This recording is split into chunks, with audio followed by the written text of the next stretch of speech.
When it's make or break, the Razer Black Shark V3 Pro is a real difference maker. Its wireless connection is so fast, there is zero delay to how I play. With the best mic in the business, my shot calls are always on point. To top it all off, active noise cancellation, so that I can focus on what matters most, winning.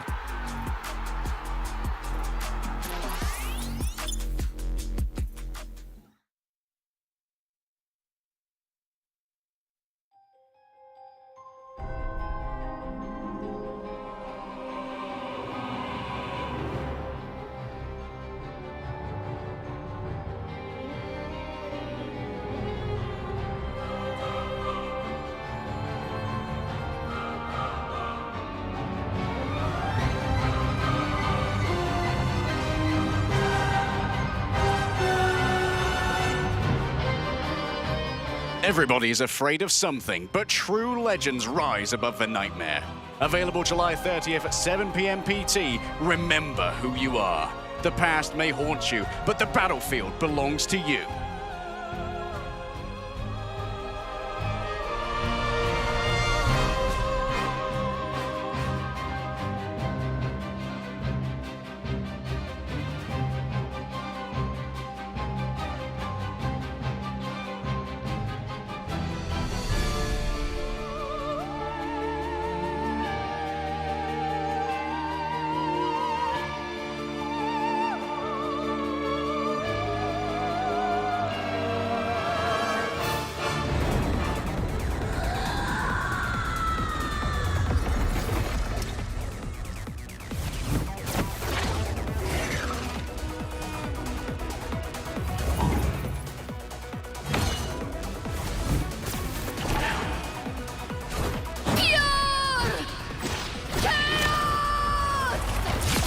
Inevitable.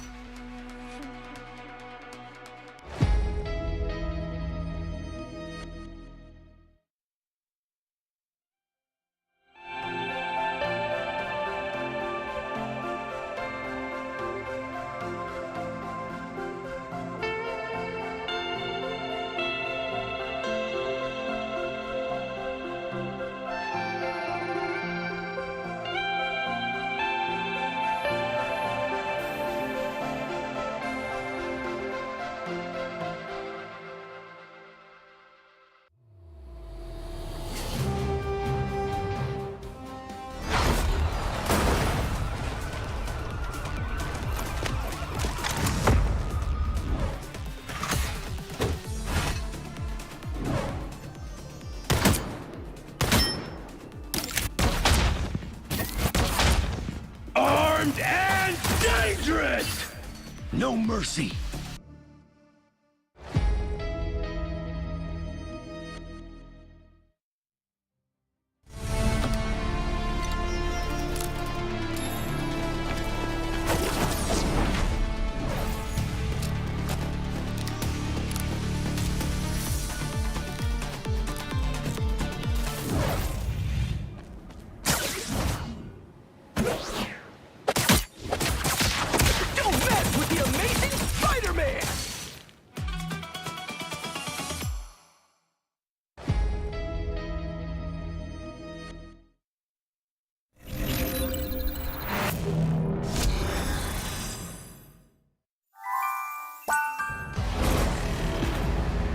There is only one path to peace, the Avengers' extinction.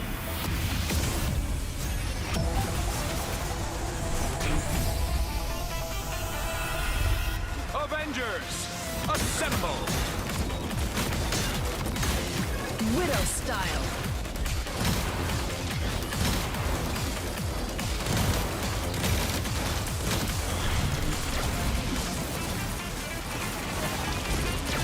Friday, lock and load.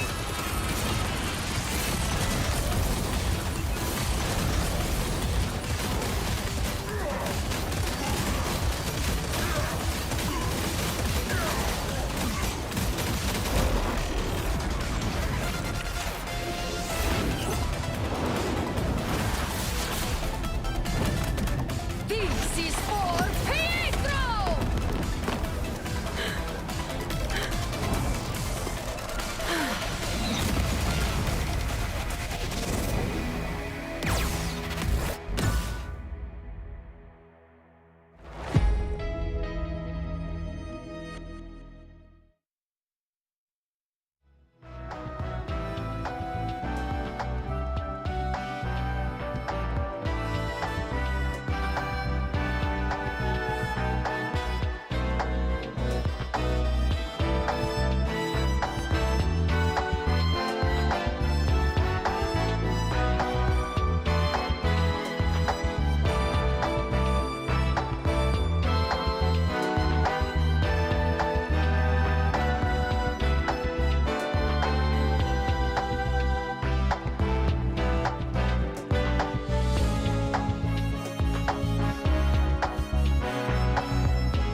Welcome to the mid-season recap. We just finished day 1 of play, and I'm joined by Vodable and Leg Day to break it down game by game. Just a little bit of a quick recap in case you missed all of the incredible action. So, guys, let's start off nice and simple. We're going to go in exact order of play. We started off with 100 Thieves versus Reject, and honestly, coming into that Vodable, 100 Thieves looked so much stronger that a lot of people were kind of riding off Reject.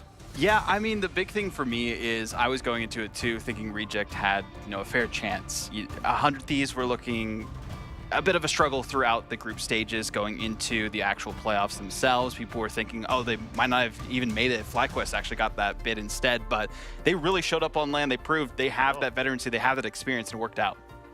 Yeah, I mean, I was just very impressed by 100 Thieves in that first matchup. Obviously, pretty cool customers, so it was by no means an easy victory, but I think that they came in ready to play, and the move back towards slower Vanguards really, I think, was in their favor.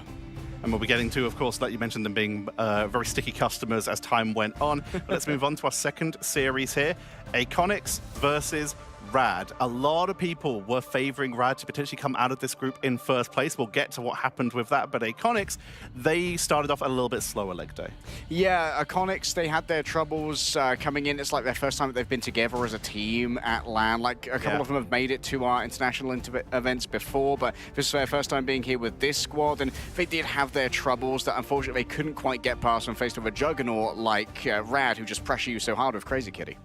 And Vodable, they did their best. RAD, on the other hand, this is an incredibly strong first run from them that probably scared a lot of people. Yeah, I think this was the tone setter for RAD specifically. It proved that they had what it takes to at least get a win on land, and that was the biggest question mark. Would they be able to show up? Would they have the results? And getting the 2-0, I think, was a confidence booster for them that they needed going into that 100 Thieves matchup. And that's exactly where we're going next. While we had 2 O's to start us off, we then moved into our upper bracket finals. This was to decide the first team to make it into our bracket stage. And starting with you, Vod, that was a lot closer. Man. Yeah, so much closer. Honestly, it could have been... Teams always say this all the time. Could have been a 2-0 for 100 Thieves. Sure. Honestly, they kind of choked a little bit on domination there for Celestial Husk, but they were able to lock in afterwards. It felt like RAD just did not have the strongest Vanguard line and choices in terms of using their ultimates. I mean, Ducky was struggling a couple times there as well, and then TTK and Vinny really locked in throughout that series, and even the first one as well. I mean, I don't know if it's NA bias. I'm not sure if I quite agree. If they choked on domination, like statistically, it's not a great map type for them. Yeah. As we get deeper into our bracket, I think a lot of teams are going to be leaning into like getting that initial momentum against 100 Thieves on domination to try and start off a series on the right foot. 100 Thieves land buff continues to be a thing as they were able to make it through in a 2-1 versus RAD. RAD really showing that they have that clutch potential, as we've been calling it, on the desk. As we moved on to the lower bracket, the fight for survival between Reject and Iconics. And Reject, they showed that they were here to play. Starting with you, Leg Day, that was a series. Yeah, like Reject showed that like Asia has its powerhouses when it comes to these individual roles. In particular, I think Brownie was a real standout today on a multitude of hit scans, showing off just how much the Black Widow can pierce into the meta with this consistent sprint to always be repositioning and ult from the most unexpected angles.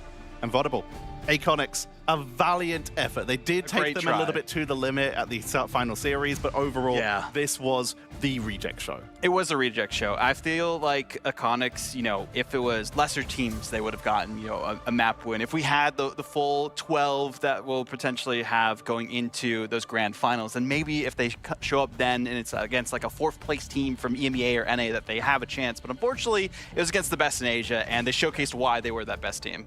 And they really did show it in extreme fashion. To wrap up our wrap-up of the matches before we dive just in a little bit of surface level into some of our favorite bits from the day, we had the final qualifying match. Reject made their win over Iconics in a 2-0, and then they went up against RAD. Starting with you, Vodable. This was spectacular. We're talking about chokes and clutch potential. That looked like it was over so many times, you traitor. I mean, hey, I was going with where the wins were taking the series, and it should have been a win for Reject. They joked so hard. I feel bad for the players, of course, but this is what they're used to at this point. We've seen a lot of C9s throughout, like symbiotic surfaces from them too. I'm sure Keg and Dan with his whiteboard is probably ranting about it as well. But they gave it as much as they could, right? This was a great showing from them. They got as close as possible possible. It just was not that clutch factor that we talked about from them. Leg day, as the EMEA person who believed. Yeah.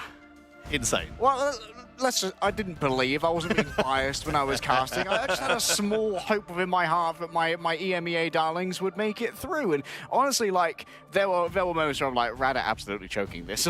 They were. Like, they very much were. Like, the lights clutched. are too bright, like, the flashbang hit them, but the recovery was very solid. And I think that one of the Sucked big the landing. standouts was that Smashnares picked up the Black Widow and was able to bring it to Brownie, which was a real issue early on in that series, was getting omega gapped on the Widow, but really leaned into it. We saw more resources being put his way so that he could win that 1v1. Yeah. The draft recovery honestly seemed to be such a big thing for RAD, where they were able to bring back, like you said, the Widow in some cases. They were still able to get Crazy Kitty onto something he enjoyed. They were starting to ban out stuff like the Invisible Woman to prevent the buffs onto someone like Brownie. They really did recover a little bit here.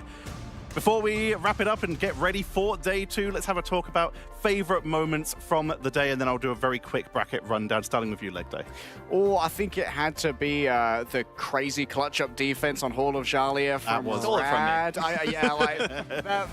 There could be another moment, honestly. I go first, so I guess I'll just win that, like, 4 minutes of just absolute Helm's Deep tier defense. Unbelievable stuff. And Vaudable. I think the big thing for me is like seeing the 100 Thieves back in the saddle in their home ground right here in LA. I think, you know, all the fans in the crowd were cheering them on the entire time too. There's a lot of, you know, family members for them as well that are kind of close to the area too, that were just rooting for this 100 Thieves roster. So seeing the fans come out and really showcase support for 100 Thieves, I think was a favorite moment of mine. Now I'm just going to go do a very quick rundown of the matches we have coming up. By the time you're watching this today, 100 Thieves made it through in that first seed, but of course, due to bracket setup, they cannot play against Liquid Citadel because you can't play against a team from your own region, meaning they are at the top of the bracket against Na'Vi, our main bracket stage. Then lower down, we're going to have Gen.G and Virtus Pro. Below that, Liquid Citadel will be playing against the team that came through second in those play-in stage. They will be going against RAD. A tough matchup, and those two teams have been boot camping together, so potentially a very personal ban phase when we come to that. And then, of course, the bottom of our bracket, we have Swamp Gaming versus Over Ultra Gaming. I'm going to start with you, Vaudable. Yes. What match are you looking forward to the most? I mean, it's the obvious one, right? The beginning of the day, personally for me, the Na'Vi versus 100 Thieves, Terra versus old team. The custody of Terra basically is Self going to be the big difference maker that they've been hoping for to fill those shoes. And yes, not the same role, but Delena also really stepping up throughout the day today. I cannot wait for that series. And of course, the same question to you, Leg Day. I mean, for me, I think it's going to be Gen.G versus Virtus Pro. Like, we're all wondering like where Gen.G are going to land in terms of power level, right? Because they don't have Salvation here. They've brought in Alex, who we personally know is really a good. fantastic strategist coming through from Heretics, but he's not their guy. And sometimes having your guy is the most important. But also, like, there have been a more billion detractors of Virtus Pro ever since they managed to win at Worlds last year. So can Virtus Pro clap back against a team that everyone is touting as a real powerhouse here at LAN? And Gen.G did perform at last LAN under Chopper Mag with a sub. Can they do so again today? We'll have to find out. We'll get you set up for those matches. Thank you very much for watching. This has been your recap for day 1. Let's get ready for day 2. Ignite the battle, and let's get started. It's time, Los Angeles, California, where stars are born and the impossible becomes possible.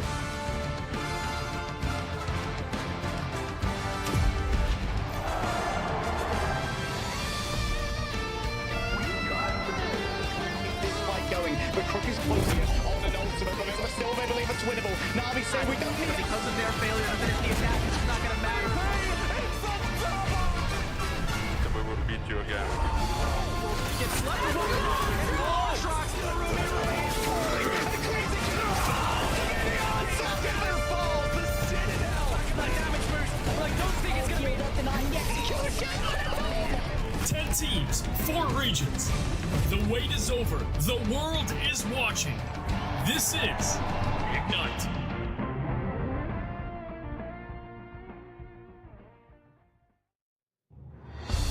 Los Angeles, are you ready? We've got day 2 of the mid-season finals. How are we feeling today, everybody? And that's what I want to hear. We've got an electric day for you because across America, EMEA, China, Pacific. We had thousands contend, hundreds believe, but only 8 teams remain, and 1 walking away with that immortal glory. I'm your host, Cozy, and are we ready to put on a show? Love to see it. If you missed yesterday, absolute Cinderella stories in the making. Clutch games already. Perfect recipe to start cooking for day 2. Now, you might be wondering, what does today have in store? Well, let me tell you, this is our battle world, if you will. The championship bracket to get there. Obviously, going to be a tough road ahead. And I want you to take a good look, Los Angeles viewer at home, at these names. It represents months of sacrifice, but of course, only one can come out of this whole thing. We've got a lot to cover, and I want to walk you through just how special today is going to be. First up, match number 1. Woo! We got Na'Vi versus 100 Thieves. Now, if Revenge Tales is what you're looking for, this is the perfect setup. Rivalries take years to set up, but not this one. It was built within the former face and captain of a team, now going against and trying to eliminate that exact team. Na'Vi, considered the best of the best on the EMEA side, against 100 Thieves is going to be something special. Here in the crowd, who thinks 100 Thieves is going to take it? Viewers, let me see it in the chat. What about Na'Vi? Pretty evenly split. Hey, for a hometown crowd, color me impressed. Well, let's go and take it out to match number 2 of the day, and this one's pretty spicy. We've got ourselves the defending champions of the grand finals last year, Virtus Pro. Any VP fans here? Love to see it. We have some of the best going up against Gen G, a team with a dream that quite literally, if you're a Bobo fan, it wears the heart on the sleeve. We've got great emotions. That's going to be an incredible matchup today. Cannot wait for that. And as we look at match number 3, well, we're here in America, and well, there is an Avenger squad that was assembled, if you will, in Team TLC. Some of the best players absolutely in the entire region put together in the Dream Squad. And well, they go up against, if you were here yesterday, the play-in stage. Our Cinderella story from couch to pro. That's what Rivals is all about. If you think you can do it in rank, quick play, go into that MRC and you can find yourself at the biggest stage here in LA. It'll be RAD versus TLC. And then, of course, one more before we figure this whole thing out. Match number 4 is Swamp Gaming versus OUG. We have a first-time LAN participants in Swamp Gaming versus the team that represents the one region that they have in China. It's going to be awesome. I cannot wait. But if that wasn't enough, we have eliminations going on. Anyone fans of the big stake matches of eliminations here? Yes? Thank you. That's my favorite. The stakes are the best. You have to have them, right? And with all that, if the stakes were not enough, folks, well, we got a pretty big prize pool. How does $500,000 sound? Yeah, hey, Jarvis, wire that to my bank account. Remind me to sign up next time, Jarvis. Thank you. It's a lot of money, a lot of costumes out there. These players obviously are going for that, but what money can't buy? It's the ego, the pride behind it. And what do we want to do, LA? Well, let's put on a show, and I want to welcome, and let's go to the crowd and see what y'all have to say out here, and find my way over here in front row. Yeah, front row here. Love the shirt. Gotta ask you, come on up here with me for a sec, if you don't mind. Who are you going for? What's your name, sir? Larry. Larry, what team do you think has it? Who do you think is going to take it? I want VP to take it. VP? The previous champions. I love it. Do you have a favorite hero in the game? Right now, I like Magneto, Venom. I'm a Vanguard main. Magneto, Venom, Vanguard main. Then you're happy this match, yeah? Yeah, absolutely. Awesome. And last word, where'd you travel from? Fullerton, California. Oh, okay. So not too far then. Oh, yeah, you just drove an Uber over here, if anything, huh? Hey, appreciate you, Larry. We appreciate you coming. Thank you. Last words. No. You got it, buddy. We appreciate you. How about you here, sir? You want to come up here for a second? Oh, this is a sick jacket, gotta say, right away. Absolutely awesome jacket. What's your name, sir? My name's Zero. Zero to hero. We're gonna have a couple of those today, hopefully. You have a team you're going for? I got 100 Thieves on my sleeve. Not exactly, but I'm rooting for him, pretty much. Besides that, I'm pulling for Gen G. I can't wait to see what he do for the scene right here in America. Sad Salvation's not here, but yeah, looking forward to him. Hey, this is a fan right here. Can we give it up for Zero here? Listen, 100 Thieves. How'd you feel like they did yesterday? Because some, I would say they consider them an underdog, and they took care of business, no? I think the RAD series was absolute cinema. Both teams played their heart out, but 100 Thieves wanted more, and rightfully so, because I'm here for them, baby. Who's the best player in the world here? Best player in the world? Oh, he's right there on the Navi side. Big Terror right over my side. Classic 100 Thieves fan, if anything. We appreciate you. Give it up for Zero one more time. Thank you so much. Yeah, he's got one. And hey, classic Marvel. One more thing. What do you got? Shout out Marvel Rivals Esports. Let's go! Hey, do my job for me. I love it. I love it. Let's pull one more here. Let's see. You have the amazing. Actually, I know exactly who I'm talking to. I remember you. Mind coming up with me? I might get this wrong. Are you Vess's mother? I nailed it. Yes. Oh man, a lot of faces. This, everybody, please welcome one of the players' moms. My favorite part of esports in general is the great parents that come to support their players. How is it seeing now your son on the second big stage here in Marvel Rivals? It is amazing. It's so much fun. We get so excited. She loves it. We all love it. You have anything to say to Vess, your, I'm assuming, brother, going up there on the big stage? You're gonna win. You're gonna win! Rad, I hope you heard that, because that's coming up big. Do you have a favorite Marvel hero? Mag. Just Mag. That's how you know you're a watcher. Just Mag. I love it. How about you? Jeff.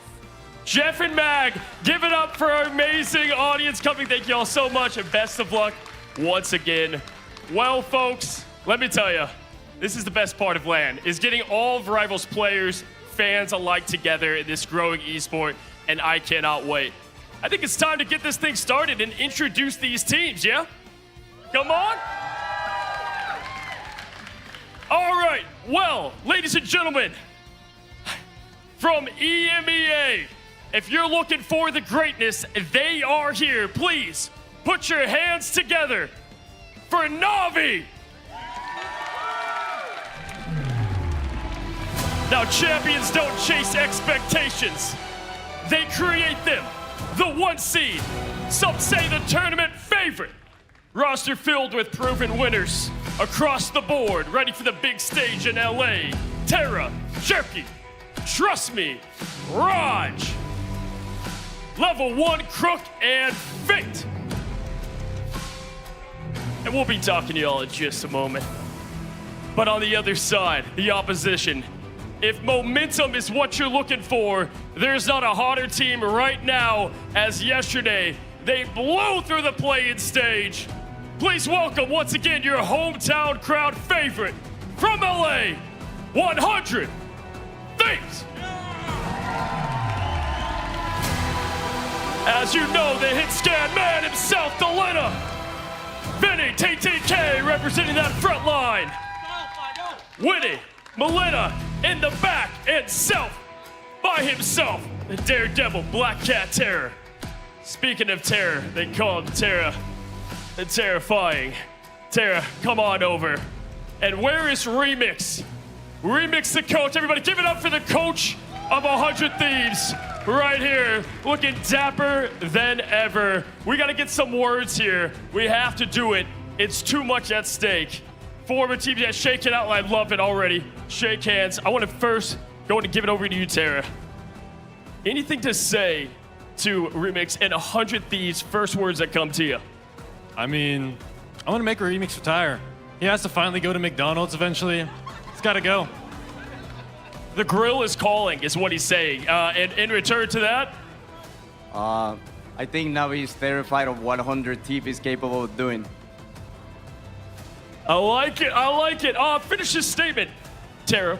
100 Thieves is awful. And Remix, Navi, Terra is terrible. From terrified and terrible. You love to see it there. I have to ask for both of y'all, when you saw this lineup in perfection, it was like destiny itself. Were a little bit of you smiling? Was there a little bit of excitement knowing what could happen today? 100%, because I know Remix is just gonna mess up draft every day. Just gonna first protect Loki for no reason. I love it! Let's go! Hey, Remix, listen. Do you miss Terra at all?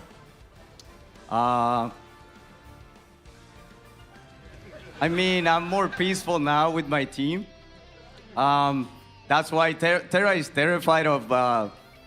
He's terrified of the things that we're gonna accomplish here, which is why he's trying so hard to bring us down, which shows how terrified you are right now. Hey guys, give it up for them. That's enough talk because you left to go chase a crown. Shake hands now. Y'all are gonna continue the journey to get the crown without him. Ladies and gentlemen, Na'Vi, 100 Thieves. It's time to settle the score right now and bring in the absolute heat of today. And to do it, we've got the casters in the business, the American squad, I Run Shib, Dogman. Are you guys ready for this heat? Let's go! So ready. What's going on, you stud? And what's going on, my people? I am one of your casters for the day. I Run Chib here with my co-caster, Dogman. What's going on, brother? Not much. We missed our dap today. That's a That's first. gonna hurt. We just wanted, that was a very intense intro with Terra and Remix, and I feel like I'm shaking after seeing that. Yeah, it hypes me up. That's the kind of stuff we are looking for. There's so much stuff to dive into today, so much action coming your way. But before we dive into that ourselves, why don't we throw it to the desk? Take it away, Tetcher.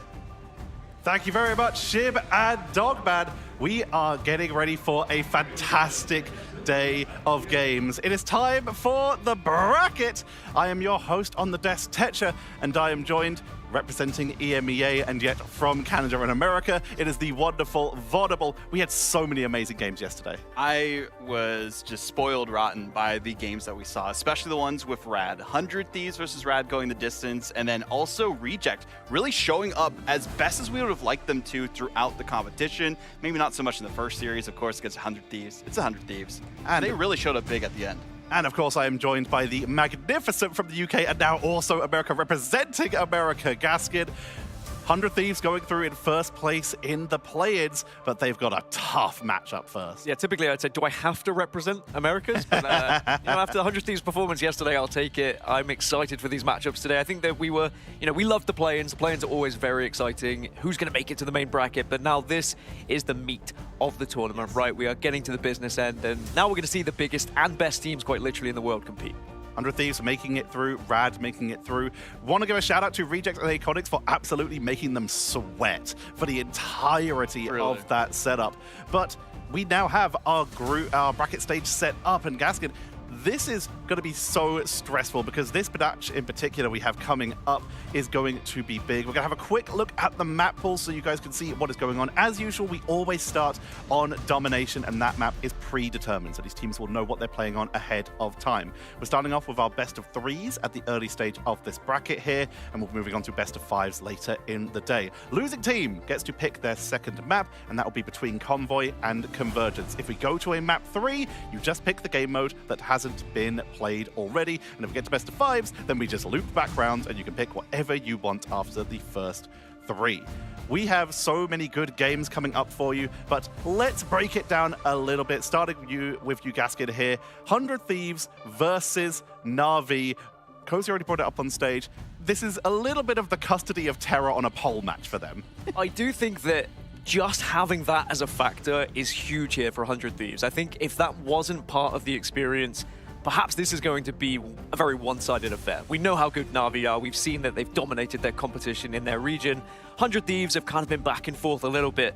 But this meta, there is something about it for 100 Thieves that I'm like, there could be an upset in a best of 3, especially with what's going on behind the scenes as well. Just having that extra little bit of oomph to try and win this game to prove a point.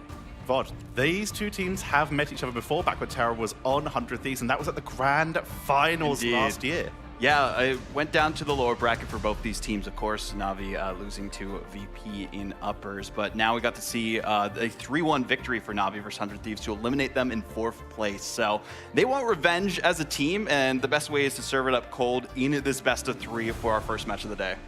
Let's talk a little bit about yesterday's games and what that could lead us in for today. One of the most important things for this tournament in terms of setup, in terms of stuff that has had a big impact is the team-ups. And a lot of people came into this tournament wondering what was going to be the standouts. So I'm going to open it up to you two. I'm going to start with Vodable here. What team-ups do you think have really made an impact in these early stages? We're looking at Delena right now on the screen, right? We got to talk about the burning bullets from the Red Room rifle. Fire rate increased by using the Phoenix team up. The Phoenix team up for Widow, yes. And then the plasma cannon, of course, that's their right click if you're on mouse and keyboard, becomes a projectile hit scan laser. So much easier to use and also so much more effective dealing with the backline, but also just chunking down the tank's HP as much as you can. And Gaskin, that's been teamed up a little bit with the Invisible Woman here, so there's been a little bit of extra combo as well. It has, and it looks like the lock and bans have already started here as well going into the day, and it's going to be a tough day for a lot of these teams. It's going to be a long day for those who do drop into that lower bracket as well. We can already see behind the players, bans have started. Mantis was banned on both sides to start with here, which is what we would expect. Magneto has been protected on the side of Na'Vi, which again, we have seen a lot of in the previous. The Magneto, you were talking about team-ups as well. Having that Gambit team-up has been a big one for Gambit, but on the other side, of course, we know that Scarlet Witch is just perfect with those Chaos Swords. And then you've got the individual protect and ban on the side of 100 Thieves for Gambit here. Did Terra manage to make Iremix fall for the bait here? We do not see the first protect onto the Loki. We see the first protect onto the Gambit. Was this a bait? Was this a prediction? We do not know. We'll see if 100 Thieves, the Gambit protect first, getting themselves that one-sided occasion here is going to give them that extra strategist burst they need with the Rage and Roll flush to push on through. The Loki ban is very interesting. That's going to be coming in here from both teams. I mean, you don't want to make it... If you have one side of Gambit, you don't want the other team just copying it. We know any team is going to be able to do that. It will be Na'Vi, especially when we've seen, Fate and Crook together. They are just a deadly duo. You can't give them both Gambit and Loki because how effective it is as a combination. So more target focuses will be coming through here, and potential for like a Luna save from 100 Thieves. We saw a lot of that being used by Millennia yesterday, and that was a big focus for them. Allowed Self to dive as much as they could on the Daredevil. The extra protection for your dive characters, and also that self-protection for Luna with either the White Fox team up for the charm, and of course having that snowflake, that snowball yourself in order to freeze anyone who tries to target you down. Luna is really starting to jump up in priority again. And an interesting setup here. You can kind of see it in the background from Na'Vi. The Emma Frost banned away here. A little bit of anti-dive, and also we have seen some really effective usage of that psionic seduction. That's a direct target at TTK specifically. We've seen a lot of great work from them on the Emma, so taking that out of the equation is a great look for them. Taking out, what, Magneto and Emma as well, just targeting Vanguards a little bit. Yeah, I think there's definitely a game plan here. And I think that Na'Vi will be pretty happy with how this pick and ban has gone, but the thing is going to be taken away from the other side, which I think is extremely important as well. A one-sided thing can sometimes be very important for how you actually get through some of these backlines. So I think this is going to be a difficult one to call between these two. Thing's been so useful, that anti-dive, and also just the pressure you can apply on the front line with the buff to his right click, really giving him that sustain. I'm going to ask you both as we head on in. Vodable, one word, which team you got? Na'Vi. And Gaskin with 100 Thieves, baby! We got the perfect split. Let's get into the game. I'm sending you over to our casters, Justin Dogman and Iron Shin. I mean, the ban-out strategy of the strategists, It's something we've seen in the past. Let's see if it's going to work out for them here as they dive into our first match of the day. Yeah, this is going to be a banger. I mean, I can't believe we have yet another grudge match basically this early on in the tournament. First map we're starting on is going to be Burn of the T'Challa once we get in that map. The ban phase was very, very interesting, as the analyst has put it perfectly, but on the beautiful stage today, it is set for the match between Na'Vi and 100 Thieves, which is best out of 3 ships. So crazy. This could be a fast one or one of the tightest BO3s like we saw yesterday. And you can see what they're floating right now is obviously the Penny from Trust Me. We've heard stories of Penny coming back into the meta heavily, but we haven't had eyes on it much in this tournament yet. So looking forward to seeing what that looks like here from Na'Vi.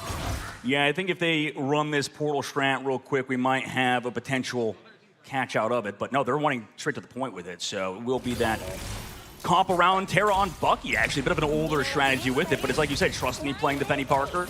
Triple strat lineup. And I'm curious how that does versus 100 Thieves, who are going full dive with Self on Black Cat. Yeah, notice they are using the Panther team up here for Penny on the side of Trust Me, a very cerebral player, a player that is known for really coming up with comp ideas and helping the team kind of unify around a strategy. And there's that shield that we're talking about right now, almost finding one. Delena's gonna be in a tough spot trying to break that shield. Instead, gets that right back at him, and in the sky, it's gonna be TTK dancing around, taking that space.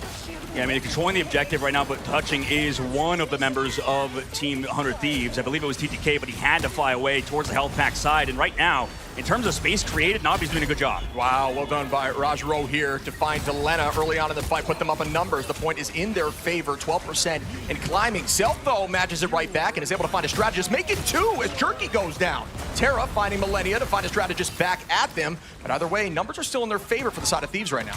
Yep, cohesive, stuck together as a unit. Self trying to do a good job living, unfortunately could not, as Fate tracks him down actually on the Adam Warlock cross map. So Na'Vi in the lead at the current moment in terms of ultimate charge gained as well. However, you know, for 100 Thieves, they still have time to set up. It's been tough for, well, I guess, Self in particular. Now he wants to go over to the Storm. They want to play it slow as well, understanding that Na'Vi are playing around that Penny Parker. Playing this damage boost comp here, trying to pocket Delena, who makes that change to Bucky as well. I'm curious to see what that's going to look like into this matchup. Obviously, the team up here for Ultron allows Ultron to heal the majority of the team and provide some of those buffs with a damage boost. It actually stacks too, so oh wow, it's a tough look here as Jerky and Terra find 1 and 2 early. Navi's looking clinical right now.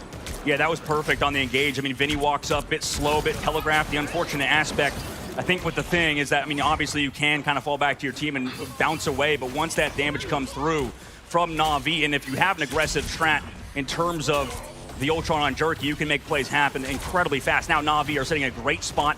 A lot of ultimates available, obviously, to disengage, but now they want to go aggressive. Second impact goes down now, finds no one. Instead, Self's going to answer that back. Delena onto Trust Me. The Meteor Rem goes off. Bang, it goes down, but on nothing. The res is available for the side of Fate, and everyone is back in the fight. Essentially playing for res now. Delena's chance at it with the Kraken impact. Is the reset come through? It does not, as it did not land.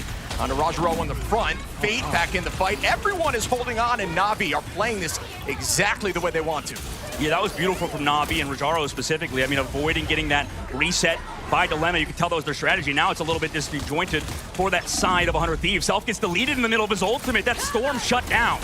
Yeah, and there's that Heaven's Descent from TTK. Rajaro takes out Vinny. Still, though, Na'Vi, it's just so calm, cool, and collected right now. Thieves struggle on domination, and you can just see that through and through here as Fate finds the second pick on this fight, and it is looking like this will go to Na'Vi. It does. What a first round by Na'Vi. 100 of them there, and 100 Thieves side. I mean, it's interesting because I think in the past they would switch to a triple strategist comp that we would see Delena maybe go over to the Adam Warlock and stuff and them to play the Ultron. But regardless, excellent work from Team Na'Vi to play that competition. Almost one that 100 Thieves are kind of used to, but maybe not how Na'Vi played it. Rajaro and Trust Me held so much space. The backline was always safe, it felt like, versus Self, who could not do anything versus that Penny Parker. Yeah, I'm confused because I actually liked the cat in the beginning. The switch there to Storm to try to come up with his damage boost comp. I'm not sure I love it. Into the Bond of Warlock. I'm curious on your take on that. Yeah, well, I'm kind of thinking that it feels like for 100 Thieves over in the North American region, or maybe in general, I don't know if they've liked to play that triple strat comp in general. Also, I know you're against that Penny Parker, but it feels like that's something they used to do in the past. I know they feel very confident in Self on the Black Cat. That might be what it is that Self just feels so confident in Black Cat, and the rest of the team is heavily playing around him. However, that Magneto lock, and you can see the difference of opinion happening at the beginning of the game, has resulted in some nice matchups for Na'Vi in terms of the comps. Great call there. As we are setting up the second map again, you can see the comps. A little bit of a shift here. Delena's going to be on that Star-Lord. Honestly, we haven't seen a ton of Star-Lord so far in the tournament. Granted, it was the play-in stages for day one, and I do think teams are going to get ever more locked as the days progress. Delena holding this high side now, maintaining this presence, just keeping that poke moving forward. Nobody is going to take point just yet. And I like Vinny here on the thing. It's going to play strong, but he takes 1 billion damage in that moment. And well done by Trust Me to just apply that pressure and get that pick early on in that fight.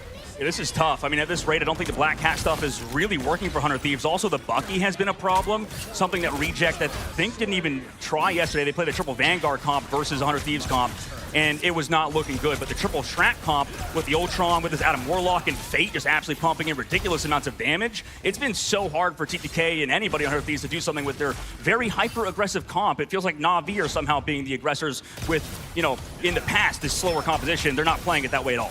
Yeah, I think back to past mid-seasons where we've seen Fate on the Jeff playing aggro, and I really like a strategist that gets in the fight here. And you can see just the raw damage output from Fate trying to farm that all, already 82%, ready to res up. Winnie going to start up here with the Raging Royal Flush. Will we see some cleanup? Match back by the dance floor. A lot of commitment as Terra starts off with a Kraken impact. Nobody goes down just yet. Staying on that dance floor, staying healthy as one does. Fate finds the first pick, though. Goodbye to Delena.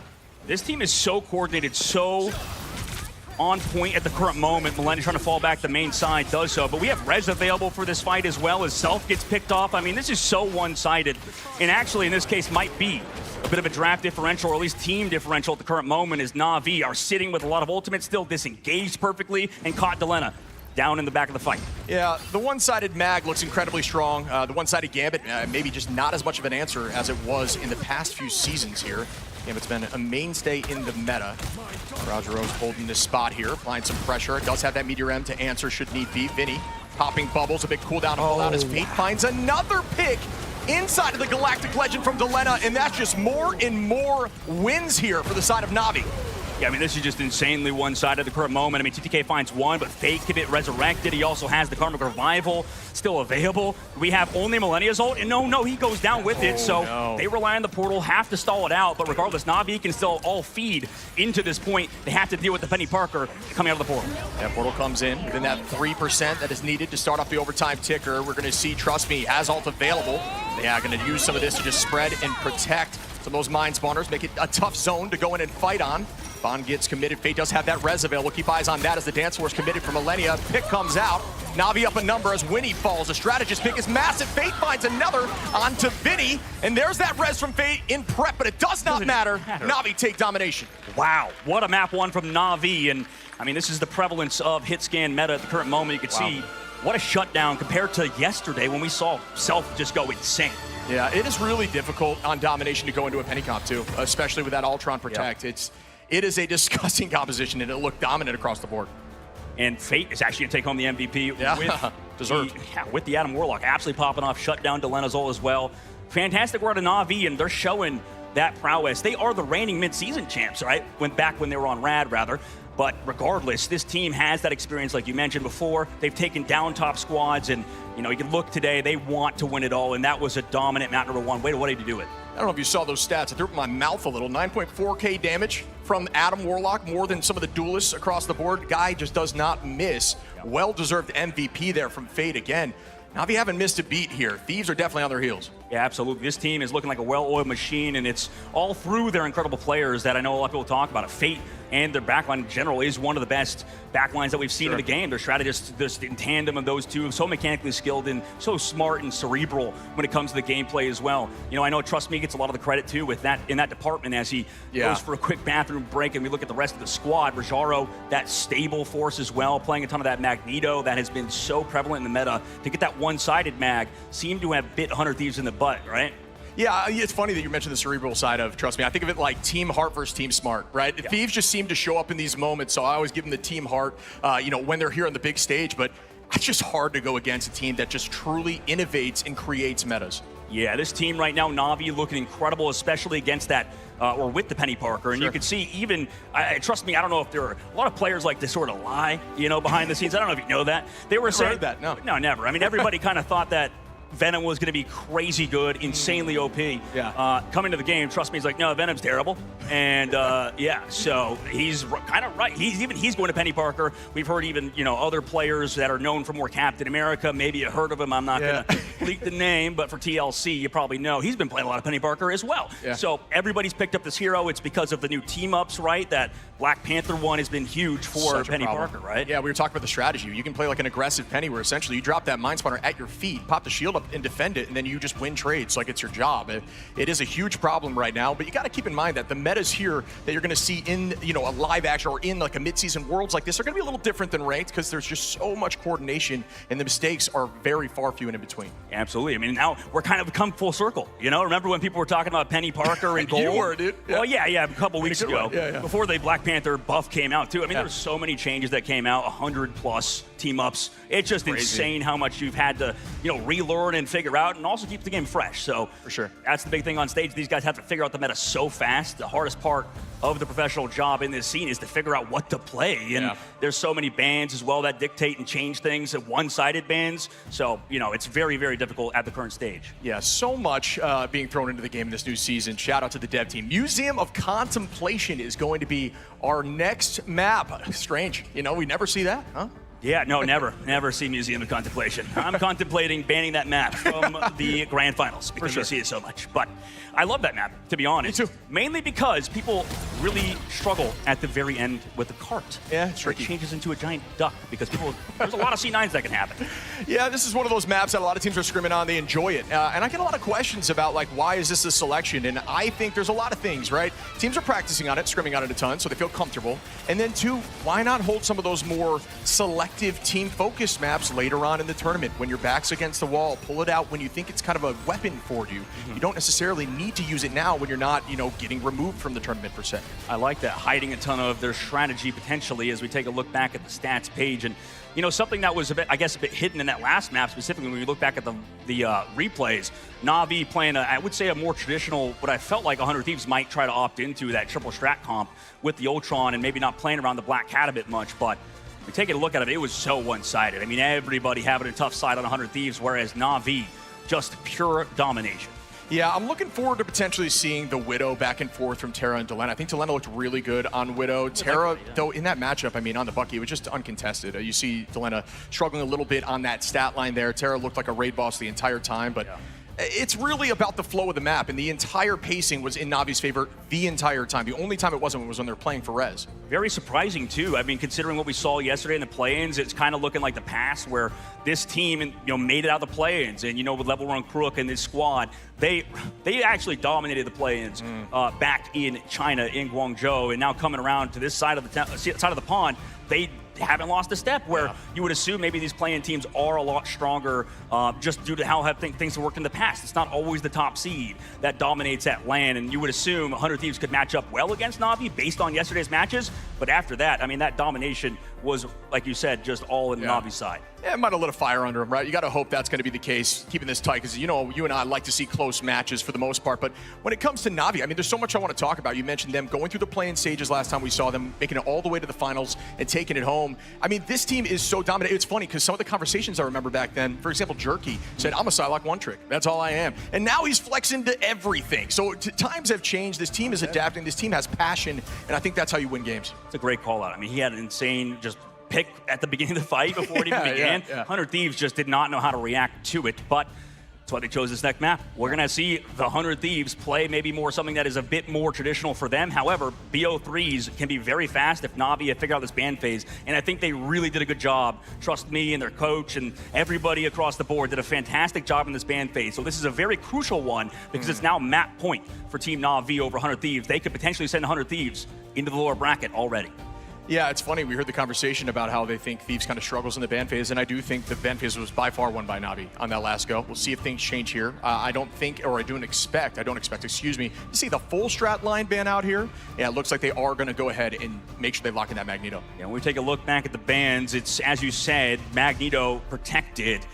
For you guys, we'll pull it up, and you can see behind the scenes, behind their cameras, behind the faces of the players, what they're banning. This time, it will be Loki for Na'Vi's side, banned out due to the mag ban or protect on the other side. And this is kind of a bit prevalent in terms of, I know people were rating Gambit very highly, and he's a very good character. However, Magneto is in the meta, and that's why it's protected by both teams. Yeah, and in these maps, we touched on it yesterday. Magneto's great, obviously, with that great sword. The hitbox, the size of that, throwing it into the backline's a problem. But outside of that, these maps where they're more single lane focused and you're able to pop that shield up, it covers the entire of the lane. The entirety of the lane. You just do such a good job on that front while still having that KO pressure. Entering the next part of the ban phase ship, in my opinion, I feel like Gambit is still a great character, but like we saw in the last map, Gambit was kind of known for, I would say, did better on domination on these more open maps where you can go for quick dives and stuff. This time, 100 Thieves go for the Invisible Woman ban instead of the Gambit, letting maybe Na'Vi go for that Gambit protect if they want it. However, on these convoy maps, on these objective-based maps that move, I don't know if the Gambit's as strong as some of these, like Loki, for example, in this case. Luna Snow sometimes, Rocket, obviously, in Navi's case. It just feels like, first of all, we saw yesterday nobody getting rid of BRBs. So that's why Navi's protections are towards that Magneto and Rocket. They surely are letting Gambit go through. It might be a mistake, I think, for 100 Thieves to maybe even ban out the Gambit. I know he's strong, but they still go for it. I'm surprised considering what we've seen so far in these matches. I understand the character's strong, however. They could lock in Viz here. That's what I'm thinking. I mean, I think they just, the Rocket just for the defensible side with those BRBs like you're mentioning. But yeah, Invis does a great job with the damage boost from the Torch team up. You give that shield to something like a Widow on an off angle, next thing you know, they've exploded everybody, right? Like, I think she's in a really good spot on this map, especially in the lane focus with her Pierce heals. Rocket is in a similar boat though, right? Yeah. And I'm just thinking, like, it's like, you know how everybody's thinking that Gambit's really good on domination and just got 200-0'd, right? Like, that was insane. Yeah. So I feel not the win condition anymore. No. Yeah, a lot of the ideas kind of are swapping in this case because Na'Vi go for the ban on Adam Warlock, thinking they want to go triple strat for that first point hold or in general throughout Museum. So that might throw a spanner into things for 100 Thieves. I would be curious what they decide to play, but this time they don't go for that Emma ban. And Na'Vi obviously showing they love to change up their ban phase against the 100 Thieves, maybe make it more targeted towards the other squad. And I think that's also a very interesting idea to ban out the Adam Warlock.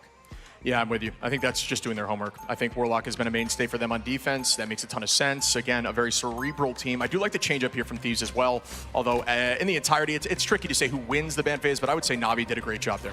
Yeah, absolutely with you on that one. Shipski's entering the next map will be map point for Na'Vi. Can 100 Thieves come back as we see the coach of 100 Thieves and Remix thinking about what to do in that draft phase? Tara gave him a bit of insight on the main stage with Cozy up there, saying that I saw that. He said he was going to mess up all of the ban phases and go to friggin' McDonald's and we'll work at fast food. So that's a bit of a dig towards Remix. Yeah, it's deep cut, and barely we'll think about that for the next 3 days. So, you know what I mean? Thinking about it. Barely we'll cry over it. As we start up here on Museum, I'm looking forward to seeing what we get from the defensible side of Na'Vi. Yeah, you can see it right now with their floating. Don't want to announce it too early, and Thieves begin the fight with their spawn break. Yeah, starting off very close, and how Rajaro's been playing this Magneto is hyper-aggressive, but this time TTK will be on the mag to match him on the other side. We'll see if he can, as Rajaro last map, kind of underrated in terms of how much damage and value he got on that character. Oh, and almost gets that pick there, like Rajaro's play on this angle. Very different angle than we're used to seeing. Trying to find that first play onto the side of Delena, but instead Tara finds that first pick onto Vinny, likely off the back of a pull. The BRB is going to be popped here. Delena matches it back, and Vinny makes the second pick come through. Are Thieves going to be able to get through this door and change the tone a little bit from what we've seen off map 1? I mean, the fact that somehow Rajar is living for so long through the healing is cracked, Self goes down.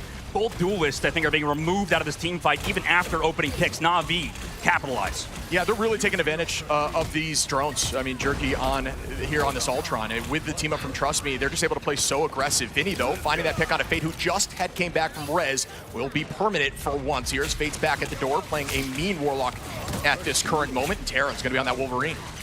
Yeah, without the Invisible Woman on her Thief's side, I was curious how this Wolverine plays out. They're going to keep going for pulls. Wow. But Vinny removes Trust Me.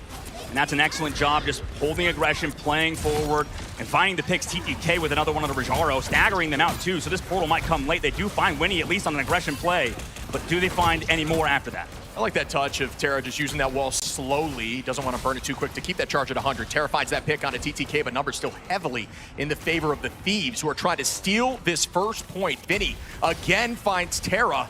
That's a huge start here for Thieves, who do have ult advantage in this next fight. I think unfortunately for Na'Vi, Fate was so close to building that Karmic Revival. Upcoming fight also didn't force any ultimates out of 100 Thieves, so they still kind of have the edge. However, Tara has been massive with last stands in the past, and same thing with these mags. Jerky goes up, Rage of Ultron. It's going to find value matched back by the Meteor Ramp from TTK. That one does not seem to land here. Nobody goes down on either side. It's going to be an ult trade. There's a Strangling Prison combination. Vinny's going to be able to take out Tara, who reses back, but I think the reset's there. Let's see if that works out as Delena drops Trust Me. Let's listen into Na'Vi's. Listen in by Razor. It's out, big. I damage. Heal again. One. Out. Big is so big. Mag one. Lu left. Don't get traded by Lu. He's behind us. He's jumping off. Good one. The Luna's jumping, I think. I'm with you, Tara. I'm with you. Okay. Play up. Yeah, we don't have Penny. We don't have Emma, it's fine. Still play up. Love to hear those comms, and you know, they're very concise. There's not a lot of chaos there, and that's what you're looking for in team comms. You don't want to make, you know, don't want too many cooks in the kitchen. Absolutely. I mean, it's just clean, concise, excellent retake by Team Na'Vi. Did utilize pretty much every ultimate in the game by both sides. Delena needs to probably actually get those resets you talked about earlier. With that Kraken impact, they've been doing a good job, the Vanguard line, of shutting it down. And there's the commitment now. TTK drops for Jaro, and that's a second pick. This one in time for the side of Self on a jerky. Fate takes one down. Vinny and Self, the Kraken impact from Delena's popping off the resets, and it looks like they're going to get this thing moving forward. No portal coming back now. It's going to be about a staggered touch. See the battle on the offside with Winnie on that rocket, moving all over the place, but does pay for it. Fate wins the trade. Yeah, Fate somehow taking him out on that off angle might open things up, because that's the see you later in the fight. So they actually have a chance to win this. Level 1 quick finds Delena, the backline carrying on Na'Vi. I cannot believe that. That set is huge from Fate, dropping a strategist like that, staying happy the whole time. What is going on? Fate is just in the back line as a strategist, getting so many picks, and that is potentially point holding all off the back of Fate being super aggressive. I can't believe it. Winnie trying to be sneaky and could not sneak around Fate's aim. Portal play coming in now. It's a last resort from 100 Thieves. It's going to be tough to portal into some of these mines, but those get broken quickly. Nobody falls just yet. Some huge focus on a Trust Me, who gets down to 200 HP. And a Dream, but that Dream turns into a nightmare. Vinny drops Trust Me, comes back into the fight as there's a huge Karmic Revival from Fate. Vinny takes the pick out onto Rajaro, and this is just insane back and forth right now as we see the Hurricane drop. Trying to kind of go in, clobbering time doesn't connect either. Self does find Fate, but he's got the res too, so he'll be back in the fight. And Terra has that Kraken impact alongside Rajara. Yeah, still kind of an even trade right now. They don't want to be too aggressive as the Karmic Revival should be done. Invisible Boundary comes out from Millennia. The Meteor Rem is not going to land. Comes back off the BRB, though. This is just a stalled fight for days. Vinny finds that first pick here. TTK now onto Trust Me. Oh my goodness, it's back and forth. And Vinny finds another now onto Terra. Quirky Vinny, and then again. It is, they get the point. They got the point. This is insane. Just for a brief moment, they leave, and point one goes to the Thieves. Yeah, they lose in the middle of the fight to Vinny's right click, just absolutely shut down. Trust Me in the middle of that. He was kind of anchoring alongside Rajaro, who could not connect to that Meteor M. So focusing on those Vanguards does result in Na'Vi's strat to actually doing a good job on those flanks. Regardless, they lose that objective control. That's the value in Vanguards, obviously, is anchoring down the objective. They have a ton of HP to do so. 100 Thieves now move into the second point. Huge focus into Rajaro there from Vinny. You can't eat haymakers, you know what I mean? Not a projectile when you get punched in the face. Pays for it there. Space is being taken. Be ready for the Psynox Seduction coming from TTK, likely trying to pull out Jerky Sia. Keep an eye on that. That might be the play they're looking for. Looking now onto Fate, trying to force Bond or something. There's that Sia and an answer, and that's a win here for the side of Thieves. That's what they're looking for, but Trust Me, getting that pick is going to be matched back with the BRB. Numbers are even. I mean, these Rocket Raccoons have been so impactful with the BRB. Fate on the flank was able to find a few picks in the previous fights even after doing so. They have their own BRB on the defensive side, giving Na'Vi a bit of an edge. However, 100 Thieves do have ultimate advantage. And like you said, need to focus on Fate's ultimate. They also need to focus on getting Terra and Rajaro up and connecting on those. 100 Thieves dodged the last one. Can they do it again? And Winnie launches the Sia now. Delena trying to go off the back of it, but it gets bubbled. What a bubble there. Still going to be able to clean up a few. Delena gets a reset. Do I see more here? Delena, I do with a double. And there's going to be the Karmic Revival. Are they going to get 100 resets now? Delena, keep up the pressure. Another pick comes in with the Quadra. Will it keep going? With 4 seconds left to go, he definitely has a chance, Chib, but decides to go for a last second, hits it on the wall, breaks the terrain at the very least, but they have 40 seconds left to go, and there's a clobber in time from Vinny. And it seems to land on Fate, who gets bubbled immediately. Really well done again by this front line of Na'Vi, and here goes that Hurricane from Self, seeing a lot of Storm play right now for these first two games. Yeah, this Storm is now doing an excellent job versus Na'Vi. Fate does get rezzed into the fight. Rajaro has to come back, though. Winnie got the pick. Yeah, Meteor M goes up, and that does not land. Jerky takes out Vinny, though. The Rocket with the Blinky finding a pick here. Playing around the point, now stalling for the moment. 12 seconds on the clock. Another huge pick on Self. Playing lights out on this front line. Yeah, Rajaro actually did connect, but it didn't KO Vinny, who got followed up upon by the Rocket. Then the Meteor M after, or the follow-up Chaos Sword from Rajaro was huge. Trying to slow people down, but in overtime, can 100 Thieves even do it? I'm not sure the portal's even available yet on the retake. It looks like it is. Self's going to get it there in the overtime. The touch will come through now, using it to wall off backline, but it has to go through the other side of the portal. Oh my goodness, almost made a huge mistake just trying to rush to get there, but that should do it on point two. Good push, but even better defense by Na'Vi. Wow, Navi's looking excellent at the current moment. Rajaro specifically. Yeah, Rajaro's disgusting. Yeah. Really great work out of him at that moment. Switching sides now. Taking a look at Navi, they're looking still as calm and cool as collected as they always have been, Shiv. This squad, previous champions, obviously, we saw at the grand finals, VP were the ones to take it over. But in EMEA this time, they were basically undefeated. Same with TLC in the NA side, only losing one map the entire time and looking like a team that did that. Yeah, I saw some really solid play across the board. Obviously, got Rajaro there. Some really good crucial bubble moments too, which I think kind of gets slept on in CAS. It's tough to see those things, but really well played. Vinny with 14 finals on that Groot and then going over to Thing. I think those are very strong picks in this current meta right now. Yeah. With some strong team-ups. I think Thing is no longer the peel-only hero that he once was, and instead can really just brawl that front line and get a ton of success. Yeah, it's tough. I mean, both Vanguards have to struggle with taking a ton of damage. That's why you can see when looking at the stats, you know, Vanguards across the board have the most amount of casualties, the most times getting picked. But that's part of the job, right? It is. I know a lot of, in the past, people will rag on Vinny for, you know, for example, being super high KO count and casualty count. But that's part of the gig sometimes. You take a lot of damage, and sometimes you're a bit of a victim. And Rajaro, kind of the same boat, but he was doing so much on his side. I mean, just because stats aren't everything, in my opinion, Rajaro is one of the best, if not the best, Vanguard of the entire game. And I think he's showing an excellent performance on Magneto today. You're going to see Jubilee Winnie here on defense, who's been coming out of the woodwork on these triple pulls because this blind and damage boost for your team is super effective when you know that all you're really looking for is a little extra damage that you're running that triple front line. That's a great point, Shipskis. I mean, right now, kind of playing it like the Cloak and Dagger almost, in terms of looking for the blind, or in the Terror Cape's case. Yeah, but you can heal at the same time, right? That's the major change, and that's why it's a little more effective here in these triple comps. You can see Terra coming out the door with the Storm now, trying to match back what Self has been doing. Right now, the standard hold here around this first corner. Everybody kind of just feeling each other out. No major movements from either side. And it's a very unique setup, too. I mean, understand that they're against that Invis. Can this Wolf actually find value alongside the Storm? So kind of doing two different sort of ideas in one, but they can still go for those aggressive engages and grabs by Jerky on the Wolverine. Again, both teams here playing around this corner. Self going to find the first pick here on the Magneto onto Jerky. Removing that passive as well is a big win. The res comes through onto Jerky, though numbers still even, but the space has been reclaimed here by the Thieves. You saw Self find a quadra, I believe, yesterday, if not a triple, on the Magneto. Really shows the flexibility of this player. There's a Storm Ult coming through on the back line. Invis boundary popped out, but is he out of it? Gets pulled away! That was dirty! Oh my goodness, what a combination there from Jerky and Terra. Removing Invis from the boundary, goodbye. Crook trades it back, finds Vinny, and Winnie. TTK goes down, and this is looking clean right now from the side of Navi's attack. I gotta take a look. I forgot to mention Crook's freaking stats in terms of finding final hits. That's insane. Polo play coming through now, but Crook has been showing up in the KO feed so much. I mean, yeah, Crook on Luna, I still have just insane memories of some of those plays, kind of playing similar to what we saw Fate doing, just in the back line at all times. Jerky, though, finds the first pick on TTK. Crook now on to Self. The Vanguard line is paying for it as Terra takes down Winnie, and this is a tough look here as Navi is sweeping them. Super well done here in the EMEA team. Yeah, it's clinical. I mean, this is the tandem between Storm and the Wolverine. You know, I was wondering if we were going to see a ton of Wolverine versus this, or if they were going to switch to maybe like the Hawkeye stuff we've seen in the past.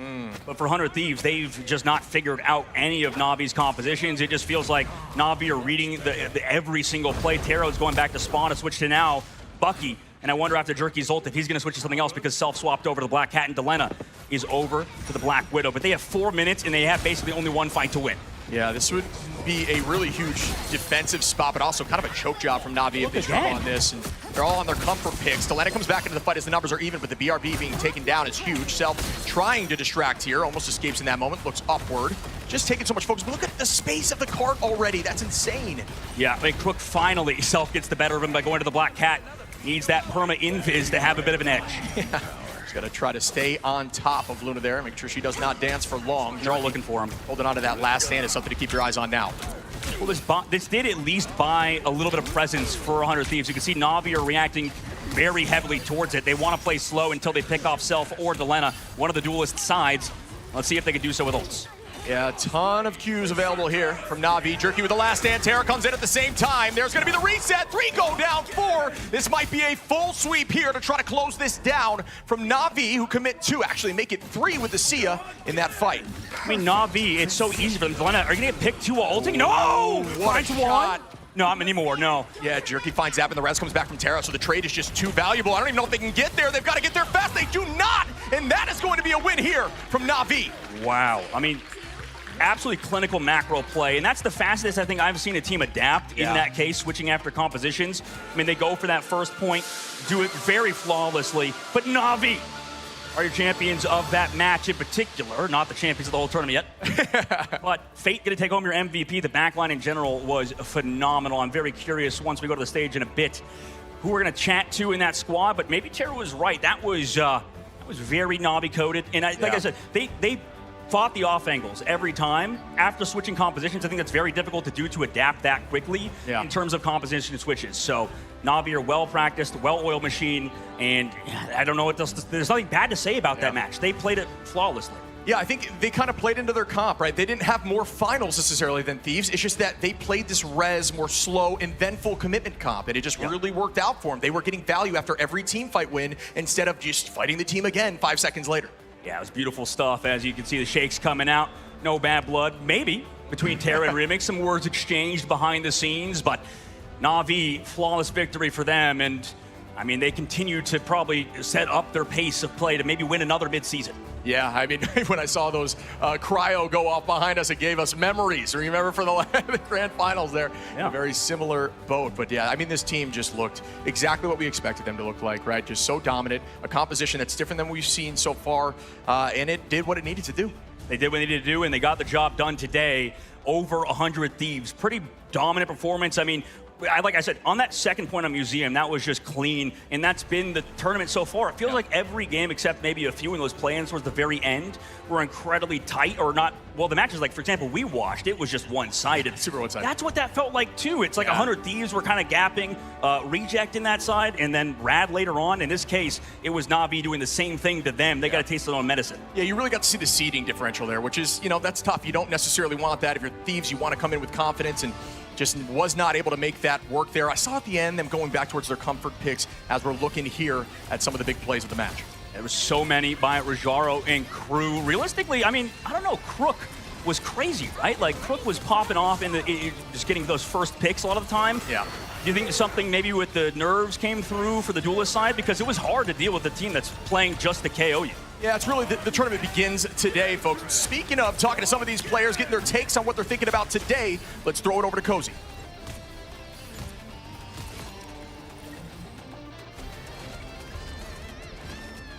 As the interview sets up, we are looking back at the VOD still yet again, Shipskis. In general, I feel like they had the right plays for 100 Thieves side at times, but again, Na'Vi, they're just so well practiced in terms of what they do. And these teams definitely been scrimming each other too behind the scenes. We've heard kind of how it's been going. A lot of Na'Vi's performances behind the scenes are translating to the stage. Due to what you mentioned a lot of the times is their performance and experience, like you said, winning the midseason last year in Guangzhou.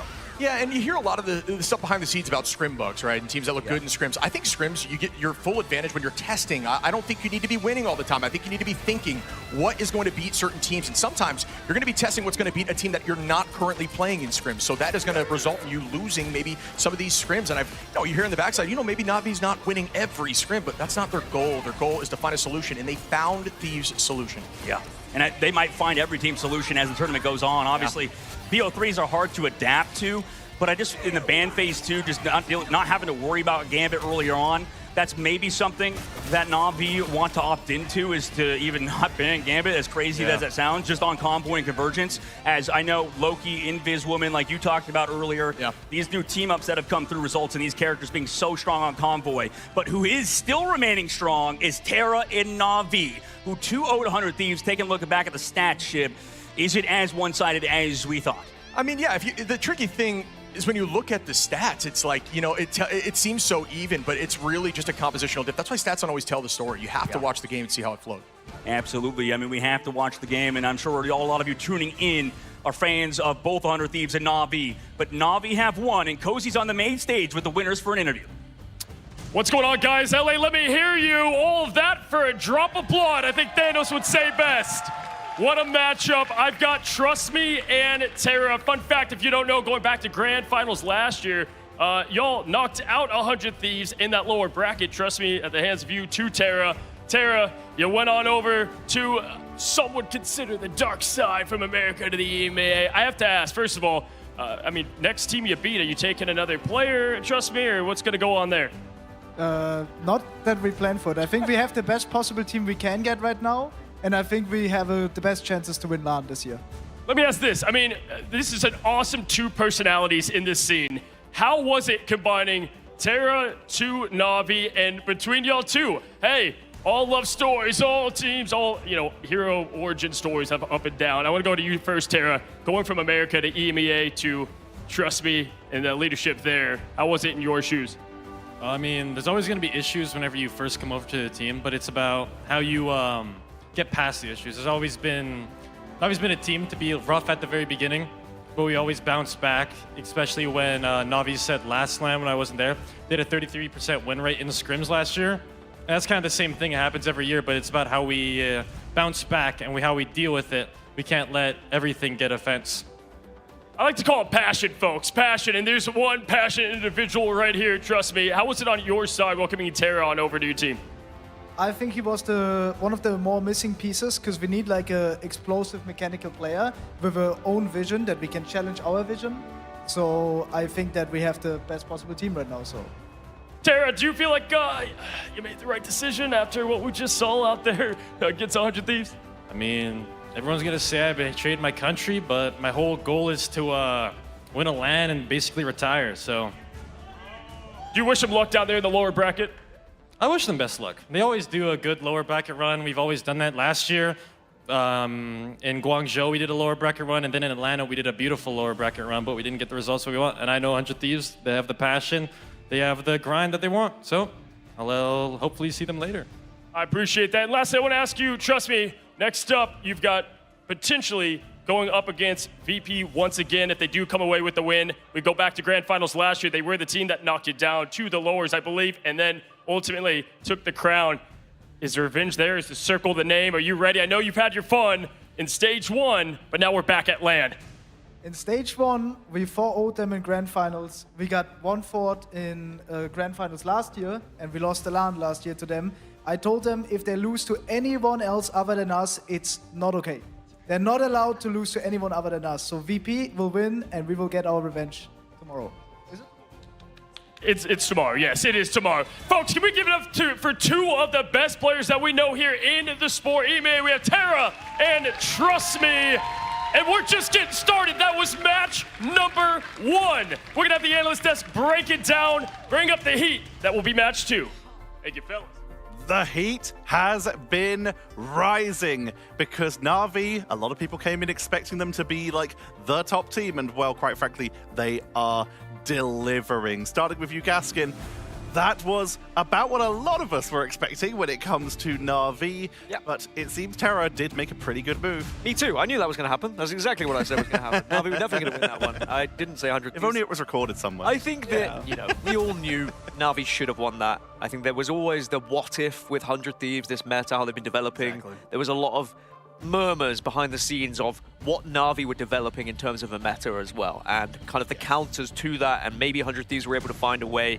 Sadly, they couldn't deal with the Penny Ultron meta that we've been hearing a lot of. We saw it a little bit yesterday as well. Do you want to go into that very quickly about like what makes that so good? I mean, I think we got to see it firsthand, how good Penny is. I think a lot of people playing at home in their ranked games were playing with the double nest team up, right? True. And you look at it, it's the simple way of playing Penny. You get two nests, it seems unbreakable, but having the Panther team up, getting the shield in front of you, being able to protect that nest, and just being aggressive into the enemy spawn, unbelievable.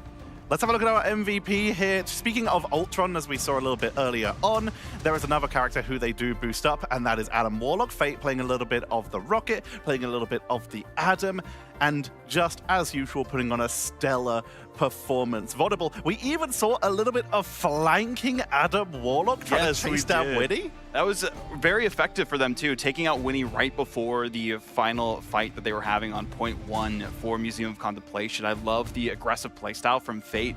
Usually it's been Terra in the past to play, or not Terra, excuse me, Jerky to play the Adam Warlock, sometimes Terra in those triple compositions, but Fate really a player that cannot be understated one of the best in the game for good reason. And this is just the averages per 10 minutes for this, but we got to see it, 7 finals at least, both times from them. Plenty of assists too, and also using the team up with Ultron, the fully enhanced version makes it so that your Cosmic Clusters heal your team, but also have a 3-meter radius AoE heal for your teammates too. So if everyone's grouped up, you just get all the heals and keep them sustained, and also the res is just so overpowered. They had it one-sided on Museum.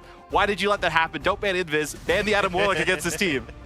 There's so much work that's being done here. As you mentioned, the Adam Warlock's getting a lot of work, and Fate didn't used to play that. That would be Jerky, but with the Ultron coming in as well, that's a Jerky hero in a nutshell, Vod.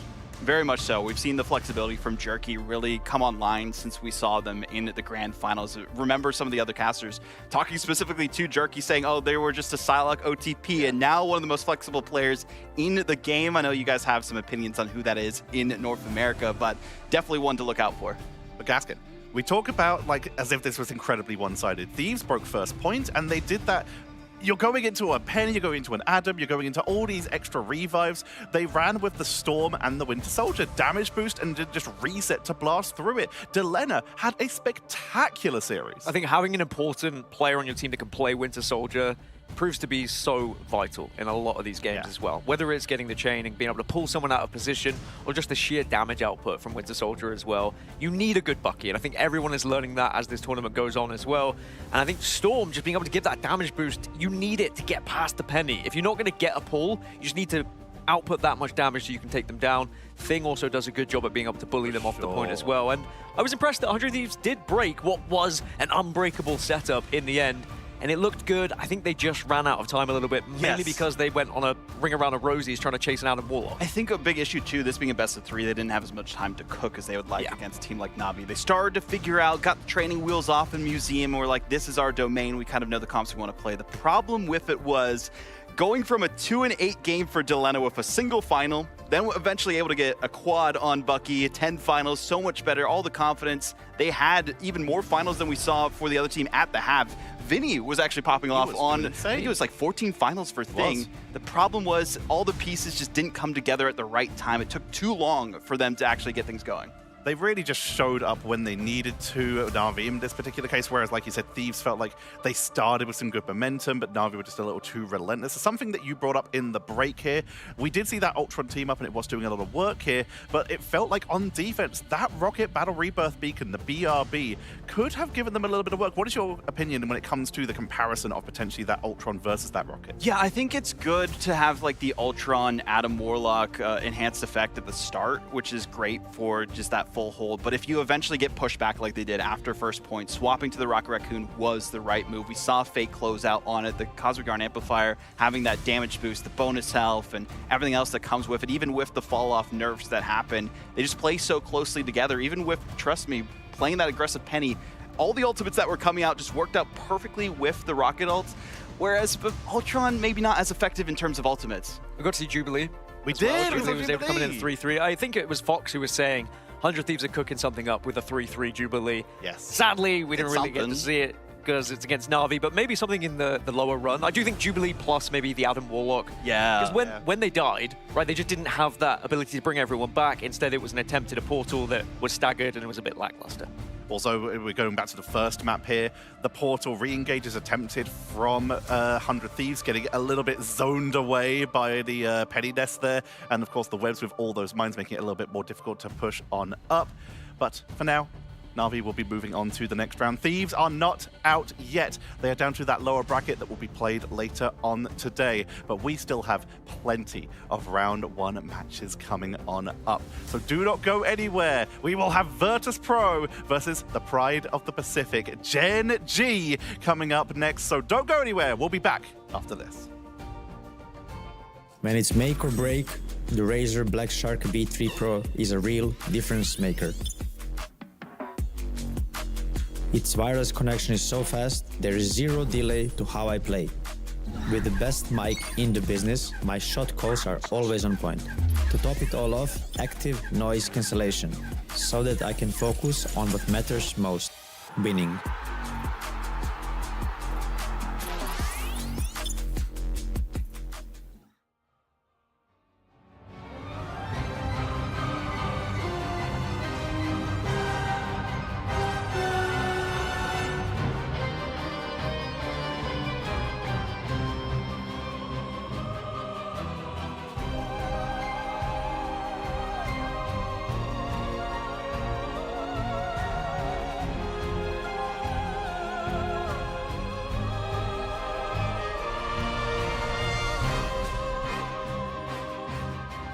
Everybody's afraid of something, but true legends rise above the nightmare.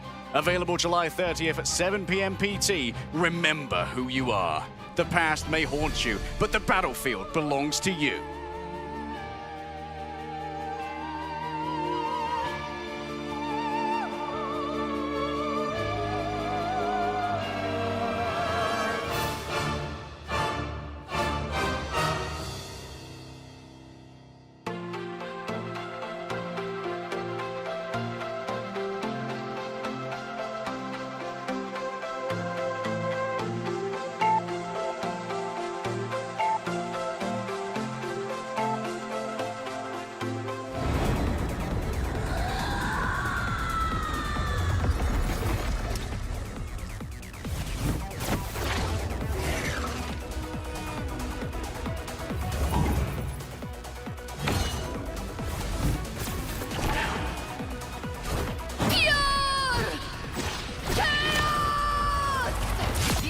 Inevitable.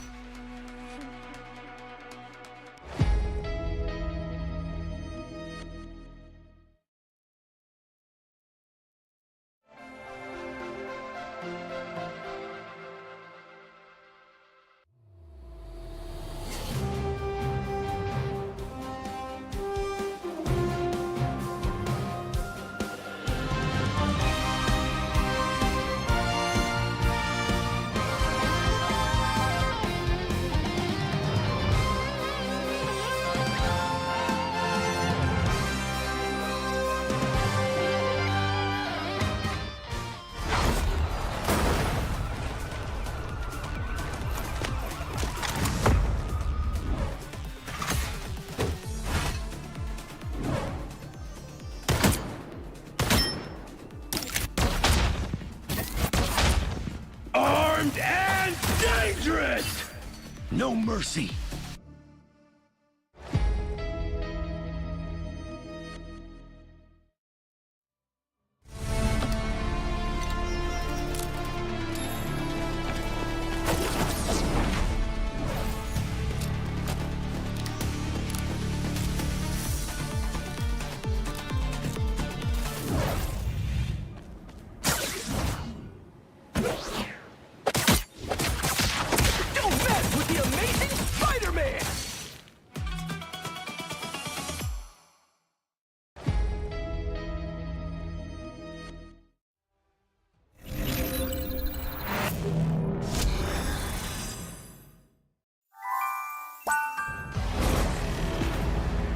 There is only one path to peace, the Avengers' extinction.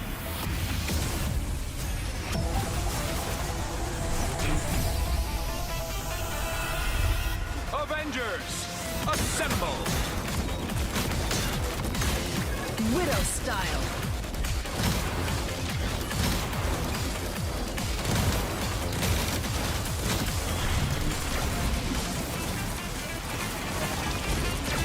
Friday, lock and load.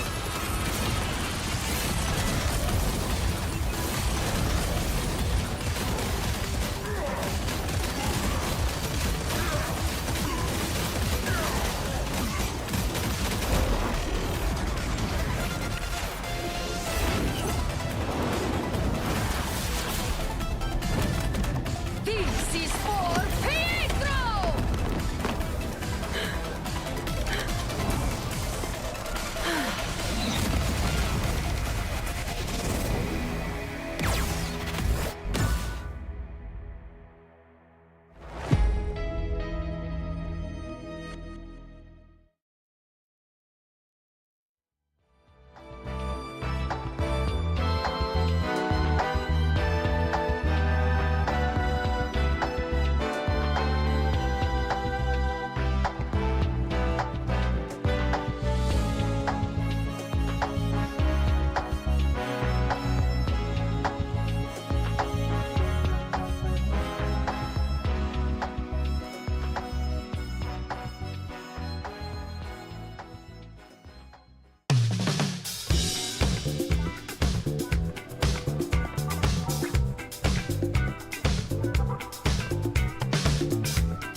Welcome back. We have more games coming for you as we are heading into our second series of the day here at the Marvel Rivals Ignite mid-season finals. Vess's family have impeccable taste with Jeff and the Magneto being talked about earlier, and we saw a lot of Magneto. We've only seen a little Jeff so far, but what we have seen a fair amount of, let's go into it a little more as we get set up for these next games. We have seen a fair amount of that Ultron Penny, and well, there's a couple teams who we've been talking about who apparently have been rumoring that perhaps it's VP who may be behind such a strat. Yeah, I think that from what we've heard, Virtus Pro pioneered the strategy and have kind of developed this meta similarly to what we've seen in previous years.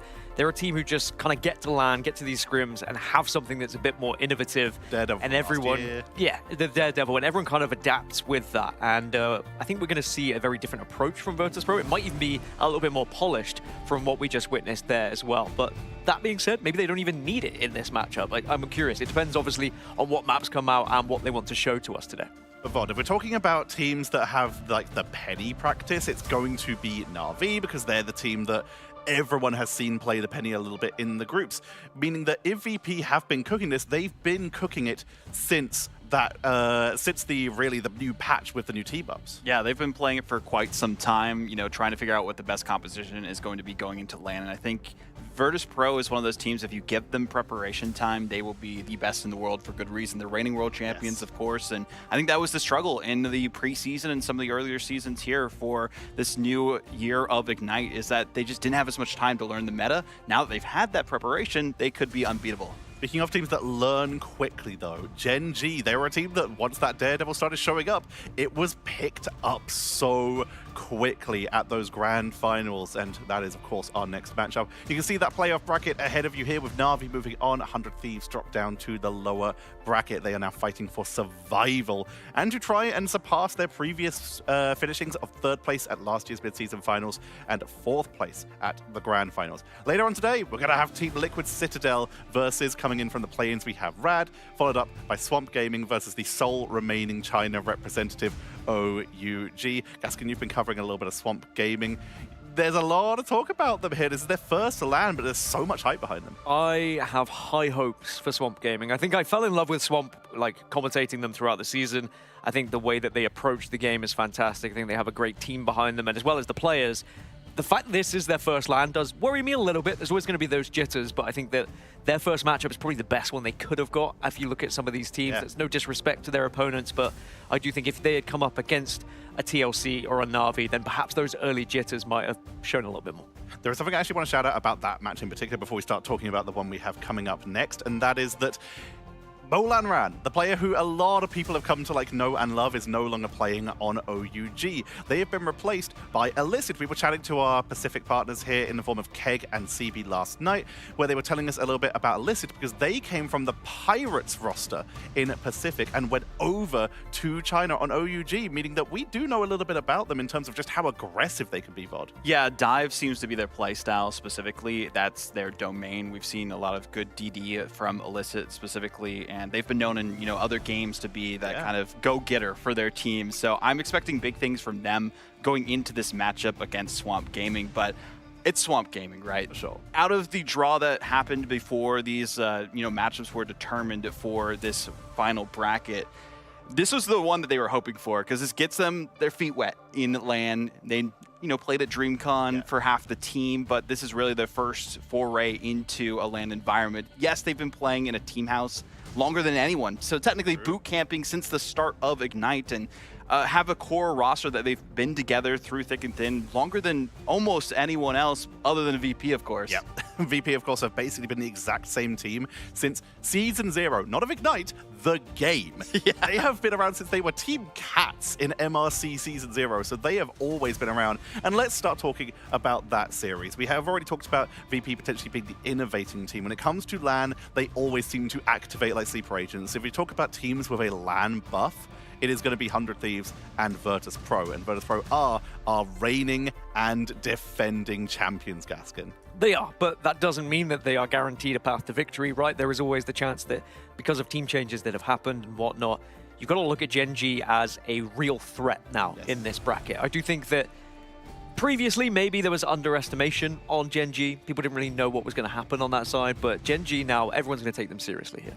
Exactly. Gen G, they used to be back when they were Ground Zero, and then into Chopper Mag. There was a little bit of is the first run a little bit of a fluke when it was Ground Zero, and then Grand Finals proved absolutely not vaudable, but something that is consistent for them. Unfortunately, Salvation has not made it again. But in terms of substitutes, vaudable, yes, you can't get much better. They've brought in Alex. Tell me about him. Yeah, so Alex, from Team Heretics, was one game, like 30 HP or something away from qualifying for LAN against Virtus Pro specifically. So getting a revenge potentially if they do get this win against them. But again, there's so much to talk about with Alex and Gen G, but we got to get these teams going. We do. So we'll be back with a little bit more of a breakdown and the draft very shortly. But first, it's time to hear from the teams. Let's send it over to the stage and Cozy.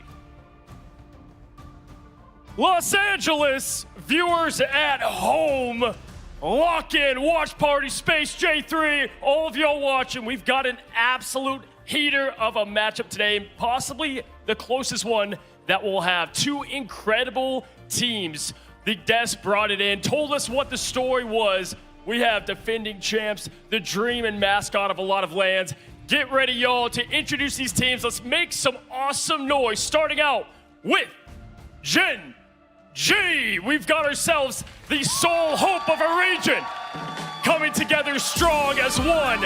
Don't call them an underdog. They're anything but. Team has stuck together, looked for more, and is ready for the upset. Coming at you, we have Bobo and FMCL. The wonderful Duet and Zen Starry as your vanguards. And Skittles and Alex joining the roster as your backline. And of course, those that went to the grand finals that know pretty much a mascot. One of the favorites here. We have Bobo. Give it up for Bobo, everybody. Bobo.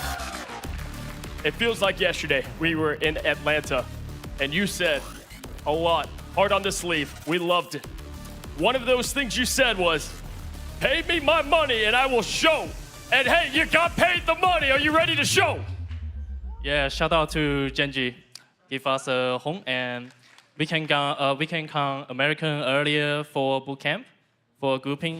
We from PEC, we don't have good ping, and we need a wake up in the morning. I live in China, so I need a wake up at 6 a.m. for the screen every day. So it feels good. So we're gonna win. We're gonna win! That's what you want to hear. Anything you want to say to the other side of VP? Anything you would like to say to your opponent? Good luck. Hey, give it up for the Humble King here, y'all. Love Bobo, full team. Good luck, but let's meet the other side. Now, if you're new to Marvel Rivals, well, let me tell you, these are your reigning and defending champs of the grand finals. Coming from the EMEA, they have set the standard, the quality of Rivals play. Put your hands together, get hyped, get loud for VP. Virtus Pro coming at you. We have Saipe and Tritro, your back line. Holding up strong, Nefix and Vinci. And Vi and your man Sparker. Some consider the GOAT of duelists, ready to defend their crown. And listen, it's a man of few words at times. Confidence builds. Reigning MVP from the grand final, Sparker. First of all, how does it feel to be at another LAN? Well, that feels good. As good as normal. Hey, awesome. And I want to ask you in general, after y'all won that last one and gone through the journey of what has been today, what team are you most looking forward to go up against at LAN here in LA? Well, TLC has been looking really strong, so I hope we can try and beat them here. Do you think there's any extra pressure and motivation for you and this team after being the reigning champs and everybody circling your name? Well, people probably have some high expectations of us, and I hope we can try to achieve everything they want us to.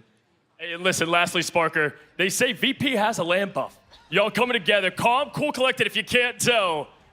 Is it true? Is there a LAN buff here for Virtus Pro? Yeah, there is definitely a LAN buff for us. Hey, give it up here for your reigning champs of Virtus Pro. We got a good one today. It is Gen G Virtus Pro. Gonna be an absolute heater of a map, and to cover it all, to get it ready, let's take it to the desk to find out more.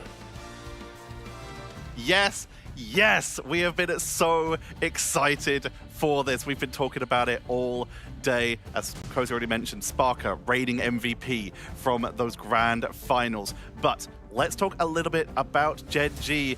They have had quite a journey to get here for starters. Once again, most of this roster, a little bit of ground zero, stealing a little bit of Nova from those mid-season finals last year, coming together to become Chopper Mag at those grand finals last year before finally coming back here as a second time as Gen G. This team had to fight through the newly combined Asia and Oceanic regions into Pacific, meaning they had to win OCE, and then they had to win the Pacific, beating out Reject, who we saw yesterday take RAD to the limit a little bit here.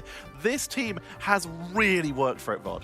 This is the super team of the Pacific region. We've been waiting for them to, have an organization that they can call home after their performance in the grand finals. And finally, they do have Gen G backing them up. And unfortunately for Salvation, not able to make it to this event, but the best that they can really ask for in Alex coming in. I mean, they have their heart on their sleeve, ready to showcase to the world that they can make do with the momentum that they have from that grand finals, right? Top 6, looking for an even better performance this go around.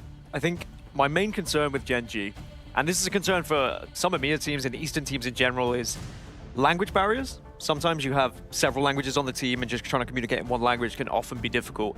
And Salvation was the gambit as well, which does worry me a little bit. How is Alex going to pick that up? Are we going to have equally as good a gambit? Yes. Is it going to be up there? Very much so. Yeah, so I can answer you right now. As long as that is stepping up to the plate and is as good, then I do think Gen G have a real chance here. You've also got to bring up the fact that when we did talk to them last year, when we did bring up, of course, how does this team communicate? And at the time, it was sort of the 4 OCE players playing together, and then Bobo and Salvation would sometimes just go off and do their own thing and just comm together. They do comm in English, but sometimes they just go off and communicate in Mandarin and would just have their own play.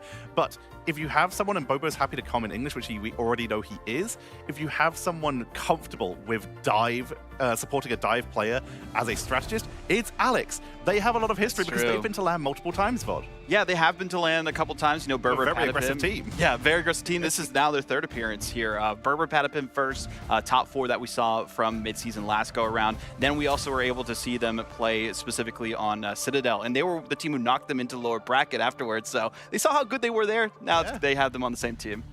We're going to be getting ready to head into that game very shortly. But of course, as we have already mentioned before, every single series starts with domination. And we already know what map that will be. We're going to be starting on Celestial Husk. The teams know ahead of time they'll have been practicing on it, but it means that us as casters can look up the stats. Gaskin, what do you have for me? It's an unbeaten map for Virtus Pro, unsurprisingly. And I do think that Celestial Husk is going to benefit with them, with the way that they like to approach the game, and especially with the meta they're developing. I think Penny could certainly play a factor here if they would like to put her on the map. For GG, they're 2-1 in stage 1, 4-2 across preseason as well, so it's not like they're unpracticed here, and I think there's some history on this map as well. Yeah, I mean, there was a series way back when in the grand finals when they were known as Chopper Mag for Gen G, that they got a map off of Virtus Pro, one of 2 teams, Dark Zero, the other one, during that group stage, and got 2nd in their group. Unfortunately, they did play on Celestial Husk. It was 2-0 for Virtus Pro for good reason. They're one of the kings of domination in the region. But you do bring it up. Virtus Pro won grand finals, and yet they didn't do it clean. We already talked about how Na'Vi, who were potentially one of the favorites here and one of the best teams in the world at the time, came in and they took one map off them in the grand finals. Which means that, in theory, Gen G took as many maps off of Virtus Pro as Na'Vi did in those grand finals.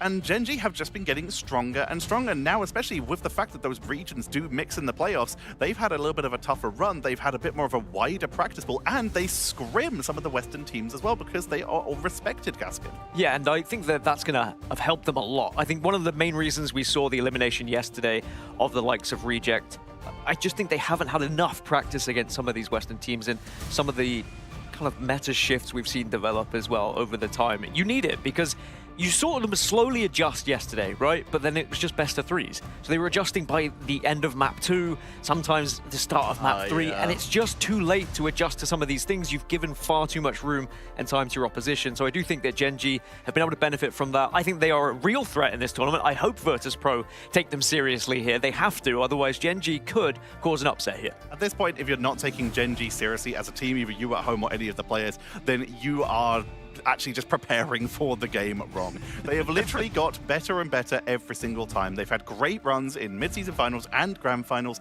and have consistently made it to LAN. The core of this group, Zen, Starry, Duep, all of these players have basically made it to LAN every single time, Vodable. What's also cool, like speaking of LAN experience for this team, they were even able to fly out to China for the Pacific playoffs. So, got a little bit of a teaser of what they can expect playing in the same environment together before they even came to this event. So they have the camaraderie, they have every coordination that we could expect. And I feel like Alex is going to fit in perfectly. You were saying, the Gambit potentially might not be as good as Salvation. I'm going to tell you right now that he is might be actually better than we saw from Salvation. I mean, that's what you want, right? If you're going to be replacing someone, you don't want to be worrying about anyone's performance on any hero. You hope that hero pool is just as good as the substitute that you have. So yeah, I'm intrigued to see how it goes for Gen G, and I do think that they are going to surprise a lot of people watching. Like you said, even though we know, and I'm sure the players know, there's always going to be doubters. There's always going to be those who look at this Virtus.pro roster and say, oh, well, this should be just an easy 2-0. It's not going to be that simple. Let's actually build a little bit of the story behind Alex. Na'Vi, a lot of people's favorites going into this. They played during the preseason and they had an almost perfect run, but the one of 2 teams that they did actually lose a few maps to were the surprise flashbang of Team Heretics, where Alex is currently playing on, where they would bring out stuff like Strategist Deadpool very early before it was really popularized, Vod. Yeah, I mean, that's something we could expect to see from them. We saw, like, inklings of it in the last series from 100 Thieves, winning one of the best Strategist Deadpools in the game, but Alex also known for that as well. We could even see some White Fox at one point if some dive comes through, too, and I've seen some middling results in the play-in so far with White Fox, Luna Snow, trying to team that together, but even then, I feel like just the flexibility of Alex, as you're mentioning, able to just go with the flow of whatever jank comp that Gen G want to run. We've also got to talk about, once again, just the fact that while Gen G have gone through some roster changes, they've had the subs as well. Skittles is also a newer player to the team after mid-season finals last year. Really has made a name for himself on that side, but it is the anchor, those front lines, that is so respectable. But when you look at Virtus.pro and you talk about respectable front lines, Nevix and Fincy Gaskin just really show what you can do. They really do, and I think that you can look at the entire VP roster, really, and you can trust in their performance and their execution, which has been such an integral part to success so far in this tournament. When you look at a lot of the fights that we've been having and where these games have been won and lost, even yesterday during the play-ins, like, we got down to mere meters for the difference of being able to qualify through or not, and that was just down to ult execution. At times, not ulting at the right time or using too many, not enough ults, not committing at certain scenarios. So I do think that VP are a roster who have this chemistry now that they've been able to build up, and their execution should be on point. So I'm not worried about that aspect. And good news for you all. It looks like we're going to be heading into that draft, meaning that we can get started with the Grand Finals rematch. Virtus.pro looking to recapture their crowd. Last mid-season finals, they didn't make it. They were knocked out, not making it into the not into those mid-season finals. They had to watch from home. But for Grand Finals, they took it all. Now they need to prove that it's not a mid-season finals curse. As usual, we start with Mantis. Give someone a Mantis. Let me see Mantis. I want to see these like, why? Why is she being banned so much? Well, I think I know why, but I'd like to show everyone at home why as well. Just give some of these best teams in the world and best players the chance to show. Even in a 2-2-2, she's still disgusting. But yeah, as usual, you get the Magneto follow-up on the Protect as well, which actually seems to be becoming more of a tradition here. I think we called it on day one, VOD. We knew it was going to happen, but everyone realizing now just how integral Magneto is to that composition. Yeah, and that'll be for Duop just to focus on the main mag player for this team. Thing Band, though, makes me think that they're going to be trying to play some dive, but also very good on this map in Celestial Husk. We've seen it with the Penny composition. A lot of people were telling us behind the scenes that you might expect to see Penny Thing as a frontline, but Groot also is a great enabler with it as well. Root taken out. They could have secured a one-sided Magneto, but Genji instead choose to remove the Flora Colossus, taking him out of play. And Venom is protected from Virtus Pro. We've seen a little bit of Venom, not a lot compared to a lot of these other Vanguards. So interesting to see Virtus Pro going for a protect on that as Ultron is taken away.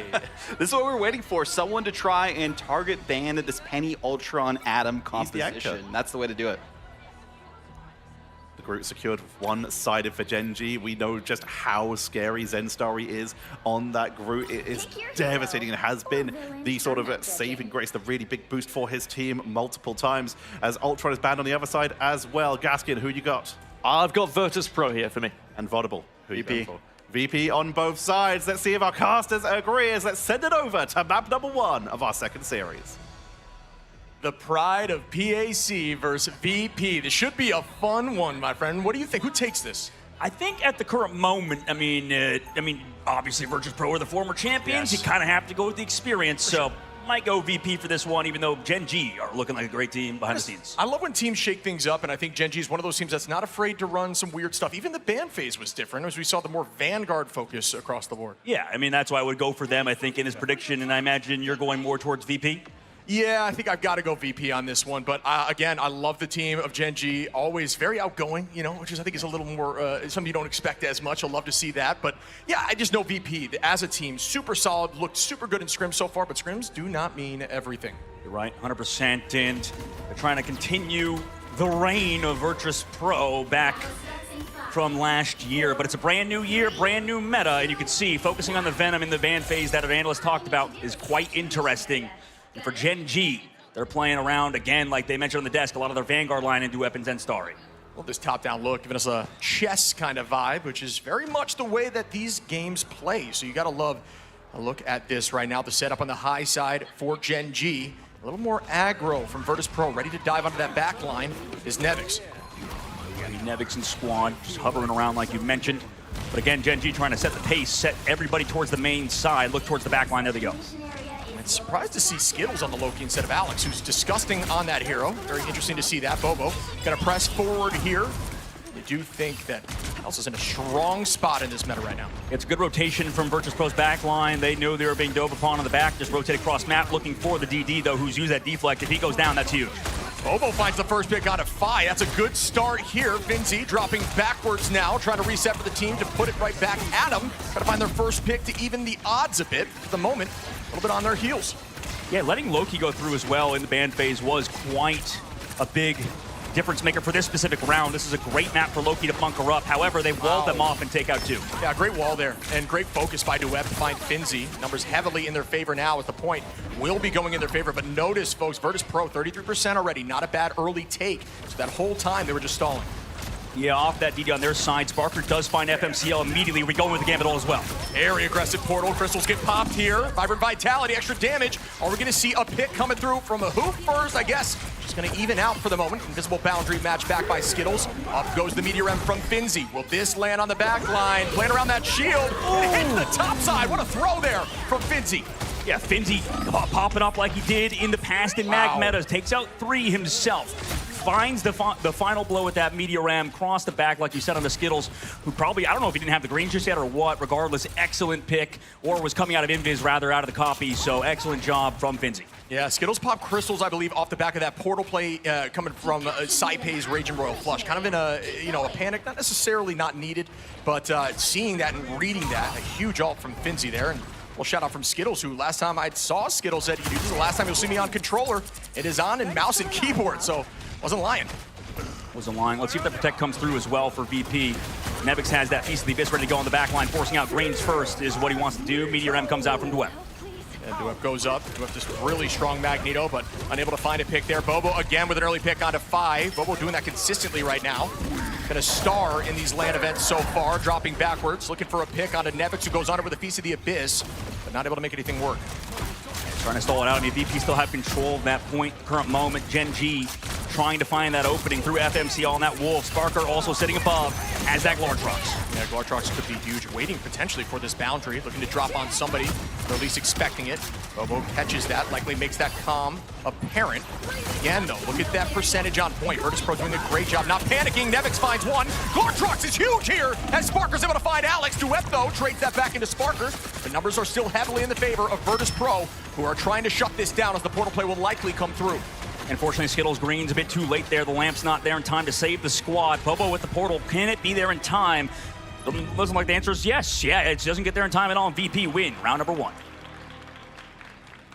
Very well played there by Virtus.pro. Again, just the knowledge, the pacing, they're not afraid. They look comfortable up there, taking that point early and then knowing that even if they go down, just stall for as long as possible. We all get KO'd on point. Next thing you know, 40% up as before the first fight really even begins. Yeah, you called it perfectly. The patience, the overall decision-making is looking world-class yet again from VP. Showing that dive is still very good in certain situations if you get the Elsa through and stuff. I know that MRC and rather the relegation tournament with teams coming through for stage 2, which we'll see coming up in a bit, a lot of new faces. But we saw a lot more hit scan prevalence. We saw even Elsa bans, Black Widow bans. This time around towards the pro scene that are here at Ignite, they've talked about strategists being so strong, and that's why in the draft phase we've seen mainly strats and now in this case Vanguards, no focus towards those duelist lines. It's really hard to dive into Gambit. I think Gambit really kind of negates some of that dive tech. You know, Luna's going to be your focus, but there is a lot that she can do now, obviously with freeze, and then also our ability to trance and cleanse if there's anything dicey in front of you. We're going to see Zen Starry begin this fight. It's going to be a little Venom v Venom battle. We haven't seen a lot of Venom in the tournament so far. Yeah, I mean, that was one, funnily enough, Trust Me was talking about. A lot of Penny Parker stuff, which we've not seen either teams pull out. Curious that we don't have it. Sparker with the pick on the Skittles, though. These guys have sprinted a full marathon on that point, so Parker up on that spike there. Nevix taking the space, collapsing early. FMCL in a tough spot, but does get away. You know, it looks a little dicey for the moment. You can see them playing on height. VP getting the point early here would be exactly what I'd expect. They just do a great job of playing and taking and claiming the space, and it's so hard for Gen G to move forward. Yeah, I mean, this kind of, again, goes back to the draft phase. If we're trying to mirror in the dive sort of composition, would favor the side of VP who have the Gambit. You see now, he'll let the Devil out goes from Phi. He's going to have to slow up a bit. Trying to force out some cooldowns. It does just that. The dance floor goes out. Bobo with the Glartrox doesn't land here. Phi dives backline onto Bobo, who has that all out. Instead, nobody gets a pick. Finzi in the sky. Will this land once more? Waiting for something in the off angle on Skittles. What a throw from downtown as Sparker gets another pick onto Alex. Full strats go down. Finzi just had absolute pop-off performances in the last round, and then this one. Excellent shot by the Meteor M to get it done for VP. Now in the upcoming fight, Feast the Abyss available for Nevix. He's been using to kind of live.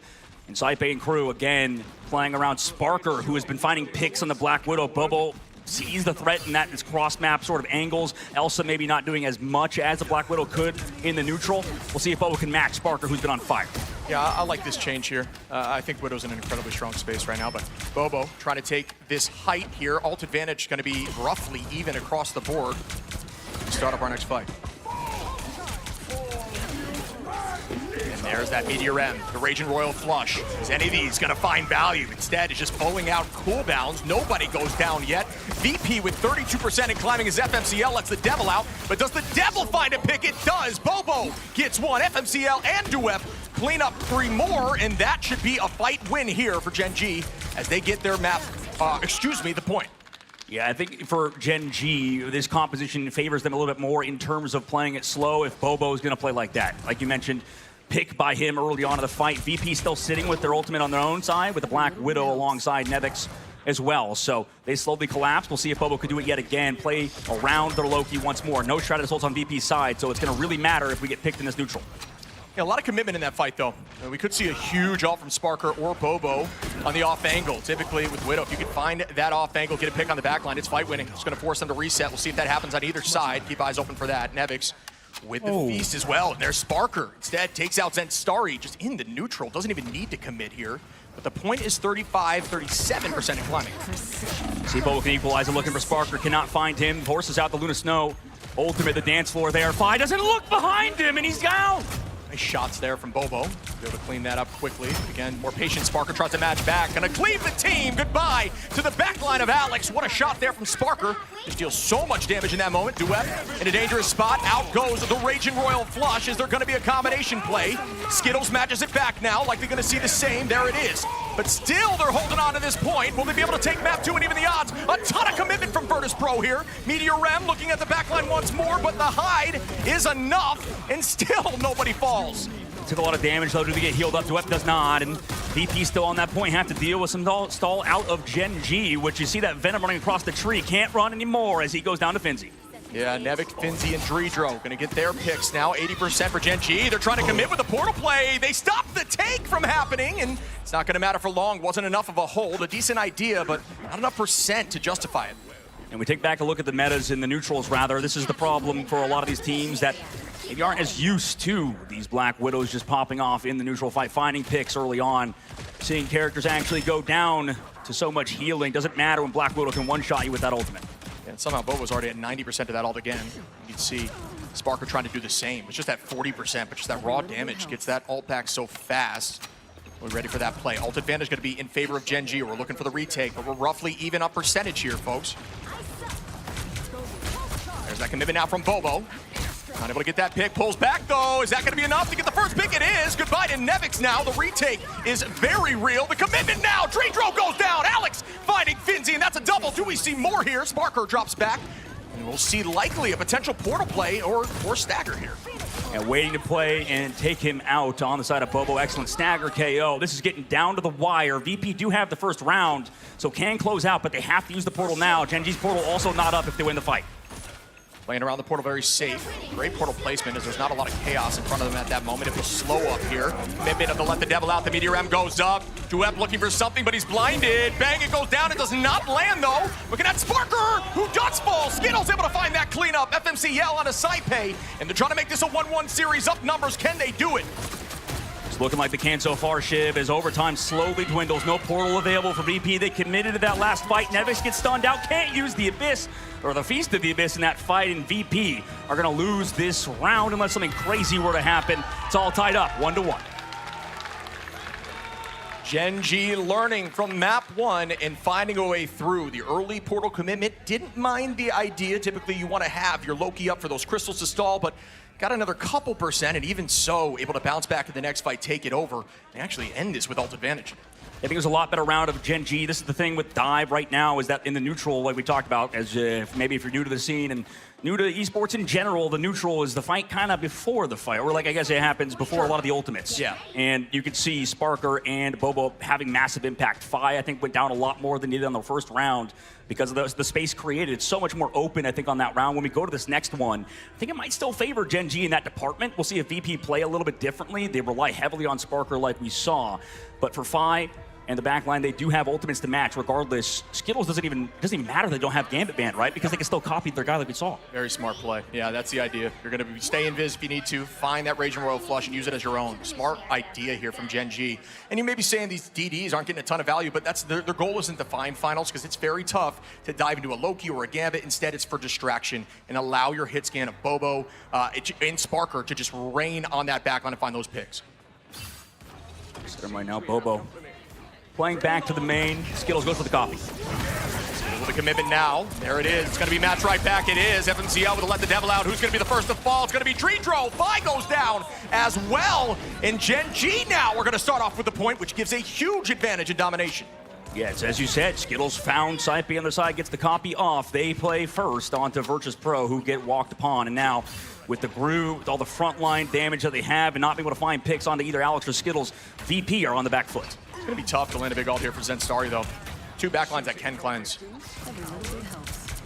Bobo building that ultimate, 80% now. This is a nice location to begin your ult if you're able to get there. Beast of the Abyss could be huge. It lands on 3. There is the commitment from Zenstari. Gonna bubble up for the moment to get healed up. Match back by the dance floor. Alex does the same. Just a little bit later, excuse me, we call that a quote-unquote better ult. A few seconds where you will be untouchable, and it looks like both teams are just gonna drop back. I maybe thought that Finzi could even go for an ult for there because there were so many cooldowns used just to save that Gru who is getting taken low, but so is Finzi. Bobo finds Sparker, and once again, Gen G are up. The commitment from Bobo with ultimate, and there's a downtown throw. Thought that had a chance. Nevix finds Alex, though, to try to even the odds. 50% here now for Gen G. He do gets Bobo's ult out as well as Fi not going down. However, he's tracked down to the right side. Does he get picked? Does get kicked away, but has a snowflake. Bang! What a throw there from Duep. Zenstari finding Finzi in the front line, and VP now getting a little nervous. 60% and moving forward. Once you get to that 70% number, it becomes a one-fight game. Ever since they swapped to the Black Widow and have played on these open rounds, it's been one-sided. It's Virtus Pro and Sparker has to pop off, has the ultimate in this fight, but they're against the Loki ultimate as well. Saipe and their own Raging Royal Flush need to make a play, need to play aggressive and take out Bobo, who has been a menace as well. Eyes on, once again, the Raging Royal Flush match. Skittles trying to find Saipe in this moment. It's going to be tricky. Instead, going to use Crystals. Finds that combination instead. Going to bring out the dance floor in a panic. Both teams are going to slow up once more. Sparker being driven away. 80 HP is crazy. Still doesn't go down. Bobo finds one. Sparker matches it back. Nevix finds the second onto Alex, and that's a huge pick here in this fight. That is, and they also use that prison, like you mentioned, to take out 5, but he doesn't go down. Sparker with another one on Duep, and he's got full instinct as well as the Glartrox in a moment. So the switch looking like it's panning out. Though Zensari does find the stagger on the Saipe.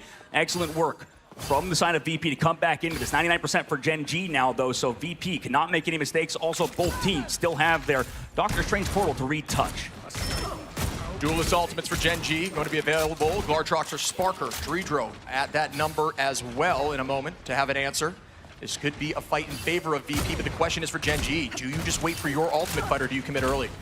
That's a great question. I mean, they're surely going to play it slow, but we know Nerves have caught up with teams before. We're up on the flank, doesn't go down. The movement on this hero is just insane. FMCL, though, with the first pick. That's going to put them up. Will they be able to move off the back of this, take this space back? Dredro goes incredibly low on the back of a huge shot there, but no, Bobo does not get that clean up. Duep instead finds Finzi, forces out the dance floor. Will that be matched? Alex is incredibly close to the boundary, but not quite there. Yeah, I mean, they're slowly whittling down VP. Nevix falls. We have to rely on a portal now. Sparker has to be big with his Glartrox, but where is it? Unfortunately, didn't look like it connected onto much. Duep goes up with that Meteor M from a mile away. Bang, it lands! Sparker, though, instead finds that pick out of FMCL. It does not get any major value. Good movement from Bobo there on the Widow. And the Dinosaur's in play. Yeah, the Devil Dino, and usually we heard about this against Dive, but right now he's just getting poked across the map. Yeah, the idea here is to do a ton of frontline damage. Duep's low. Saipe plays the aggro onto Alex. And unfortunately, has a reload. Still gets that pick. Vinci finds two. Sparker again. And wow, Virtus Pro with their backs are against the wall. They do not let up. And there's 50% to go, and they have to rely on some crazy stall now. Let's use the portal, right? So, they're going on a portal right now. So this is the last fight for both squads. And Starry has to be big with an ultimate. Dredro also on that Loki.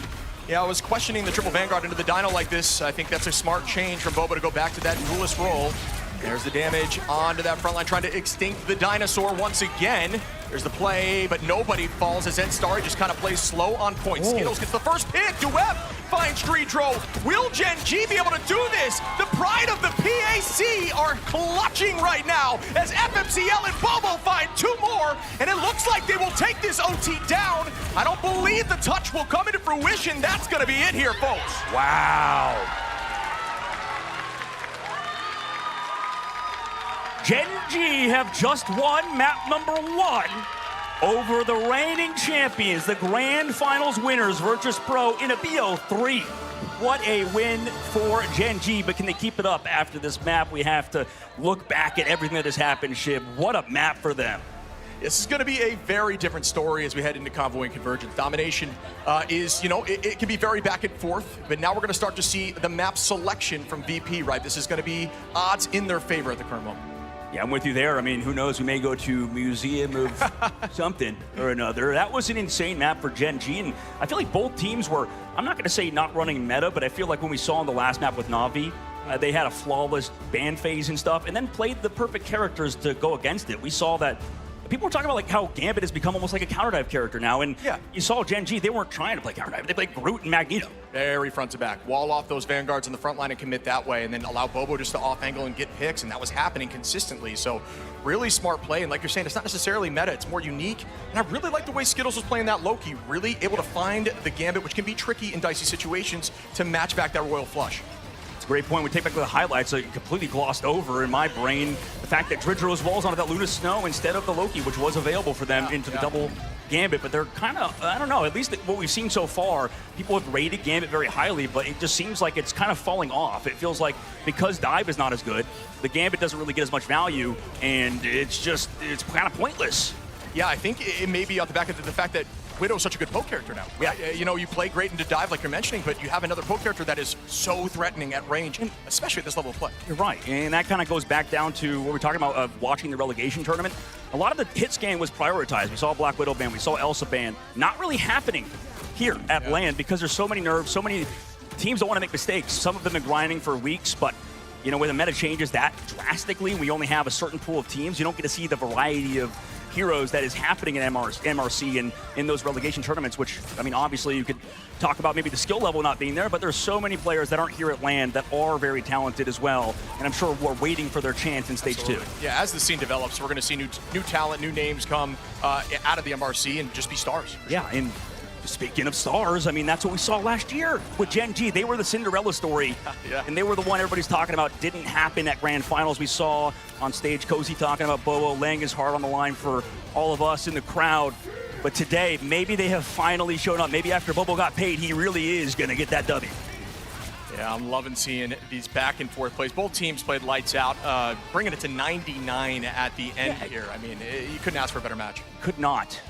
You could ask for a better match from VP because they were playing some nonsense, man. Like, let's be honest. Like, why are you playing Devil Dino versus full front to back? Like, what's the play there? Yeah, I mean, your goal is just to do a similar story as to what you're doing with Groot. You essentially not wall off, but you pick and shield off one of the Vanguards. You get that pick and move forward. But, you know, Bobo actually was on a triple Vanguard right before that portal, and I was worried because I was saying I think the Dino's going to be huge into that, but made the switch right back into Elsa. That percent-based damage is too much here for them to handle. Let's toss the Cozy on the stage, who I'm sure has some awesome voices for us.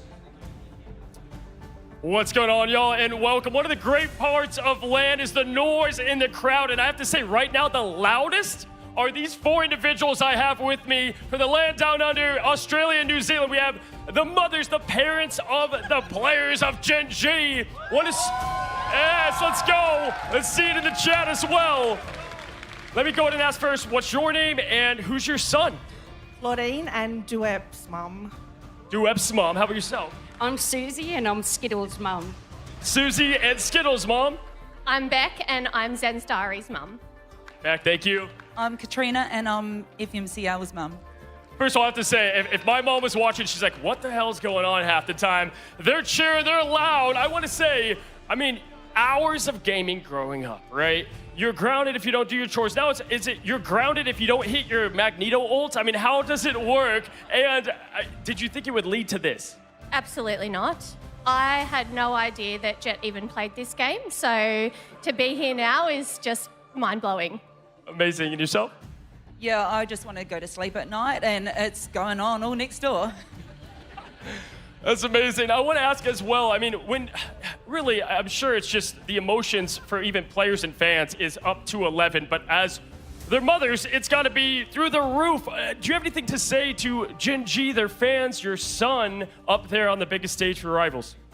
Thank you, Gen G, for investing into our boys, and I am just so proud of every single one of them that are here today. It's just incredible. You got it. And thanks to the family at home that's supporting all of the boys and all the followers. We've got this, boys. Well, y'all, don't call them underdogs or anything but. They're up 1-0 right now against the reigning champs. Let's give it up for the awesome parents of Gen G. Shim, Dogman, take it away again from the caster's booth.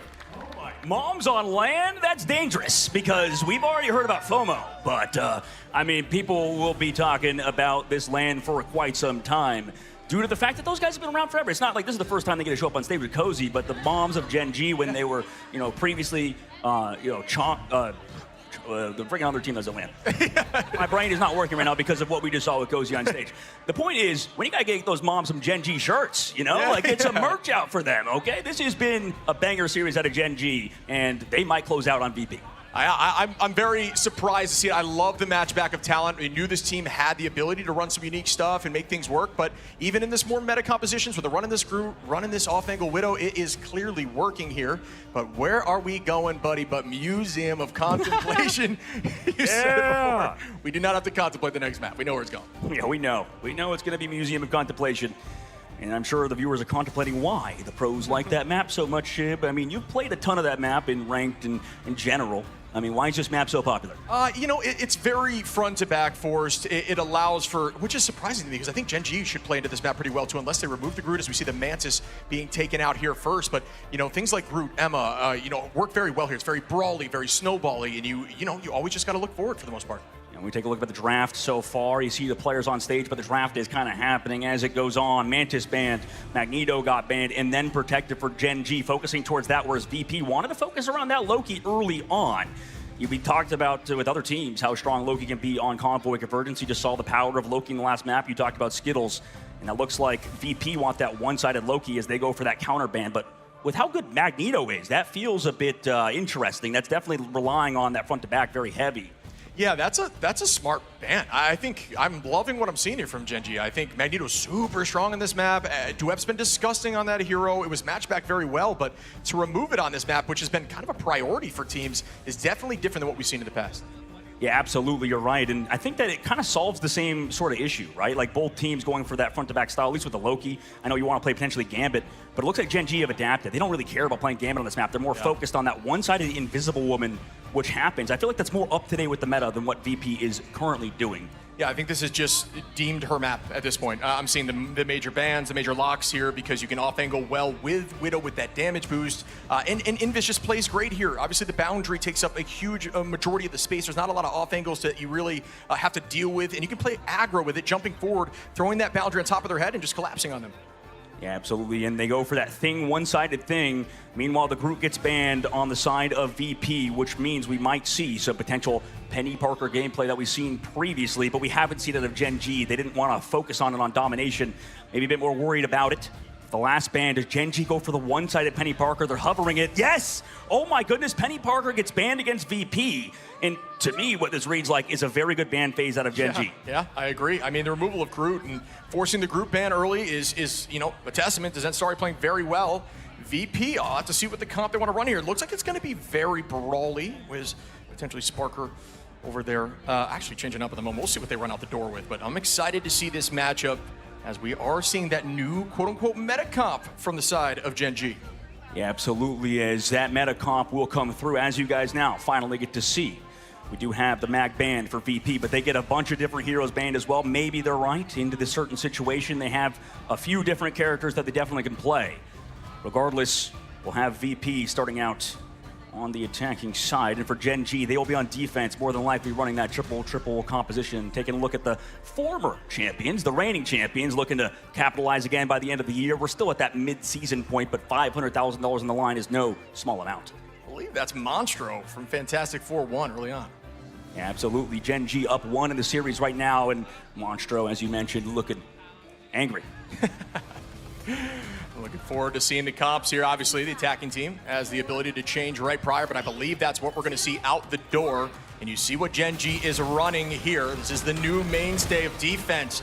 This quote-unquote new meta that looks incredibly strong as we head into a tech pause. Yeah, tech pauses happen sometimes, and I'm curious what the issue is. I'm sure we'll go into it in a little bit. Regardless, Gen G running the comp that we saw Na'Vi just play and dominate with, right? Over 100 Thieves in the last series. I know that VP's a different team. Same thing with Gen G.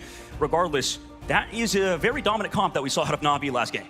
Yeah, see, I was curious to know exactly what the Penny team-up was going to be selected. Obviously, I always knew the Black Panther team-up was very strong, but that just seems to be the go-to every time. There is not going to be the double spawner. You protect your spawner much better with that shield, and you get the attack speed boost. It makes it far more threatening in 1v1s. Absolutely does, and you know, I think based on composition, what we've seen, you'd like assume that's going to be very good. But yeah, right now, VP are dealing with some issues, I imagine, as they walk out the spawn door. I wonder what they're going to play. I mean, you saw for a moment the Storm stuff. What's your thoughts so far on that? Is it easier to break the Penny Parker stuff with it? Yeah, that's the goal. You stay on height, and you look for spawner early, and then you damage boost across the board, especially something like the Bucky from Sparker. You know how threatening that can be, and that extra damage is a little bit too much. And truth be told, Thing damage boost now, especially when he's able to use that Johnny Storm team up, it's a nuisance. It is tough to handle in the front line. Emma plays decently into it, but the team is not electing to do that. Instead, they're going to use the giant sword of Magneto to beat down the rock. Yeah, it's like the opposite of King Arthur. No, who's the guy that pulls out the sword? Excalibur. I think it is King Arthur. You nailed that. Yeah. Oh, okay, good. I got both in the same story. Okay. I mean, that's like, regardless, that's the opposite, right? Because you have to pull the sword out. What happens if you destroy the rock that the sword is in with the sword itself? That is like some Inception type stuff. As we start up the map here. Now, folks, let's see what it looks like with this composition. The BRB being set up in the back corner. I like that decision. Walking out the door now. Scared a little bit of that spot. Alex finds the first pick on a Finzi, who reses back in. Duep, another pick on a Fi, who will not come back into the fight. And Duep finding another one, and you mentioned Alex at the very beginning. We have to mention again for Salvation coming in as a sub. Audible mentioned himself. That's one of the best subs you can get in the damn game, as FMCL's already 60% towards that Kraken impact. Jojo doing a ton of healing, as you saw in that fight. Already up to see you later. Yeah, forced to play slow, trying to find a pull. And that's a great idea. Just play around the spawner. This comp is so threatening, especially on this map, and them banning it out is just a very big brain play. I like to see it. And British Pro still unable to move really here. Yeah, already forcing out the greens. I think that's why. Well, we see actually incoming see you later from Dridger. Do they play slow, wait for FMCL's ultimate? Yeah, you may say, oh, they didn't get a pick. That's not valuable. They got the space, though. Turn that corner. That's all they were looking for. Get through that location, force a reset up here. And so we're seeing the Kraken impact comes in onto the front line of the Emma of Finzi. That does not land the Sia again, this time from Saipe. Finzi gets the first pick on his Zen Starry, and Virtus Pro are walking after the match back from FMCL. Is Nevix too far, by the way? No, he does get BRB. This is the difference between the two teams as well, is that we have that Rocket Raccoon on offense, not on defense. You'd see some teams get picks and then fall back with that BRB, but there's a lot of space created by VP, like you mentioned. Yeah, and Alex is just trying to farm that ult to be able to do the same thing here. Bobo does have that ult available. Duep hits the sky. Will this Meteor M land? It does not. There's the Rage of Ultron, and wow, I don't know how the backline was able to keep Finzi up there, but really well played as Bobo tries to get that pick, and it does not work out. Yeah, low-key, I kind of like how Na'Vi played this map instead of Gen G so far, with the fact that they don't have, instead of Invisible Woman, that Rocket Raccoon, to the fact you can do BRBs, but nice pull. The Force Physics, just kidding. Brought him back into the mines. Bobo shuts down Finzi. There's no BRB to bring him back to. Yeah, setting up once again, retaking this space around the corner. This is exactly what they're looking for. I loved that attack from VP, but they weren't able to close out, and now it's going to be very difficult to get through those reses here from Alex. This is slowly dwindling. Can they find the pick with it? The res, like you said, going to be in play. Here comes the Kraken impact on the offense from Sparker, but do they get the resets? Oh, Sparker gets two here, but the Golden God's gonna bring back all of them. A huge res here, playing for res up the quadra of Sparker, forcing out two ults though for one as a win. Now the boundary to keep the team healthy through 5, the Omega Hurricane. The healing was too much there. They had both the Kraken and the Storm ultimate, could not find the KO. Now it's coming back onto them. Taipei with the coffee, has it, throws out the Sia, but Sparker's already down. Wow. He doesn't want the BRB too. This is insane. Duep's gonna get a second. Nevix comes back into the fight. Number's still up here for Gen G with a minute available. The Sia goes out here from Saipei, but nobody falls. Saipei, one of the best Lokis in the game, but cannot save Fi, who went too far, and they have no BRB. Well, actually, just kidding. Dridger will bring him back. Nevix is still gone after to the Golden God himself, Alex. Yeah, I believe that means off of using that Sia through another BRB, and that's why Rocket was able to have another. So yeah, maybe why you were a little stuck there. That was a tricky one. So we see Bobo jumping backwards and trying to maintain this corner. But again, I just think that Gen G are playing so well right now, and they do have ult advantage. Yeah, I mean, we can't get that one-sided Penny Parker. I think at this point, that character can be so dominant. FMCL with the hook. Does he find that bionic hook on the right side? The answer is no, but he's kept alive, of course, by Ultron in the sky. And we're gonna see the shield come out from Zen Starry. Meteor M goes up. Crystals get forced, trying to burn those fast here, but oh wow, Duep was still able to find one. I don't even know where that thing went, but the res does come through from Dridro. So many backs and forths here in terms of these reses. Yeah, they gotta find picks. They find Bobo in the sky, nothing to bring him back again. FMCL does have that Kraken impact and has to go big, but the See You Later is here. Are we gonna disengage or try to break it? VP might as well be very persistent, even down a number, bounce back, and now they're up, using ults to commit, dropping forward. FMCL gonna be stuck in falls, and here comes the res now, or excuse me, the portal from Bobo. They do have a huge ult opportunity from FMCL these next 5 seconds. Portal coming through, 4 meters, 2 meters, 1 meter, body block, where they are touching, but Bobo falls, and they cap out. VP's in a second point. Yeah, VP, really well done. That was solid play. Needed to clutch up right there, and they did, but that was a ton of time off the clock. 2 minutes and 20 seconds here for point 2, with a spawn that's very close to the door here for Gen G. Will they be able to hold?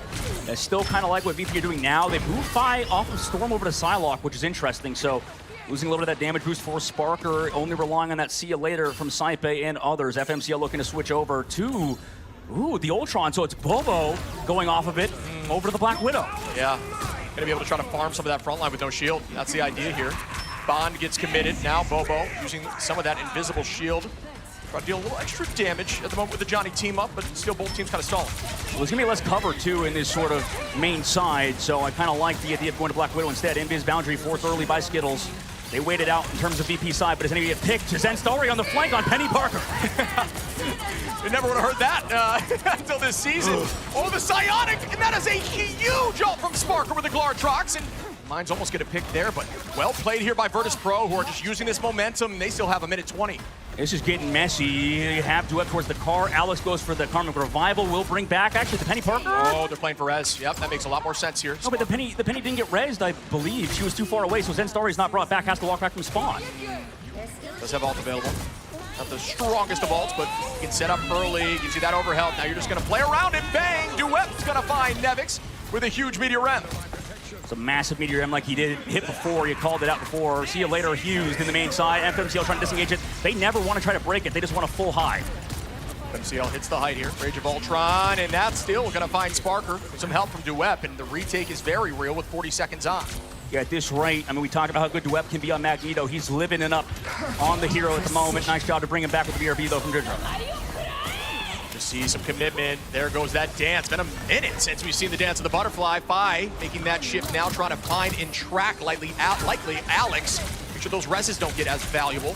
You have driven backwards, but they need to force this touch in a moment to get there and hold. Virtus Pro trying to sneak this thing in. Can they? No. Duep gets there with 3 meters on. Bobo in the off angle trying to find Fi. Will that work out? The spawner's there, but not for long.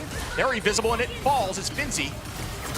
Sparker finds it starting. Yeah, they're just getting picked apart. No Stratos Ultra moving to the third phase, and at this point, the difference in terms of, I think, composition is obviously apparent, but it doesn't end up mattering because Gen G are AFK.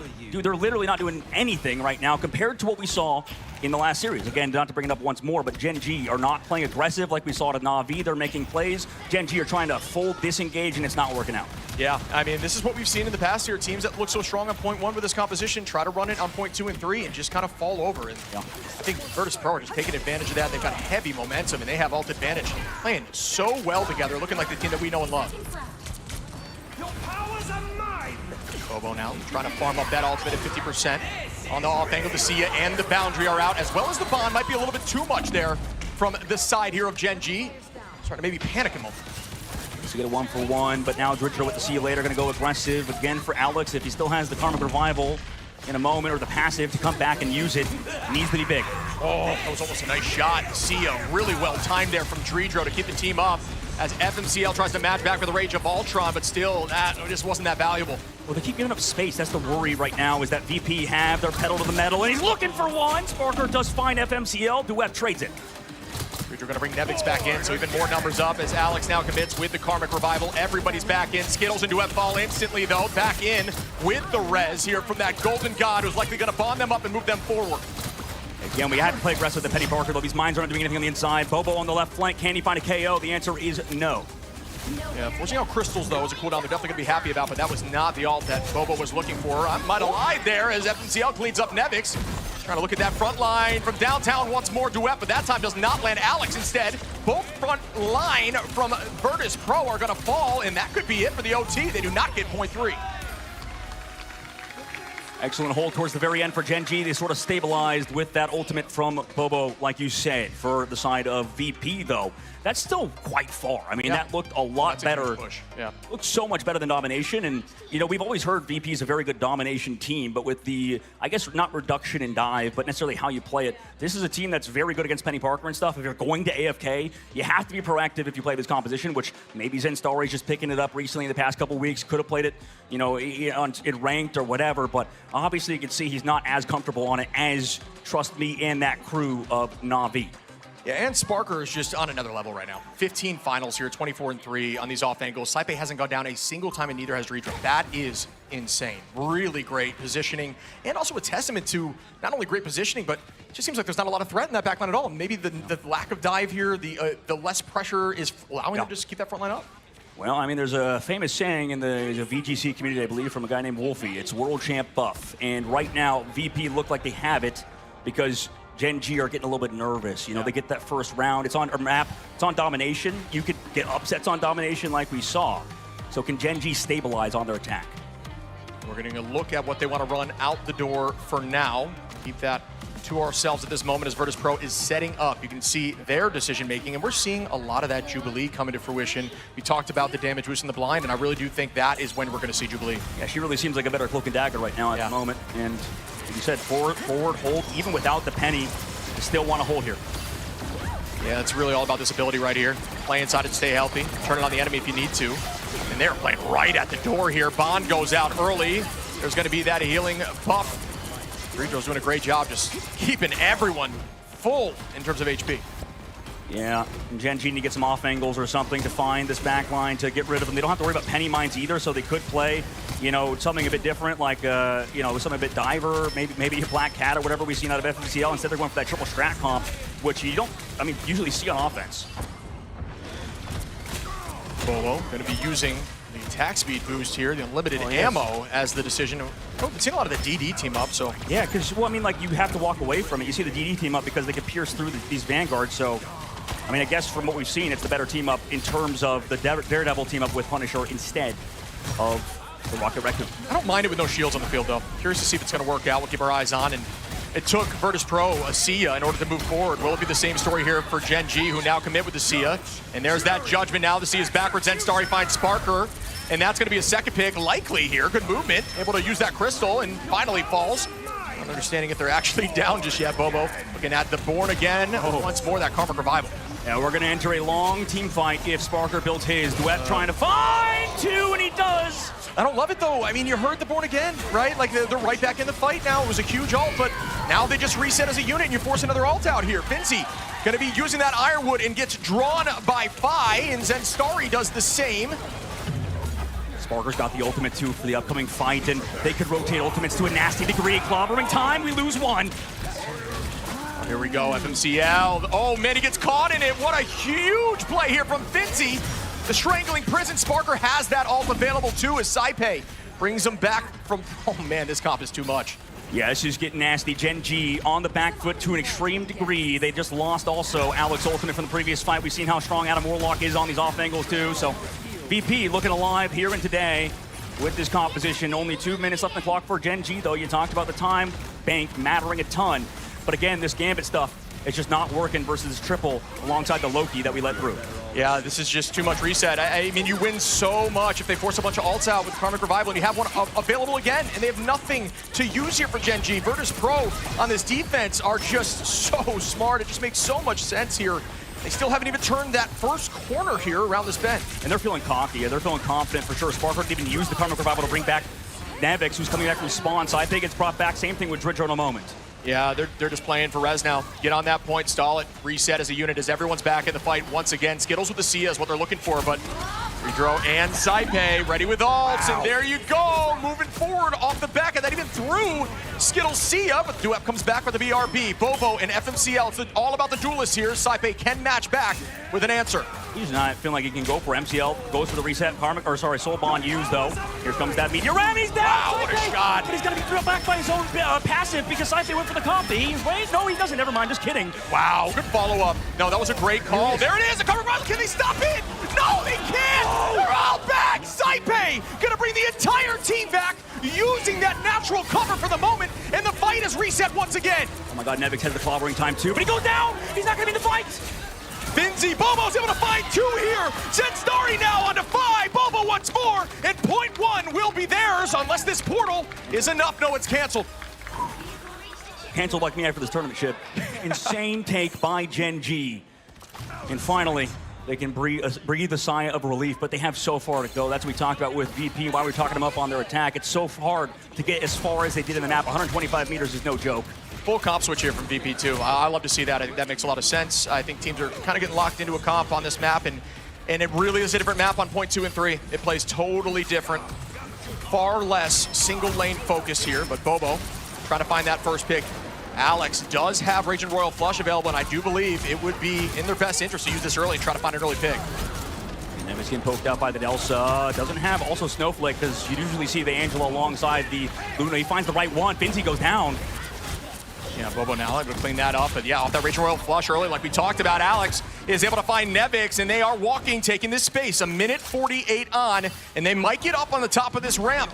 It's going to be a tough fight here, as VP making even more switches, as Fi now is going to be on that side lock. A great call out, Shiv. So many counter switches happening. This is a little uncommon, I would say, in that department with all these minor changes between team compositions. There you go with the Raging Royal flush back at him from VP. Can they find a pick here? That could be huge. Playing on top of the spawner. The Glartrox goes out as well. No picks come through as the boundary's there. Fi has to drop back, and Bobo gets the first pick here on the Nevix, and now a number's up. Oh, this could be a huge Glartrox from Sparker. Crystals go out, and Fi cleans up too. What a play. Yeah, they're still playing so, like, just honestly together. Like, it just feels like they make the right plays at the right times as a unit.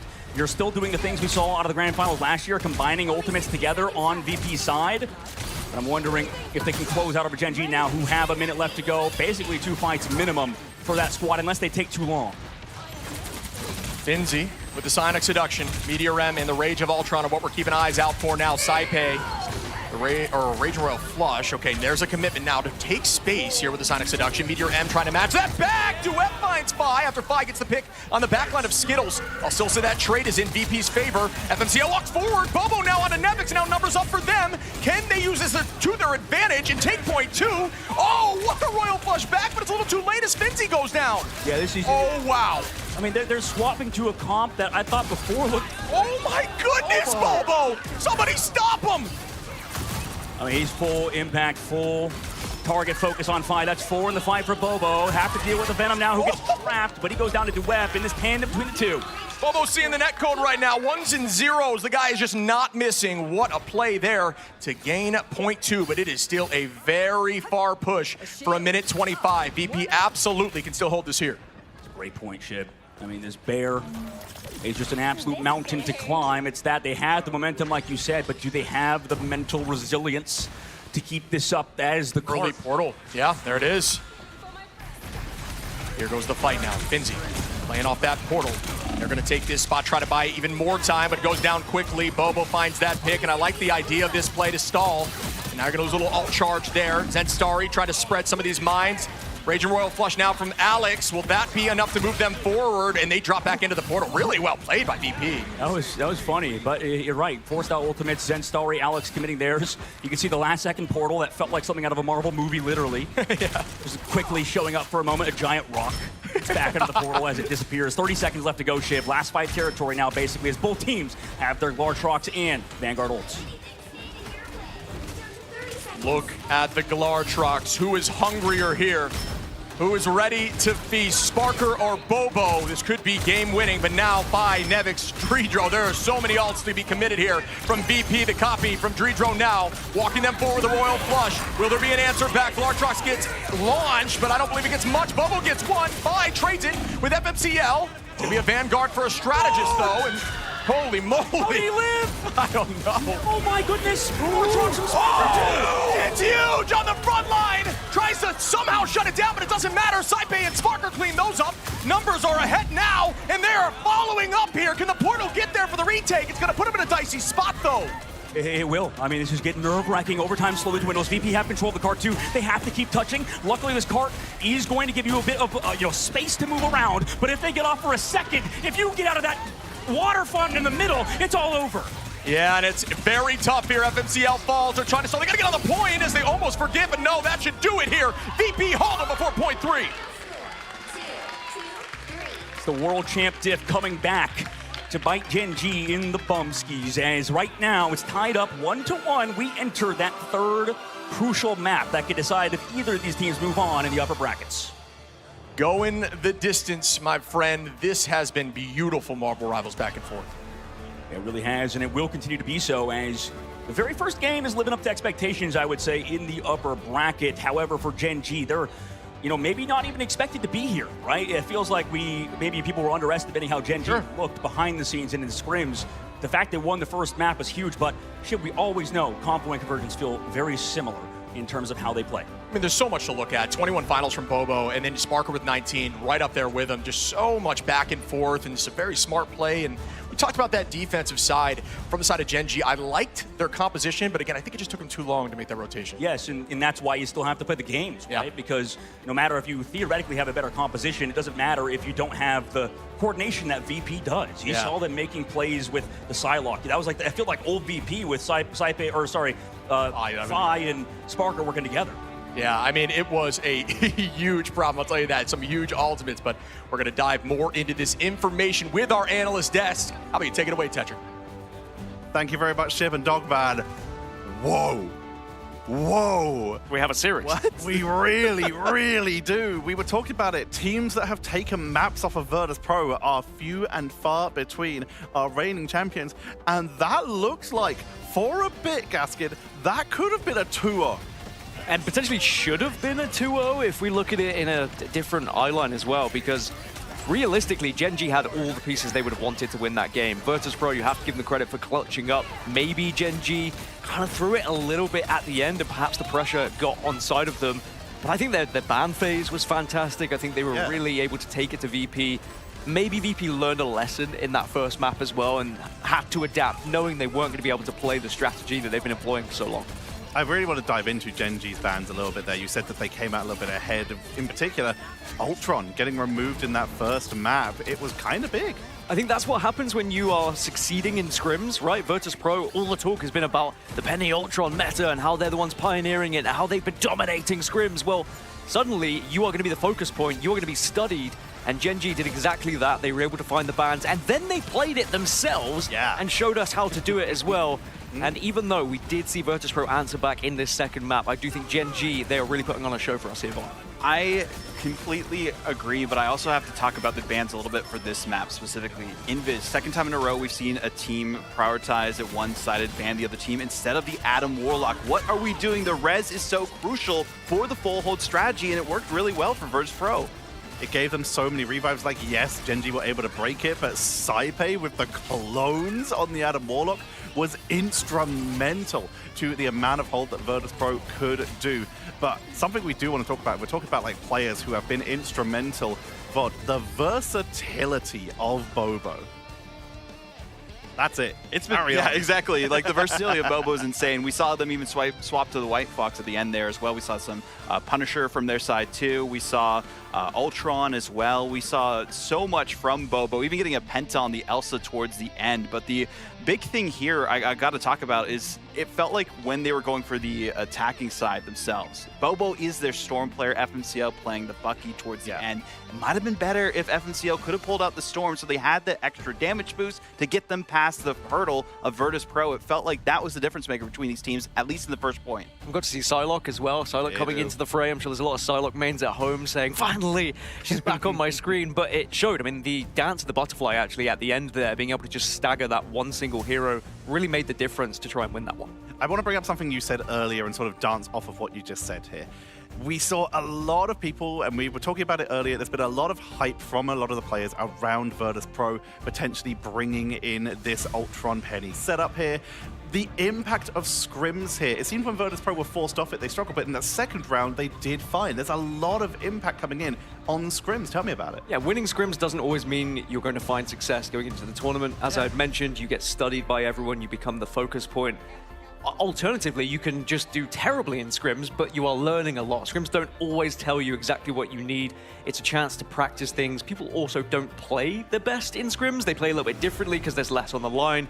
So Virtus Pro perhaps learning that a little bit here, but the fact they were able to adapt so quick in map 2 and now find themselves going into this map 3. But remember, map 3 is now Gen G's choice, so they are still having the advantage here. Vod, I do want to quickly ask you, Hall of Jarly, this is a map that has been a little traumatic for Virtus Pro in the past, hasn't it? Yeah, we've seen Hall of Jarly, you know, be a point of contention against this team as well. I'm actually kind of surprised we didn't go to Essential Park, though, specifically, but I think that's because of the Penny Comp that's been going so well for this Virtus Pro. That's the one map that actually Navi dropped during Stage 1, so they probably don't want to go to the comfort zone for that. But seeing the Gambit be saved here for VP, they knew it would be banned this go around because they let it through the ban draft during Museum of Contemplation. The Gambit and Loki combo is too good. Something you brought up during the break, Vod, that I will bring up here. Gen G are one map away from doing something that no other team has done before. knock Virtus Pro to the lower bracket. And they are putting a lot of that faith into DoUp once again as they protect that Magneto. Man, I just wonder what the focus is going to be here. I'm glad that they're getting rid of the Loki. We saw how effective that was with the copies of the Adam Warlock, the copies of the Gambit ults here and there. The one-sided thing, though, is something I did want to bring up. Because of the Gambit Magneto team up towards the end, being right outside the portal, having that kind of dispossession of anyone going through it, it did not allow them to find a foothold outside of it. So they were panicking, trying to get towards the objective. It did not work. If they had Thing, they could have at least help themselves through the damage there as well. Are Virtus Pro going to give over a Gambit as well? Because obviously they protected their Gambit, haven't banned it. And it seems like with the Ultron ban now coming through, they are saying, look, we're happy for you to play Gambit. This was something we were mentioning at the start as well. Like, without your Gambit player, Salvation being there, when Alex picking it up, we did see Alex, he stepped up to the plate, but they did just lose that match, as now you will see the Thing protect. I do love a one-sided Thing. I think Thing is arguably the most oppressive hero we have in the game at the moment if you don't know how to deal with him. So I think that that is a fantastic ban phase for Virtus Pro here. I think you might be right. We're down to our last ban here for Gen G. We've seen them ban Ultron previously. We've seen them ban Penny directly. And there goes the Ultron. The Ultron enables Adam. It enables Penny. The extra healing and damage boost has been very instrumental. Gaskin, this is the final map of this series. Who you got? I'll still go with Virtus Pro, but it doesn't feel good. Gen G looked fantastic. Odd, same to you. I have to also go with Virtus Pro after the just performance they put on in Museum of Contemplation. They got this. It's time to find out if Virtus Pro will finally be sent down to a lower bracket. Sherbet Dogman, please take it away. And here we go. 1-1 series, first to 2, best of 3. Will Virtus Pro come back, or will Gen G be able to bounce back on their map of choice? 1-1, I think, is a number we didn't expect, I think, in this quarterfinals. I mean, back in the playing stage, I guess it makes sense because there's so many teams that are competitive with each other. Also, a limited pool, 3 squads. Had an insane playing stage. But on the main stage, in the playoffs in the upper bracket, to keep that advantage, they take us to Orange Challen. Right now, VP, I think, have the edge in terms of that momentum. You know what's better than 1 life is 2, right? You want to make sure you stay on that upper side of the bracket. Getting down to the bottom is going to make your team even more nervous. It's tough to play at your best when your back is against the wall. And here goes an early portal play from Virtus Pro. You see the nice Deadpool skin, the Parker team bundle, VP coming out. First time this series, I believe, to have a little bit of Van Pool, so it's nice to see. The esports representation with Finzi rocking that classic orange alongside the Deadpool red. Fi finds the first pick there onto Skittles, and that is a huge start because that's going to be the Luna, the main line to the back line. As Alex trades that back, though, says not up in here. Then Sparker takes out FMCL. It's a trade fest. It's a nice spawn swap. Typically what you want to do is essentially switch position if they're going to dive your back line like that. Yeah, usually we see a lot of these Deadpools kind of play a little bit slower. He swaps over to Luna because his portal plays coming through. Zenstar goes down. He's got the ultimate too on the side of Finzi, first one in the game. Bobo goes incredibly low. Just escapes for the moment, tries to get away, but oh, what? Immediately with the banhammer, is he still holding on? Yeah. Sparker takes out Skittles, though. I don't know how Bobo is still healthy after that, but great play. An absolute magician. I mean, if he were to find a pick here, that'd be huge. Nevix does go low, but too much healing output. He can't double kick him.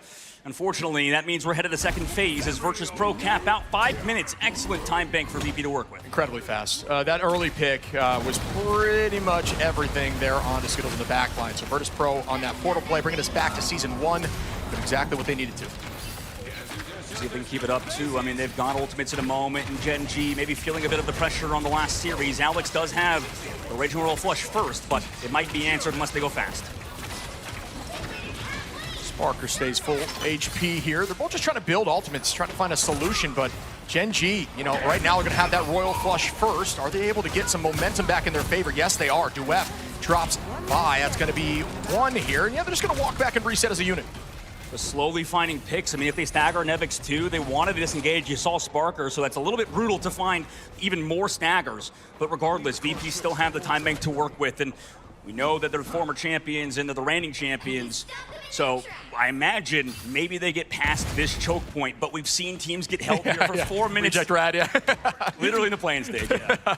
We've seen it before. Will it happen again? I like this position here from Bobo. I don't even know how you get up here with Widow likely jumping from that completely destroyed building to the left, but there goes that commitment now. Saipe starting off, has to hide into Bobo, tries to get that pick. Up goes the Meteor Ram, but Dredro finds that one with the clap through Duet, and that cannot be eaten by the Meteor. Yeah, that's brutal. I mean, missing or getting taken out by the Luna Snow, and now you're up one in the fight for VP. Sparker with 2, Finzi with 3, Sparker with 1. Come on now, Finzi. Just destroying and dismantling this team right now. Yeah, 3 minutes and 30 seconds left to go. Destroyed. Wow, look at the ults. Yeah. Upcoming fight, VP, like you said, have all of the ults in the bank. Now, what does Genji do, right? They do have Skittles in terms of his ult in the moment. No mag to counter it, maybe, but you can still stun and KO people with the vulnerability. The combination between Hitscan and Duelist players from VP has been beautiful. Eyes on the Glartrox. Could be big here. Sparker peeling back line onto Zen Star. He's trying to stall for the moment. There goes some commitment to let the devil out. No answer yet besides the dance floor from Dredro. There is that Glartrox, and it finds value as FMCL goes down, and Virtus Pro are on a rampage at this moment. Sparker with another find. This could be point 2 here after this dance floor ends. Clobbery time, Duet hit as well, can't be saved. Sparker with another, and it is just clinical, as you mentioned, Shiv. They move on to third phase with 4 minutes and 16 seconds on the clock. Yeah, it's like asking someone to play lefty and you find out they've been a lefty all along here. This map seems like Virtus Pro is just excelling. This is something they're not scared of. They are comfortable and they are walking through with 4 minutes on point 3. They gotta stop. They gotta find some form of life here. Maybe FMCL is going to bring it to them. This is the problem when you lose on a convoy. It can be very, very hard to come back on Convergence. Let's see if they can for Gen G. That pick from FMCL maybe spark some life for them. It's like Virtus Pro's dropped the ankle weights here. See if there's going to be a big play. Fi dives in, let the devil out, gets matched. As Alex starts off the Raging Royal flush. Nevix now gets the punch on Skittles, goodbye. Zenstar, he finds Dredro. Both of the Lunas are gone, but Alex falls and Nevix now. FMCL takes out Saipe. Both of the backlines have been deleted. Be more of a who can find the next pick type game here. Yeah, I mean, this is kind of nice. They're playing fast because VP is also playing fast, understanding the backline might be a bit vulnerable. But right now, Gen G with his ultimate from Bobo hasn't been able to find anything. Gets shut down by that Deadpool ult. It gets dicey. You can't miss a shot here. You're going to take extra damage. Great focus by the backline as Alex is able to take out Nevix. And they are able to slow this pace just a little bit. 3 minutes now, but still a lot of space being taken on this point 3. Yeah, you can see VP's just overall cohesion and fundamentals is clean. Right, just not peeking Bobo, kind of playing for that one shot. Also not letting Bobo farm up. And you know who is farming up is this guy on your screen right now. Sparker has another Glartrox and has been every single fight textbook, yes. 15-0 on the screen right now, this guy. Just showing why that MVP went his way last time. Might be the case once more. Trying to take this thing all the way. Sparker, that Glartrox available. Eyes on the beast. Will that land a Zenstar? He goes incredibly low with the anti. Pays for it. Duet now able to drop Nevix to match it, but Meteor M, well, this one from downtown, that was just a little bit too high from Duet. This has been better out of them, right? They've been trying to track down. You would think the Elsa would counter. Same thing with the Gambit, the Venom. But right now, Zenstar doing a great job living. Duet trades it on Magneto, playing aggressive at the right time with FMCL. Gen G building up some momentum, but is it too little too late? VP still have 2 minutes on the clock, and there's still ultimates for VP. Yeah, VP just got to find an alt play now. Play a little more passive, and it looks like that's what's happening while Sparker's holding on to this Glartrox. Just got to commit as a unit into this and try to see if we can force Skittles out to the dance floor and then walk from there. FMCL would let the devil out. Bobo ready to snipe as well. Will those alts find some value? But there is a lot to be committed now for Virtus Pro. This is the fight they're looking for.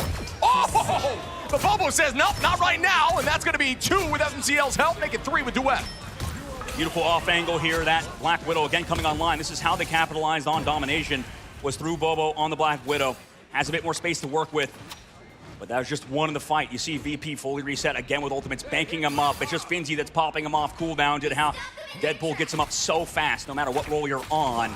And Gen G, they can make something happen again if they bait out these ultimates and maybe potentially even get a KO or force out double. Oh, this is going to be the fight now. Saipe, there's full commitment now. Gen G did a good job not overcommitting in the last fight, but now VP is likely going to go hard in this fight and try to find something. Glartrox is there.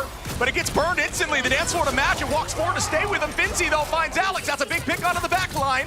Can they keep this momentum? Bobo gets one, but it's not enough. 3 in the favor of Virtus Pro as Finzi finds Skittles once again. Make it Bobo 2, and Virtus Pro are heading towards this final point. They are, but I mean, I don't even know if Finzi needed to use that ultimate. It might not be up in the last fight coming up, maybe on the portal retake. I mean, you still got to use it, I guess, for Deadpool, but regardless, you have Fi again with that Psylocke ultimate. The dance of the Cutterflies is disgusting as per usual. They do that damage boost from Dridro in a moment as Alex and Gen G look to change the tempo, maybe throw out Meteor Ramp. Beast of the Abyss from Zen Starry, something to look at here onto the Luna, potentially trying to burn through the dance floor. There's going to be the charge forward. It's matched back with the Feast. There is that dance now, but this time of the Butterfly. Bobo goes incredibly low. Good movement by the back line. Nobody falls just yet. Is this pick going to come in through Duep? It is! Onto a huge pick of Saipe. Zen Starry gets one. Bobo and Zen Starry again, and the hold is still here with 6 seconds on the clock. We're coming back 5. I don't think it gets there. 4, 3. Does it get there in time? 2. It does! Oh! That was a split second. I think they got through it. I just don't think it touched. Yeah. The carts in this game, man, rectangles. Rectangles, I'm telling you. Oh, man. We love circles here. Big circle guy. I imagine VP is too, even though they have the shape of a V. Regardless, that was an insane last fight from Bobo to switch over to the Adam Warlock. That was big brain, understanding the Psylocke ultimate's coming. They just go for that soul bond onto everybody. That saved them against that ult. Yeah, it's showing the value of ult tracking, right? Making that decision, some of these cooldowns like Loki Crystals, like Adam Bond are so valuable but have massive cooldowns. So in a final fight situation, if you're able to make that switch, get huge advantage out of those cooldowns, and you win the fight. And that was some really good defense by Gen G, but a big push by VP. Absolutely, and VP, that was the same thing we said last map, by the way, right? Yeah, it was, dude. Yeah, literally same situation. You know, it's a matter of offense being a bit more hard to fully cap out unless you're against a team that doesn't stand up to your level. Like we saw in the 100 Thieves series, capping out with, what, it was like 4 minutes or something, 2 minutes? It was insane. Doesn't happen unless you're against a very bad team. Now, for VP, on their defense, looking to maybe roll it with that Penny Parker. That's maybe why that ban phase went the way of Penny Parker bans in the last map. I think this is a tricky spot for Penny. I'm curious. I want to see the lineup and the setup here from Finzi. It's pretty open to see those spawners, and you can kind of play around them. So looking forward to seeing what the decision is. But yeah, they're going to be running that triple on defense on this map, and see what it looks like. A lot of pressure for both teams currently. I mean, this is the first series of the day, and then second series of the day, sorry, and then also the first 3 map of the day. Yeah. Pause coming out, of course. Why not? Always on this map too, by the way. What's going on with that? Just saying. I mean, yeah, it's the first. It's a fast pause. It's a fast pause. Yeah. The Penny Parker shield blocking off our connection right now. Yeah. Penny Parker's body blocking the Ethernet cable right now. I can't believe it. Spider-Minds making their way to the Ethernet. But yeah, I mean, again, I like what I'm seeing here. I'm excited to see a triple comp on this map on defense. I think, again, like I said, I think you can find your way around the Penny Mines if you elect to take that left side route indoors, or maybe with a portal play around. And I'm with you. Yeah, if they're able to make that work, it might dismantle this comp, but who knows? I mean, VP, we know how good they are. Yeah. I mean, people run it like nonstop. It feels like nowadays, but I'm kind of. It's a more open map in certain points, like you said. Yeah. Just the fact that right now you can see Gen G are still deciding between Black Widow and Elsa. I mean, right now we don't even. I mean, you can maybe say versus counter dive and stuff. You want to play the Elsa, but for Bobo, it looks like he's still deciding. Like, does he want to play the Elsa or does he want to play the Black Widow? It feels like he's leaning towards the Widow. Yeah, I think Widow's been getting more value for the team, but the percent-based damage is always really good. You're going to end up finding out what the comp is in just a moment, and when there's 3 Vanguards, that might be the decision that you elect to switch to, but we'll see now as we begin this fight. Then Starry on the high side, ready to set up. Teams just kind of feeling each other out now, trying to understand what the plan is. And Starry just pulling eyes away as the team walks forward. FNCL ready to dive at the same time, like with a 3-2-1 comp here. Force out that Adam Bond. Trying to get rid of the Penny Mines. That's the objective. Their mines are gone. Here comes the dive. There it is. Full commitment. And Starry able to find Dridro immediately with FMCL's help. And that's what I was talking about with a 3-2-1. But Finzi takes out Alex, and that's a backline pick. FMCL falls from 5. Well done by Virtus Pro to not panic. And they still hold on. They're going to force the entirety of Gen G to reset this fight. Yeah, nice trades from VP's side on the front line. You can see not everybody able to make it. Alex goes down. The substitute, sadly, for Gen G falls on the engage. Right now, that's the tough part with the Gambit comp versus this counter dive, is that even though the character is crazy at healing and stuff, sometimes you can get one-shot by basically anybody on VP side. Really good example of setup there from Zen Starry and FMCL, though. You notice how fast Invis fell there from Dreedro. Not a lot they could do in that. Oh my goodness, 23 HP and a Dream from Sparker, still able to make that work back to the front line. Still has the res, though. Something you don't have to worry about too much. Nevix anchoring the point right now perfectly, not even taking too much damage, though we use the Soul Bond in the fight. Sparker close to that resurrection. Bobo with the ultimate in a moment. And out goes the sword now. Oh, Bobo just raining. The snipe goes out, one goes down. Bobo pays for it from Nevix, though. Off the back of the Raging Royal Flush. Numbers are even for the moment. Down goes a Duelist. And once again, the space is just being commanded here by VP. Nevix, though, finding Zen Starry. FMCL trades it back onto Saipei. A big pick there as Bobo tries to head back to the fight. FMCL all over this back line. Will they fall? No, they're patty caking for days. The board again comes through. There's no way to stop it right now for FMCL. When he's got to live off map. No, he's gone to Sparker. Excellent shot from him. And right now, Shiv, 2 minutes left to go. Virtus Pro not even going up a single tick is incredibly impressive against Gen G, who just committed 2 massive ultimates from Dwep and Bobo once again. Yeah, Raging Royal Flush is available here, the dance floor, to answer anything that comes back, which might have to be for the Yancey. We'll see here if the clobbering time from Nevix can be enough to get some value through. Invisible Boundary likely going to be an answer for something like potentially. I don't love the Invisible Boundary to the Raging Royal Flush. Let's see what they do. They use it anyway. Might as well just play it slow, and we can't go into it. Yeah. With the ante. Good positioning. Yeah. They did use Soul Bond in that as well, though, so we have to keep in mind of that cooldown. That's good comps. Down goes Piece of the Abyss. Lands on a few of the back on. The clobbering chime goes out. Oh, the spawner stays up with like 1 HP and deals so much damage into Zen Starry. Saipei finding Skittles, and once again, VP, this is looking like exactly what they wanted. Wow. I mean, this is easy for VP right now. Too easy for VP at the moment.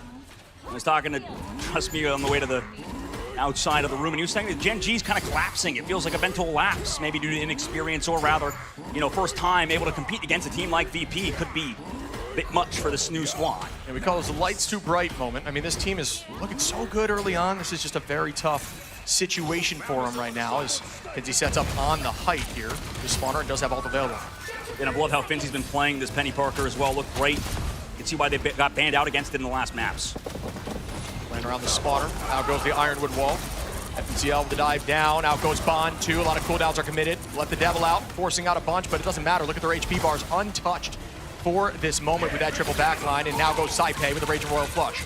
Both teams kind of filling each other out and healing too much for VP's side. He's gone, like you said. Yeah, it's tough. Great location there. Great push by the front line to take that space back and just delete the front line as Saipei finds FMCL. OT ticks down. They got to get this portal here. Zen Starry trying to stall, but will fall as well. This is looking like VP's match to lose when they do close it out and take home this series. Whew. Got a little dicey on map 1 for VP, but after that, it was smooth sailing. Looked a lot better after the last 2 to win the series, and VP looked phenomenal, like you mentioned. Yeah, it was like they shook off the cobwebs. They got better and better after each map. I think map 2 was still kind of back and forth as we hear the cryo. See the cryo on stage get released there for VP. Last time they've seen that was likely when they took home the title last time. Will they be able to keep this upper bracket run going? They still look clean, still look cohesive, and that's the problem when you go against a team like VP. No matter what they play, you know they're going to do it together and well. And that was just an excellent showing last map. I don't think they had any faults on defense. It was the Penny Parker stuff, obviously. They shut down Bobo. It was also Sparker on the Adam Warlock, taking home another MVP. We've seen the Adam Warlocks kind of consistently take home that MVP due to the healing output provided from the freaking new team up. It's insane, and damage. Sparker was just having a map. Yeah, I mean, 10 finals too. Finzy doing a good job there on the Parker. Penny Parker makes it so difficult to take that space and really command it, and constantly moving the spawner to see what they're playing with, and shutting off angles on the height if they're going that way, and then playing back on main, just very consistent. And that's the tough part with dive too. I mean, you saw FMCL was just shut down the whole series. So I mean, that was an excellent job from VP to shut down FMCL whenever he did well. The team did, obviously, but you could see it was so hard versus the amount of healing provided from VP's backline. Nobody was ever dying.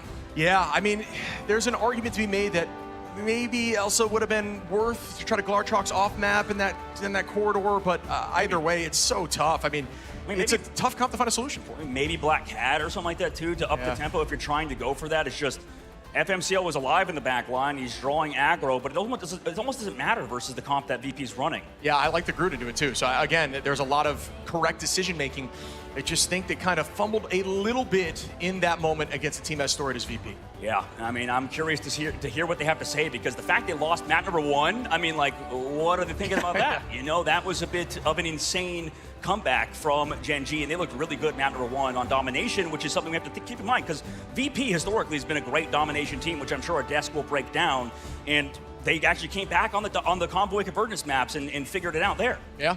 I mean, I think the push on Museum was great from Gen G too. It's just really tough to get point 3 on that map, especially with how much you can stall on point 1, which both teams were able to do for quite some time and try to find solutions. I think teams are still trying to find an answer to this triple with Penny right now. I think it's still very new, fresh. It's been seen in scrims, not a lot on stage yet until today, and we're going to see what the solution ends up being, or if it's just the dominant comp. Yeah, maybe it could potentially take over the entire meta, but man, what a series that was. What a fantastic one it was. And speaking about takeover, we got Cozy in the main stage with Sparker.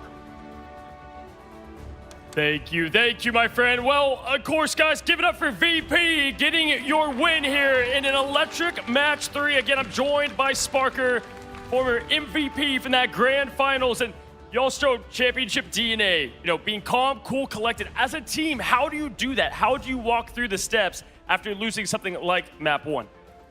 Well, I mean, the map was really close, so we weren't really like flustered from it, and we knew our mistakes, and yeah, we just made sure we didn't do those mistakes again.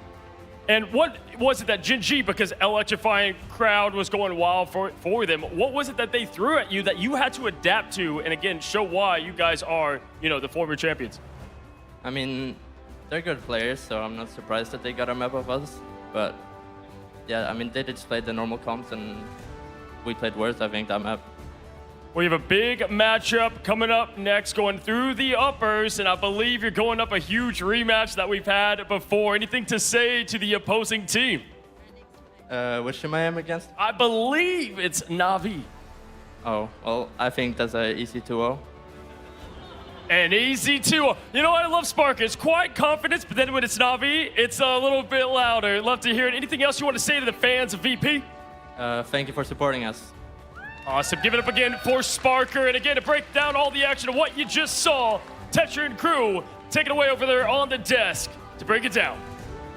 Sparker is a man of few but very impactful words. After starting a little bit shakily, Gen G so nearly took it from them. But quite frankly, that recovery from Virtus Pro was huge, Gaskin. Yeah, I think again, their experience kind of shone through, right? That's what you'd expect from your VPs, from your Na'Vis, from your TLCs, that even if they go down, they're still going to have a way to get back into the game. I think what was more impressive was that even though they were targeted a little bit with their strategy and their bans, they still were able to find a way to get through that as well. And even though it was very close, and our reputation was on the line a little bit, Vod, with us saying that it was going to be a VP win, Gen G, I think they'll be disappointed, especially with that map 2 not able to close it out. Yeah, so close to the final finish line, but I do have to talk a little bit about the flexibility for FMCL. I felt like if they could have gone with the Storm the one time, it would have been a lot better for spawn break. Also seeing here on this map, sticking to DD for so long, it didn't quite work out as well as they would have liked to, so maybe a bit more ingenuity in terms of duelist lineup would have worked better for them, but Virtus Pro really stepped up, especially with Nevix on this thing, just popping off every single map they had it available, but it was banned, the one that they lost. And just quickly to do a little bit of housekeeping while we're here, a quick reminder that the players are playing on the Razer Iska V2 New Gen. And that was a tough game for these players where they might have been getting a little bit hot during that match. These long matches and longer days, the dual intensity cold cured foam seat cushion is built with perforations, I cannot say that word, for airflow. So there's no heat trap even in a deep best of 5, but a best of 3 is what it came down to, and VP brought it back. You've been watching the online stages. I've been sitting on one all season. I can tell you, they are very comfortable. But as we look at the stats, I mean, clearly there were some standouts here. Everyone played their part throughout the entire series. I don't think there was necessarily weak links anywhere. Of course, stats say a very different thing for what you see actually in the gameplay as well. But for Virtus Pro, that was a potential banana skin in this bracket, realistically. I think they will actually look more comfortable against Na'Vi than they did here against Gen G, because I think they'll be a little bit more prepared. I'm not saying they're going to win. Yeah, I was like, I'll let you finish, but you know, it's Na'Vi, and we heard from Trustby saying we only want you to lose against us, no one else. So they are able to fulfill that prophecy for now. We'll have to see. But Sparker definitely stepped up big. Even in the map that they lost, had the most finals out of anyone in that map. I believe it's 16 there as well. And as you can see, the averages here, 13 KOs typically, and doing pretty well for themselves on the damage capacity as well. They were the MVP in the Grand Finals. They had like the second highest damage out of anyone behind Terror in the Grand Finals, and they continue to dominate here. Sparker also being put onto some more different heroes. They basically got a gift hand-wrapped with the release of Elsa, who has stayed strong all the way into these Grand Finals, allowing Sparker to just do so much for the team, and has been the Adam Warlock for this team for the longest time, Gaskin. And I think Adam Warlock is showing to be a very important part of every team as well. You need someone who is not only good at providing that little bit of extra damage, get those final hits in as well. The healing now is very important on Adam Warlock, having that team up, but also the survivability and the position of the Karmic Revival. Like, you've probably seen your teammates in ranked, right, try and hit a Karmic Revival in the middle of nowhere, and it does absolutely nothing. You need to make sure you're strategic about it, and I do think it is such a vital part of any roster. So that does mean that we already know that upper bracket match that will be happening tomorrow is going to be the legendary rematch. This is the rematch of the Grand Finals from last year. Virtus Pro versus Na'Vi happening tomorrow. That's going to be huge. We still have some earlier round games to play. We have the lower part of the bracket to deal with, to find out who'll be going up into that upper bracket and who will be being sent down to the losers bracket, along with 100 Thieves and Genji, both of which still here have to fight their way through. Yeah, that's the one I'm excited for. 100 Thieves and Genji will play today against one another, and that is a huge, that's an elimination match. We've just seen what Genji can do. We know what 100 Thieves are capable of as well. I think that may be the match of the day for me. Best of 5 as well is like the big thing to note for this too. I was hoping these would be best of 5s, but we only have so much time here in LA, and it's beautiful for the players and the facility and everything else. But best of 5s is the meat and potatoes for Marvel Rivals Esports. This is where boys become men when it comes to a series, and this is exactly what I want to see. 100 Thieves versus Genji. It's gonna be cinema.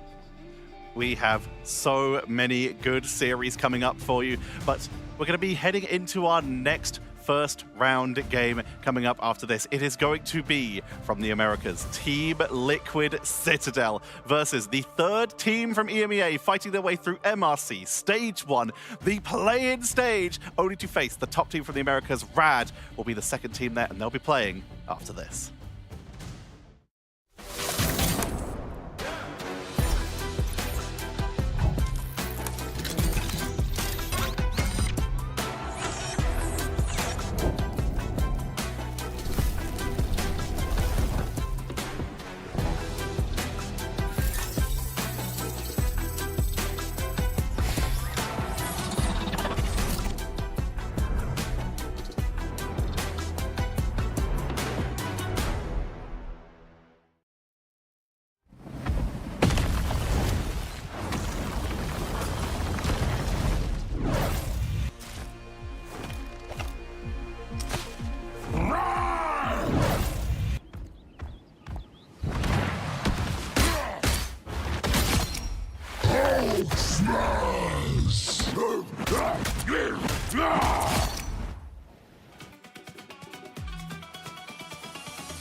This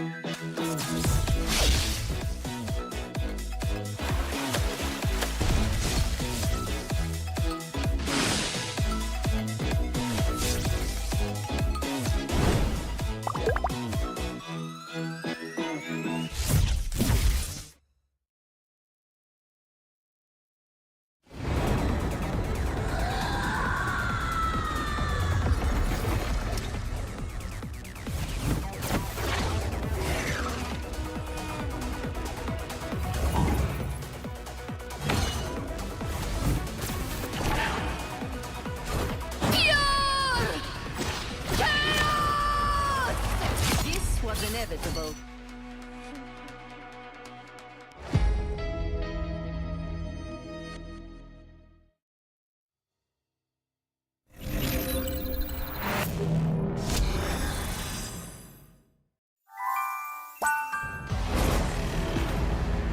There is only one path to peace, the Avengers' extinction.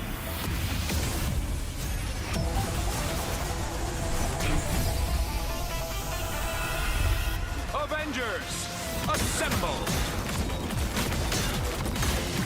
Widow style.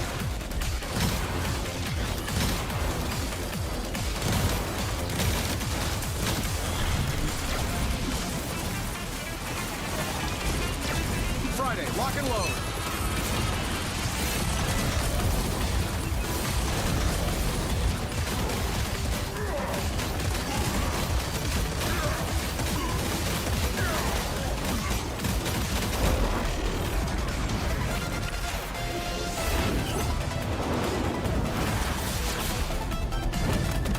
This is for Pietro!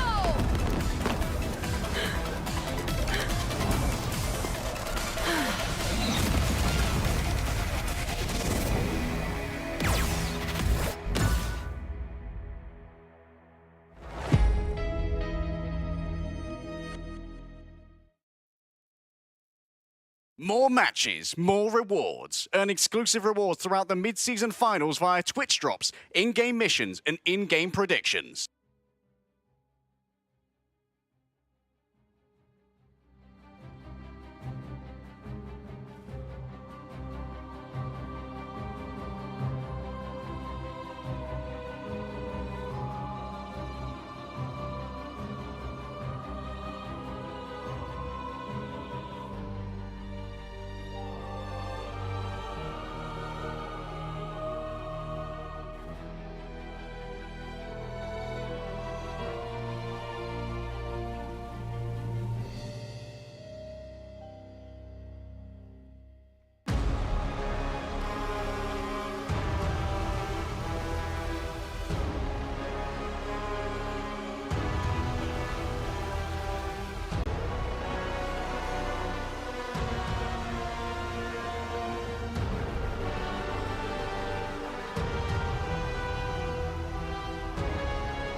Los Angeles. Los Angeles. Hello, and welcome everybody to yet another amazing game. We're on match number 3, and although this is the halfway mark of today, we don't have a halftime show for you. Luna Snow's not performing. We got something even better, and that is an electrifying matchup between two great teams that I'm so excited to announce. An incredible story coming from that top seed in America. Please put your hands together. Los Angeles, emotes in the chat for Team Liquid Citadel. When Worlds is on the line, you don't just call anyone. You assemble the best. Your America top seed, the super team. Your Avengers coming to the stage to show what they've got. Energy, Speedery on the duelist. We've got Bess and Paulie as your vanguards, and of course, the backline, and Cooper and Nero. I'm here joined by Bess. Bess, we talked to your family earlier. Your sister said everyone's done. They have no chance. First of all, just words to that. Well, I hope that's true. I have to ask you, a lot of expectations on this. Do you guys just live up and let that speak with your gameplay? Do you embrace all the love and confidence from the fans? Yeah, definitely embrace it, and we just want to let our gameplay speak for itself, so we're ready. What would you say is the strength or the best thing about this team of TLC? I mean, we're all just so great, like, individually, that when we're thrown into, like, unexpected situations, we're able to, like, really plow and come out on top. So I think we're all really flexible, and that helps a lot. And many would consider y'all, I would say, the greatest team here, but other than yourself, for y'all, who do you have your eyes on? We're looking at Na'Vi. Na'Vi getting called out right here, right now. Again, though, we've got to meet the other side. The big-time play-in stage winners getting all the way through. You know their story already. Ladies and gentlemen, put your hands together for Team RAD. Nobody gave them a shortcut. Nobody handed them easy street. Every victory, every map, every opponent they fought for. Their dreams coming reality as they go from couch to pro and find themselves in the biggest stage, the main stage, after making it through. And of course, the sensation we've been talking about. If you listen to the cast, audience, your ears have been bleeding the name. Crazy Kitty. Let me ask you, after what was today or yesterday, complete chaos, how are you feeling going into a new day and now the biggest day for this entire team? Well, tomorrow was the warm-up. It was a stressful day, obviously, or it's first time. So now we're ready to go in and do our best and win. Many call you the best Black Cat, the best Daredevil. Got to hear from yourself. You the best of the best? Well, I mean, if you want to be the best, you have to believe that you are the best, you know, so I would say so. Love to hear it. And lastly, anything to say over here to the opposition, the top seed in America? Paulie giving the peace signs. What do you have to say over there to Team TLC? Well, I don't have anything to say. Let the game speak for itself. Let the game speak for itself. Everybody put your hands together for these two teams. And again, we have some amazing new casters bringing in all the heat. I see them up there. What's up, Leg Day? Ryan, what are we in store for? Thank you so much, Cozy. Well, both of our teams want to have the game speak for itself, but we'll do a little bit of speaking for the game. Ryan, Leg Day and Ryan Central ready to bring you all the action. I mean, it's exciting for the Americas fans. They get to see this new super team that's been put together from Team Liquid and Citadel merging, putting together this squad on an international event. We've already seen a bit of Europe versus America so far, and even though we're kind of wearing our own RAD jerseys to an extent, we do expect that Liquid are going to be the top guns here. They are almost favorites for the tournament, judging off what everybody's saying. Yeah, it feels like Team Liquid Citadel, everyone is rating this team incredibly highly. You know what, between me and you, I think they might be pound for pound one of the most talented rosters we've got here. And certainly in contention for the World Championship. But they've got to get through so many hurdles to get there. And this is a team that we haven't seen play together on LAN before, just like RAD. They've got a little bit more experience with the LAN, but they haven't won it yet. Yeah, I mean, Ducky was saying at the end of yesterday, going through play-ins, that it was a little bit one of those cases of like, we eventually worked out what we needed to and got there in the end. The problem is, you're going up against one of the stronger teams and you're going up onto Domination, where Team Liquid Citadel haven't lost on Domination once this year. 24-0, it's basically their best type of map. And so it is a bit of a baptism of fire for them to be playing on LAN in a playoffs for the first time. Yeah, I mean, 24-0 on domination is fantastic when you're going into a best of 3, and one of the maps is guaranteed to be domination, even if it is a random map. And maybe that's going to come back around. We start moving into our best of 5s later in the bracket. But when we zoom in and try and think about what players we have on the stage at the moment, I'm really thinking about Veswa, the newest addition to this roster. Given that Mag has now moved into the spotlight as this tank with so much agency, this Vanguard with the sword, being able to pick off a backliner so easily. Veswa, pound for pound, might be the most talented Magneto in the world. And especially when we've seen Team Liquid Citadel win pre-season with Spark Chief and then making the upgrade, I think the general consensus was, that's not fair, that's not allowed. Who You allowed can't be this? making upgrades when you're basically dumpstering everybody else in the region. It's one of those cases that, like, really Team Liquid Citadel want to put a lot of focus on this. They picked up a great player and benched another one with Spark Chief, who was also incredible LAN experience. But it is still one of these cases where you actually need to see how it works going up against a European team and not just in the Americas. Yeah, a lot of talent to be talked about, and we've got some good talent to talk about as well. We're going to throw you over to the desk to get you ready for this matchup. Hello and welcome, my friends. The Variant Cozy here on the desk is back as your host, and I'm joined by some elite talents, but a special guest for y'all today. We have Iron Ship and Mr. Danny Koo, who is the senior executive producer of Marvel Games, creator for Luna Snow, and more. I can list the accolades. We'd be here all day. Danny, it's great to have you. How you feeling? Oh, thank you. I mean, we have an exciting matches. We have seen it. So far, it's been great. It's only gonna get crazier from here. Oh yeah, better and better. I mean, this game, TLC RAD, there's a chance, and Danny and I were just talking, that RAD could potentially have the exact same story they had last time, from the bottom of the play-ins all the way through potentially to the end. But it's all about this matchup with TLC. This team is just so strong. We're not really sure what they're running yet, as we haven't had eyes on them. But if they were able to beat TLC, I could see them going all the way. Listen, Danny, I think one of the cool things about esports, right, is in all Marvel games, Marvel movies, storylines, right? And great one we've got cooking up right now is what's amazing about Rivals is you have the path to pro. And we're seeing that through Marvel Rival Championships all the way up to now, making that seat in RAD. Can you walk me through a bit of how interesting and cool and the idea of creating those storylines through something like the MRC and making it readily available for all players?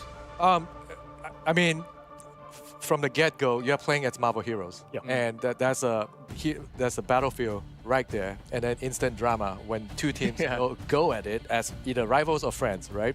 And then outside of it, you have fans or watchers that support their team, and that's instantly become rivals as well. So there are stories being told right there as well. And then outside of it, for watchers around the world, and you know, you're watching this either with a watch party or watch it by yourself during lunchtime. This is all good storytelling. And then we're sitting here, we're telling story of what we see, what we experience.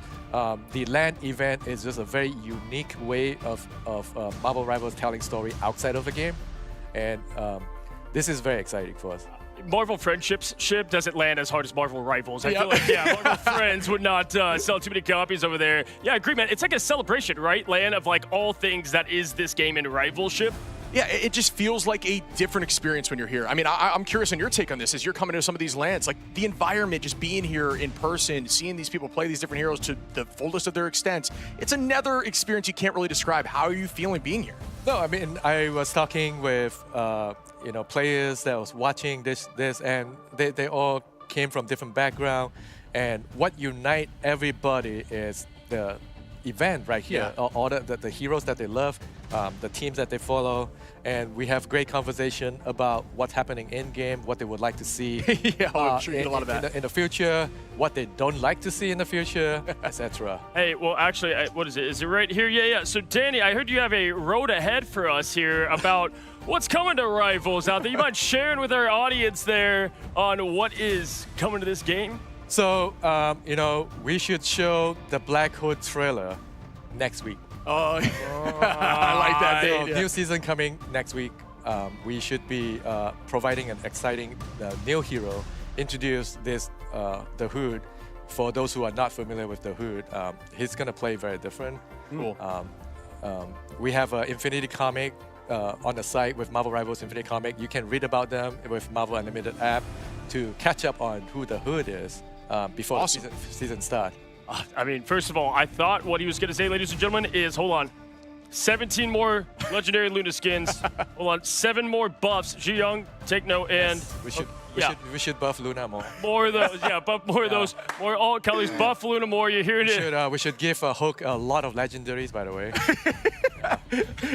And Jeff, you got to get Jeff. Oh, man, Jeff, we need big Jeff. Yes. I need Jeff. Yes, Vanguard Jeff. He needs to eat more people, Shib, I feel like. That should be in everything. I mean, he's right next to you. Oh, yes. Look at how cute he is. Yeah, I mean, shout out, by the way, to all this awesome product that we're starting to find. I've been waiting. Shab, you've been waiting for like merch and toys to kick off? Yes. 100%. Yeah, we will have many more exciting news on the merch front. You can find them from either Hot Topic, Box Lunch, on Amazon. I mean, the Mattel 12-inch plush Jack the Land Shark, you can pre-order it from GameStop. More retailers going to go online for pre-ordering on this. And watch out more for Funkos, Blockies, McFarlane. That's so many that's incoming. Of course, the Hot Toys series is getting, we're getting more news on that soon. Well, I see we are heading to Krakoa in domination. Again, this is such an electrifying matchup between TLC and for RAD. You know what, Danny, why we have you before we, bid you adieu. I got to ask, what's your prediction? Give me a team. I know you can't have any favorites, they're like your kids. What team do you think is going to win here? My hunch right here, I think because RAD has played so many matches before, so RAD should have a pretty good sense right now. They warm up yesterday, so the other team coming in cold, so RAD has an advantage. Awesome. Well, thank you so much, Danny. Once again, throw it in the chat. Give your applause for Danny Koo coming on in here as well. Welcome back, Vaudable, to help us break down the bands. And listen, Chip, nothing too crazy, too different. Of course, we've got the Mantis out of here, but big statement.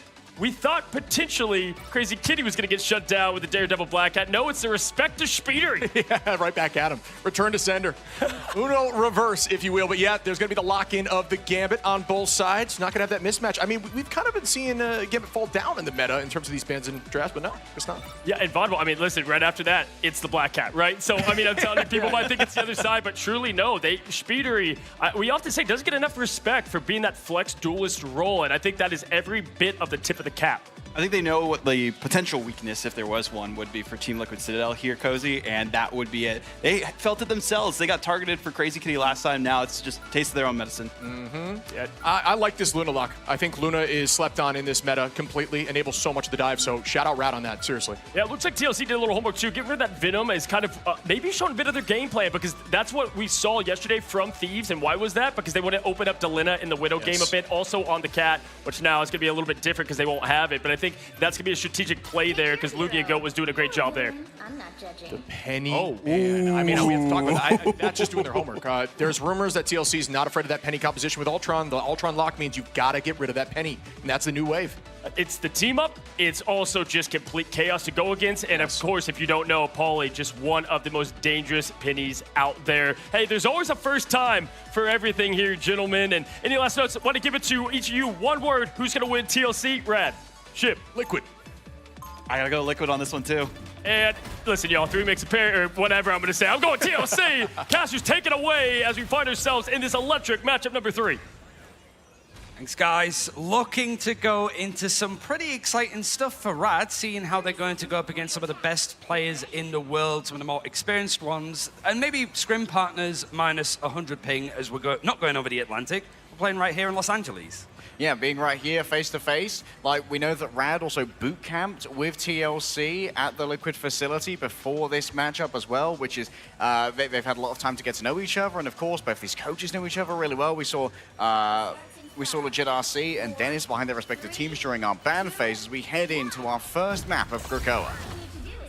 So far, it's Liquid Citadel expected to make this 25-0 on domination, but RAD, we saw them play up against Reject yesterday.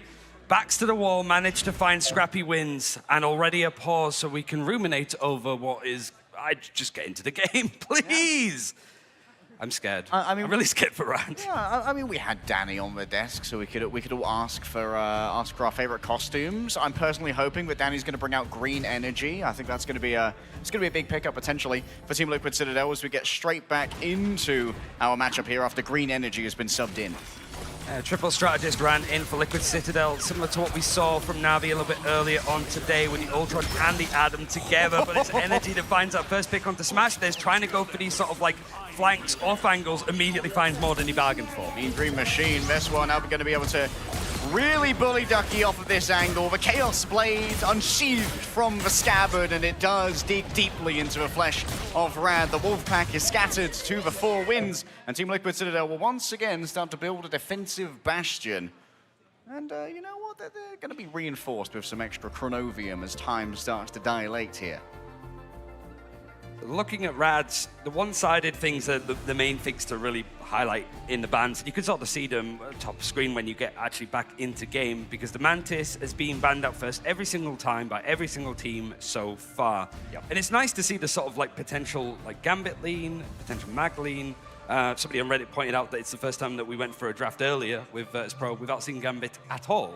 Oh, wow. And it took a while to see one team not take Gambit at all, like months, I think. So like, we're moving into an age where we're sort of used to it from, I think, from playoffs for stage one, that there was a lot more reserved drafts. People were like, we're going to go for just the general stuff, Mantis ban, Gambit protect. But it was when we got onto those qualifying games or elimination games that's when the personality of teams started to like rise up. And Rad are here because of that. These kind of like drafts where we want the one-sided Daredevil, we want the one-sided Black Cat. Not only because we want to make sure that Crazy Kitty can do what he needs to, but also that it's not going to be met on the other side from Speedery mostly, but he's going to be going over to that sort of more flexible role, which is typically what we expect from him on TLC. Yeah, Speedery's just such a flexible player, obviously very good on the Ultron. Like, if there was anyone you want to play a flying character, someone who's vertically inclined, Speedery is definitely someone who's going to be at the top of your list. On the other side, Crazy Kitty is also a bit of a flyer enjoyer, does like going on something like the Human Torch, but one of the things that I'm going to be focusing on here as we look over at Rad is that Smashnes is not having to be prompted into a mirror match here for the Widow this time. Instead, is rolling out on it after it became such a crucial part of their toolkit yesterday in their matchup against Reject. It makes a lot more sense when you have Daredevil alongside because of the team up, just not only just an extra ability to use to CC and slow people, but also to get around the map with Daredevil. You'll take any form of movement that you can get, especially in these pinch moments, I suppose. But so far it looks like Ducky is the one that's struggling to get things going on the PC, but he is basically sort of been thrown into this year, right? Like, we didn't see much of him towards the end of Stage 2 2025, was on this team. And one of the main things that Rad wanted to work on was just the flexibility, the reps, just making sure that this mix of the chopped Final Dance team from MRC could actually just find their footing. So they've always been a pretty flexible team in a meta that I think demands that. You can't just rely on one Vanguard because the bans are a lot more competitive, but also the team-ups open up the game so much more than they used to. Yeah, and the meta's still in flux. Like, it seems like Penny Ultron, definitely a newer addition to the metas that we have seen start to come out. We saw Team Liquid Citadel having to have the Penny banned away from him the second they protected the Ultron. Admittedly, like, you do protect the Ultron because you're trying to make sure that some of Speedery's hero pool is going to be rescued after both the DD and the Black Cat are taken away. So, like, okay, we've got to give Speedery something to work with. We'll grab the Ultron, but also it has, like, the double entendre, the implication that, oh, maybe there's going to be a Penny Ultron coming out, so we need to spend our last ban on that instead. Is it Cooper that had the Jeff keycaps on his setup? I believe it was. Jarvis, show me Cooper's keyboard. I don't know if Jarvis is listening. I think he's locked my voice. He's like, yeah, we can, but far away. Test your eyesight. Are you a Hawkeye? What do you think? I wear like these, have you seen these like frames? They're thick. I could see 3 seconds into the future. That's how thick these lenses are. You essentially are wearing like some mech goggles right now. Okay, apparently it is Cooper who has the Jeff keycaps. Thank you so much to the social media manager of TLC who's right by our side here. Like, yeah. I mean, they've brought out a lot of stuff with that. I've seen the Venom flask. I think it's Cozy's floating around the studio in various places. But yeah, I mean, this is a good chance for us because it's like, we know Rad pretty well. We've got to cast them and watch them quite a lot. Like, this was a team that, even though they, this is like the highest sort of finish that they've had, third place finish to be able to qualify. The main thing that I guess caught people's attention about this roster was eliminating Virtus Pro from pre-season, knocking them out completely in a full like best of 5. And we got to see amazing moments from the likes of Crazy Kitty, but Mash as well on the Gambit in those moments. I know that Verse Pro coming in, we should be getting back into game very soon, but as a reminder, RAD losing that first fight, Team Liquid taking the point first. I was hoping to not have one of the best games of the day and instead just do a random podcast, Ryan. So I guess we're just going to have to watch Vesua dominate on the Magneto yet again, as RAD have to get it in gear. Yes, honey. I feel like that's the theme. Yeah, we need to watch Team Liquid Citadel look good on domination, but RAD have had their moments in these bigger games too. But they have a moment to try to rethink how they want to go for this. Looking at the Ultimate economy, still a way away for anything to actually come into use. Even Speedery on the Ultron is less than halfway done. Mash, highly respected on the Gambit. Very, very talented player, but Team Liquid, pound for pound, might be one of the most talented rosters that we have ever seen in Marvel Rivals thus far. A nice angle here from Smashnez. Can they find an angle on the back? Nero's already been taken down, but of course does have that Cocoon Revival to return themselves. Won't be able to bring Speedily back in time, though, as Nero's only 45% of the way towards that ultimate. Soul Bond expended here from Adam, and that's a major defensive cooldown that Team Liquid Citadel now do not have. And they need to try and juggle survivability in the back, but keeping the point contested at the 4. Crazy Kitty going around the back, too worried about that Barna Cook, and so does not reconnect. But Lugia with 100 energy has been absolutely hot to trot on the Emma. And Speedery actually goes for the portal, but nobody goes through it. It's like, okay, yep, just a moment, just watch it fly away. So it means that any stare wistfully into the portal. Yeah, just think about your life choices. But for Liquid Citadel now, they don't have that contest at the end if it does go to OT. So RAD finding themselves in a great opportunity as these bigger ultimates are starting to come up. Only Banhammer used from the Deadpool Vanguard of Ducky. It's a huge opening. But Cooper might be the be-all and end-all here as they bring out the Raging Royal Flush. Team Liquid Citadel move on forward, and Cooper is more than happy to try and chase after that Deadpool. And so the remainder of the team have opened up for space. Smashnez with the Assassin's Focus is looking for a victim. 2 bullets in the chamber to try and work with, but one's absorbed by the shield of Vesua, and the second one's going to be shut down before it can make landfall into someone's flesh. Energy going to get the last stagger here over onto Mash, and Team Liquid Citadel are back in the driver's seat.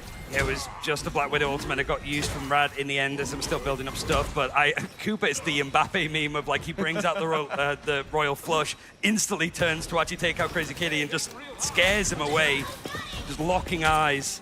And now the point has been taken pretty easily for Liquid Citadel. They still have some big ultimates to hold on to, so I'm expecting that RAD are going to dive in with their own Royal Flush, but Mash going down there is a nightmare scenario. What a great coordination as well. We saw the incoming fire from the Adam off the back of that Cosmic Cluster as well. Huge amounts of damage going the way of Crazy Kitty, and Lugia just has to try their best to hang on here and grab overtime, which has now been activated for RAD, but it's entirely in favor of Team Liquid Citadel. Mash is going to try and make it work. Raging Royal Flush buffs up the calling card, but Crazy Kitty looks at Magneto reigning above imperiously, and Crazy Kitty is squished into a 2D cutout of Felicia Hardy as Liquid Citadel claim the first point dominantly. Kind of a C9 to an extent. You got RAD trying to push to be offensive there, the Magneto on the point, and then the rest of RAD just trying to find their positions. The good news for them at the very least is that you are bringing some ultimates into this one. You've got the Sonic Seduction for Lugia on the Emma, and then that Fate of Both Worlds. But just Mash going down at that time meant that like it felt that RAD weren't quite ready to go in off the back of the ultimate, and Liquid had so many things built up as a sustenance. There's no surprise that the likes of Energy and Cooper haven't been eliminated once. Looking pretty strong, and the picks as well. Liquid, when they did eventually lose the point, they managed to stagger out those like 5 eliminations that went against them to get another 10%, 15% on the board. Vertigo and Mash are just being absolutely bullied out of the back of these fights, by the way. Like, very intelligent teleporter play from Liquid, so they allow them to continually make sure Vertigo and Mash couldn't even take part in any of those fights. And despite running 3 strategists, all 3 of Liquid Citadel strategists have more healing than Vertigo, who is in a 2-2-2 comp. Makes sense with the penny ban right at the end there with the Ultron being used. It seems that like them and Na'Vi having similar ideas on how they want to sort of play out the meta, at least on these potential domination maps. But Crazy Kitty's going to be the one touching the point first, and look at this bus route that the rest of RAD are taking to get around the objective. Just trying to... Was that a Soul Bond already used? Oh, they found Vertigo again. Just could not skid away on the ice skates. Crazy Kitty just gambling underneath. As we are going to see the engagement come through from Lugia first. Immune to CC is the thing, and so does not care about the feminine wiles of Emma Frost for now. Mash that taken down on the other side. There's no healing that remains here for RAD. They're waiting for Vertigo to come and rejoin. They're moving in towards the back. Nero's just going to be able to do a quick click to try and turn it, but Cooper's already fallen down. The resurrection's good. Energy and Cooper return to a fray, but Vertigo has finally been able to get involved in one of these fights, and Crazy Kitty is online. Somehow Vertigo has had their ultimate force. The fate of both worlds to be decided. decided here and now. Crazy Kitty using the Helm of Hades to try and disengage as Smashnez looks desperately for the Ultron. The Rage is well known and coming from all angles. Energy has just managed to absolutely dominate in the Widow versus Widow matchup.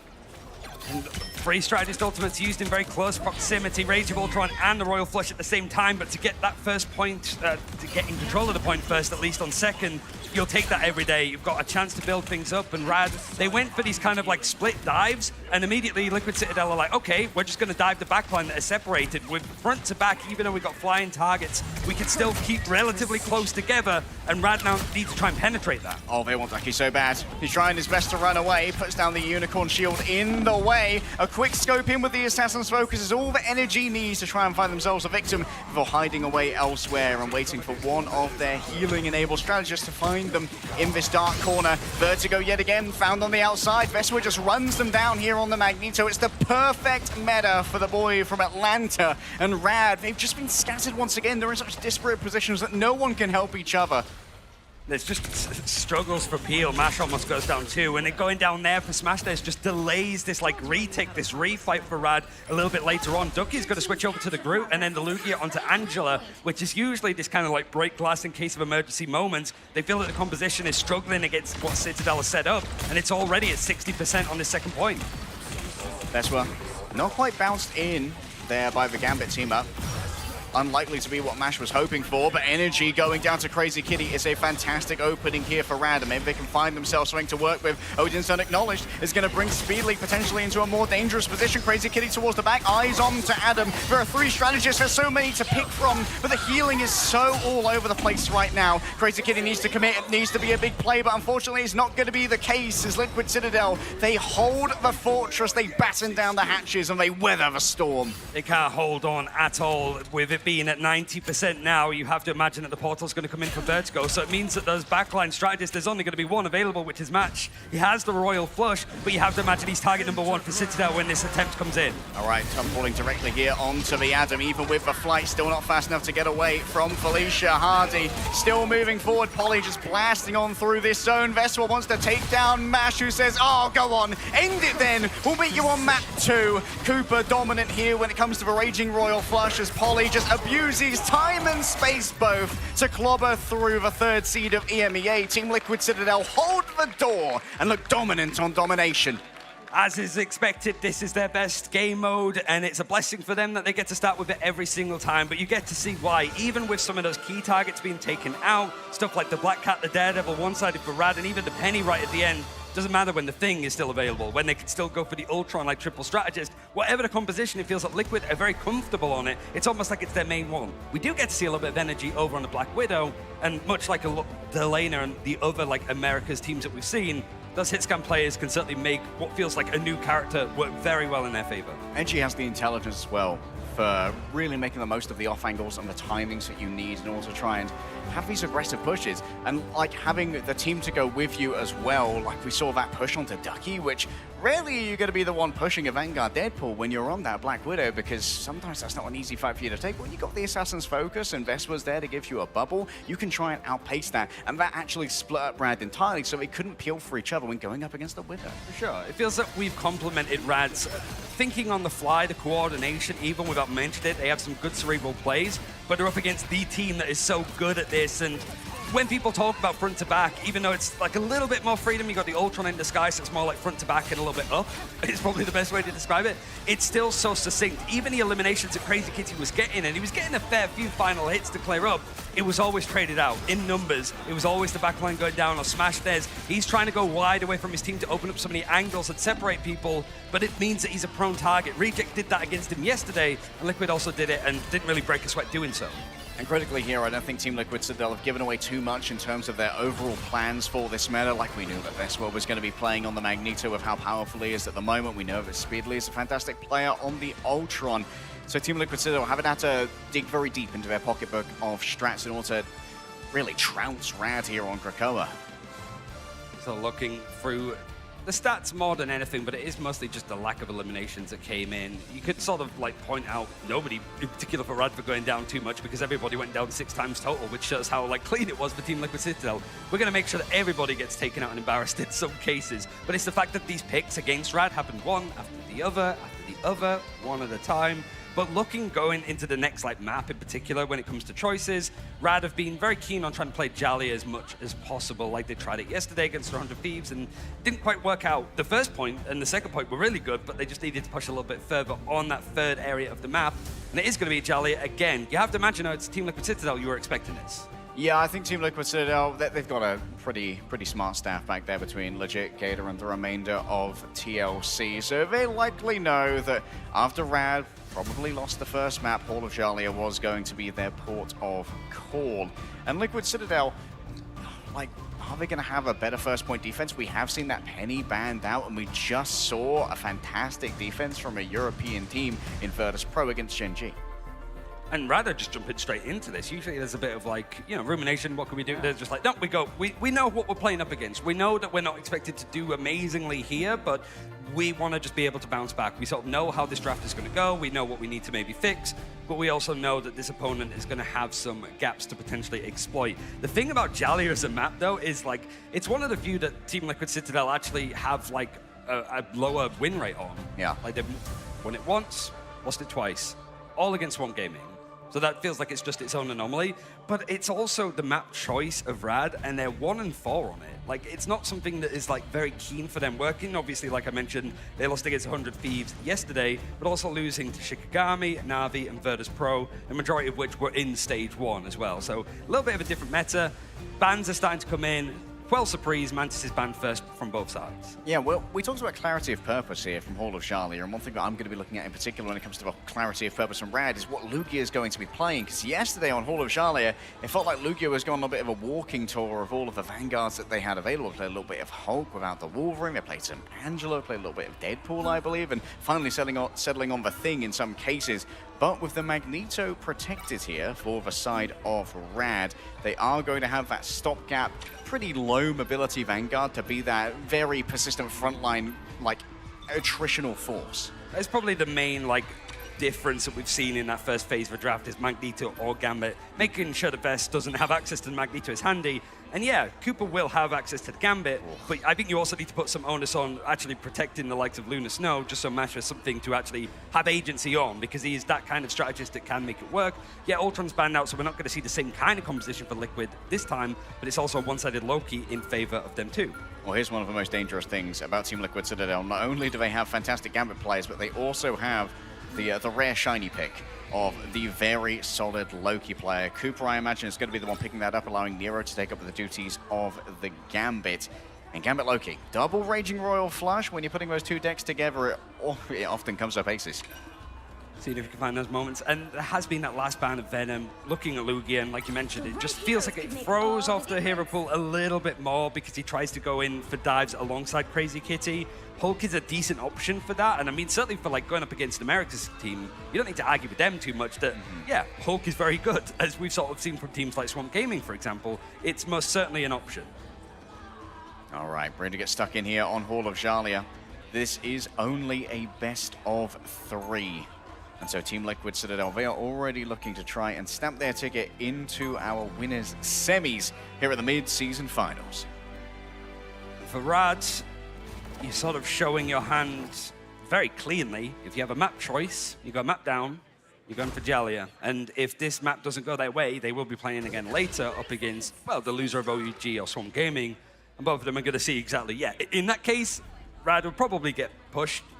If they drop a map, it'd be Jalia again. So it's certainly these teams keeping a keen eye on what could be their potential opponent a little bit later on today, as it's been a long day of action and we still have more to come. Certainly when the best of 5s come in, the bigger, more impactful games, we get to see a bit more of a spread of the meta. Barely even halfway through, Ryan. Let's not flag now. Team Liquid Citadel going to be set up on the defense first, with Energy commanding the angle with the Black Widow. Mash is over on that Luna, it was protected at the end, Vertigo on the Rocket, and Lugia flying by to see if he can go in for that dive on Crazy Kitty all the way around. And Liquid Citadel, last time that they were put under this pressure, they just pushed forward, making sure that the other strategists aren't going to find too much help. Okay, control of the high ground seems to be the imperative here. For RAD already pushing through that with the Magneto, ready to unleash the Chaos Blade from its scabbard and start doing some serious poking damage to Team Liquid Citadel. The pincers begin to move on in. Energy is grabbed and bought deep. Mash9 is there with the finish. Great ice art. Speedly's continually contesting in the back as well. Lugia a little bit wide there on the Assassin's Charge, but the damage has already been done. Crazy Kitty counteracted on the other side. Veswa being able to extend their Flora Colossus arms. Won't be there for long as the Axes of Icors cut them down, and Team Liquid Citadel are already ready for a recontest off the back of the portal. Even then, you've got Poly and Veswa that have stalled so much time that this portal, like, recontest is not going to be too far in the end when it comes to this, like, actual push. This was a fast take for RAD, and immediately Liquid Citadel bought enough time to actually recontest this. Now, how do you do a Smashness on the other angle? Wait, energy just flew up slowly and menacingly. The Wizard has arrived, and they've managed to make Smashness disappear from that angle. Poly so deep, utilizing that Phoenix team up for the cleave through multiple players, but now it has to be, oh my goodness, Ducky there with a beautiful detonation off the back of the Iron Volley, cleaving through Team Liquid Citadel, and RAD finally seem to have found their footing. It's the thing that went well for them yesterday on this map, but they also pushed second at a pretty vapid rate as well. 5 minutes on the clock here. And Citadel Gaming not changing up too much with the composition. Energy moving away from that Black Widow over towards Bucky. You've got some more verticality to play with. And Getsu Speedery over on the Black Cat. Couldn't find much there, but the dive was exceptional for RAD. Certainly off the back of Lugia's Angela that was amazing against Reject yesterday. Lugia using that team up. Odin's unacknowledged and also drops some aggro as well. Tries to grab someone in, but Smash has already been taken out on the off angle there by Speedily. Trades it out on the other side. Veswa just continually taxes the health here of Lugia, who makes it inhospitable to stay up on this high ground. Assassin's Focus moving through. Smashness, does he have the aim? Veswa weak to fire, damages a Flora Colossus. Can't do anything but go back to spawn. And Smashness has come alive here on the hit scan. He had to. It was a bit late in the day yesterday for play-ins, but here he's starting off on the right foot. Crazy Kitty finding that space, opening things up, and Smashness just trying to get in these off angles. It was a great ultimate, just seeking out the likes of Cooper on that Loki that's trying to be a little bit more mischievous, trying to get out.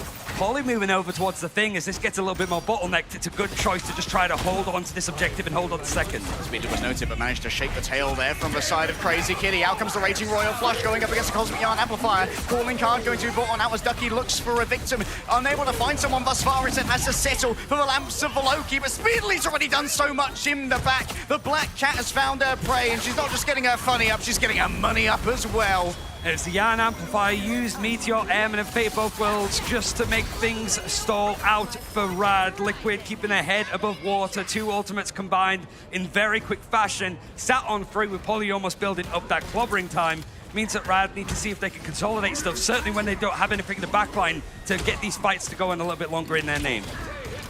Kraken Impact going to be one of the main things to look at here, but also Cooper has that second Raging Royal Flush to reinforce it. Quick draw on the bubble to parry the incoming Bionic Hook, but Cooper has both of his doppelgangers taken off of the high ground. Everyone's doppelganging right now, though. The calling cards are sent on forth. You find them in your wallet. But at the moment, can you really get that much value off the back of it? Crazy Kitty's forced out the lamps, but it's fine for Cooper. Just goes over to the Gambit instead, unleashes the Raging Royal Flush, and Energy's more than happy to follow up upon it, saying, I don't even need the follow-up ultimate for this one, boys.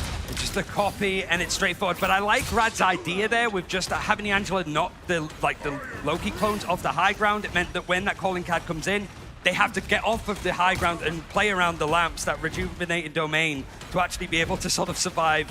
But it's the fact that they were able to just riposte with another Royal Flush in the end. It is one-sided. And even the Loki band up for RAD means that they can't go for any cheeky copies that we saw from the likes of Mash yesterday.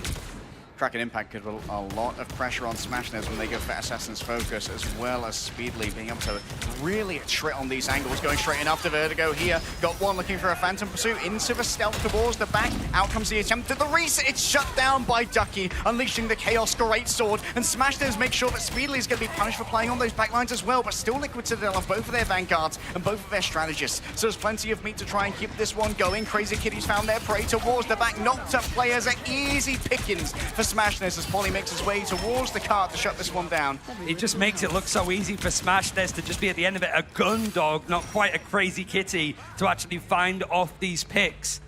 And for Liquid, they do have another chance to be able to try and fight this Smashnez using that typical Hella spot on the high ground with a little bit of help from Rocket, but the Royal Flush is going to be met from Nero. Oh, look at all of those stuns, though. Lugia got them at just the right moment to make sure they weren't cleansed. Still some mobility on the mine. Can someone take out the lamps that were laying down by Loki? Energy just about manages to dodge off the back of a Trooper's fist. Ducky's shot has gone awry. The man cannon doesn't connect, but can Smashnez do anything more here? Energy falls low, but has run out of bullets. A sad reload as Polly tries to turn it around. It's only Lugia who's been stunned on the other end, but there's going to be plenty of follow-up coming through there. Into a bubble goes Veswa. I think they may have lost their ultimate. They scream, I am Groot, but it's more of an oh no for Team Liquid Citadel. RAD have finally found their momentum as Cooper drives on forward with the fate of both worlds. A DPS check now for the remainder of RAD as Team Liquid Citadel slowly scurry their way out of their spawns, out of their hidey holes. The payload moves forward as Jalia is going to be opened up. And there's a window here. This is where RAD went wrong yesterday. They do have the calling card for Crazy Kitty, Fate of both worlds, to go in an offensive because Liquid Citadel not having those strategist ultimates far away from them. Speedery might be able to get in and get a pick himself, or you're looking at the duelist as well. Energy very close, but this is a perfect chance for RAD to push a little bit further. Speedily opens up with a calling card. They want to win this here and now. Ducky going down means that it's going to be fairly easy to do so. Into the back. Look at the cleave coming through right now from a whipped claws of Speedily. But instead, using the Helm of Hades to disengage, you go after Lugia. Go instead. Great clarity of purpose here from Team Liquid Citadel. And there's even like the right ideas, the right picks, but still RAD just finding this attrition to fight back and push a little bit further on, but they lose Vertigo. Can't use the beer at back, it wasn't even available as match goes down. But this ultimate from Energy, he was able to get those key picks onto RAD. Crazy Kitty's able to trade it, and it's still RAD finding the numbers somehow. Crazy Kitty just emerges from the fog, the Mistwalker. The mythical creature to try and hunt them down as Veswa just huddles for warmth with Speedily inside of the cover that's been provided. And Crazy Kitty, nervous to take interviews yesterday, started with one today, shows that he's trying to warm up to the occasion, but not necessarily just play it in itself. 1 minute left to push this towards the end of the map. It's gone a lot further than it did against 100 Thieves before, and now the ultimate for Black Widow's trying to come out, and the first pick actually goes against Crazy Kitty. Finding the angle, wanting the loner, but instead it's Energy with a tainted voltage from afar. Ducky tries to play it safe in the back, still with the Meteor M in their back pocket if they need it. Speedily caught by the Mento Fish, and there's Crazy Kitty getting themselves a captive temporarily, but mid-air impact onto Energy. This Ducky's quacking his way home right now as Polly goes deep into a midst of RAD. They forced out the fate of both worlds, and that's a resource that RAD wish that they would have a little bit later into this fight. They're still looking towards the Cosmic Yarn Amplifier. It's a mano-on-mano between Polly and Vertigo right now. Can Polly get the ultimate out in time? A little bit of extra help from the anti-street charge as the payload moves even closer towards the goal. Speedily tags him to keep it contested, but there's nothing that Cooper can do. The healing's not there, neither is the defense, and RAD get the finish. The fight back is key, and you have to say for Ducky, the golden goose there towards the end.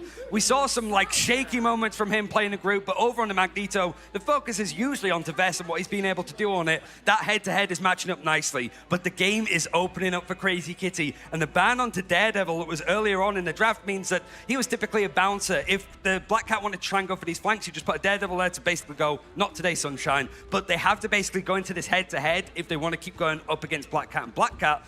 And it just means that Crazy Kitty are now finding their feet. With 13 final hits, it's only Ducky that's even relatively close in the end, but Smashnez also just doing so much damage there towards the bottom. Looking a lot better on the Black Widow than yesterday too. Everybody on RAD looks a little bit more warmed up, which is what happens with these play-ins, and the reason why RAD ended up winning mid-season finals last year with a different team. Yeah, like the play-ins, that was their day to get the nerves out of the way.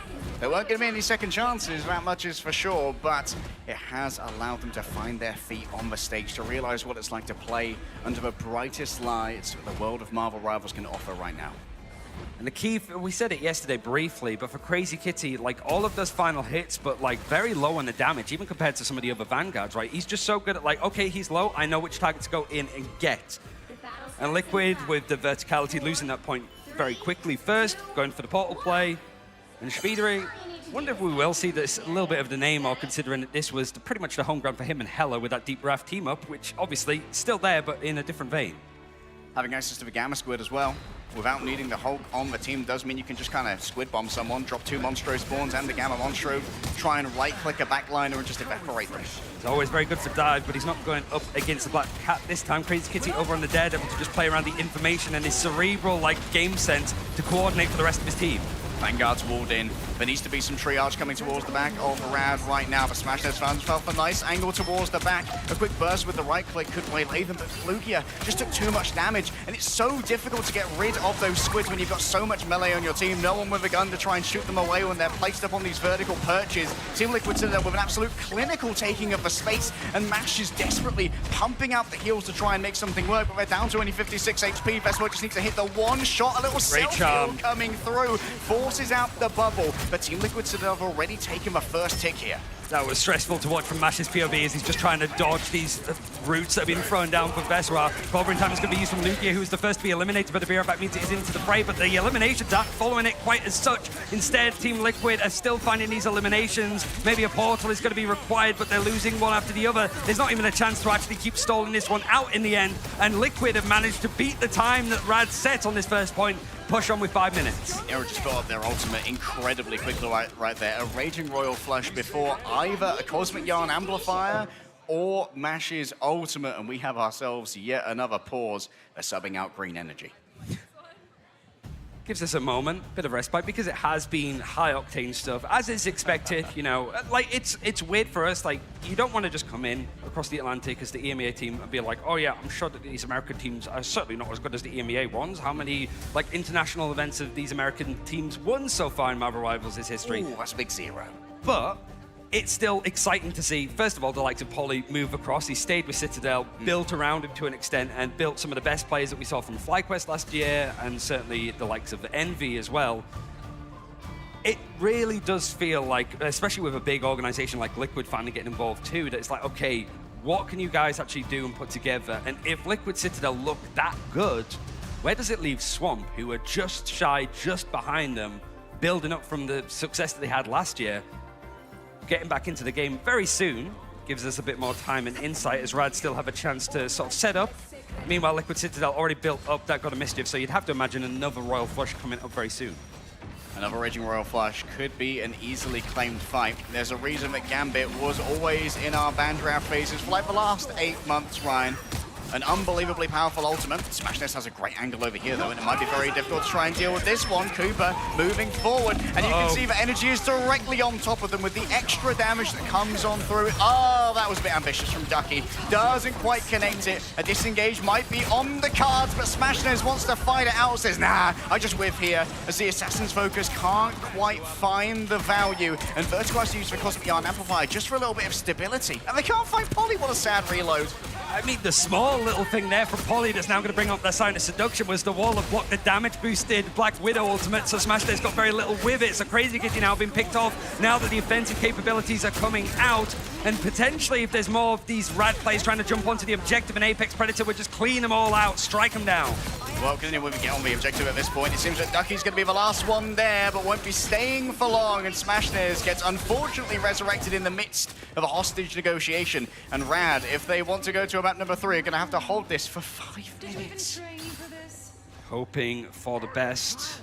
May be able to do it with a strong defense on the second point yesterday, but this feels like a whole different kettle of fish. Liquid Citadel having some time in a window to build up the ultimates, but 8% away from your initial Royal Flush from Nero and an Apex Predator means that there's still offensive capabilities for Liquid Citadel to take this fight early. Crazy Kitty ready to work the margins here with the calling card. They've got themselves a lot of space to work with in the bag, but guess what? Yet another ultimate. Smashness gets 2! And Nero still has sent out the Raging Royal Flush. If Liquid Citadel can lose a fight with the Gambit ultimate here, this will be unbelievably strong for the RAD economy. They're putting everything they've got into this. Both the ultimates they had saved up, they've had to invest to get themselves some stability, but stability has been earned. And that's just off the neutral. Smashness find it too. One was onto Cooper, and it was just as the Royal Flush came in. Speedery also going down and eliminated. Meant that it was a great chance for RAD to push on in these kind of chaotic fights. We have the advantage. Now's a great chance to use these ultimates. Strangler Prison in hand for Ducky, but they feel well in control of this so far. You've burnt 1 of the minutes, 4 more to go. You can pierce with the Assassin's Focus bullets. And Smashness bloody knows it. Ducky tries their best to escape this one. Cooper doesn't have the cleanse anymore, enough to do with a neutral card. V2M towards the back, and energy is gone! Ducky's down as well, so that means there's no chance to turn this one around. Ducky didn't get too much off the back of their ultimate. Smashness going to be walled on out here, but it's walled into the LOS of Poly, who momentarily charms the Black Widow and then backs off to the remainder of their team, trying to play it safe and then maneuver onto this Groot. And Speedery just finding these picks now. Horde approaches is going to come through, but Smashdez has been a hero, found himself another pick, and the Iron Amplifier might match up with Smashdez's ultimate. He does go down low, so needs a little bit more sustaining to keep this fight going. But Liquid Citadel using this as a chance to disengage. They feel that ultimate in itself is wasted. They just don't want to take this fight. Heroes building these ults so fast, incredibly stressful for RAD. Yet another Raging Royal Flush is going to be available, but at the moment, every one of these stacks is so valuable when you look at that time bank. The thing that worries me about RAD is every time that they try to push a bit beyond, somebody gets taken out, whether it's the Vanguards, whether it's Crazy Kitty, and suddenly Liquid have a way in. So a little bit more reserved than what we saw from RAD, which is typically very aggressive, and Smashdez taking that Delana angle from yesterday. It's such a great way to set up and make it so difficult for Team Liquid to reach you, but a Royal Flush will help. Disengaging with the diving strike, has the Assassin's Focus if they need it. For now, just going to try and play it slow and stop the advance off the back of Mash with this Fate of Both Worlds. Smashdez wants to go back onto the angle here after having had an energy force off of it. One player caught within Vertigo, can't be saved. Speedling's there with a Psylocke of all things as the winged Shuriken sink into the heart of a Rocket Raccoon, and Crazy Kitty needs to try and find some manner of rescue in the back, but the monster pierces to the heart of the Wolf Pack as they whine and lie on their side. Team Liquid Citadel almost to the goal. It was such a good play. The ultimate from Veswa knows that, like, where Smashdez is playing from to go and flank out wide and catches two with a preemptive ultimate. But now Liquid have them backs to the ropes, so 2 minutes still left for RAD to hold. Crazy Kitty gets the re-engage there to try and keep this contest off the back of the calling card. Dashing on in, Cooper has the Raging Royal Flush yet again, having given over a little bit of additional space to the team off the back of those regenerating lamps. Speedley's getting so much done, doesn't even need to pop the dance of the butterflies, as Team Liquid Citadel have quite the time bank in their favor now. Because it went to overtime on the side of RAD, they're given a minute to make an attempt for a second go-around on their attack. They'll be attacking first too, so Liquid have a little bit more time allocated and added on, which means that Liquid basically sitting back and seeing how much damage RAD can do. There have been some like crazy overtime pushes that we've seen on Jalia. We have seen some fast takes, but RAD, the thing is that we've seen that a couple of times now. You'd imagine that Liquid Citadel have an idea on how to go for this. Also, the Nemo was nutty from Speedery. Dude, look at Nero's healing. This guy's bloody bonkers. 40,000. No wonder they're getting so many Gambit ults. And usually you sort of see like Triple Vanguard to just feed like the Loki Gambit, you know, previous seasons, preseason in particular, to build up. But the amount of damage that's been thrown out for RAD, certainly when you're looking at like hit scan characters, whether it's the Elsa or the Black Widow, 28k damage done on Smashnez, it is just unrelenting. Having the Gambit and Loki available to just keep Royal Flushing your way through these fights, and you don't have it on the other side, is egregious. It feels like that should not be allowed from other teams this event. Well, credit to RAD, they did manage to hold that last point for about 3 or 4 minutes and really drain Team Liquid Citadel's time bank there, but still up against the wall now. They have about a third of a time bank the Team Liquid Citadel do, and TLC also took first a little bit faster. So what's the play? Is it going to be a portal like we saw from VP earlier on? It doesn't look like it, but Luki is going over to the Rogue.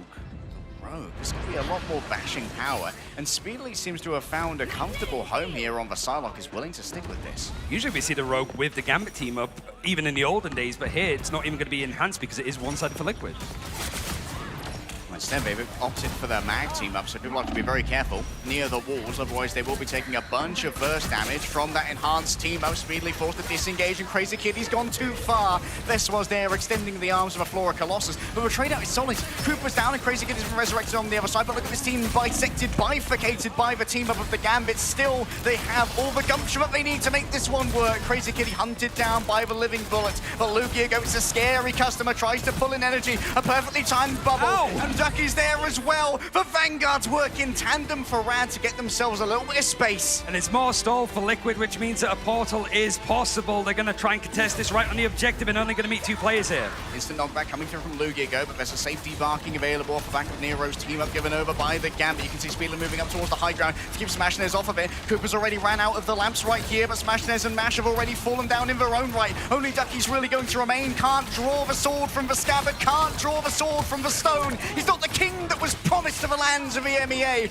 as Liquid Citadel sits so comfortably atop their throne. Oh, and Mash wanted to go for the portal to recontest that, to push it out, but it's still a decent event when it comes to 1 minute on the clock to get 75%. It's just that, like, it's more than half available for Liquid, and considering how fast they took the point on their attack, yeah, it's dig your heels in for RAD potentially. And you're right, like, it is, like, we've seen a lot of Lugia. The Magneto team up sort of helps with that sustain, so just fighting on the point is incredibly strong in the end. But it's the fact that Liquid losing out these fights, even losing and having players eliminated very quickly, that one player surviving, just jumping on the objective and stalling it out for as long as possible. Even Energy, it took him like 30 seconds to actually get sent back to spawn in that fight, and it was on like 10 HP for the majority of it. Maybe some regrets here from RAD. I saw that at some point we only had one player on the point. Obviously, they were setting up for the best possible positions, knowing the portal recontest was coming through. But that does mean they are going to be lacking in time and options for a recontest if they have to portal back themselves. It was also with the portal play, the Gambit team up with Magneto, the cards to actually push back some space. That means that you can't just stick like a thing in there to make sure that like, hello, have you got ID, please? Have you managed to buy your tickets? Have you got your badge, your lanyard or whatever? Like tickets, please. Yeah, it just basically means that not only could Liquid get onto the point with the portal, it was also just a very easy springboard onto the objective itself. Well, if you're a RAD fan, all aboard the defense train. The last chance is going to be leaving the station, or RAD is going down to the lower bracket. For Team Liquid Citadel, this is about as good as they could hope for their first matchup as their favorite team from the Americas. We've seen RAD have some pretty good defenses up in the EMEA. It's one of the more crazy games. VP's first ever series lost, but against a different team that's now Na'Vi, but it's still all in RAD's name. Don't want to be sent down to the elimination bracket just yet. We're going up against Team Liquid Citadel, it's almost expected, but more Namor on the attack. Let's see if RAD have an answer to it. Okay, last time RAD got scuttled by the raising of walls behind their vanguards and being able to really triage this in time. You can see the Ring of Zonai opening up a portal for Crazy Kitty. That's going to offer some access to the back line. Lugia was the first one to fall down last time when we were looking at the thing, but instead now is playing on the Magneto. A little bit more staying power and also not having to commit as deeply. The Team Liquid Citadel, they have fully captured the high ground here, and this is going to give them a commanding view of the point. I like also just seeing like the little squids as well, just when the wall's put up to try to give Ducky some space, you just put it to the side of him so he's consistently taking damage, and they have to sort of give up a lot of the space. Ducky even using the Jeff team up to try to sustain a little bit longer, but they're just unrelenting. Liquid is everywhere. That's what I said, it's go time. And Energy now up on the high ground, going to have to try and carve through all the walls that the Flora Colossus raised in their wake, looking for Crazy Kitty, knowing that that cat is lurking around here somewhere. A quick wall off has forced the bubble out of Veswa. Maybe there could be some follow-up. Cooper's fallen down in the back to Crazy Kitty, but it's going to be traced out by Speedily there. Easy cold as Nero moves forward. A raging Royal Flush will make sure that RAD are evicted from the point post haste as Vertigo brings up the Cosmic Yarn Amplifier, but is Cosmic Power enough to try and stop Team Liquid Citadel in their tracks? Veswa's down. Speedily can shut everyone on the other side with the Horn of Proteus. But Team Liquid Citadel, they're running low on momentum, but they still have a minute to play with. They have a fate of both worlds to sit back on. The Duelists have built up these ultimates, and the Strangler Prison very close for Ducky. It was just available for Veswa, but he got eliminated. Speedery had the ultimate, he switched over to Silo. Not going to have that combo available now. The Dance of the Butterflies in the neutral towards the end could be everything. Cooper falling low but not panicking, knowing that they need to stay alive. Yeah, Cooper has the copy, so it means a Royal Flush is available, and Polly is very close to having that Sonic Seduction, which is great in these neutral fights. All right, push down the safe space. Out comes the raging Royal Flush, looking towards the back. Lugia wants to try and jump this one down with the Meteor in, but they seem to have only impacted onto Energy. Veswa looks towards the ground, but they're just going to be 6 feet under it as Smash has stopped them in their tracks. 30 seconds remain, but RAD expended so much to make that one work. There's only so much time to work with. Energy's even switching over towards a strange 50% on that ultimate because he had to swap away at Good Tidings. But Smash Des, he has an Apex Predator. He's seen where this fight is going to quite come from and where this positioning can come in. Oh, they're trying to mug the group. They've got some extra healing onto him. The anti from the Gambit. They've surrounded the Flora Colossus. Yet another bubble. They're trying to keep Ducky up. But finally he's fallen down for Corny Carl on the other side. The glass runs as well. The Wizard's been brought on in. RAD, howl to the moon. We're strong. Oh, Liquid Citadel torn apart, bits by boring bits. They are broken, and RAD will have all of Jalia in their favor. This Crazy Kitty is getting their meal. It feels like history has repeated itself a little bit for RAD with how well they're playing at an event like this. Warmed up, they're on fire right now. And suddenly the pressure's on Liquid Citadel to come up with the odds for a map 3. And it was everybody showing up in a way. RAD said hold, and they did that with 2 feet firmly on the ground, and an MVP for Smash Des that has been superb today. What a comeback from RAD. This team was so nervous. We were talking to Crazy Kitty last night in the hotel lobby after those games. So like, sometimes I just can't play the characters where I need to aim. because my hands are just shaking so much. It was like, my hands are just like this all the time, so I've just got to go over to like the Daredevil or the Wolverine so I don't have to aim. But his hands are shaking like that, but you just close them, and now he's just doing that to Team Liquid. He's clawing at them. Unbelievable stuff. That was an absolute slobber knocker, and there's only one desk I trust to break it down, so let's go over to them. Are you not entertained, ladies and gentlemen? We saw it yesterday in the play-in stage with RAD versus Reject coming down to the wire. Clutch ices in the veins, gentlemen. What a show. They did it once again against TLC. Shib, instant reaction. I'm shocked. I mean, I would have put $100 that there was no chance that they were able to hold that first point with that much time on the clock against TLC, but this team is locked in, dude. Vaughn, speechless. Yeah, I mean, so it's crazy. Talking about Crazy Kitty here specifically, non-existent after the first attack. We saw them do the most work. I think they had 13 finals, only got a single one on defense against Team Liquid Citadel. And on their own attack, only a single final as well. Was able to get 4 more towards the end there, clutch things up as well. But I think the ability for Ducky to stay alive with that bubble from the Jeff team up is what kept them in the fight. That's why I think the team-up system, fellas, is just beautiful, right? Because what you have essentially is these clutch small moments where one would come in more handy in certain situations. We just saw, Shib, the situation. And there's so much to break down on what went wrong. I want to have you highlight that because a minute and 40 seconds extra, right? I mean, what happened? Panic, mistakes. I mean, I'm surprised when I saw that Gambit out copy come in. That was a little sloppy. I do think the one-sided mag is something we need to talk about at some point. It so good. Looked good again, and those bubbles were endless. The amount of ult shut down by that, but I mean, we could dive into a lot more. Vaughn, what is? Yeah, I mean, going right off of that point too, the mag bubble that we saw on to Ducky to stay alive towards the end there, waste so much of the energy from Liquid Citadel, no pun intended there, that they were just focusing them with the portal. I feel like it would have been a better option to get on the objective first, use it as some cover, but they were worried about that Gambit team up, zoning them away from the objective. So I think there were 2 in their head on this attacking side in overtime, and it just fell away from them. Well, and speaking of the Gambit ults, really just never connected. There's the one where Paulie found him in the corner. I thought it was done, but the CEO came in for the absolute clutch. There's so many micro plays that we could highlight of how it got there. Was not a fan of energy on Bucky. Right, fellas? I mean, it felt like you're just giving up the long-range poke and pressure battle, Chip. We said the exact same thing on point 2. Obviously, you were heading towards the desk, and it's so you're reading our minds, right? So you're right there with us. The switch looked a lot better on Elsa. Saw a lot of strong plays back and forth, even on OT. But yeah, I mean, that just needs to happen much quicker. Speaking of the Elsa, though, we have to give the credit where it is due to Smashness. Yes. To the plate, one against one of the best duelists in North America. Energy, you guys have been telling me this whole time that Energy is the best in the world. Well, we got to look at Smashness a little bit here. Fellas, I'm downstairs. I've got the mic ready. I'm going out for the winners interview. I mean, I felt like it's okay, Energy. You have 19 finals at that time.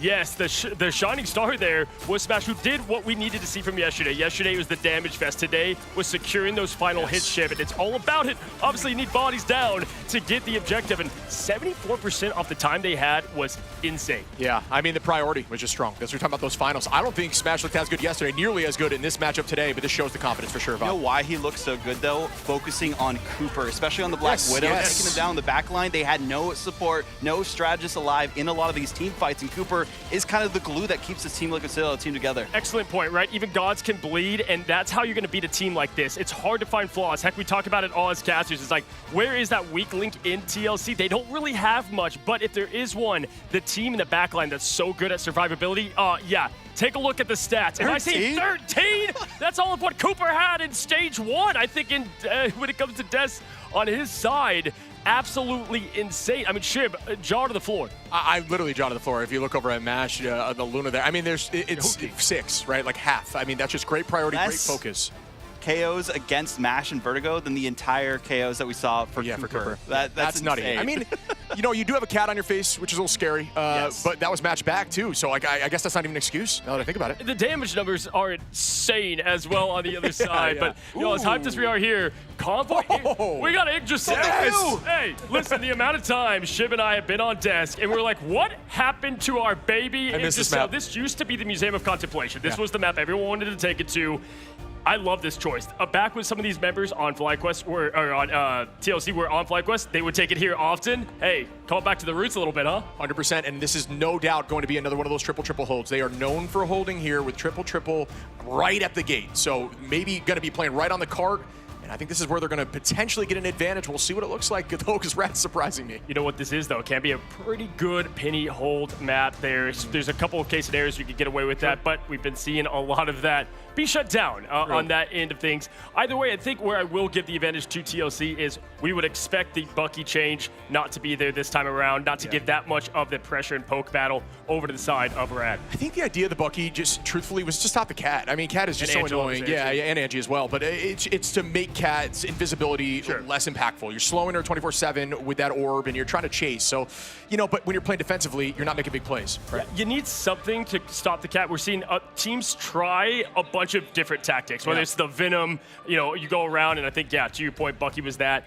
I mean, but we saw the damage difference. The final hits were there for energy, but it was like 36K on this side of this map. So one reason why we might see these teams going to this map specifically for Team Liquid Citadel, they have never lost on Yggdrasil Path. 2-1 for RAD, so this could be their kind of secret weapon for their counter pick. I mean, hey, we take a look at the pick and bans heading into it. They're not even going to allow the penny. You know what? I'm telling you, the ranked games out there, this could be a penny map that's tough, and you just brought up the 3-3. I think that's going to lean to it either way. They're not going to have that option anymore. We've talked about one-sided mag, but you see there now, TLC trying to make that happen, Chip? Yeah, you got to get rid of that. I think one-sided mag, when you're at this level of play, I mean, we're seeing teams get better and better because as the tournament goes on, right, you're seeing more talent as the tournament goes on, and you can't allow that, I think. I think right now, especially with somebody on either side, honestly, but I was going to say, if they're able to get Vester on mag, that's going to be a problem.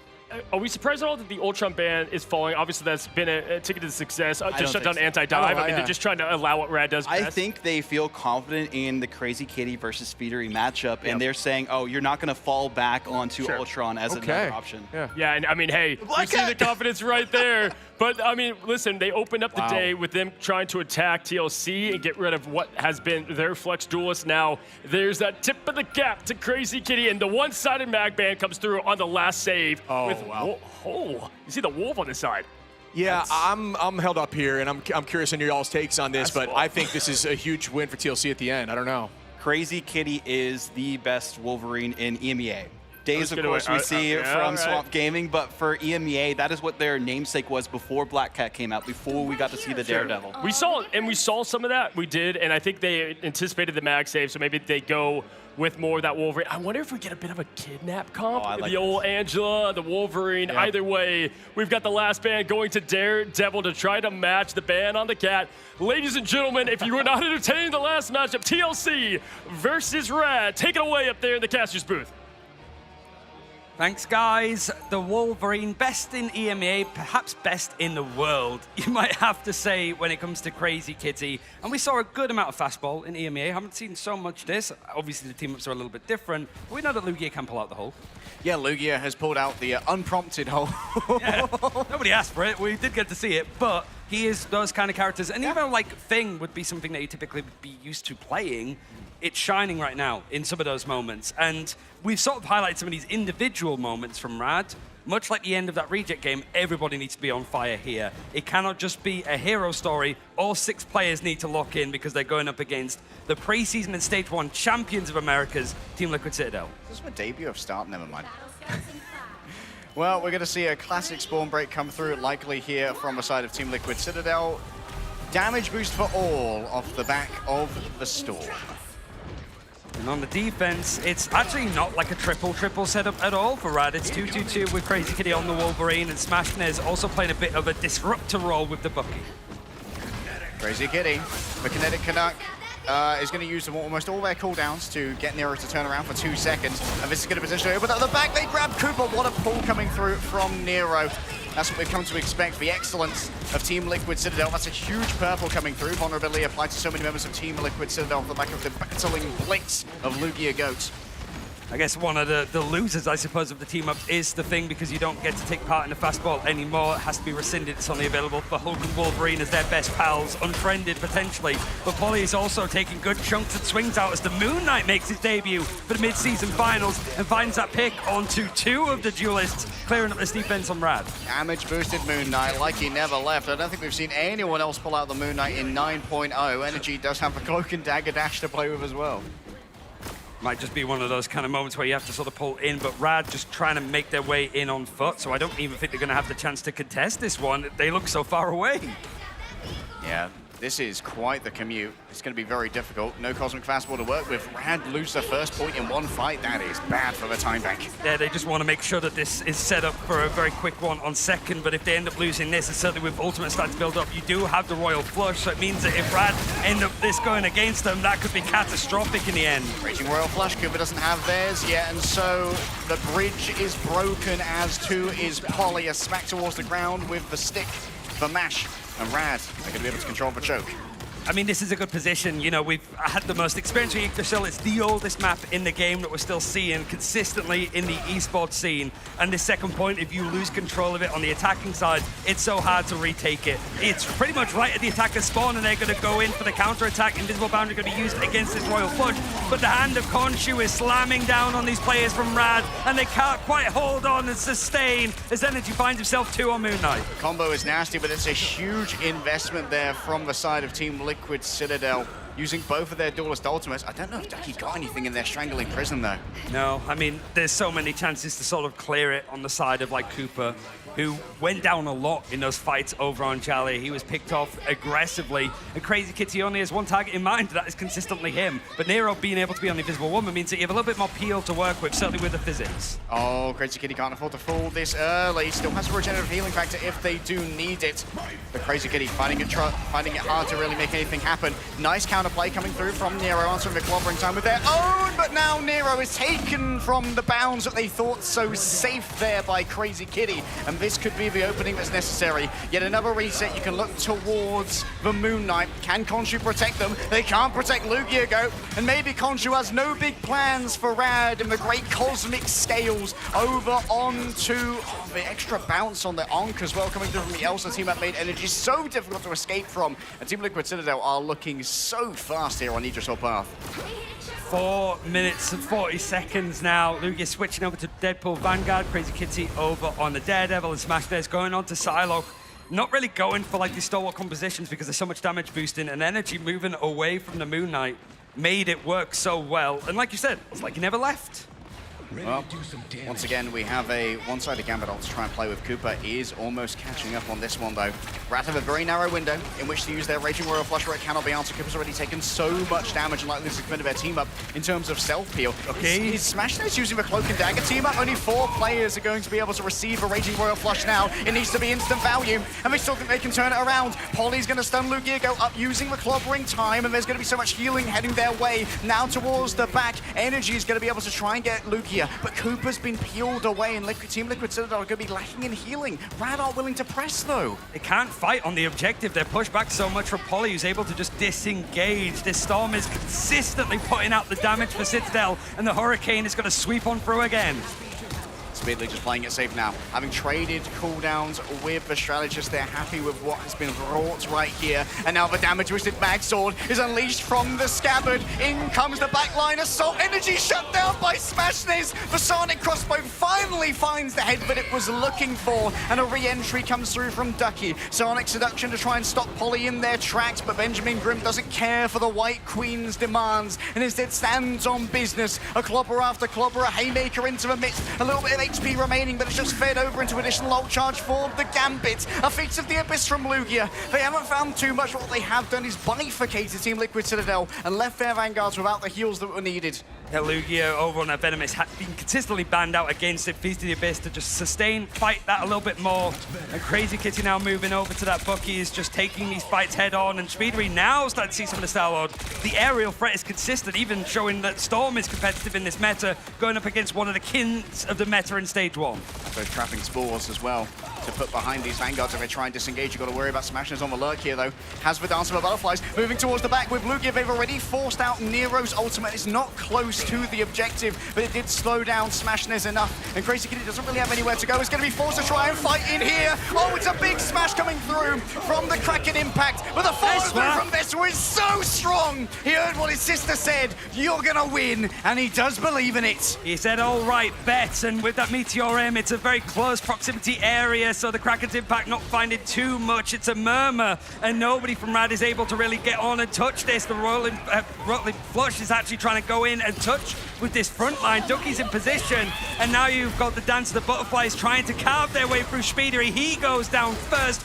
but everybody else from Liquid is there and waiting. Polly grabbed by the Carbon Crush, but the rocks don't respect all of that carbon instead. Energy trying to isolate the Emma, and isolated indeed they are. Lugia has to flee away back to the coziness of their team as Vertigo waits in the wings. The invisible boundary good to go. It's on top of the objective so they can keep contesting. Lugia goes deep, but has to swing out directly straight away, and being inside of that invisible boundary means you can't feed over any ultimate charge to Mash. They've stemmed the bleeding, and that's all you can hope for. Feast the Abyss for Lugia. It's more just going to be a case of keeping him alive if he can do. But a sign of seduction wrapped up from Ducky straight away. Nero gets picked up from Smashnez with the elephant rifle. And now Smashnez really has found their own in these tight spaces. This is where Elsa Bloodstone is queen. A minute remains for Team Liquid Citadel.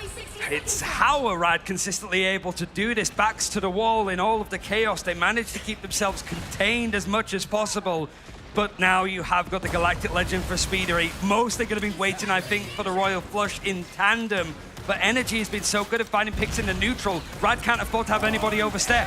Overwhelming firepower, but RAD want to go first. Speedily stops Crazy Kitty in their tracks, but Cooper's not going to be here for the midst of this. Mash tries to disengage, but he can't get away from the sight of Speedily. And now Energy goes even deeper. Reset after reset, ready to once again ring out the call of again across the halls of Odin and the halls of Eastgard. A miss onto Smashnez, which means there's no reset here. Vertigo sacrifices their body on top of the objective, but it would seem that Yggdrasil has been untapped here by Team Liquid Citadel as they unleash all of their rage from map 2. 4 minutes down to 15 seconds certainly is a feat in itself, but finishing the map means that RAD need to try to match it themselves. And whilst they did well to hold on that defense, one fight and it was over on first. And second, you really much gambled on taking a good early aggression. You do get the one-sided Gambit ultimate, but immediately Liquid were able to just bounce back and make it a fairly quick second point take as well on this attack. Understandable why they picked it, despite the fact that we've only seen it like 3 times this year so far. 17 final hits from Energy. And most of those are just like, yeah, he had some big ultimates certainly coming in with the Bucky, but it was also just in those kind of moments. RAD there, I said nobody needs to overstep. They leaped in with Crazy Kitty with a Kraken's impact. Everybody dove in alongside, and it just meant that Speedery took to the skies. Nobody was ever really able to cover him, and it's just easy pickings with a Galactic Legend at the end. So Energy's popping up, but Speedery's finding those gaps, and that Storm, certainly on the attacking side, was inspired. He's going to be over on the Adam Warlock, because it looks like we're going to see a lot more of this triple strategy setup, something that RAD opted to not do themselves. This is going to be where Crazy Kitty can get a lot of value from the Wolverine, though. But Nero's been so on it when it comes to shutting down these feral leaps. The second that the Wolverine grabs onto someone, Nero's there with the force physics. They aren't using the cooldown flippantly. Nero's such an intelligent player that Crazy Kitty is going to have to work some wonders if they want to get any value out of a Wolverine. One thing I'll say for Liquid, though, on their defense is the majority of wins are full holds. Pretty much. Not many teams swamp in all 3 of those games, all 3 of the wins for Team Liquid Citadel, 2 of those, they didn't even get past first, so RAD have a lot to do here. Crazy Kitty, note on the approach, and Vesper's just happy to farm up these walls to get some additional energy and then move forward in tandem with Polly. The Vanguards move together, a Phalanx Testudo formation, raising up the shields and pushing RAD back to the cliffs. With all of these Vanguards just churning up the damage, in the back. It's pretty sustainable. Lugia, though, might get a little bit more than he bargained for. Crazy Kitty has to use all of the resources and all of his strategies to keep him alive. Polly's used a lot as well, but it seems like they're going to be able to get out pretty much scot-free thus far. Team Liquid Citadel won't have access to a Gambit at least, so that's going to be a big win condition for the side of RAD. Up comes the invisible boundary. Crazy Kitty getting involved now. Full rage to try and work with. Veswa's down, but too far afield went the leap from the Wolverine. Veswa resurrected by the battle recall beacon, and Lugia making sure that everyone's grounded. Stay a while and listen, for I've got a long tale to tell you. It's 3 words long. It's clobbering time. Very straightforward story, to the point with an exclamation mark at the end, but Vertigo did so well there. He managed to farm up that ultimate faster than anybody. An invisible boundary in like 35 seconds is ridiculous. Top decked it instantly to make that fight a lot easier, and now Liquid Citadel going for the re-engage with the portal with ultimates about to come online. Soulbot on the re-engage, sharing up the damage, democratizing it for now. As soon as someone falls low, Nero's going to be able to answer with the invisible boundary, but stunned in place. What a bubble coming through from Veswa, getting exactly where it was needed. A perfect press. Oh, it's actually energy on the mag. I forgot about that. Is there anything that he can't do? He can't lose for the majority of it. The defense holds, and that's a big gamble as well for Team Liquid Citadel because Polly was over on the Thing. He switched off of it after getting clobbering time to get Veswa over so he could portal a little bit earlier on. So even then, they were going with 2 less ultimates into that fight. So it's major that Energy was able to do so much damage off the back of the invisible boundary and still has his ultimate to boot. Speedily, gonna have to wait patiently now.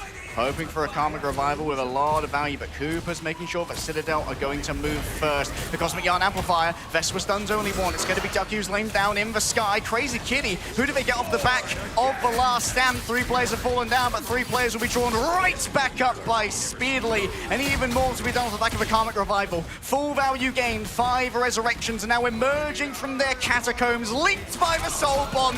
So many stuns from Polly. You called him a Cap 1 trick, but you could not be more wrong. The captain of Europe switching sides here, and for RAD, they just had nothing to try to contest it in the end. The last stand mostly used, I think, to just knock clay pigeons up into the sky for Smash Dares to shoot on down. But the Karmic Revival means that it's a very easy turnaround for Liquid to dig their heels in more so. You were looking at the Royal Flush for Mash to be the main thing to engage on this, but also Ducky, if there's a chance to get a Strangling Prison to make it work, it's now. Energy prepared to move here with the Meteor M. The last ult to play with as Ducky's worried about it being absorbed when it comes to the Strangling Prison towards the back. Behold, the master of magnetism! Cares little for your ultimates, cares little for your plan. You step to the plinth that he has erected and the fortress will be defended. The invisible boundary towards the back. Nero dives on in for their own protection as Polly holds the line at the 4, but Speedily's found on the backhand line, and Smash Dares is instantly shut down the second that they begin to shout again and again, but it's cries of pain. Veswa swings forward. Stone Haymaker's going to be blocked out by the wooden walls, but in the end, Team Liquid Citadel are still holding at the corner. It's this triple that is consistently holding for Liquid, and Polly is 80% of having his way to another big ultimate. Energy saying enough, goes in for the pick and finds Crazy Kitty that switched over to the Storm. When you looked at that map too, you wondered if Team Liquid Citadel were staring down defeat, but they didn't exit from that map defeated. They exited angry. Lugia Goat taken to the skies. The clobbering time is known. Yeah, there's a resurrection off the Battle Recall Beacon. But RAD are all out of mulligans. But RAD of second chances. Only the group remains. There's a Karmic Revival in the back. Polly is ready to open the eye of Agamotto. The Sorcerer Supreme looks towards the back line. The eye is opened. The stun's delivered onto Crazy Kitty, but the healing's good as well. A nice knockback. Ducky gets himself even more. Multiple players grabbed on him by the Strangling Prison. And the Panopticon has been opened in favor of RAD. A momentary stay of execution. But Energy is still here with the iron volleys. And he volleys again and again to try and stop them in their tracks. But RAD have managed to just get through 3 teams worth of Team Liquid Citadel. Be right back to Karmic Revivals aplenty, and Smash Dares on the Punisher is able to come back, but because it was so long, the portal's available for Veswa this time. Speedery's coming back on Wolverine. Yes, another portal. More tricks from the Wizard, but so many ultimates here for RAD to play with. You can't save them for next series. You can't save them for next time. It's now or never. The Mega Hurricane is ready to make landfall as Energy's ready to try and shut it down. Smash Dares is gone, but he's going to be resurrected. The Battle Recall Beacon will bring him back, and now how can you deal with the Punisher ultimate? Ducky's fallen. In comes the Sonic Seduction, and all of the focus fire looks towards the Storm, but Smash Dares might be the last note in the symphony. A magnificent crescendo, a howl of a wolf pack towards a beckoning moon as Liquid Citadel hide away in their cubbies, knowing that they can play this over the course of long. There's no wick left to work with. Vertigo has to use the Yam Amplifier, and any picks have gone. Liquid Citadel bounce back. Unbelievable stuff there from Team Liquid Citadel. What absolute fortitude and gumption they summon from the depths of their souls. We were looking at the Team Liquid Citadel Magneto, but I didn't expect it would be Energy using that magnetic pull to bring RAD down to that losers bracket to play later today. He's the one that's able to get that MVP, and we get to see a little bit more of what one of the newest super teams could do on one of the oldest maps in Rivals. Perhaps not an ultra banger that we expected, but I'm glad that we witnessed it nonetheless. What a performance from Team Liquid Citadel, but kudos to RAD as well, bringing it to a team that many had as the favorite to win not just this match, but the entirety of our mid-season finals. I think everybody's predictions are mostly going to be looking like how this result is, but maybe not going to a free mapper and not RAD looking like they're warming up to the occasion. Now it's going to be in the losers bracket later today. Like, it's not even much of a break for them. They have a best of 5 and a best of 3 in between, where they'll play up against Swamp Gaming or OUG. Both teams, well, Swamp not having the same level of experience, very similar to RAD, but just a little bit more success, whereas OUG, a little bit more tenured, even though we've seen very little of the China teams at international levels. Yeah, missing their previous ace of Milan run as well, instead having Illicit in that slot. But seeing what just happened to Team Liquid Citadel, there's going to be pressure on Swamp Gaming to prove that Americas are this dominant region, that the content wheels are grinding and saying that they are. It's one of those ones that I think a lot of people went, oh yeah, you two are casting Team Liquid RAD, or quick series. Next is going to be the same, but I mean, we literally just saw, not only was it a full free map, but long maps, long defenses, crazy plays from both sides, and just some suspiring from Team Liquid at the end. I think it was Vesware that just took a deep breath and just had to exhale. Probably not expected to be pushed, but they're familiar with EMEA teams. Even with the ping, these guys scrim a lot because they don't want to scrim in their own regions. They don't want to give away game plans. So Liquid knew what they were expecting. I just didn't think that they were, like RAD, were going to be oven ready after how shaky they looked yesterday. I mean, boot camping together at the Team Liquid compound seems to have done them well and done them such a good service. But now all the other teams are going to be looking towards that map that Team Liquid lost. I'm like, okay, let's maybe try and copy this ban line.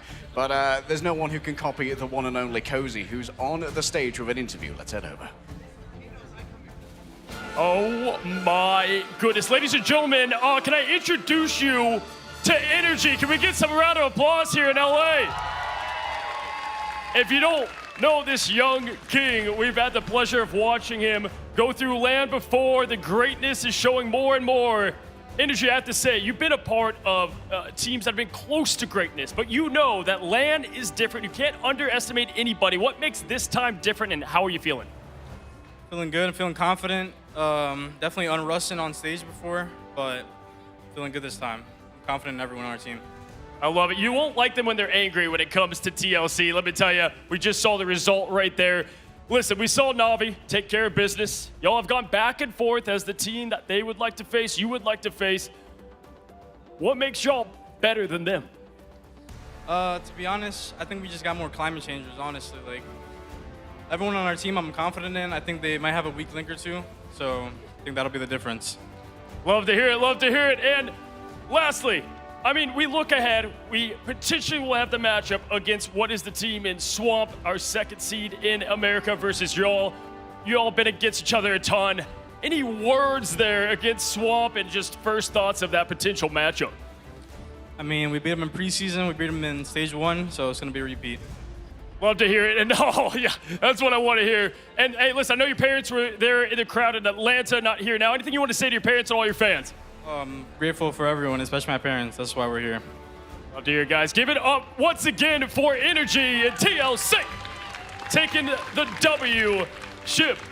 Vaughn, take it away there on the desk. For the throw there, and what an intense series we had, Shib. I think the one thing I could take away from this series and the loss that we saw for Team Liquid Citadel, the second that they've had in all of Ignite so far in 2026, it's crazy to think about. That is crazy. Is that when Cooper is surviving, TLC is thriving, and that's what we saw happen in that last map. That's very much unlike Cooper, for the record. I've never seen Cooper fall that early, that quickly. It seemed like a very much a priority target, coming in with the Bucky ults, etc. It was working out well, but I've got to mention, buddy, you said you asked about Energy, right? Yes, Came I out did. the door like Jake Lockley on Moon Knight and deleted everyone. It was insane to see them actually play the Moon Knight here as well. I mean, we did not expect to see that at all this weekend. A lot of people were saying, you know, Moon Knight F-tier hero at this point in time. Well, Energy proved it's still viable, especially when you have the damage boost here from Storm Cozy. Yes, absolutely. Thank you, 616 Cozy there on the stage. Yeah, fellas, I mean, listen, the confidence it oozes, and I said it kind of like the Hulk. We've seen this time and time again. You wouldn't like them when they're angry, because this team, they go on a second level. Some teams kind of dip down. You'll see they get a little nervous, right? Sure. Not TLC. And Energy is this stud in the making, and we continue to say there's just not a lot of weakness because they have that clutch gene to lock in, Chip. Yeah, I think this is a team that's much like Bruce Banner, right? And we've made this reference to them before. They're like Bruce Banner, incredibly smart, but then when they get mad, they are the Hulk. They lost that map, and then they dominated on map 3. It was not even a contest. But I've got to say, I mean, everybody, VP, Na'Vi, they all say the same team.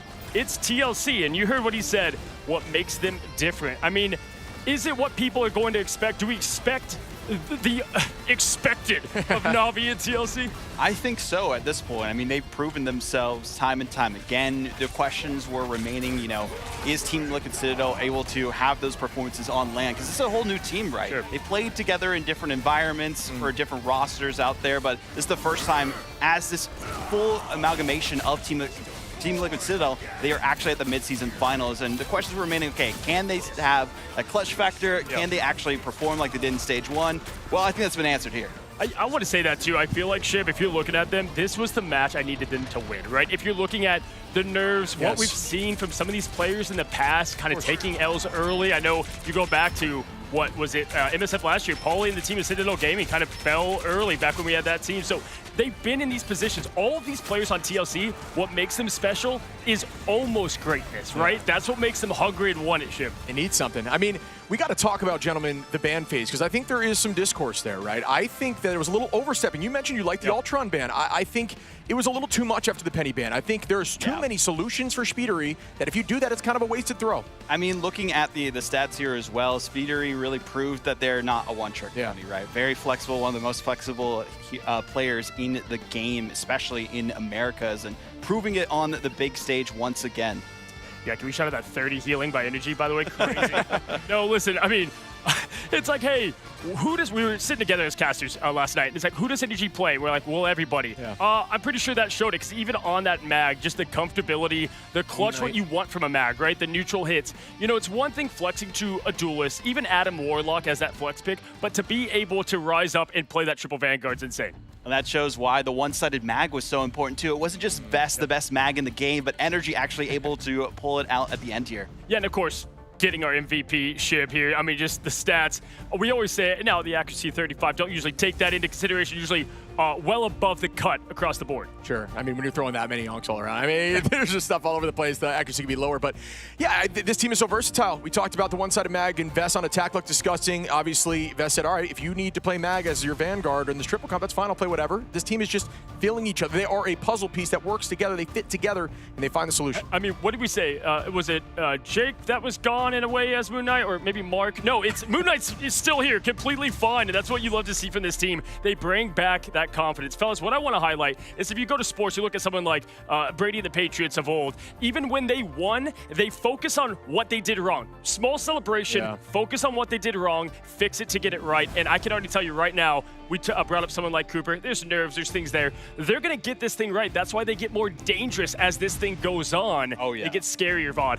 Preparation, I think, is the big thing for a lot of these teams, too. We even heard from some of the players saying that they had lost most of the scrims for Team Liquid Citadel. And scrims don't really matter too much in the big stage here, proving it. I mean, we even saw VP, who was undefeated in scrims during this competition, take a map loss against a team like Gen G. So now it goes to show it all comes down to the big stage, and the biggest teams are stepping up. Yeah, I think like you're saying, Cozy mentioned it great, the nerves are very prevalent. We rarely see Cooper have that many times going down. They went down 13 times there on map 2, and that is obscene. Yeah, it's stuff like Gambit ult not connecting in a crucial point, and we had the confidence of them locking it after that. We've only seen them drop one map, really, outside against of the Swamp. one, against Swamp. And they had one in preseason against, we lost. Guess what? Right after that, you got them angry. They won the whole thing, Chip. It's worth noting as well, 25 dominations in a row. Guys, what? Are you kidding me? That's got to be a record. There's Has no to way. be. Yeah. Listen, when you assemble the super team, we expect to be shocked by a lot of what they continue to do. And their story, it's just getting started. And on the other side, RAD, I mean, what a hell of an effort. Yeah. Can't wait to see him. And honestly, if I was lower bracket, would not want to see them in that lower bracket. This has been an awesome death segment. TLC taking the win, but we are still going, folks. We've got elimination matches and more, but it's Swamp Gaming, OUG next. Don't go anywhere. We're going to see you on the other side of this break. When it's make or break, the Razer Black Shark B3 Pro is a real difference maker. Its wireless connection is so fast, there is zero delay to how I play. With the best mic in the business, my shot calls are always on point. To top it all off, active noise cancellation, so that I can focus on what matters most, winning.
Armed and dangerous!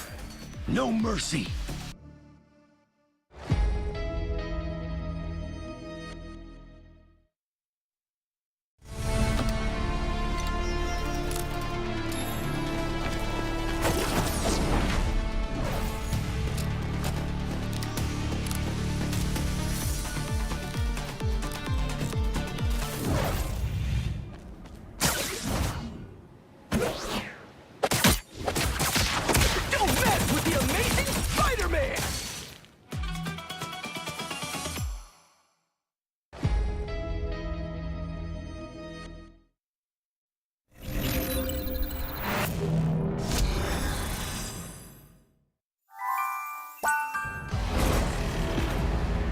There is only one path to peace, the Avengers' extinction.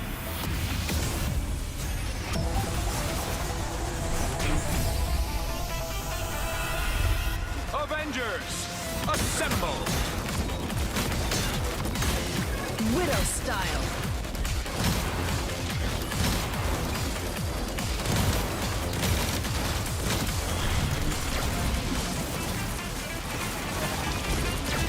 Friday, lock and load.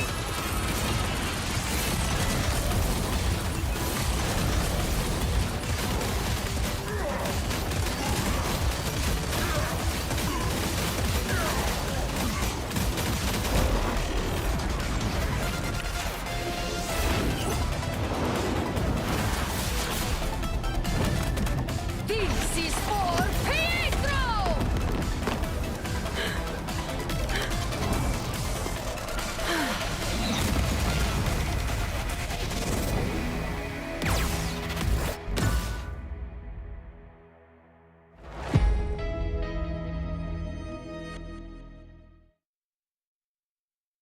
Everybody's afraid of something, but true legends rise above the nightmare. Available July 30th at 7 p.m. PT. Remember who you are. The past may haunt you, but the battlefield belongs to you.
Ladies and gentlemen, welcome to round 4, our last match of today in the upper bracket. And let me tell you, it is a dopamine marathon, not a sprint today. The matches, the games have been nothing but excitement, and we're still going. We're not even close to being finished because we have another heated matchup right here, right now.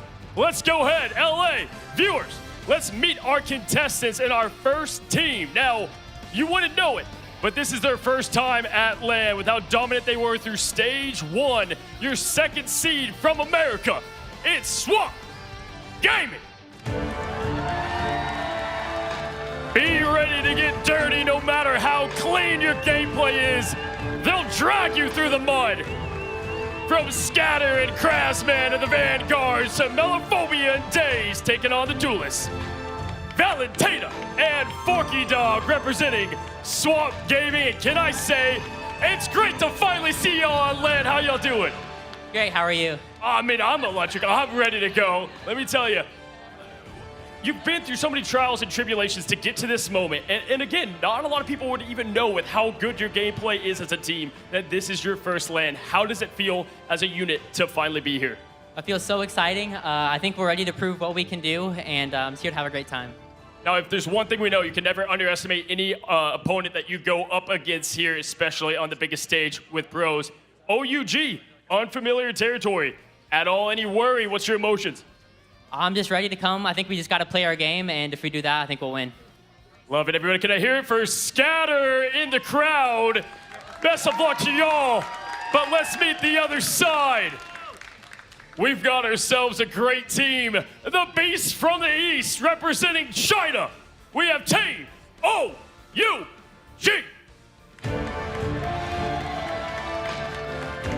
From Shaozhuang to Winshu Yin. Yashin Illicit Taro Cookie is found. OUG looks to upset. Don't call them underdogs. They are ready, and we're ready to find out a little bit more of this great team. All right, how are you doing? I want to ask you first, for those that don't know OUG, who is your team? What is the identity of this team? 我就想问你个问题哈，我们在这坐的人呢，我们并不认识 OUG， 你是怎么样描述一下这个 OUG 是什么样的一个身份，什么样一个描述它一下是什么样一个团队？我们是一个比较团结的团队，然后并且代表中国的1号种子。So we're a team very close, very united. So we're the #1 of Chinese team. That's so perfect. We got a united team on this side, a united team on this side. Last question for y'all. We hear so much about American teams, how great they are. Are you worried at all, or is this team going to take home the victory? 那么就是说，你现在有没有担心，你能不能就是把这个胜利能够带回去？担心吗？担忧吗？上了比赛场上就没有什么好担忧的，打就行了。No, nothing to be concerned. Let's just take it to play it. Yes, I'm going to take that as a hell yeah. Folks, we got Swamp Gaming versus OUG. Big action, and of course, the casters bringing it to you. Leg day, Ryan, take it away. Thank you so much, Cozy. Two united teams on the field, Ryan. We're united, the crowd's united, and the audience at home are united and expecting more top-tier Marvel Rivals action. Yeah, and I'm feeling swampy. I think a lot of people in the audience are feeling swampy today because it is a hot one. But this is already set up to be probably one of the more wholesome matchups, I think. We've just had the interviews when I love Sky Genji's like, hey, how are you doing? like he's just like waiting in a queue. Yeah, he's just humble king. It's a normal day, and it's your first time playing internationally on the LAN.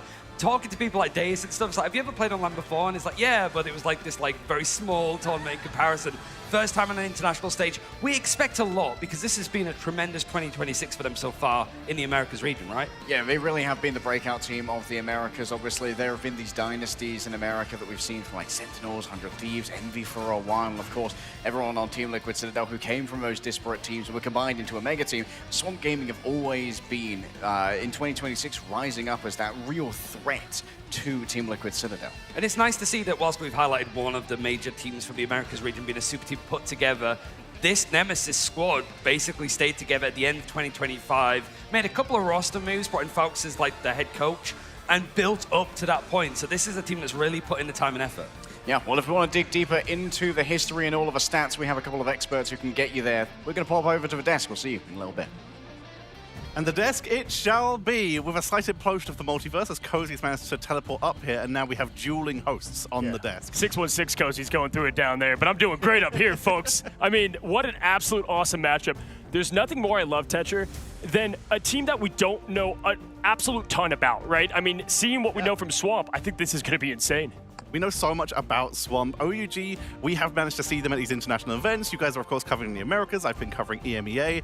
Dogman, OUG, they haven't had the best record at these international events. Yeah, I mean, you talked about it before in the green room a little bit. Like, they actually were competing against a lot of the top teams. You said at the grand finals, yeah. At the grand finals, taking a nap off of Na'Vi, but you know, a map of Nav, everyone in their group except for 100 Thieves. Wow. I mean, yeah, they were competitive, I think, at the last grand finals. When we go back to now, as we enter into Celestial Husk eventually, I think this team has a chance. They are known as an aggressive region, right? And we saw Aconix. I know that this is not, 2 plus 2 does not always equal 4 in this case, but like Aconix lost, obviously, in the play-ins, and didn't look very good. So I feel like always one team from these regions is very competitive, and I think it's going to be OUG. And that's what's fun about having region v region, because when you look at just one side of the coin, it's like, wow, it's amazing. But then when you start kind of mixing those ingredients together, that's when you get these crazy, cooks, as they would say.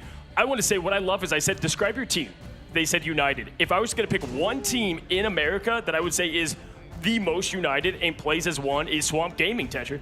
There's a lot of pressure on Swamp Gaming here. 100 Thieves, unfortunately, did get a little swept by Na'Vi earlier on. Team Liquid Citadel, the team that everyone was expecting to be dominant through this, were taken to the limit by RAD from EMEA as well. This means that Swamp are the team that have now all the pressure on them in order to perform, Cozy.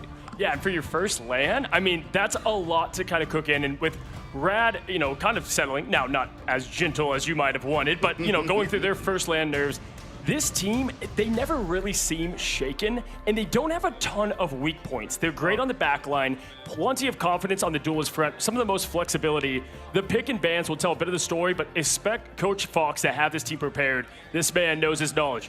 We're heading on in.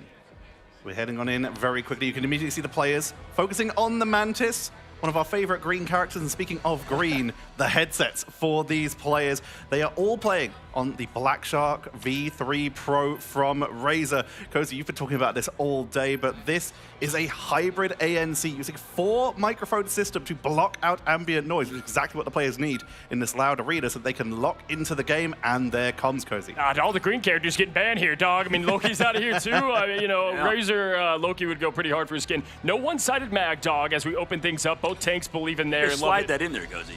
Yeah, for sure, man. But hey, listen, that Gambit, what do you think on the Swamp Gaming side banning? I mean, listen, I have a bit of a hot take. I think Gambit's not that good. I think people be overrating him a little bit, actually. I think this mag, that's why, I mean, the both double protect mag has been a little crazy. And I think it's totally worth giving up Gambit for that, for sure. I have a hot take. I think you're insane. I mean, Tetra, I think Gambit, honestly, has been proven. I would say this, not as big of a factor as we've seen in the past, especially here on LAN. But no, that's a great point. The Thing ban, though, here, Tetch. The Thing has been so instrumental. That extra sustain, the extra knockback, the extra the extra bonus health with his right click, which is getting boosted with his team up because he gets extra attack speed as well. The Thing has been instrumental so far, as has Luna Snow. We were talking about it, whether she would really be high priority, and she's really snuck into these drafts. Right now, we're entering, I think, into the phase which you guys saw in the last series with the Ultron out of Warlock comps, and any triple Stratus comp has been crazy good. So far, that's kind of being ignored, but Luna Snow going through is interesting. Yeah, for me, the backline of OUG is a bit of a mystery. Swamp Gaming, we know Valentina, one of the best in the game, by the way, locking in Luna. Coach Fox, I told you, gotta get that Luna lock. He said, no, I don't know. Either way, I think we gotta see where Valentina's gonna shift to, because we have pretty much everything off the table that's comfortable, right? Mantis, Loki, Gambit. Expect more of the traditional Luna and more to go, Tetch. We're going to see that Thing ban from OUG to finish out the draft. OUG, these drafts honestly pretty similar between these two teams. So I'm going to ask you first, Cozy, I'd feel foolish asking two Americans, who do you have? Swamp Gaming. I got OUG all the way. They win the whole thing. We need American Man back. Where is American Man? We'll have to ask later. Got kicked out, I think. But for now, who we do know where they are is, of course, our casters. So let's send it over to our last opening series of the day with Ride Central and Leg Day. Thanks, Tetra. I, for one, hope to not have American Man show back up, but getting straight back into this one. Over Ultra Gaming, even though the China region, you could say, is maybe the weakest of the four, it's a dominant map in Over Ultra's tenure, I suppose. It's only losing against Iconics in that grand final of stage one when both teams had qualified Leg Day. Yeah, after both teams were already in. Swamp Gaming versus OUG. This is very much going to be a litmus test of the power of the Americas in the international scene, because obviously we're expecting the TLC to have a pretty handy victory over RAD, but they dropped a map here. So now it's time for Swamp Gaming to really shore up those Americas stocks and have a dominant performance over China. Yeah, sort of looking at the roles and what it's going to be, because we do have some substitutes coming in. Alyssa is the newest player on this roster for Over Ultra Gaming, but they are missing out a couple of other players similar to Grand Finals. So Swamp Gaming, it's a great opponent to go up against as your debut on an international stage, but you can never underestimate how mechanically gifted these OUG players are. We're looking at an honest-to-goodness fastball special here. Days off of both of the leaps, doesn't actually grab anyone, and in fact loses their passive as well as Krasbang losing the Hulk form. This is a disastrous beginning. It feels like Swamp Gaming just a little bit nervous. They threw out the Wolverine long before the remainder of the team were in any position to follow up. And just onto the low ground, Menda, it's a little bit more of an easy area to go in onto these fights. Is the Penny Parker that does go down as Days does find the target that he wants, just a little bit late to the party overall. But nobody's contained or captured the point just yet. It was a bait the whole time. Somehow Krasbang managed to survive as Bruce Banner. Over Ultra Gaming, and essentially a 4v6 failing to get rid of Bruce Banner is going to be a mark on their legacy, that much is for sure. Now all of the players going down, Swamp Gaming taking control, so a little bit of a rusty start, and that's kind of a natural response, right? We even saw Virtus Pro earlier looking a little bit shaky on that domination game to begin with, so even the teams that are the most experienced, not only just playing in like Marvel Rivals, but into like hero shooters full stop, can have shaky starts. So Swamp Gaming adjusting nicely after that first play didn't quite go their way. They're going to go for a take two with a fastball. Now, losing an early player in Valentina Eve as well to a right click from Disaster could be somewhat ruinous for the side of Swamp Gaming, but it seems like Over Ultra Gaming are not really using the time that they've been given to buy too much space here. There he goes, launched in, finds the target Wenshuan, who's going to be over on that Deadpool Vanguard, and an easy pickup. It might be a staggered, so OUG actually still wanted to engage on this, and actually do find the pick onto Mello. Yeah, Melophobia taken down. Alyssa still in the mix to try and make something happen towards the bank, but Skelegenji almost has access to that Meteor M.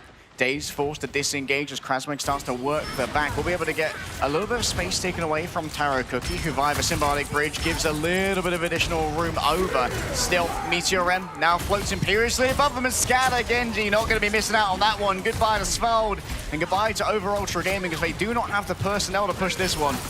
Alyssa is so low HP and is trying to disengage for the rest of his team, but Melophobia has absolutely cut through everybody.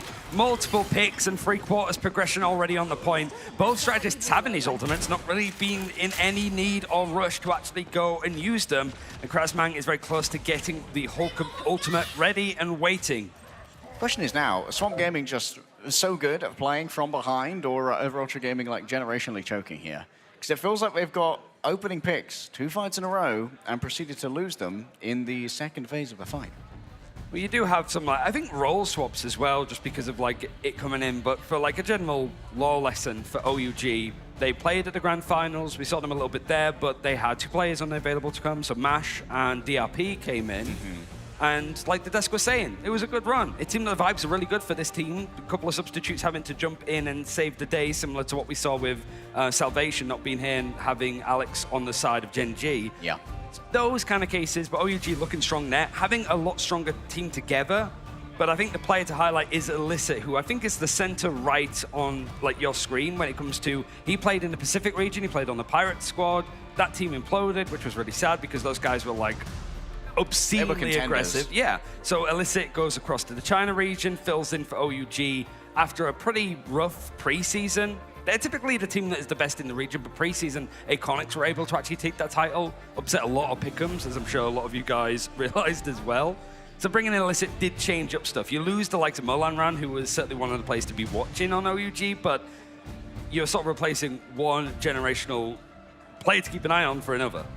Yeah, Molanran certainly was a hero in the eyes of many when it came to the Chinese region, especially with the, let's say, specialist pick of the Iron Fist over on Midtown, which it elicited a lot of fandom for the Molanran. And OUG, like, we're looking at the post-Molanran identity for them, where they've managed to import another flex duelist. And Illicit, like you said, like, it was a pretty high-tier player over on Pirates. Very good at these melee duelists who are very good at closing up those gaps. However, can they fill, like, the same hole that Molanran filled in comms? Because Illicit, I don't know how his Mandarin is.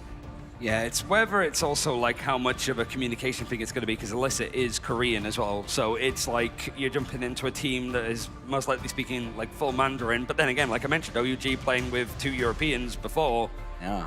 And from like experience with the Chinese players, as we saw with the interview yesterday, I think it was Kenvi. Like, yeah, very good English. So like they can communicate like a lot of like Eastern teams do across like my experience. But for here, for Swamp Gaming, these are the kind of moments that's going to benefit them, like even though it's a tech issue on the side of OUG, it's getting used to being on stage and just those kind of like, how does it feel? Because depending on the venue, here, much like all of us, it's very warm on stage. Yeah. But there are some arenas where, for example, the AC is blasting on stage and your hands are cold, you're much colder, your players going on into like Los Angeles arenas wear jumpers because they've just got AC blasting on them.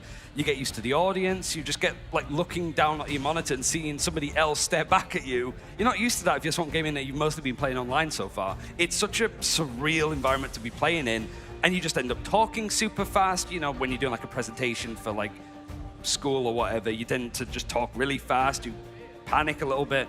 It's the same for these players on stage, so actually having this bit of respite helps them acclimatize. Fellow cameras roaming. It feels like spirits are currently high for Swamp Gaming. They were laughing, joking around in the ban phase. We talked to Forks a couple of times prior to the event, trying to get some insight. You know, do a little bit of espionage when it comes to figuring out what's happening. And Forks said that like this team can like really run off the energy of Forky Dog. This guy is a huge spiritual component of how well the team does. Yeah, he also said a lot of like EMEA is dog water. K. But it seems that Swamp Gaming warming up to the occasion very nicely here, even after the 3-minute break, they're able to get the picks. And whilst OUG are building up these ultimates, overtime is hit, and there's so much for Swamp Gaming to sit back on. Wenjuan having a terrible time so far on that Vanguard Deadpool, being bullied out by the Wolverine. As for Vanguard, want to do Scatter Gengi. Gonna hold the door with the sword, and Swamp Gaming dominating in their first matchup here when it came to fights for the objective, despite occasionally being caught in an early pick. Pretty straightforward, you'd have to say, but we didn't really see a chance for, I mean, certainly that first point that we saw in Celestial Husk. Much like a lot of domination points, losing that first fight is detrimental. You'll see a lot of over-dedications to just make sure, because it's so much easier to hold a point than take it after it's already gone to the other side. But certainly on this point where it's very much bottlenecked. Now the map opens up a little bit more on the second and third objectives. So OUG might be able to have a little bit more space and a window of opportunity for Illicit to go in on the Daredevil. And it feels like overall Ultra Gaming have not been able to find an opportunity to use any of their ultimates yet. Like Wenchuan managed to get an early Banhammer. I don't know if it managed to be upgraded. Everyone else is kind of, they've been scrambling to find initiative, but just nat 20 after nat 20 for Swamp Gaming when it came to claiming the initiative and just being able to fight on their terms. And it's also for mid-season finals, first time that we've had like a completely mirrored draft as well. It was in a different order, just clocked it now, but I'm sure that's got to suit Swamp Gaming, that are one of the more flexible teams that we have internationally. The Hulk, definitely a difference maker as well when it comes to just taking away some of his space from Taro, Cookie, and Illicit, just constantly being able to mark these zones. It would appear that Daze did not manage to grab the Wenchuan they were looking for. Again, it's just that first fight, just not quite missing, but they're disciplined enough to actually give it a little bit of respite, but you've got to let the devil out used on the other side. Illicit moving in, trying to get those debuffs in, and Scalagenji can't receive any healing despite Valentina Eve erecting the invisible boundary. Forky Dog around the outside still has the backup button in the form of the Fate of Both Worlds, and seeing Svald engage their own is going to move forward with the remainder of Swamp Gaming.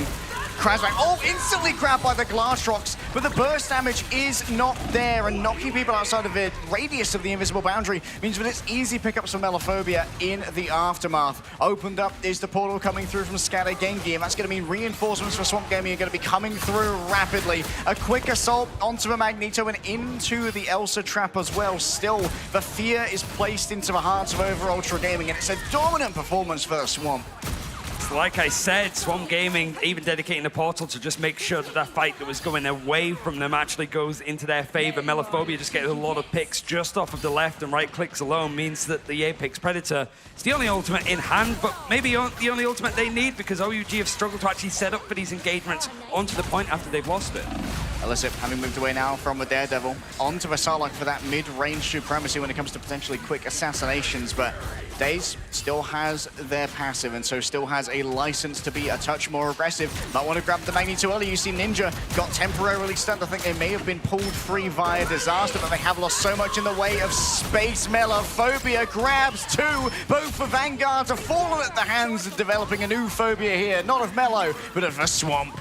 And Krasman just leaping in over on this Hulk of Ultra Gaming. It just feels like we haven't quite seen like the things that got them here, that have been a consistent top team in this region. They've been very dominant on this map over in that China like section of Ignite. Swamp Gaming are just not giving them any space, and right now it's just disengaging as much as possible, having ultimates, but this right now needs to be OUG making the first move. Kinetic conduct towards the back, a huge strike onto Svald via the last stand. If you're going to get one, you want it to be the Lunar Snow. She's so valuable in the midst of these fights. Scatter Genji just continuing to force out these resources just to try and remove him from the high ground, and holding all this space just means Swamp going to get more and more percentage.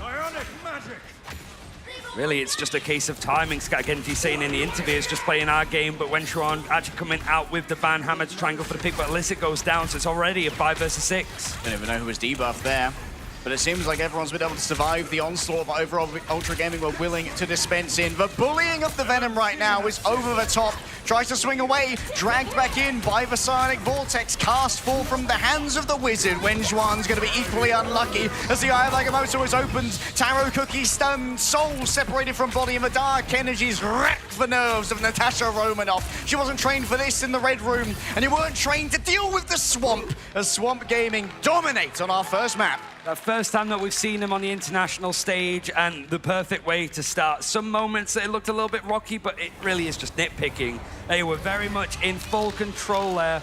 And finally seeing Fox be able to just sort of put it on the stage and show that, like, this squad, he rates his players highly in every little tier list that he puts out. Now's a good chance to show it against a region that is often underestimated, but in this map in particular, like, they just could not get going.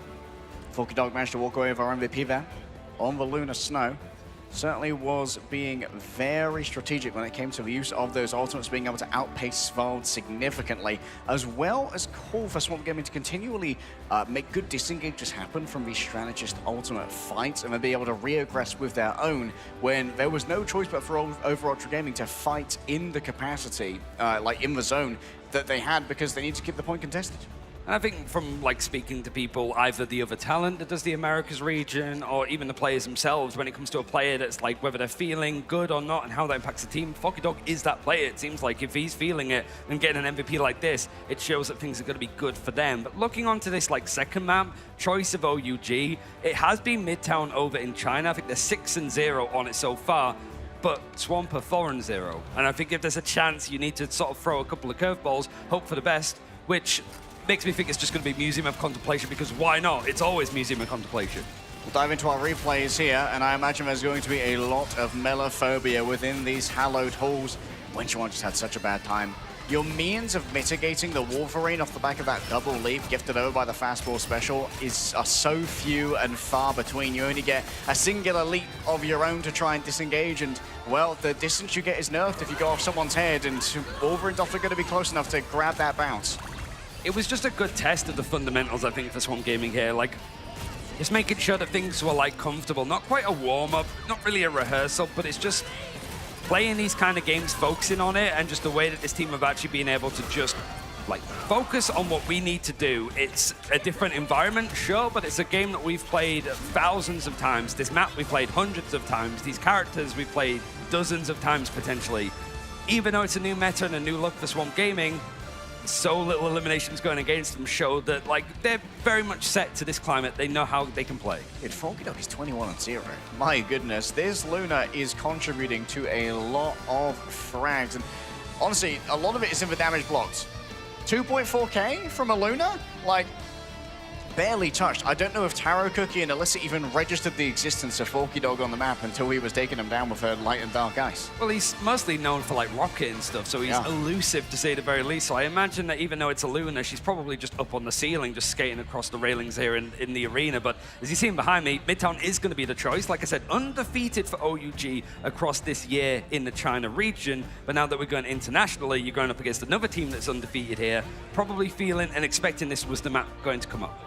This was the map where OUG captured many hearts back in their previous run with MASH and DRP off the back of Milan Rand's Iron Fist. We'll see if Illicit can capture the same magic. The super button's undone now for Forks. He's feeling casual, comfortable. They are right back where they want to be. Speaking of grand finals, there was a bit of Blade that was on this map, and it was actually Daze that was using a little bit of Blade in the qualifiers to get here in the playoffs. So it's almost like history repeating itself a little bit.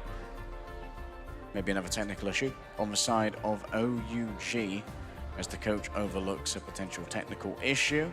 We'll make sure that everyone's squared away. We want even Stevens games here, but I think as far as Swamp are concerned, they do not want any fairness in Love and War. They just want to keep their boot on the neck of OUG. I don't know how Falks is not just melting right now in full suit. I mean, we are. Yeah, I mean, him, I remixed, they're going for the full, like, top to bottom, like, dress up. And it shows, you know, it's the professional line that they lead. Like, yeah, esports players, they can have personalities and stuff, but, like, you've got people that are, like, leading this squad. And even though he has his theatrics a lot of the times tuning into the stream, even, like, pro players from the EMEA region just arguing with him full stop, but, like, when he needs to show up as that coach, as sort of the leader of the team, he does that, and everybody just falls in line with him very easily. This whole team is so well connected. Just the whole squad of Swamp. It is, like I said, surprising to see a team that is sort of like middle of the pack in Americas last year stick together for one and actually grind their way to being behind some of just the best teams and players put together from this Team Liquid Citadel. It's pretty much accreditation itself for Swamp that they got this far. You know, that they grew this much when they were given the space, and I hope more orgs learn that lesson. You don't need to make crazy roster changes when things don't go your way. Just put in the time and effort, and you can actually have a team grow into this kind of performance. Yeah, Swamp's roster wasn't the most successful last year. I believe played under both Nemesis and Shikigami for a while. The main core, yeah. Yeah, and that main core got a couple of new additions like Forky Dog, like Valentina. I think changing up that backline really changed up the tempo and the spirit of this team. And sometimes just one or two changes, not not kicking the entire team to the curb, can be everything you need to unlock the true potential of the talent that you've already scouted. Yeah, it's just a head-down approach, which is not usually the Americas' approach. I think when roster moves, hell, even in EMEA, like, you almost feel that there is just going to be this, like, crazy movement happening here. But OUG is another team that has stayed together consistently for the most part. Really is just Molan Run being benched and dropped and Illicit coming in that's been the main roster move. Most of these guys have not only stayed on from 2025, but like the earlier invitationals that we saw in Rivals, it was still OUG. Yep, Tara Cookie in particular, very tenured player when it comes to competitive gaming over the course of multiple years. Has been able to be a multidisciplined warrior across a bunch of Chinese scenes. And we are going to be looking at Tara Cookie to really be one of our standout players here on OUG, who can continually, potentially find an advantage over Swamp Gaming, who are coming into this, as far as the audience are concerned, as heavy favorites.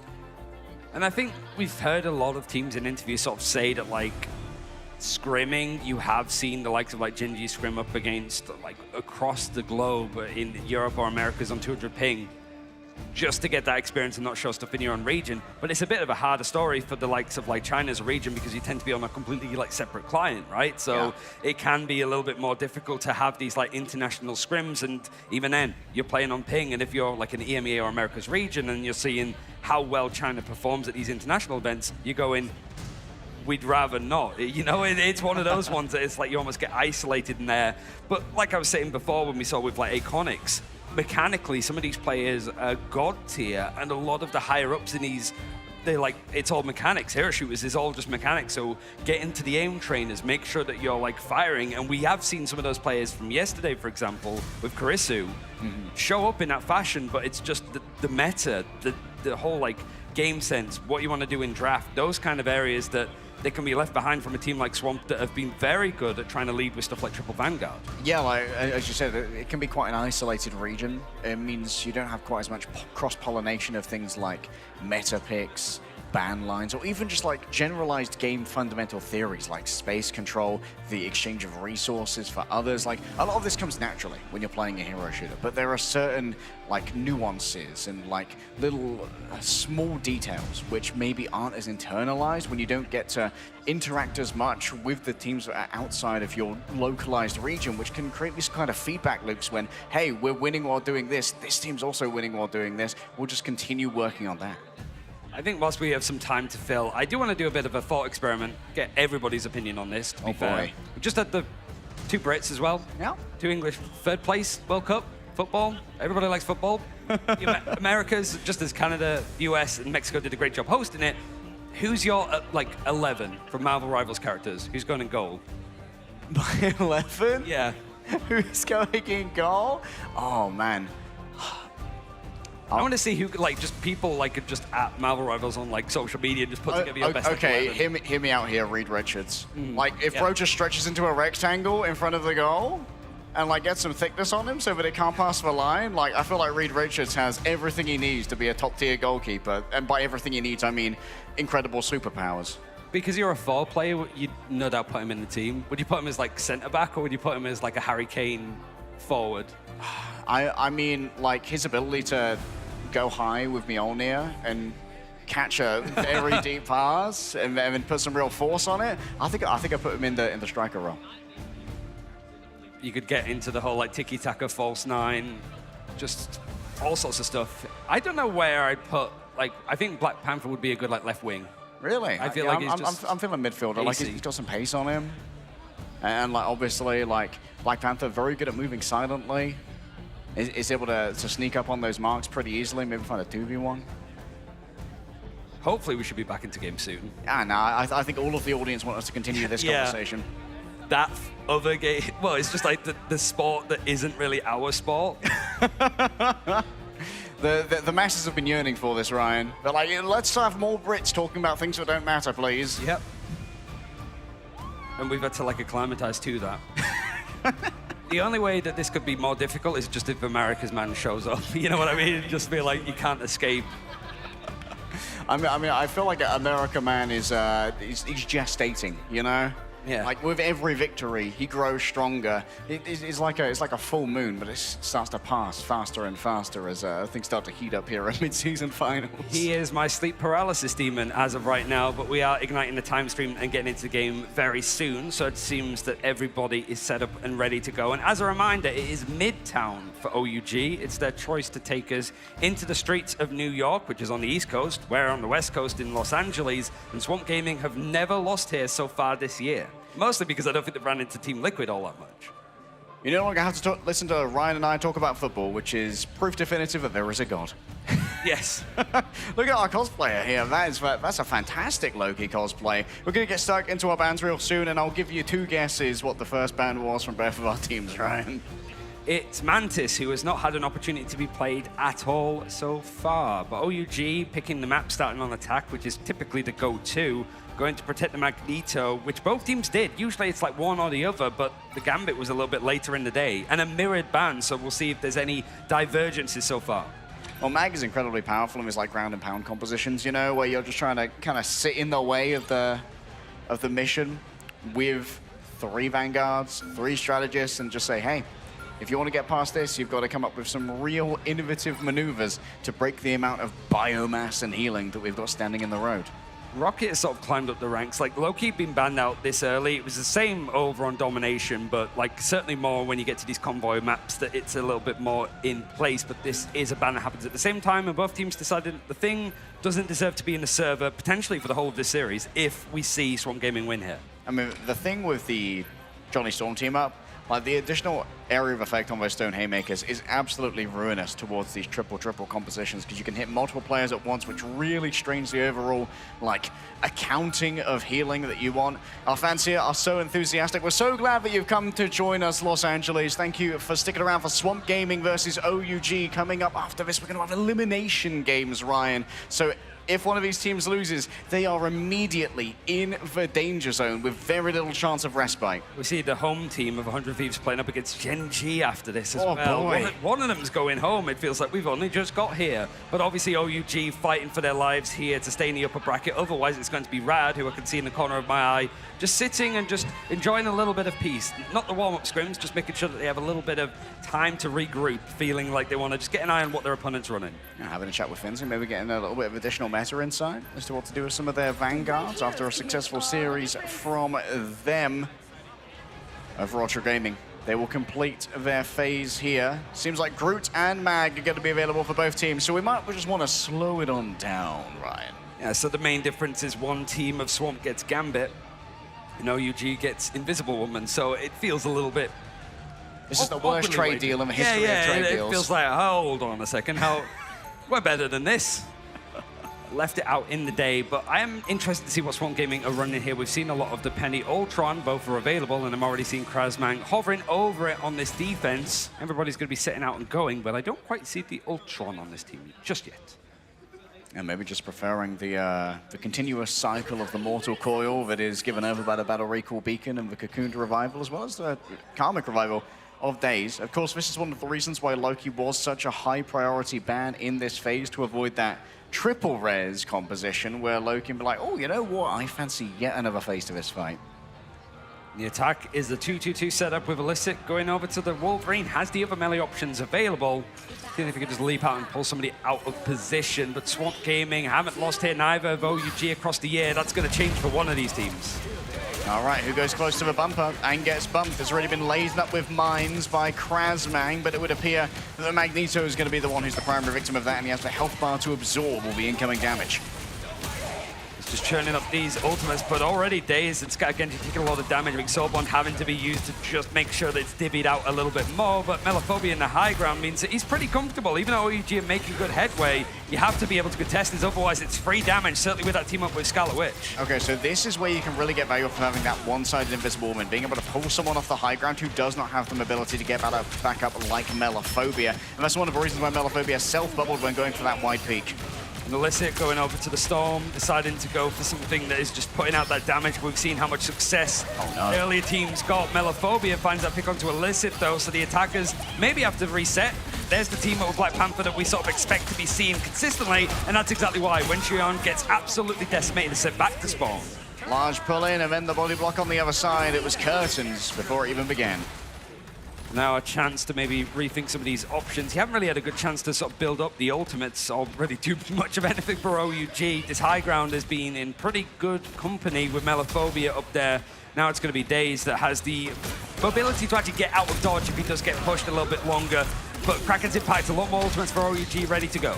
Sorry, Cookie with a dream. Sees Volky Dog towards the back, knows that one charge of that Bayou Bash has already been expended, but a CC immune group can't be grabbed by Bionic Hook. Actually body blocks it for the remainder of the team, but Swamp Gaming coming up on their own ultimates here. They're going to have plenty of options. Out comes the Raging Warrior Flush from the side of Volky Dog. Swamp Gaming just willing to hold their line right here. Up comes the Invisible Boundary and the Cosmic Yarn Amplifier in tandem here as all of the Qs begin to be pressed. Swamp Gaming are yet to come up on even more as the Omega Hurricane begins to make landfall, chasing after Daze, who's going to try their best to fly away. There needs to be some additional focus fire onto this, but the Cocoon Revival is still available. Taro Cookie just taken down by Krasbank elsewhere. One player grabbed on in by the Strangling Prison. Melophobia is temporarily shielded away from the heals, but can take down the back that came through from the wall. And Scatter Genji is willing to try and stop this one here and now off the back of their ultimate.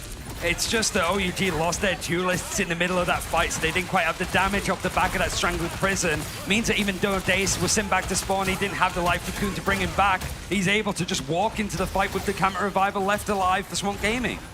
Daze still hanging above it all, ready for the Karmic Revival. Might leave over Ultra a little bit dazed in their own right here, as Swamp Gaming are yet to be evicted from their bunker. Seeing if they can build up anything else to work with, but Swamp Gaming are going to feel pretty comfortable. Invisible Boundary is going to be the way to engage on this, trying to catch people out of position, but Swamp just disengaged. Tarakuki can't really find a victim here. Really wants the Emma. Frost indeed, Scalagengi will go down, but now Daze has to make a decision. Is he going to tell everyone else to feed on in so they can get revived instantly? Scalagengi's been brought back by the Battle Recall Beacon on the other side. Time to see if you're dazed and confused or if you're lucid and competent. And over Ultra Gaming have competence in spades here, trying to rebuff the resurrection fight that Swamp Gaming want to play with.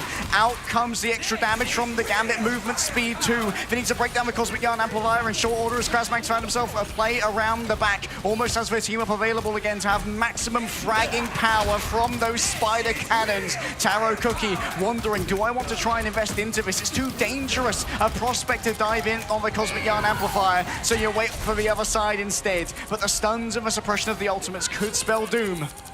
It's looking really dicey for OUG now. This has basically been a 4-minute fight, trading ultimates, but all of the eliminations going towards Swamp Gaming. Now you've got the ultimate Kraken's Impact gone. Yep, no chance for a reset. Spider time has begun, and Melophobia still has the Meteor M to play with. Jumping around, the Invisible Boundary's nowhere near the cart right now. Overtime still will continue to tick on down as Daze has been found by Svold. A quick melee from Susan Storm. A couple of acorns put on the ground, but you're going to need more than nice nuts to get past this one. As Melophobia says to nut up or shut up. Dragged on in. They're slapped by the winds of the storm. The Omega Hurricane has got something done. Taro Cookie's returned as well on the Psylocke. You can't get inside of a cyber web sphere that have been lamed down by Krasbang, but finally over Ultra Gaming seem to have found their opening. Is there going to be a chance for like a portal? You've also got the Wolverine being able to come out, but there's only a slight wick left of overtime, so any push off from OUG is going to end this map unless they get to this first checkpoint. That's why Daze has moved over now onto the Wolverine, just trying to make sure some manner of emergency overcomes over Ultra Gaming. Get rid of Ninja, get rid of Wing Chuan, who has the only ultimate to play with here. Can't afford to go down early. Rebuffing the aggression of the Wolverine, has access to the Sonic Seduction. Gets on top of the bus, but will it be a bus ride to victory here for over Ultra Gaming, or is this the end of a line, the last stop with no more tickets available? 22 centimeters are in it. Valentina Eve is down. Daze is still slashing away, but Taro Cookie's done so much. A pull-off of the group, but Illicit hangs above it all. The Omega level mutant finds an Omega level clutch. Finally able to get things moving, and that's a good testamental for OUG, right? It's 4 minutes basically fighting outside of your spawn. You start hearing the Araya of the Opera singing for overtime, but you're able to sort of dig deep, find a little bit more, and find the picks when Swamp Gaming seem to have all of the cards needed to make that full hold. Taro Cookie going to be dangerous in the neutral here. having moved back over after that momentary foray onto the silo.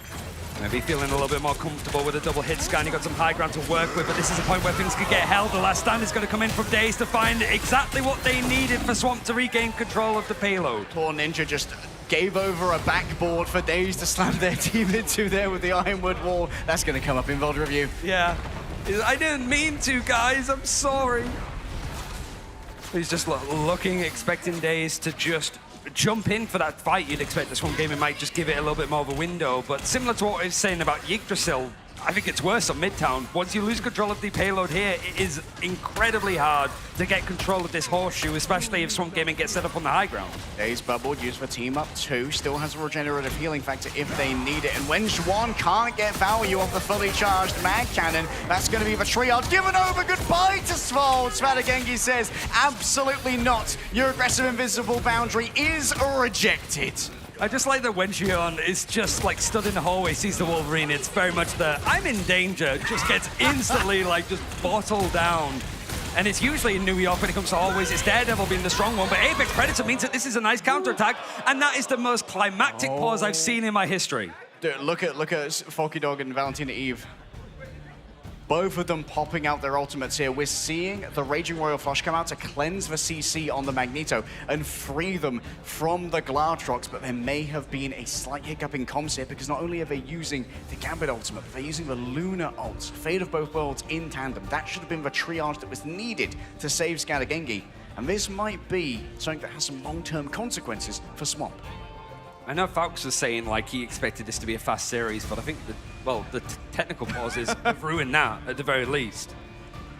But yes, just it feels like one of those things like what happens next? A, Swamp are able to survive. B, Ultra Gaming actually push this and win mid-season finals. Just the whole thing. Join us next time on Marvel Rivals mid-season finals to see if Skadagengi survives the onslaught of over Ultra Gaming. But first, we have Danny Koo to talk more about Luna Snow. Now, more skins aplenty. I mean, there's like what I like about this as well is like Saturday, like Danny mentioned on the desk, a lot of voice actors in, musical performances. It's nice to see like the esports scene isn't just on its own little bubble. It is just a celebration of Marvel Rivals in Los Angeles. We get to see a lot of stuff on that final day, as well as crowning who's going to be the mid-season finals winner and getting the fair share chunk of that $500,000 prize pool. Yeah, Marvel Rivals has been a great opportunity to tell a bunch of new stories for some of these beloved characters, and we are ready to tell stories of our own, Ryan. So we have our own assortment of heroes in this lobby, and Swamp Gaming, having come from just maintaining this core, believing in themselves and believing in each other, I think are just an apotheosis of a hero's tale. As we get back in, Skadagengi double rescued. Both Valentina and Forky Dog said, no, I will save you. One of those like unfortunate pause timings for OUG because it means that Swamp Gaming have a bit of a chance to work out what they want to do in this fight. But it is now the attack in from the Strangler Prison and Kraken's Impact. That common combo is working out nicely for OUG. And as we said, there were some consequences from that overlay. Valentina going to be reset upon here. Another yelling of again, but before Melophobia can even be reset upon, they've fallen to the pack. Yeah, don't you know your actions have consequences? But you've also got, again, the Opera Singers coming in. It means that overtime is looming, and at least the payload is moving to a good opportunity, but this is where things can stand still if OUG can't find the win over here in Swamp Gaming in this next fight. Juan could potentially deny Melophobia a reset off the back of the Kraken's Impact by eating up those Grotterstern shots. Daze towards the back, wants to build up towards that final stand as they're 92% of the way there. Krasmag's falling low. Many of the heals have been eaten on up. There's no second chances for the Groot. And Melophobia has been found on the other side. Where's Daze? They could potentially try and pull everyone off the cart by using their ultimate, but they're just being caught on every single angle that they try and take. A 2v1, a big bully to be found, and that's going to be a second checkpoint grab for over Ultra Gaming. Really good fight, really good ultimates, and OUG starting to get into a position now where they're feeling themselves. In Swamp Gaming, it was like they wanted to go for the pole play, that's why Daze was still there, but just Swamp like, we're just opting against it. We don't really have the opportunity, we're not going to be able to contest in that fight. but it's the fact that OUG don't have too much to work with. The Swamp Gaming, we already saw a fast retake of the objective after they lost on first. So we're going to have so many resources to try and work with here. Ultra Gaming want their best to try and capitalize on this momentum, but Days towards the back is really going to start cooking. Can they find an impact, though? Instead, they're just going to have to settle for the Groot. And the invisible boundary on the other side will rescue the Flora Colossus. Still holding on to that passive means that Days can continue to play aggressive. The second that they're healed up once again. Out comes the extra damage. The Raging Royal Flush. Melophobia looks towards the back. Saw Wenjuan isolated by a grab from the Wolverine. And looks for their own grab in turn, but doesn't want to send in even more resources, given the Swamp Gaming. What in the world did Taro Cookie just ult? They are going to be shut down here, and that's going to be so many players afflicted by the culling aura. Valentina Eve says that this must be fixed here and now. Melophobia's already fallen down, though, as Days continues to slash away with adamantine claws and raw rage in their heart. Popping the Gambit team up too, gets their counterpart in Illicid. As Skylar Genki looks for a victim. The Meteor M could make downfall here, and they can't find Illicid, but on the other side, it's easy pickings. This is descending into madness now as OUG are using this chaos nicely, but overtime is hit for the third time on this attack. But it seems that there's more numbers on the point for Swamp Gaming, just no ultimates. Wenjuan goes down actually from Forky Dog, but the be right back means that he's back into the fray. Magneto has returned. The Scion of Krakoa will live for another day. Krasmang falling low in his own right. Illicit's gone down. Ninja too. Someone needs to stay on the cart at all times, and Wenjuan's just going to have to stand there like Braveheart himself. He's above it all, but he's taking this consistent damage. And Valentina Eve uses the clap of the Ice Arts to pierce through the veil that was erected by Magneto. She sees clearly and brightly with stars in her eyes, but Swamp Gaming have a victory condition. They're going to at least look at each other and go like, okay, we almost got full health. We brought it to a respectable area of the map. I'm just surprised that we didn't see any like portal plays from anybody from OUG right at the end there. Even just a rocket just running onto point, hoping for the best. But it's just a Meteor M that meets him on the other side. But just looking at this, like Taro Cookie, 13 final hits, 24k damage. I thought he was going to be caught with his hand in the Taro Cookie jar when he went for that Kraken's Impact in such a like deep area of the map, but he ends up finding a lot. Where we see Swamp Gaming and Deus go for these like aggressive last stand ultimates to try to catch him by surprise, OUG go, hey, we were going to do that, and then also bring out a super aggressive ultimate. It's weird how these teams stylistically are kind of matching in a really ragtag way. Getting pretty scrappy. We saw on that first point, after multiple first picks onto Swamp Gaming, this is a team that is very good at evaluating when something is winnable and throwing in the resources that are necessary to win a resource accounting that maybe isn't in your favor in terms of players that are currently active. Lowest casualties is also going to be Disaster. That is actually going to switch over towards the Adam Warlock. So if he can just make it one elimination against him for this defense, then we could find ourselves to a surprise third map. I don't think it's too out there. It's easy to overlook a region that, you know, we don't even have an English broadcast for, right? It's just sort of like left to its own devices. But these players are experienced enough.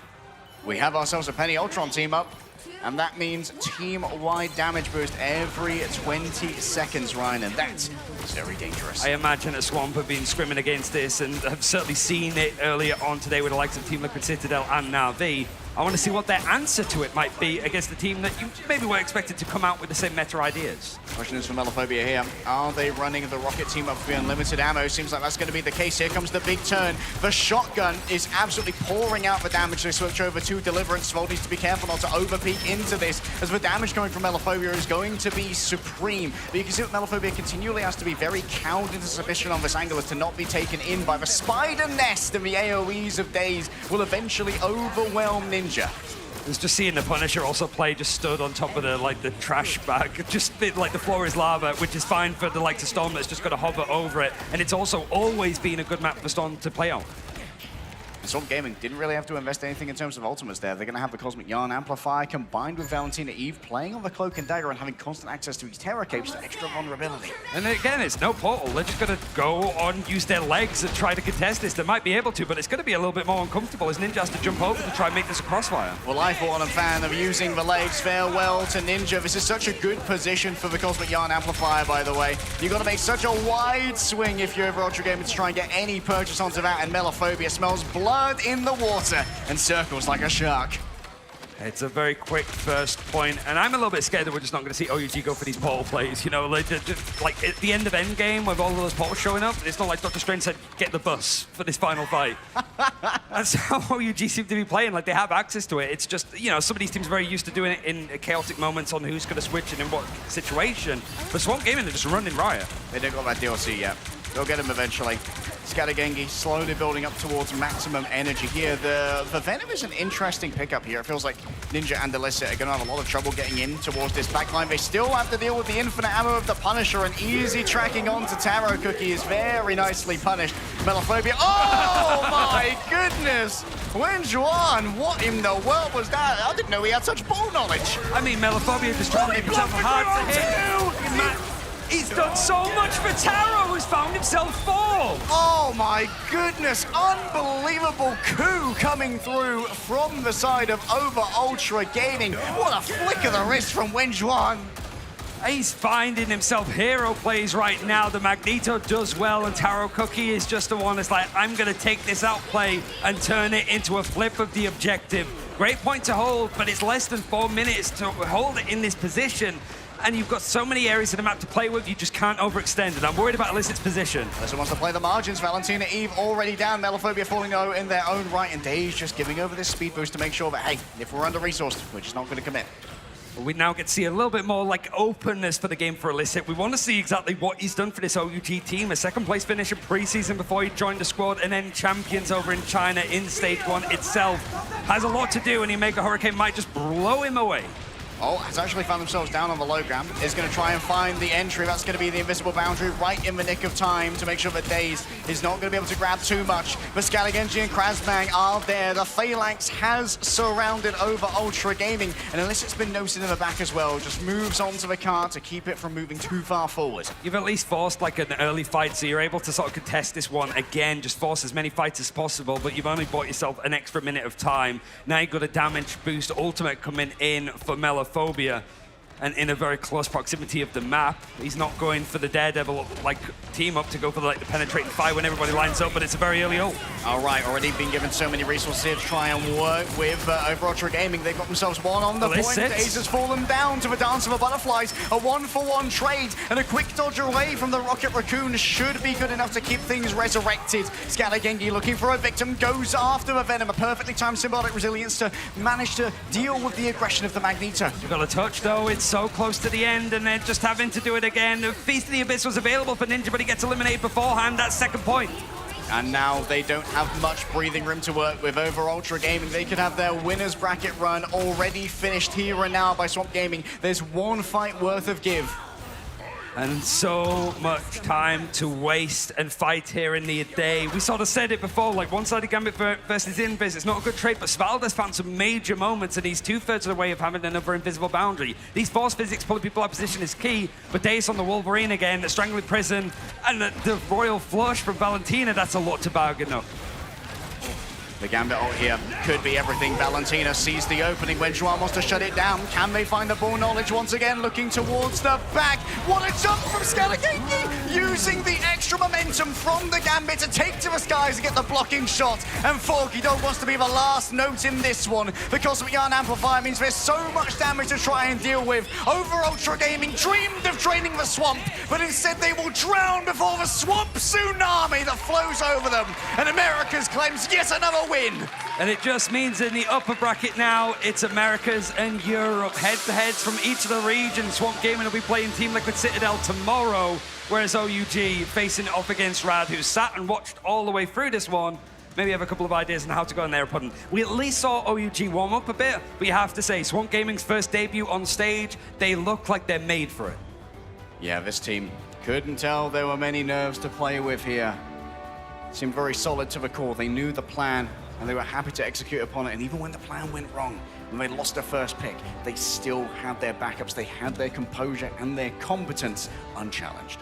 And Valentina getting the MVP sort of said that that was the thing that unlocked this Nemesis team to be a top 2 American Leviathan, right? As a squad, just that backline with Forky Dog getting it in the first map. Looking like they were really always in contention of this one, but they have to play up against that bogey team from their region in the upper bracket, which is a scary look for them. but at the very least, you make sure that that first game on stage is a win, and a straightforward win nonetheless. That consistent paralysis demon that was Team Liquid Citadel is consistently looming over them. But given that Team Liquid Citadel had their problems today against RAD, there's definitely something that can be downloaded from that series and potentially used for the plans of Swamp. I think it's just all about getting comfort here, but it means that Swamp don't need to play anymore today as we go into like the elimination games now. So that security net, that safety net for these teams is going to rescind for the next 2 best-of-5s. At the very least, there's more maps to play. It's not just in and out potentially like some of these fastball series. You have a little bit more room to breathe, but outside of losing those 3 maps, you're done and dusted at mid-season finals. Yeah, with our best-of-5s on the horizon, some teams are all out of mulligans and all out of second chances. But you can see behind me that there is an interview being prepared on the stage, and there is plenty to be said for this team after what's been a pretty impressive run against OUG. Yeah, pretty much. I mean, it looks like it's going to be the main man himself, and all I got to say is, like, Swamp Gaming are back, okay? Incredible. We're just saying, look where you're at right now. It's a Valentina. I'm here joined by Coach Fox as well. Let's get a round of applause. The lights are green for Swamp Gaming. And Valentina, I'll start with you. I mean, how many times did we talk virtually? LAN, and now we're here. And how does it feel being in America, making it here to the biggest stage? It feels not real. It's just crazy. Like, even being on this stage and being here in front of all these people, it's still insane to me. Played it.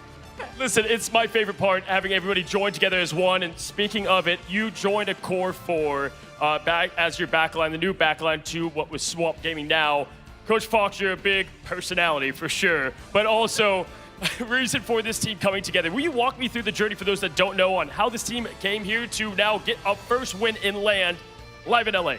Yeah, I mean, I kind of merged 2 teams together in April of 2025. Scatter and Days were on a different team. Kraz, Mello, Amadian were on a team. I kind of merged those teams together. We went through the year, got signed by Shikigami, then went to Nemesis.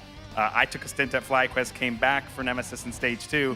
And, you know, the guys, they played really well last year. We got super close. Year ends, you know, I've been eyeing Forky Dog where he was for a while, as with Valentina. Once the offseason ended, signed Forky Dog, won MRC, got Valentina right after, and now we're... A man of few words, you can tell. A man of few words. There will be a test after, ladies and gentlemen, and at home. Valentina, listen, I want to hear a couple words. What describes you and your team all together, and how far can this team go? I think there's only one word to describe us, and it's just family. I've never felt safer. I've never felt more at home, and I hope to win. Like, I can't wait to show everyone what we can do as a family. Beautifully said. I'll close it here with Fox. Coach Fox, I've got to ask, listen, for those that underrate Swamp, a lot of talk about TLC, the big dream team, the super team. What do you have to say to the opponent? Because you will be going into America versus America tomorrow. How do you feel? Any words to Team Liquid Citadel? Nah, I mean, easy 2-0. Easy 2-0. Easy 2-0. You love to see it. Again, give it up for Coach Fox, Valentina, and all of Swamp Gaming. First LAN victory. Thank y'all so much. Caster's Desk, break it down. We'll see you on that side. It's about family, Dom. What a series coming in there. Swamp Gaming, OUG did make them sweat just a little bit, Docman. Yeah, they did. I mean, towards the second half, that's what I was talking to you. I mean, like, at this rate, we were looking at, like, maybe OUG has to come back next tournament. They did have a very, very solid Midtown. I mean, yeah, there was a lot of pauses and stuff that kind of happened, a lot of things that went down. But for OUG, they did have some bright spots. And for Swamp Gaming, I mean, there was a lot I think they're going to take a look at in that VOD review tonight, which I'm sure Fox is going to be incredibly aggressive with them in that VOD review session. Cozy, another amazing teleport to come back up here, but we're seeing a little bit of new comp and some flexibility coming in from Swamp. Yeah, I felt like, listen, they can play really just about any comp. And Fox is a personality, and so he will talk a lot, but they do keep some cards close to their chest. I think we saw that today. With what they showed, overall, what impresses me about this team is that they don't care that they're underrated. I mean, you look at the players to the team as a whole, dog, this team can beat just about anyone. Yeah, except TLC. I mean, you and I will have that talk all the time, right? I mean, for sure, they've just struggled in the current region with themselves, right?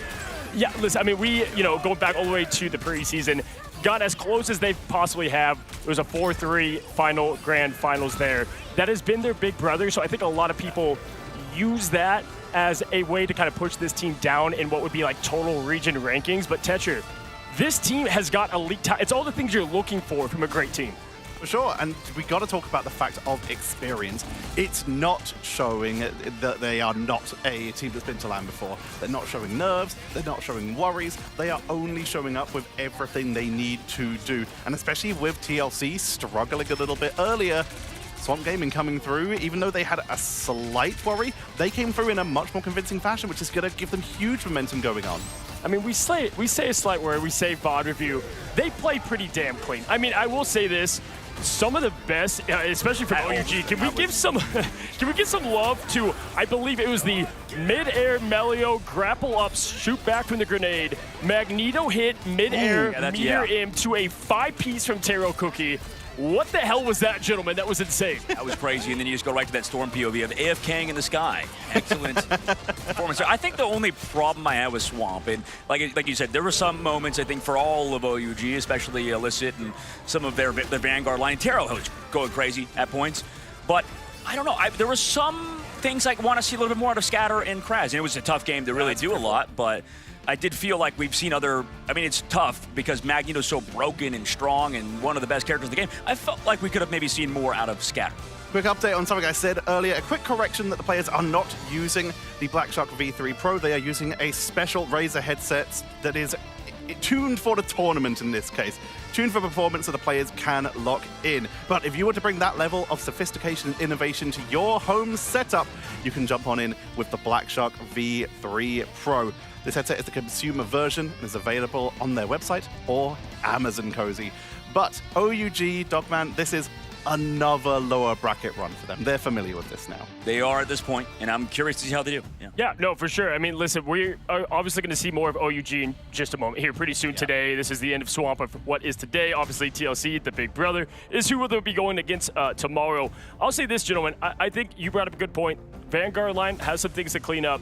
For me, the two things you want to look for in a championship team is a backline that kind of separates themselves from the rest, and then the one clutch factor player. And Melophobia has just proved time and time again he's just that Tetra. They are doing so much work. Speaking of clutch players, though, Dogman, MVP, we're looking at Daze here coming in as the MVP. This is a player that coming out of the previous stage, coming out of playoffs after that match versus TLC, people were wondering, what about the hero pool? But it doesn't seem to matter. I mean, it does it. You're right. Daze is looking phenomenal at the moment. Both duelists were. I mean, both Daze and Melo are S tier, top of the line in terms of that department for sure. And I think that Daze is proving it on LAN, and that's exciting for him. Yeah, for me, what's cool is that he was always one hero away. He's been bannable in some instances. I'm starting now to see like Storm, new to that, right? Getting that into the rotation. And the other thing is the swagger, the confidence from this team. First LAN, a little shy. Do you remember going back to preseason, the interviews? Quiet. Now, loud confidence, and we're seeing it on the stage. Daze especially shine today. I agree, Dog. Oh yeah, that's what it's about. I mean, like most of these guys, I mean, when I was there, like I feel like I look back at when I was a pro and I'm like, man, I look like I'm cringe. Like I just like watch back. I mean, I'm still cringe, but back then I was gonna say nothing's changed. Nothing's changed. Nothing's changed. I just am louder cringe. That's the thing. And well, looking back at them and like with Fox too, like he's used to the limelight. He's used to talking to people, and a lot of these guys aren't, right? A lot of them are playing a lot of the games and are talking to each other. And like Valentina lovingly put it, they're a family. They're tight-knit and they're talking to each other a lot. But it's to go to these events, go to talk to people in person. That's the most fun thing you could do in esports, in my opinion. That's where the most entertainment comes for all these guys, too. All of our players are loving it. You can see Swamp Gaming are really embracing the crowd today. But here is the big bugbear in the room, guys. You are both America casters. You are both set up to be the best people to answer this. We are comfortable that Swamp Gaming are comfortable on LAN. We are comfortable that Swamp Gaming are playing well. But there's one team that Swamp Gaming have not beaten this year, and it's their next opponent. You've now seen Team Liquid Citadel play. You've now seen Swamp Gaming play. I'm going to throw it over to Cozy first. Can they do it? Yeah, no, for sure. I mean, listen, the big difference maker is, first, TLC is the domination kings. I don't even think just in America, I think across all regions. So you've got to start there, because how it works especially, we're still in best of 3, but even best of 5 more so. You drop the first dom and all of a sudden, like, you have to play perfect from there on out, and it's almost impossible. That's what gives TLC kind of a special edge. Even if they lose like we saw against RAD, they just bounce back that third map because they have map choice as well, dog. So I think for me, I feel like they could definitely get it done. It might have to be in a BO5 later on. BO3 is pretty tough. For now, I have to be proved otherwise, though. I have TLC as of now. I'll agree with you. I think it's the first time that I agree with you. TLC, for sure, is the better team, I think.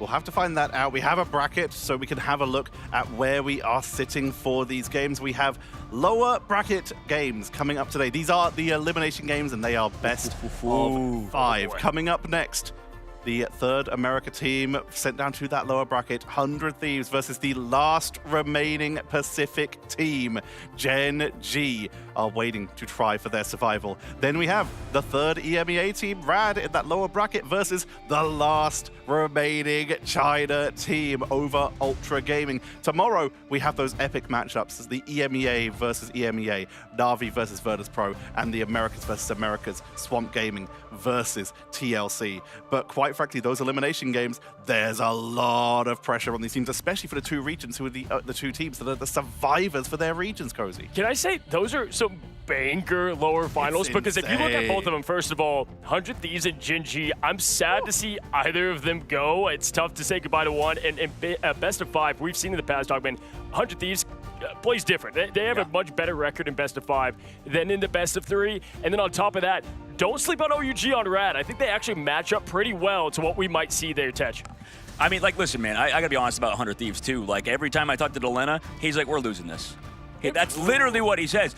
And then he just won the other match in the play-ins. And then they did well in the play-ins. They just have a certain thing about them about not caring. There's something about just going in with the flow and being, you know, in a position where you can win just by having your cool kind of sort of vibes, I guess. That level of relaxation, that level of confidence, it really makes you wonder, man. Bring that back, by the way. But we have those games to get set up for, so we're going to be heading to a break, but do not go anywhere. When we come back, it's elimination time. Survival is on the line between 100 Thieves and Gen G. See you in a moment.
There is only one path to peace, the Avengers' extinction.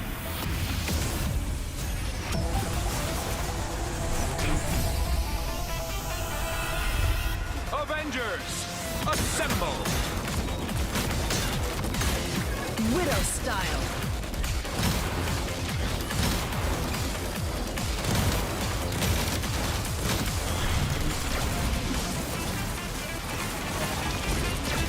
Friday, lock and load.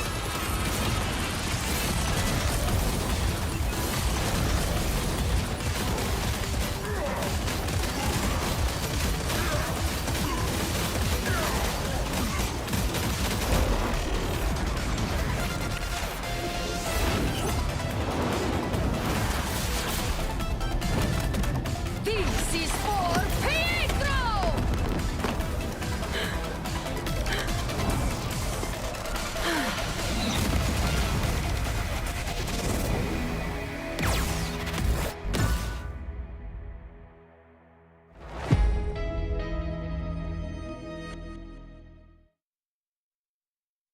More matches, more rewards. Earn exclusive rewards throughout the mid-season finals via Twitch drops, in-game missions, and in-game prediction.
Welcome back, ladies and gentlemen, Los Angeles and viewers around the globe. We have ourselves, in my opinion, gentlemen, the match of the day, the lower bracket elimination stakes to the maximum. 100 Thieves, my man, Gen G. Ship, you saw them both, casted them both. Thoughts?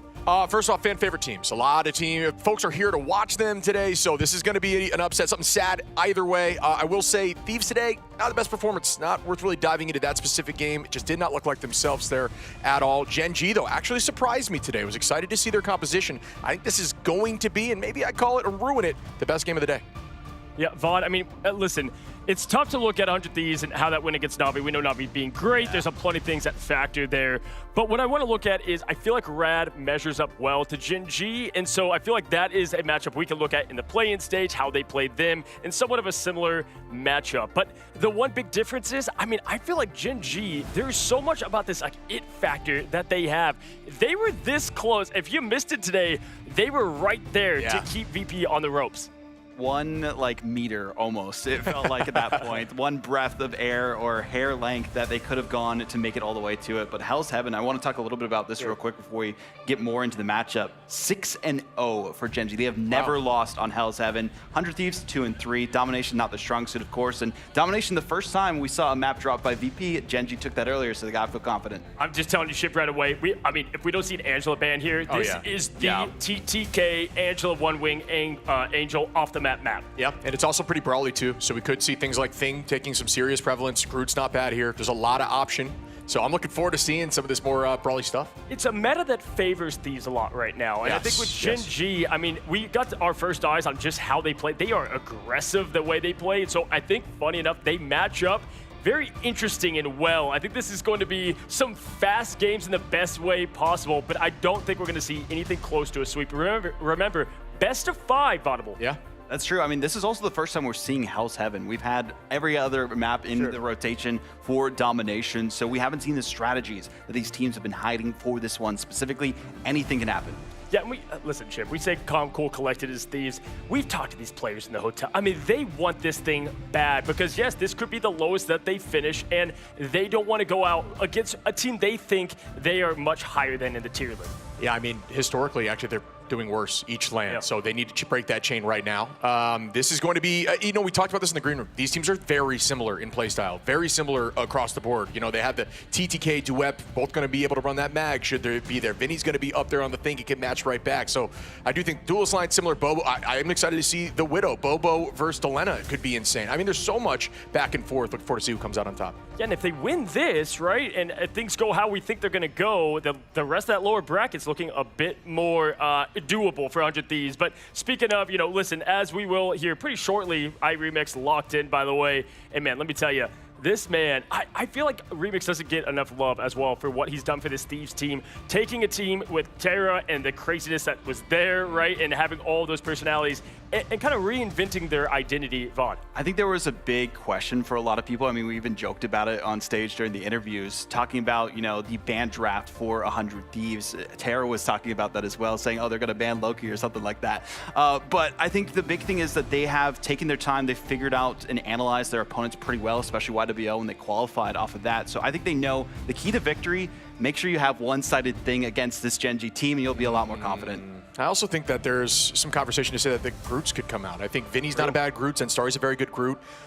Again, we talked about this being a strong map. That is on the table for the ban phase as well. Listen, I have to say this, all right? I remember talking to Thieves in Atlanta behind the stage whenever they lost, right? It's like, there's always next year. It's right there. It's ready. This is the time. I mean, time is running out sometimes. When you look at a roster that's stuck together, there was roster mania. Thieves stayed together for the most part. But the more losses and the more you come up empty, the more pressure there is on the org and more. So these players know that, and we've seen improvement. I mean, I honestly, I'm in love with this roster. I do have a lot of respect for them, but they know the stakes and how high they are, Ship. Yeah, I think right now it's going to be a testament. Can Thieves show up right now? You can tell it's been a bit since they played. You mentioned being iced out a little bit. I'm sure they're screaming in the background, but it's been a long time coming out here in a best-of-5 situation. Maybe the first game's more of a warm-up, but again, Domination's just never really been Thieves' strong suit. I think with this being a best-of-5 Domination specifically, like even if 100 Thieves drop this, it's a best-of-5. They have plenty of time to recover, so take this to learn the compositions that your team are playing against. Delena's cool, calm, and collected, not worried. No, for sure. And can we talk about Gen G? Because first of all, the crowd, you would think this was being played in the land down under. I'm telling you, the moms, the environment, everybody was going crazy for Gen G. This is a team that's so likable across all fronts. I mean, they have so much swagger to them, the way they play. We're on the picket bands now, folks. Strap up, get ready. Best of 5. And we start with double Mantis bands. Color me shocked Shib, as it's looking like maybe the one-sided Magneto for Gen G. Yeah, Gen G loves that. Duep has looked great on Magneto, but that's been like almost super readable. It's something that they've done every time. Vod, you've mentioned this to me, and I do agree. It's like, I'm not sure if I love it or don't love it, because Domination, it's not as much of a must as other maps. I gotta say real quick, shout out to the fans out there too, right? The Spider-Man, that was pretty awesome. The symbiote in between, that's pretty cool. I know, listen, we had a break between the games. It looked like a couple empty seats. Hey guys, that place is packed down there. It is wild. This is what I love about LAN. Spider-Man showing up big, maybe not in our games, but at least in the crowd, my friend. But anyway, we've got ourselves a Loki. There's the Gambit ban as well. So we see kind of the strat that 100 Thieves wants to roll with on the other side. And with Gen G taking down Loki, do you like this shit? I mean, oftentimes we talk about the strat backline. We're not typically too worried about the way they play with Loki, especially. Yeah, and I don't think they run that comp unbelievably well. I think that's more of a meta decision, so I'm not sure that I completely agree with that either. That being said, it's going back to that same conversation we keep having, the one-sided Gambit versus the one-sided Magneto.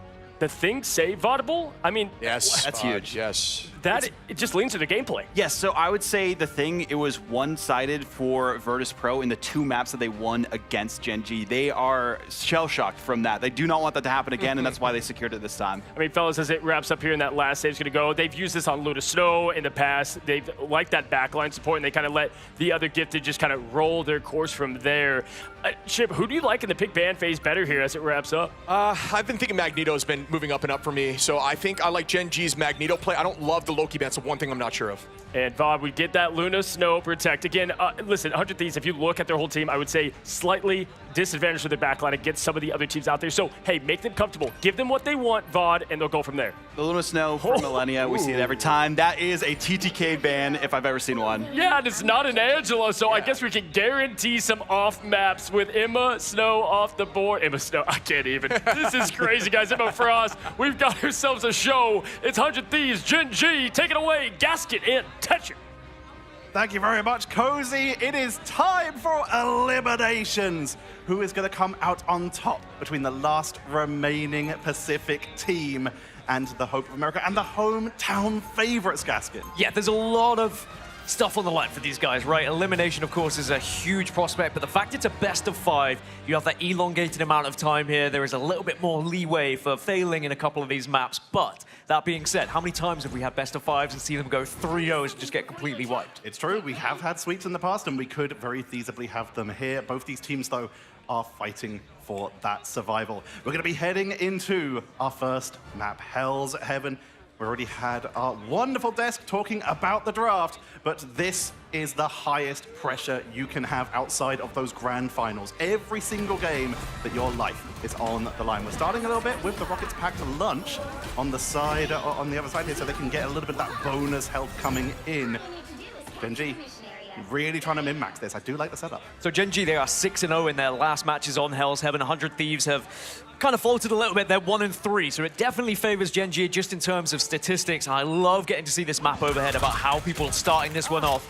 Bobo's going to be a big focus for this game. Has been an incredible flex here for Gen G, and I think they're going to need to rely on him a lot if they are going to topple 100 Thieves here. Also very worth paying attention to FMCL here. Self on that Black Cat, and we have been seeing a lot of Daredevil as a counter to Black Cat. Try and track her, but she turns invisible and pick her off. It's something that came in from those grand finals last year. Got Moxie pointing that out very early, and already Bobo with the extra tracking and the help, they're able to take out Self. As Gen G, they pick up the first blood, and they're going in deep, looking for Winnie on the backside, trying to pick off, but Bobo doesn't want to get caught out of position, gets jumbled by the thing, but is able to stay in control. But Vinny is getting bullied here. Bubble Pop and Gen G take first fight. Yeah, they capitalize on getting that 6 versus 5. They had to, really. If they had been able to elongate that one, 100 Thieves, maybe they could stall.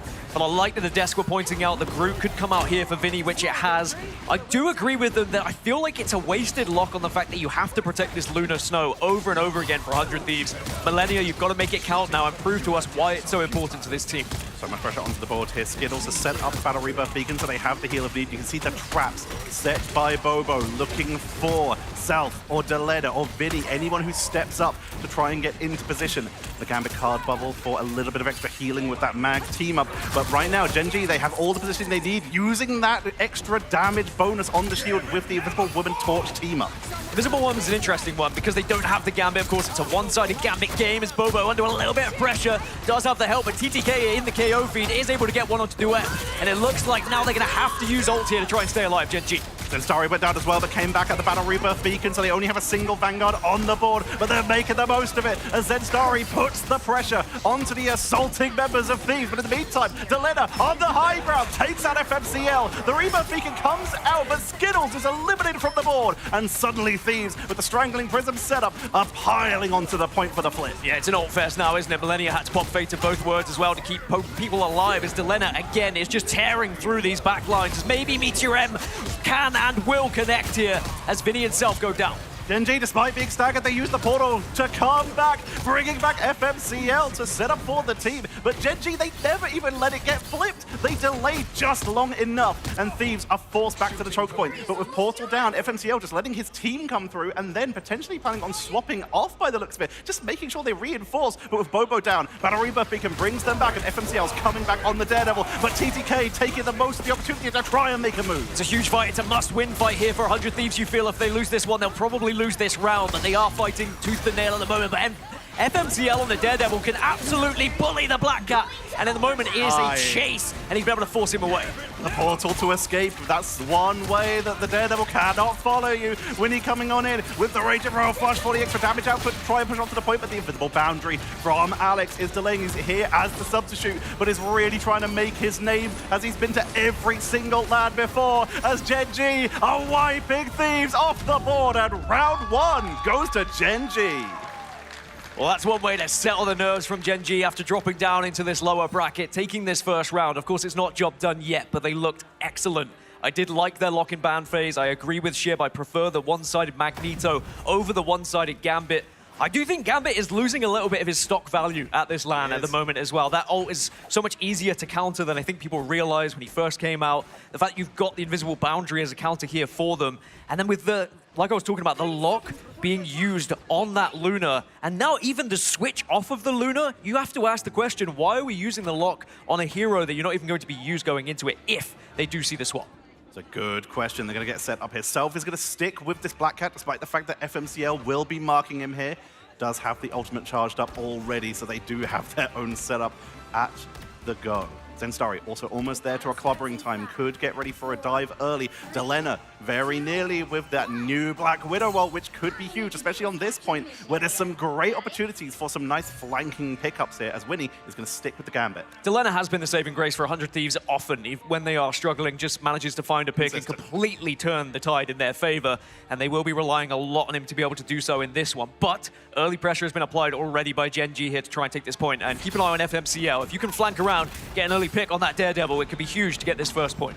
Point being moved on here. FMCL looking for the flank link to try and get onto the backline. Has great tracking going into the backline. Immediately comes out with the Black Cat ult from himself. Delena committing as well. They want to try and pick this off before Gen G can get any momentum. Glassrocks comes out from Bobo though, and Vinny is taken down, but it's a trade. Vanguard for Vanguard. Zenstarry taken off the board as the Devil has been unleashed, but great clobbering time to lock him down to try and prevent the pickup as the Battle Rebirth Beacon brings back Zenstarry, but Self and Delena will fall. Gen G once again with the momentum heading into the second point. Meteor M making a difference. How many Meteor M's have we seen just go wayward so far this tournament? But making it count, finding Self, and just making sure you find an elimination with it. If you don't, it feels a little bit lackluster, but Gen G, they get first point again, and we already saw 100 Thieves struggle to regain point once. If they struggle again here, they might just lose this map 2-up. Barrier coming on out from the Invisible Woman with that torch buff for a little bit of damage boost. And for Bobo, that is huge. Clobbering time is going to be coming out from Zenstarry. Don't let Thieves get momentum, but they're able to tank on through it, survive, and start to push on through. Viddy has that Strangling Prism. He's trying to wait out Duet to see if they can go in for the full engage. Boundary comes on out from Millennia as they commit to the fight. Zenstarry pushing on in, but is taken down quickly. Battle Rebirth Beacon brings them back, but that means there's no more Duet. Gen G, their front line, widely considered to be one of the best, is just getting taken down fight after fight. But Skittles is doing huge work on the Rocket to keep them in this fight. Bobo trying to trade up and gets taken down by Self on the high ground. I think this fight was given away by Gen G. They didn't really need to Invisible Boundary. Alex dropped it a little bit too early. They could have just taken the loss, come back, and then pop the Invisible Boundary a little bit later. Similarly to what Gen G, it happened earlier. Alex was popping a few Gambit ults at questionable times. I know he's coming in as a substitute, so there is that extra pressure. But at the same time, this execution on ults has to be better here for Gen G.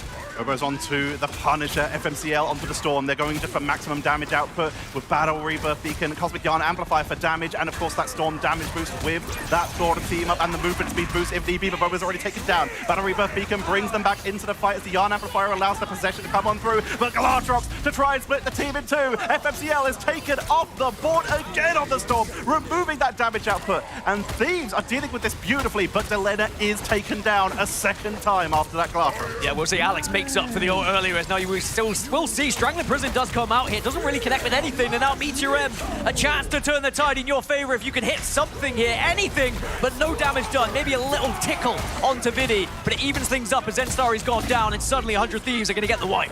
TTK with the clobbering time is able to set on up, and they've taken them down. This means that Thieves will take the lead.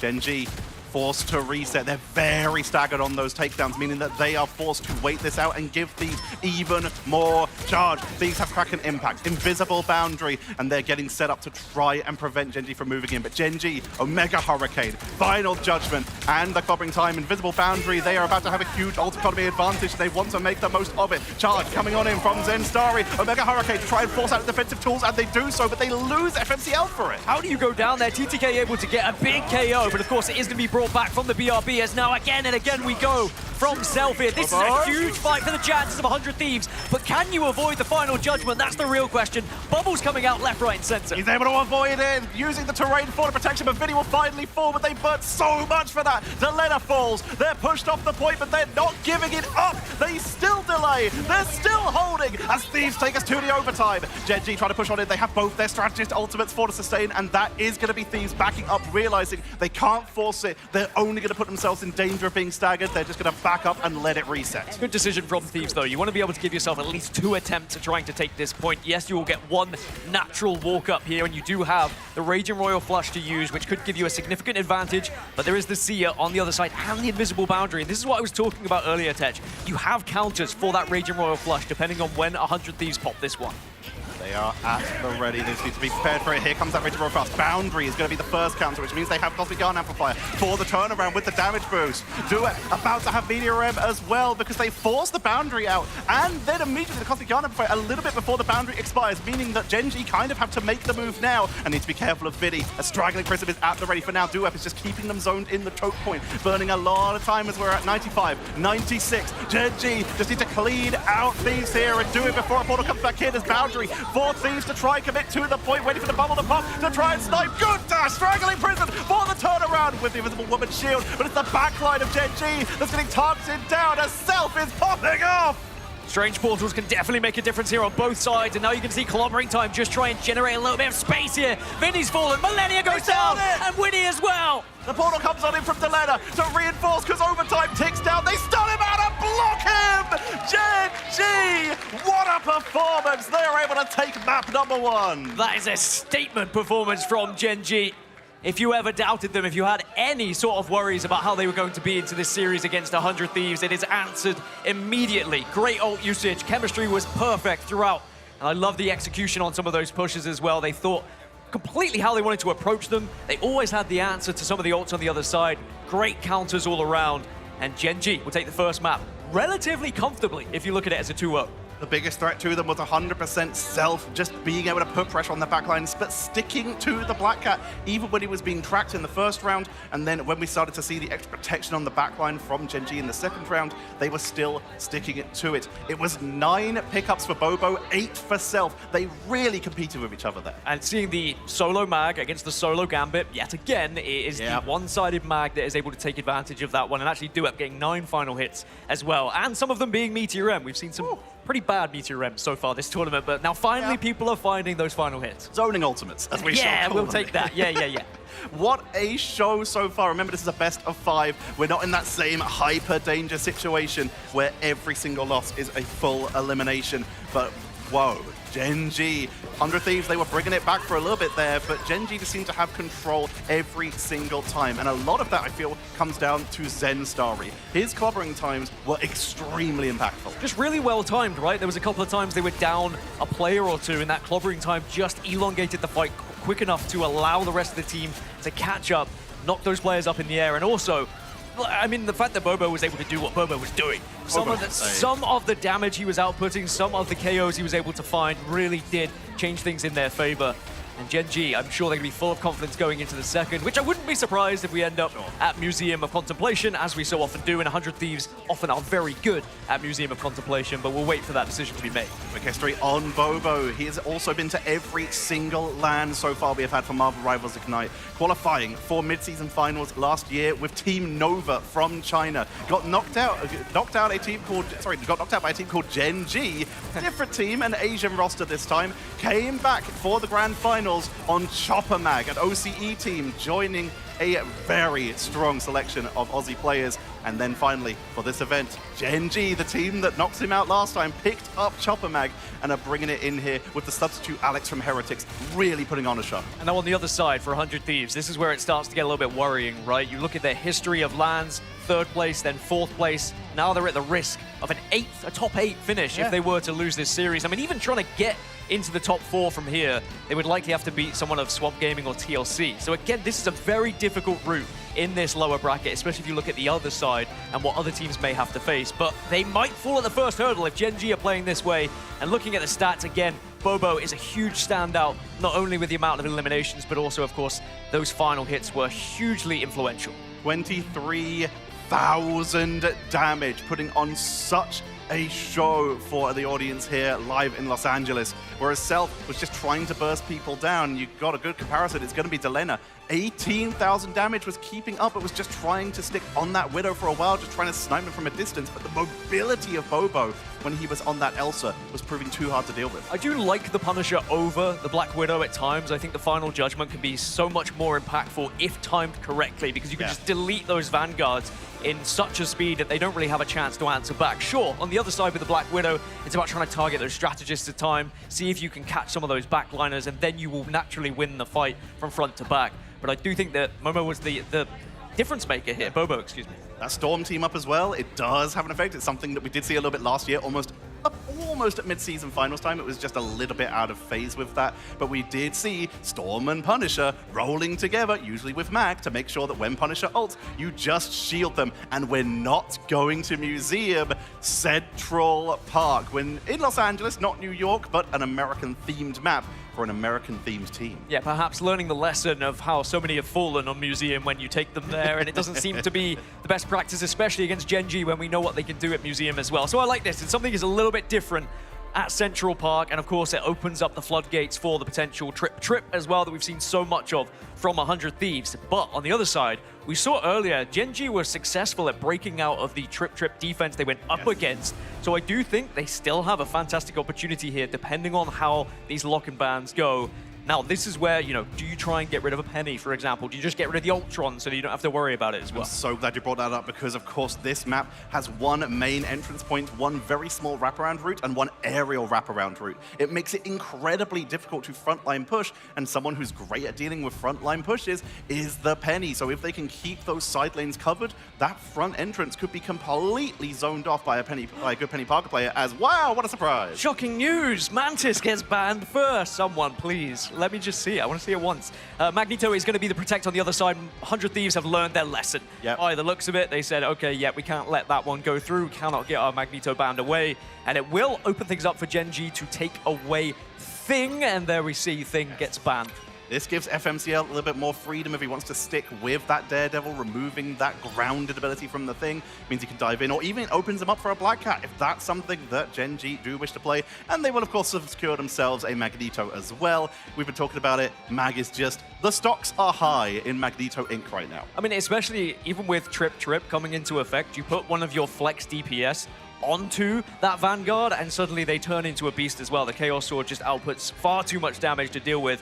and someone who is good at targeting that backline, you can completely turn a fight in your favor. Loki is going to be banned on one side. Again, I don't hate getting rid of Loki. We know that sometimes he can be the difference maker from the backline as well. Potential for the damage boost, the invulnerability from the regeneration domain, and of course, any ult you have is also now mine. So taking that away is a good strat. Thieves also going to remove the thing. Zen Starry a little bit too scary. And another Zen Starry classic here. The Groot is banned in the form of Gen G, and they protect it for Zen Starry themselves. Wow, a solo-sided Groot as well. I mean, 100 Thieves, they looked pretty good on the Groot previously, so I don't hate getting rid of it and taking it away from Vinny. And there has been a lot of bans against 100 Thieves targeting that Vanguard frontline as the Adam Warlock gets removed on one side. And again, I think this is pretty good. We've seen the one-sided Adam Warlock can be very beneficial.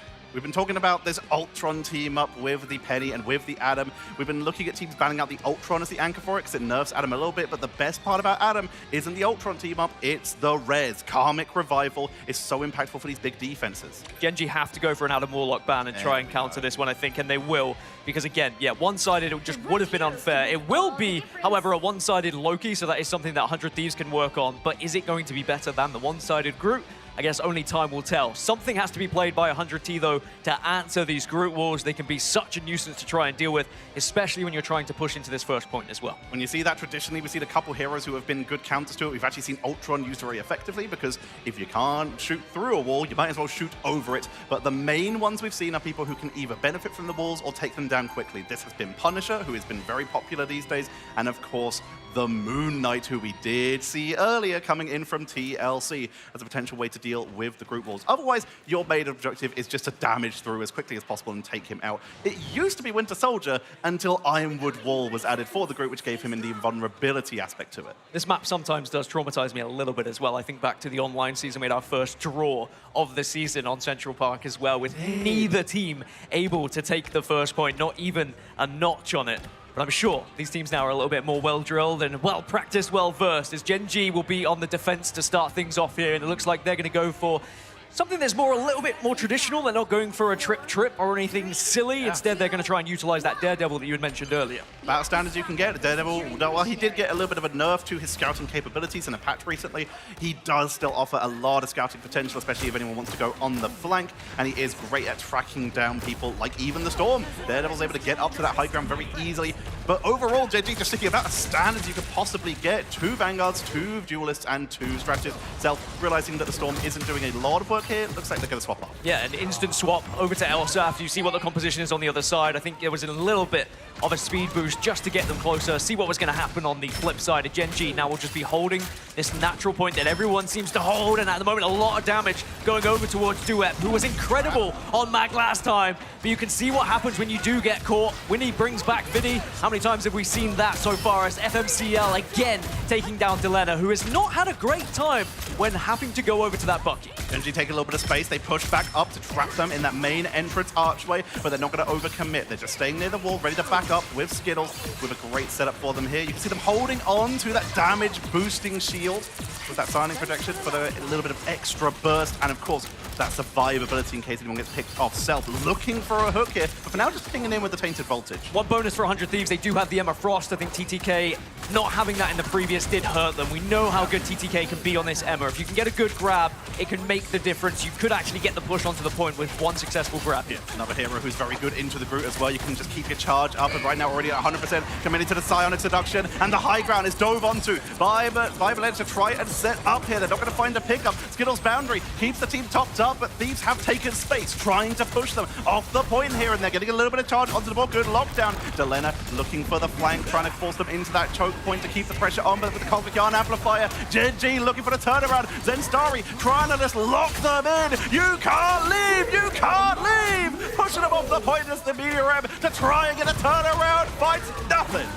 The invisible boundary stock has gone up so much this tournament, as well as Zen Starry takes down Millennia. And it looks like 100 Thieves are going to have to just back out of this one. They've lost too much. They will have to go again. They committed a lot to that fight as well. The Seer plus the Psionic Seduction, and they still couldn't find success in that fight, as FMCL will just clean up the final pieces here. There'll be a chance to breathe. The only positive here for 100T, they did get 2 notches on this point. so there's slightly less to do. If they can wait and do exactly what they did previously, force Gen G off that point, maybe they can break it here with 1:27 left on the clock. They have Portal, they have time, and they have ultimates. Galatrox, the Apex Predator, and here comes the Raging Royal Flush. It's the commitment Meteor to absorb as many of those hits as possible. The Apex Predator takes out Delena, though, as it was countered by Bobo, meaning Millennium just can't use their ult as they're stuck in the spawn, and immediately all that momentum from 100 Thieves is getting zoned away by Gen G. Duep keeping the pressure onto the backline, looking to try and take out those regeneration domain lamps. High ground being taken by the members of Thieves. Stealth looks to the high ground to try and take anyone out that they can, but they're taking a lot of damage. The healing from Loki is good, but boundary from Skittles. Another boundary already. Yes, the Glartron comes out, but it doesn't actually find enough. Winnie has fallen. FMCL does go down, but with TTK going down as well, 100 Thieves may just have to back away slightly once more. Self has not been able to hit this Kraken impact yet. Has been waiting for the right time, but no one's been low enough to even engage here as 100 Thieves are running out of time. They are building ultimates, though. TTK will have Psionic Seduction again going into this next fight. 25 seconds on the clock. Gen G are doing very well at holding. This is about to have Cosmic Yarn Amplifier. It's their only defensive tool at the ready, meaning that Thieves have their old advantage here. They're going to come in with the Psionic Seduction into the choke point, diving huge into the backline. The Amplifier comes on out to try and keep them topped up as TTK is brawling back here. Kraken impact takes down one. Self with the reset, looking for the second. There's a lot of people on the point and a lot of pickups to get. First point goes down and Thieves push on through. Gen G tried as they might, but in the end, 100 Thieves, they just built up too much pressure. Again, the two notches were such a big difference, and was that a misclick from Vinny? Vinny is extra hungry. Couldn't have even waited for the meal there, but that's a big ult to build back up. Yeah, it is. That's a shame from Vinny, but 100 Thieves, all that matters is they get that point. Now, though, they only have 2 minutes to get to the second, and Gen G do have the advantage when it comes to the ult economy. FMCL still holding on to let the devil out. You combine that with Bobo's Glartrox here, there is a big opportunity to win this fight quickly. There's 2 minutes on the board, so if you can zone them here, it's a big setup here. FMCL trying to dive on him, but Self is tracking them now on the Daredevil of their own. Looking for a wrap on, you can see the chase coming on in. Zen Starry trying to force them back into their own choke point. You can see the upgraded regeneration domain from the Loki. Meteor M, backline! Self is taken down as Duep keeps the pressure on the board, set up to the high ground by the rebuilding map. Gonna go with the magnetic descent down to the low ground, heals their team up, and FMCL has fallen. Bobo has fallen, the damage is off the board, but they're still delaying. They're still holding Gasket. This is really good time wasting at the moment from Gen G. As 100 Thieves, they will eventually regain control of this cart. They do have the Raging Royal Flush, but on the other side, there's not too much of an answer. You've got a Strangling Prison if you really wanted to use it, but of course you have to be very careful and time that correctly, perhaps to try and use it alongside the Glartrox a little bit later, but Skittles also can have Luna ult as well. Millennium keeping a little bit of pressure. Silent Seduction going to be coming out from TTK, trying to prevent that dive from Gen G and get that wrap around the backline.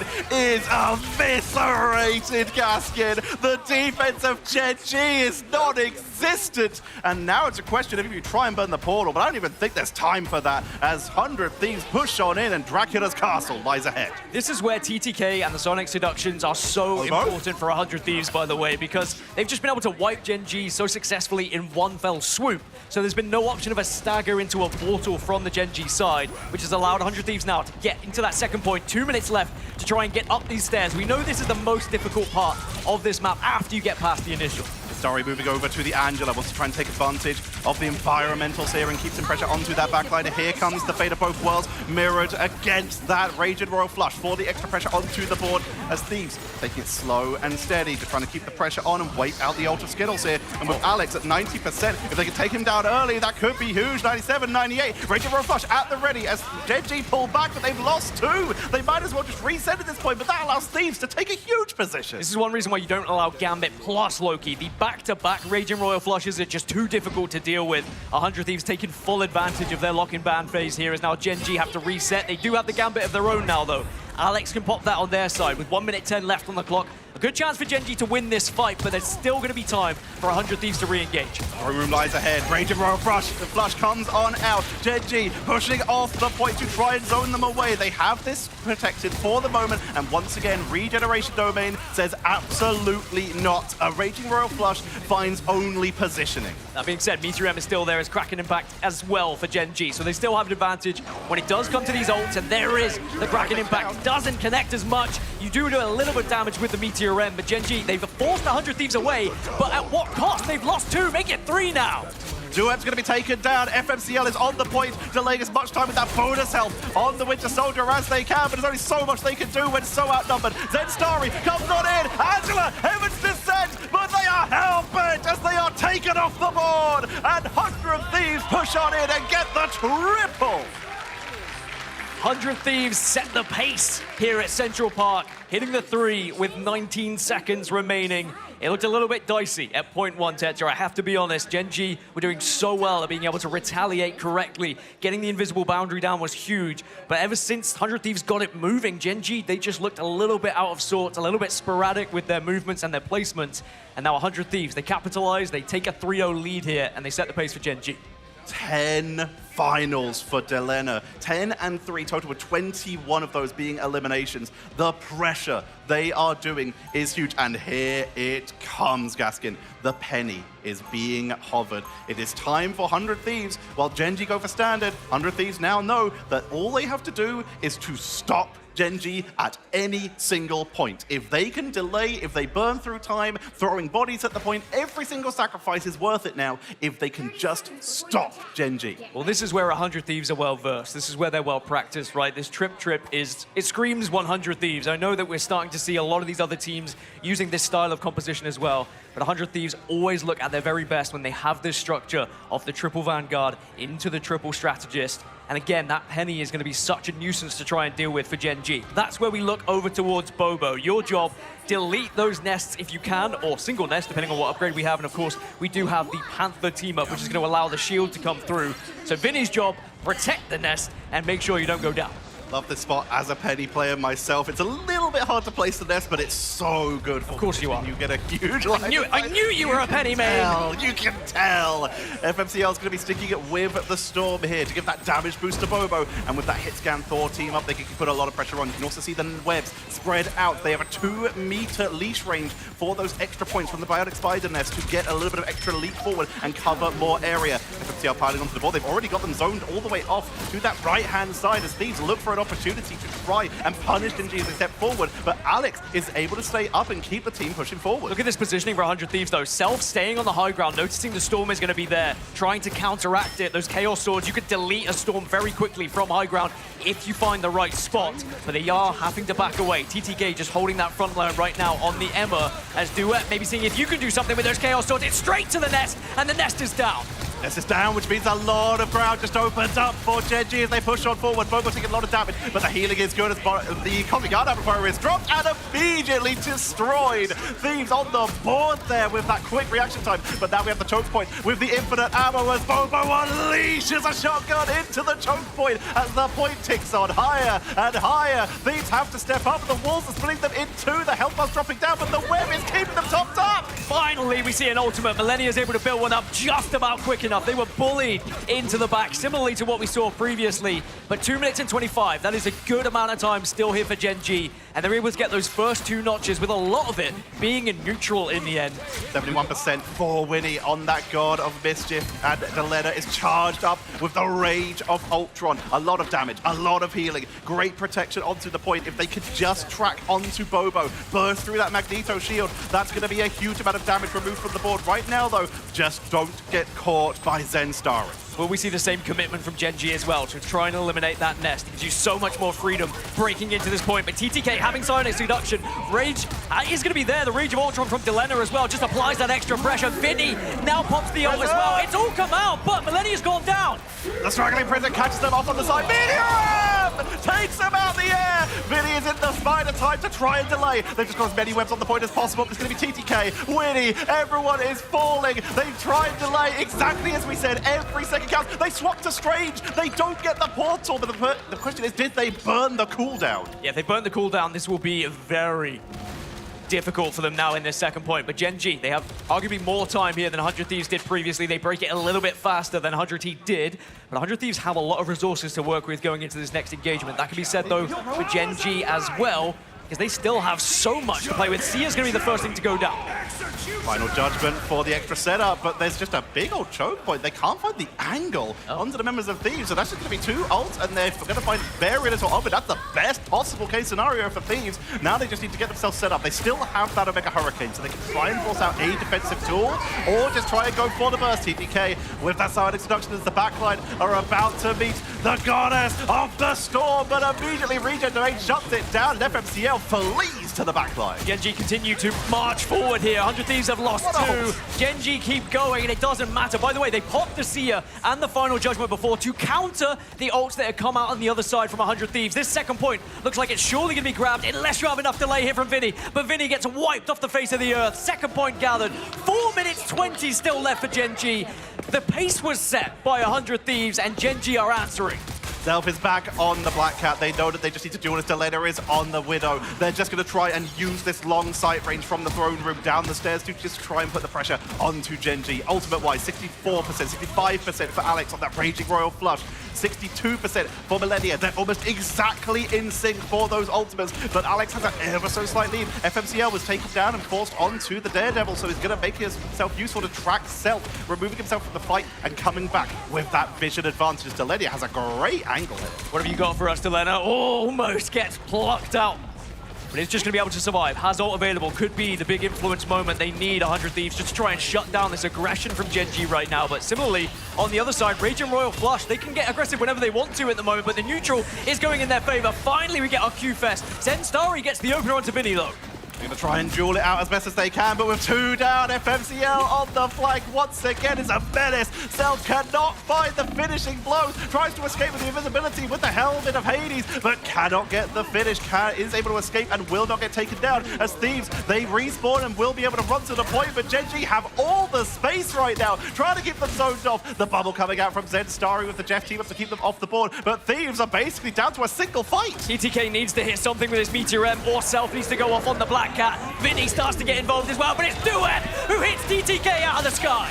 The regeneration domains are going to be taken off the board. Winnie is zoned out, teleporting off, trying to evade. Good protection coming on in to try and keep them alive onto this point as Venom is the body to delay. But Ratatoska creeps forward. Thieves touch the point. Genji are 2-0 up versus 100 Thieves.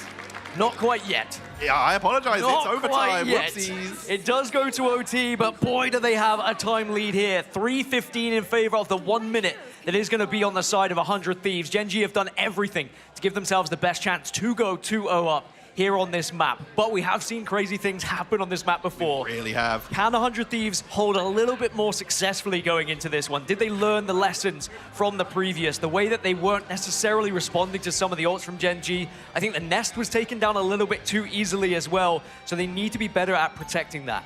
I do want to go back to a key moment though. Remember when we saw the Sia into the Final Judgment, into that second point? It looked pretty stupid from what we saw because it looked like a waste. Yeah. And actually we saw a strat ult was used on the other side from 100 Thieves. I think they had copied the Gambit. So the Rage and Royal Flush was popped and it was an instant reply to drop the Sia and the Final Judgment to try and counter it. And in the end, it allowed them to push so aggressively through that second point. And in the end, was one of the main reasons why they find themselves with so much time here going into overtime.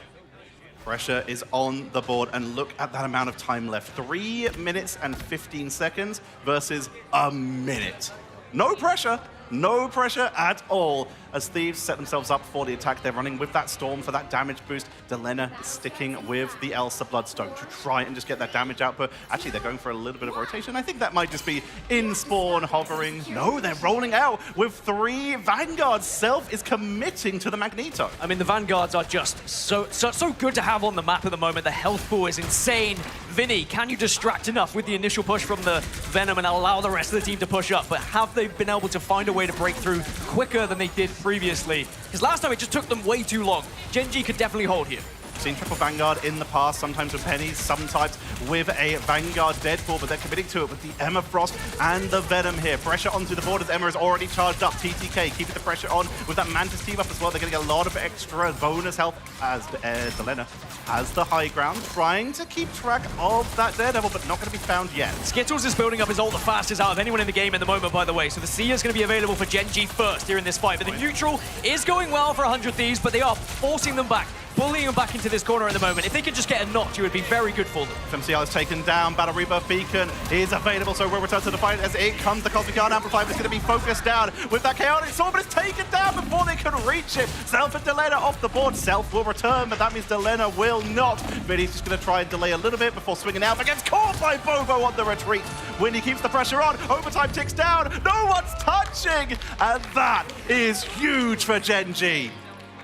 Gen G will hold successfully, not even a notch for 100 Thieves, so they need to now reply with exactly the same thing to give us a potential draw, of course. You mentioned that this was the map where we saw a draw. Have jinxed Why are you cursing it? Well, that being said, they have 3 bloody minutes here, Tetra, all right? This is a long time. So Gen G can play this in a way where they build up their ultimates in the neutral. They can maybe even sacrifice one fight to the ultimates on the other side from 100 Thieves, build up even more ultimate and say, look, we could just spend all 6 here to win this game. They only need a single notch. And with how Gen G have been playing so far, it is hard to go against them here. You may have accidentally said 2-0, but I think quite rightly so at this point from what we're seeing. As a pause does come through, a chance for these players to have a little chat. As 100 Thieves, they are under pressure, they are under fire, and there is a big opportunity for Gen G to go 2-0 up. The pause will be removed. We head on in. No pressure for Thieves. They have to get a full hold for 3 minutes. This is a tough match to set up here. Gen G, all they have to do is delay and look at these defensive tools. They are still sticking with a 2-2-2, but they are going to be bringing in the Wolverine. If you're not touching the point, you're not capping it. Take them off. You can buy as much time as you need. Yeah, Gen G just looking to try and pinch one of these Vanguards on the side of 100 Thieves, be able to break onto the point, get that first notch, and win this map. Now, 100 Thieves, they did do relatively well on their defense side. They were able to stop Gen G on a couple of pushes, but we saw Gen G already break through after 2 or 3, and they are going to get given several free pushes here now, Gen G. If at first it doesn't succeed, try again, and boy, do you have the time to do so. All they have to do is to get a single point. If FMCL removes anyone from the board, they get the control. They have the Media M. They have the Strangling Prison. If they can zone Thieves for long enough, they cap. If they remove people from the board for long enough, if they cap. If they KO them and send them back to spawn for long enough before a portal comes out, they cap. Gen G have so many win conditions here. All Thieves can do right now is bunker up and hold. And boy, better you be ready to switch to Strange if you do go down first here on 100 Thieves, by the way, just for the chance of getting that portal to re-engage. As here comes Gen G. A single notch is needed here to win this map. Go 2-0 up against 100 Thieves and have them on the brink of elimination.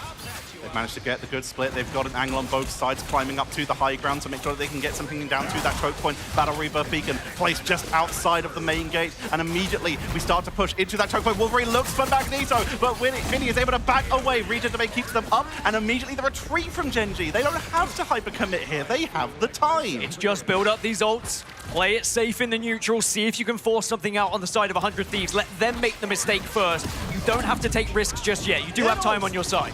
Millennia with the blow up there, and Delena immediately takes the advantage, takes out Bobo. FMCL is going to respond, taking TTK off the map, removes them with the environmental, and Duep gets the mirror onto Delena. It's a 2-for-2, and Gen G with the closer spawn and making their way back in. TTK with the portal. They have to keep throwing bodies at this. It's a good portal. It's a huge portal actually from TTK because it will allow them to stall, although the stagger is slightly there. Gen G are on top at the moment, but look at the ult build-ups right now. It's still advantage Gen G. Bobo portals in as well on the Strange, so it is a strange battle between TTK and Bobo. Vinny falls off the board, Bobo onto the high ground to try and take out a Strategist, remove that free healing, but it's sent back down to the low ground. FMCL trying to get rid of those front lines, remove from the board, and the point is so close, an inch away as Gen G take him off the board. It is 2-0 in Gen G's favor, and they are 1 map away from moving on. Gen G keeping the region alive at the moment against 100 Thieves who have looked good in this tournament, right? Throughout the play-ins, they showed so much promise. But now, even with their map choice, even taking Gen G here to Central Park, they still couldn't find success. And it was looking pretty good, right? They got the 3, and we're thinking, okay, you get the 3. We don't see many 3s in pro play. Comparatively, a lot of 2s, you'd be held at that final 1. But then when we get to OT, Gen G had so much more time. It was always going to go their way. And a lot of it was down to the neutral. You saw the quick build-up of the Sia was massive. Someone said Rocket was dead. And I tell you, Rocket is very much still a part of this because the build-up of that Sia is absolutely massive. It wasn't just any triple cap from 100 Thieves as well. It was a clean triple cap. They pushed on through and, well, Gen G gave everything they could for the defense, but 100 Thieves just kind of walked them there. And then we flip, and there's a little bit of a slow point from Gen G, but they get the triple cap as well with much more time. They get all the speed they need.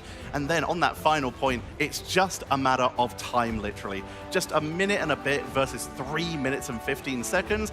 Gen G, they just took the time, waited it out, used the ultimates, and that was a fantastic map number 2. We're going to be heading over to the Analyst Desk so we can have a breakdown of those 2 incredible maps we just had. Guys, what was that? That was so good.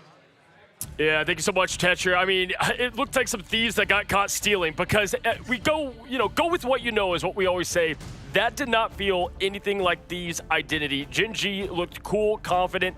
Ship, have we seen them play that scared before on defense? 100 Thieves just didn't have an answer. So many mistakes. There's so many things we need to talk about. Their defense, especially point 2, one fight on point 2. That cannot be the case on defense. Their attack looked pretty good. Vod, what else you got for us? I mean, I think a lot of it comes down to the coordination we saw from Gen G. Even after really the botched ultimates, it forced them away from the objective as long as possible. Use the Omega Hurricane to create some space towards that second checkpoint. And as you mentioned, put them in a scared state that they weren't quite expecting. It felt like they had plans for point 1, but nothing for point 2 onwards. Yeah, we thought it was great. Like, Winnie kind of baited out Sia and a Punisher ult. We're like, wow, this is great. But then nothing happened outside because the Omega Hurricane, and they kind of snowballed from there. Portal in. You can make that's a 3. That could be a 3-fight point. They made it a 1, and from there, you have such a tall task to hold Dracula's castle from their ship.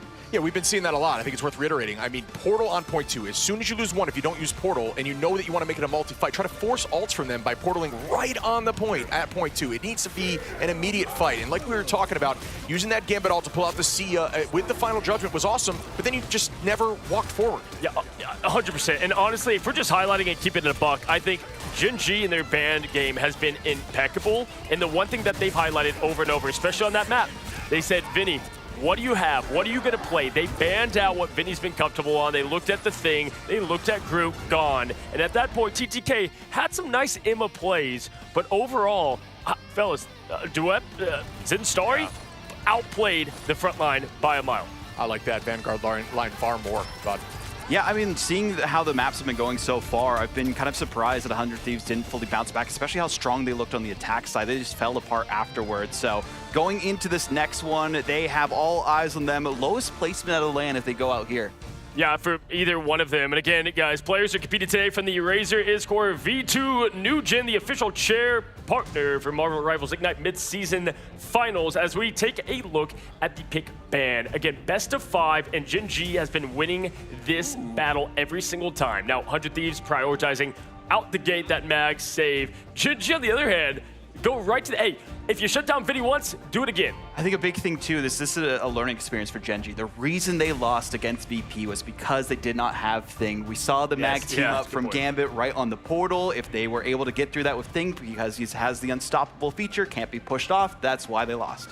Yeah, this is a really good brawl map too. I mean, Thing is super valuable here. They're going to be right in front of their face. We've seen Thieves look good on this map before. Removing Thing is a big problem. Keeping the mag, I do agree with, but I think it might have been worth removing the mag and getting the one-sided mag in your favor to stop Duet from being a unit, which he has been in every single game. I think it's interesting. They took it here finally. This is usually their answer back, right off the bat. You want to kind of keep it close to your chest. And we always say this, when your back's against a wall, nothing left to play with, this is it for Thieves. Yeah. Everything, any surprises Remix has cooked up and or players, now is the time to throw it out there and see what sticks. Wow, Gen G getting a late mag save, so not making a one-sided affair either. Don't love that ship. Yeah, I like I was just saying, I just can't believe that that's happening. But instead, they're going to try to make sure they can't have a very strong triple hold comp. I was going to say the Rocket ban here too, Vaughn.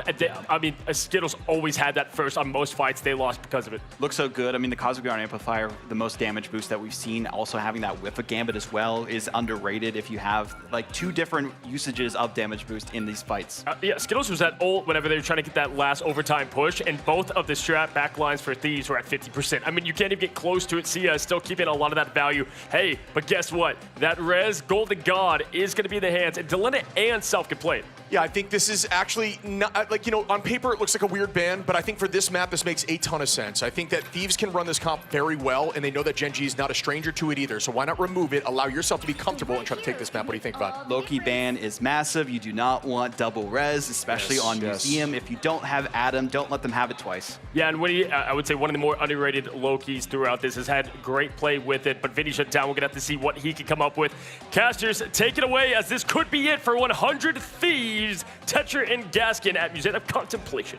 Name a more iconic duo than Thieves and Adam Warlock. They find themselves in a tough position where they are down 2 maps and they look to the perfect being to revive their tournament life, Gaskin. Now this is where the experience has to kick in for 100 Thieves. Someone has to step up on the squad to keep the mentality at an all-time high for 100 Thieves. If you allow your heads to drop at this point, you may just be rolling over and showing your belly to a Gen G who have looked phenomenal so far. That being said, it is going to be Museum of Contemplation, a very comfortable map for 100 Thieves. I thought they were going to go there in the previous, but they are leaving it now to the 3rd map. But even if 100 Thieves were to win this, it does give Gen G, of course, a selection of map next. Remember, this is a best of 5, so Gen G just 1 away from sending 100 Thieves home. And even though it's not far to go, it would certainly be a painful elimination if they found themselves exiting at top 8. Gen G still not going to be going for a triple setup for the strategist. They still want to just go for that extra duelist potential, but the front line is going to be beefy. FMCL is going to be taking over Zenstari's job on the group because Zenstari is sticking with the thing, and Duep is, of course, back on mag duty. Thieves, though, expecting that hyper delay, they go for the Storm and the Winter Soldier. If you need to push and you need to get through a hyper defensive composition, you make sure that when you finish it off, it goes down as fast as possible. And Kraken Impact with damage boost is the perfect tool for this. A lot of eyes on Thing as well. Can you get those fists into the faces of 100 Thieves? But they've been able to force them back so successfully from that damage boost. Delena overstepping to see if you can get that pick. But 100 Thieves, they've done the job. They break that first push forward. And you already see an invisible boundary coming out from Gen G, by the way. That's ridiculous. Boundary comes on out from Skittles. They're trying to make the most of it, but Thieves with a very good retreat. Vinny will finally fall, as does TTK. Battle Rebirth Beacon brings back one, but not the other, meaning that Gen G will retake that defensive position, and Thieves will be forced to reset, but they are building up towards their first set of ultimates, and with Skittles already using one of their big defensive tools, what does Gen G have to deal with it? I mean, how many times have you seen Gen G win the race to ultimates? Well, this is what they're going to try and deal with it. Alex does commit to the Raging Royal Flush, but now you'll see the Kraken Impact comes out alongside the Psionic Seduction as 100 Thieves. They need to win this fight. They're able to take down one, but they turn it round! Gen G finish them off the board. TTK's trying to brawl, but is trying to retreat back to spawn as well. They burned almost all their available tools there, and Gen G, despite losing their first setups there, they still turn it round. I very much worry for 100 Thieves now. Heads feel like they're in the gutter. Mistakes starting to be made. Pressure is on their shoulders, but Gen G are in the ascendancy at the moment, and they're starting to build up even more ult. Strangling Prison is going to be there to contain alongside the Meteor M if Gen G want to use it. They almost have the Apex Predator as well available for Bobos. They're at 88% towards the Glass Rocks, trying to look for Thieves to be open. Gun Amplifier comes on out, Meteor M to potentially just take it down. Good shield with the Mind's Aegis. That will keep the Amplifier up and allow Thieves to try and keep the momentum going, forcing out the boundary from Skittles. Dragon and Prism for the turnaround, but Vinny is absorbing so much of that damage as it's just going to attempt to be a 1v1 to chase down the Storm, but Self is deleted from the board. Self goes in, but Self gets wiped out. Will get brought back from the BRB though, but is the Storm the right answer here? Because at the moment, Gen G are very much weathering it. Zenstar pops the clobbering time. Duep gets the pop onto Self as well, and 100 Thieves once more find themselves bullied back to spawn as Gen G are dominating them here.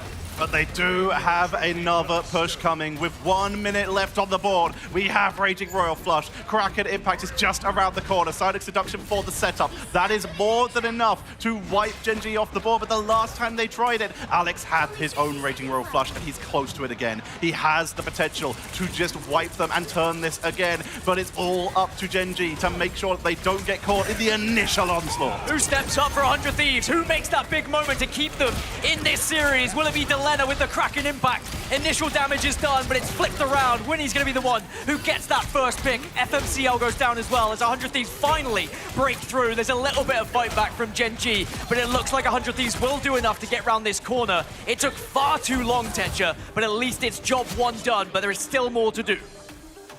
They just burned everything. Let's hear the celebration with the listens in by Razor. Really safe. Down, breaking out. Yeah. I'm ready whenever. Can you throw it deep? I can go whenever. I can go. We don't have 95. It's a one, no sweat. Are they right? Are they right? Oh, they're left. There we can go. 3, Yeah. 2, 1. All caddy, all caddy. All caddy, all caddy. Yeah, all take, all take. All one.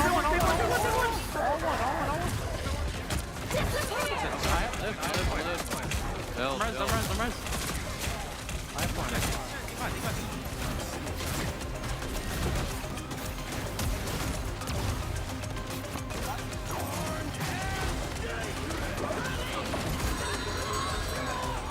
Push it on to the point for the last bit of overtime here as Gen G, Media Rem to absorb as much damage as possible and try and remove TTK. Take it off the board. Vinny with the Symbiotic Resilience for at least a little bit of extra delay, but they're not touching the point.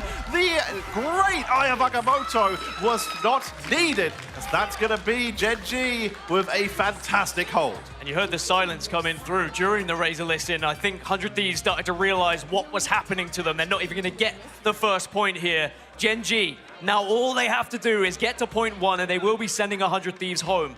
That is sometimes easier said than done though. We have seen fantastic holds from 100 Thieves on Museum, so perhaps there is still an opportunity for them. But again, I want to go back to the mentors here. If you are 100 Thieves, you know now you have to be flawless here on defense, otherwise you're out.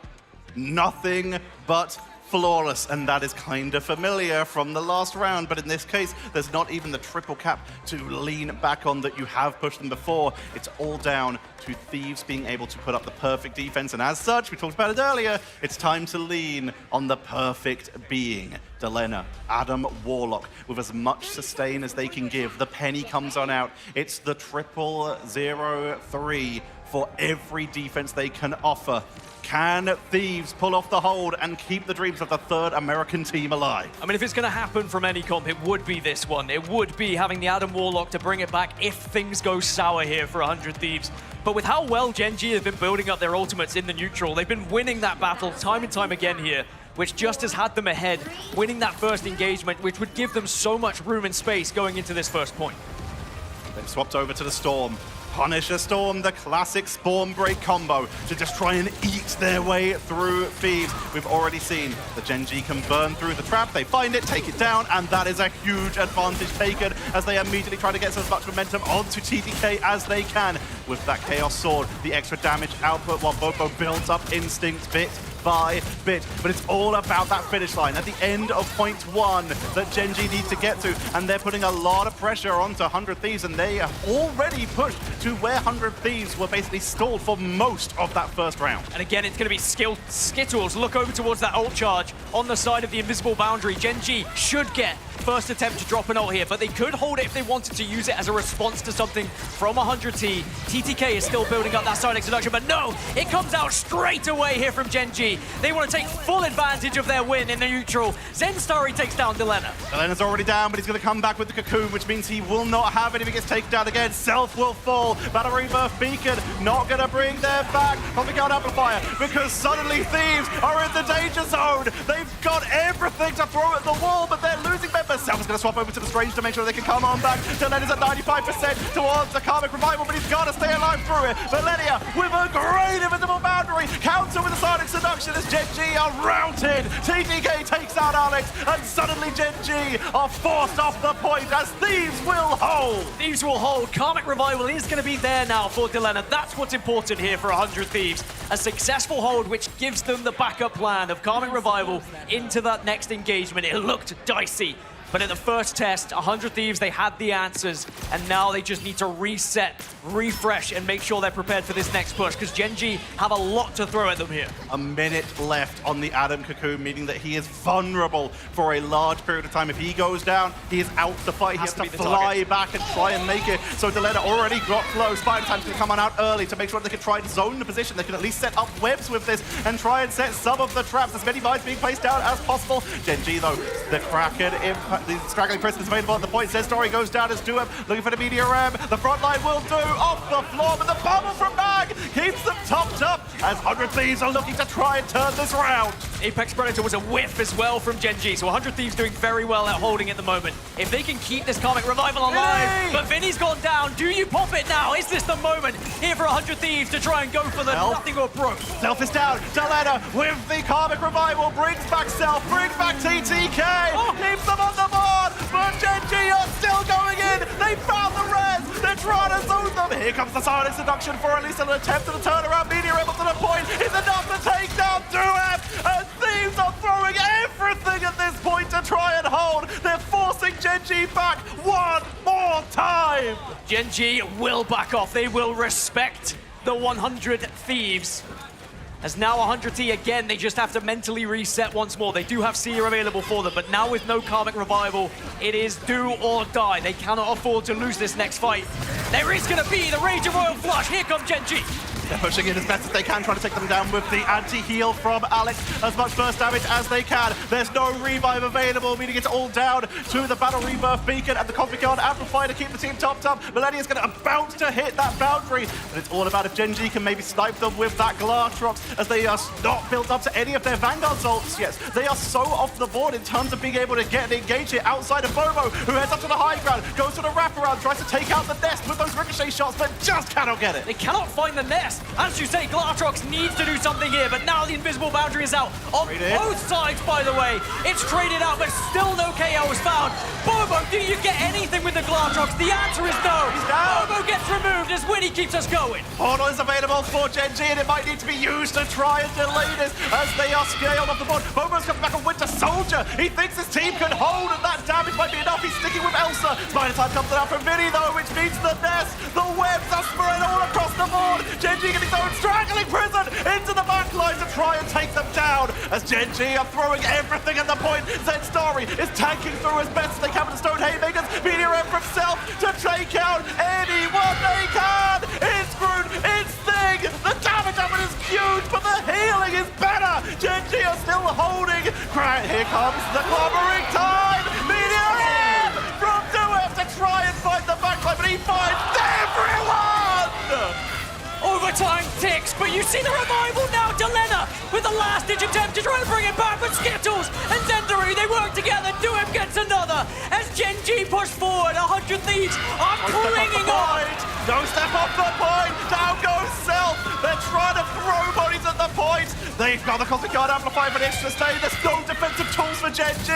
They're all about self-sustain. Everything they have is all they have. Bobo falls. That's a huge chunk of the damage removed as Thieves. Self is ready to move back in. The Psionic Seduction to try and take the back line out as the front line is whittled down bit by bit as Gen G, their assault is silenced and 100 Thieves stay alive. When your backs are against the wall, you need someone to step up. And I have to give so much credit to Delena on the Adam Warlock, surviving, getting everyone back in the game, but finding damage on top of it. And somehow, some way, 100 Thieves will live on in this tournament and keep this series going.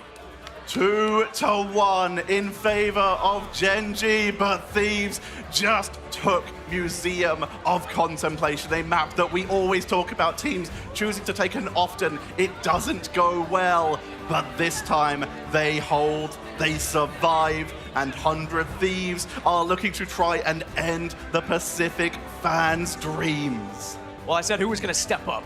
Who was going to be the man of the moment, the player of the moment? Delena was exactly that. When you do have that much on your shoulders, it's so easy to curl up into a ball, give up, and go out in a whimper at a 3-0 loss, but Delena said, we're not quite done yet. 100 Thieves, they still have so many fans here in LA, and they do not want to disappoint them. And they so far aren't. They are so close. 2 more wins and Thieves will be moving on, but it's only 1 more needed for Gen G. Let's head over to the desk to break down that game. Are you absolutely joking me, gentlemen? That might be the best last-minute fight we have ever seen across the board. And I mean, so 100 Thieves fashion. It really is. What I'm about to have a heart attack, dude. Oh my that was gosh. the craziest game of Marvel Rivals, at least the ending of Marvel Rivals we've seen in this tournament so far. Vaughn, you know, they have, if you get the 100 Thieves bundle, they have the Jeff with the war helmet. That's what that was. Just what just happened on that. If you look at this, actually represents it perfect. The cap in the corner. That's everybody after watching that match, Vaughn. It just felt like Gen G had everything that they needed for the victory in terms of the stop right before the first point. They had the one-sided thing. Yes, you know, they couldn't play Adam, but they were fine without it before. But this go-around, 100 Thieves had a composition in their mind on defense and made up for their mistakes in the last map. The way that 100 Thieves was able to rotate through the strat ults to perfection. Delena, as we always highlight, is just one of the best hide-and-seek.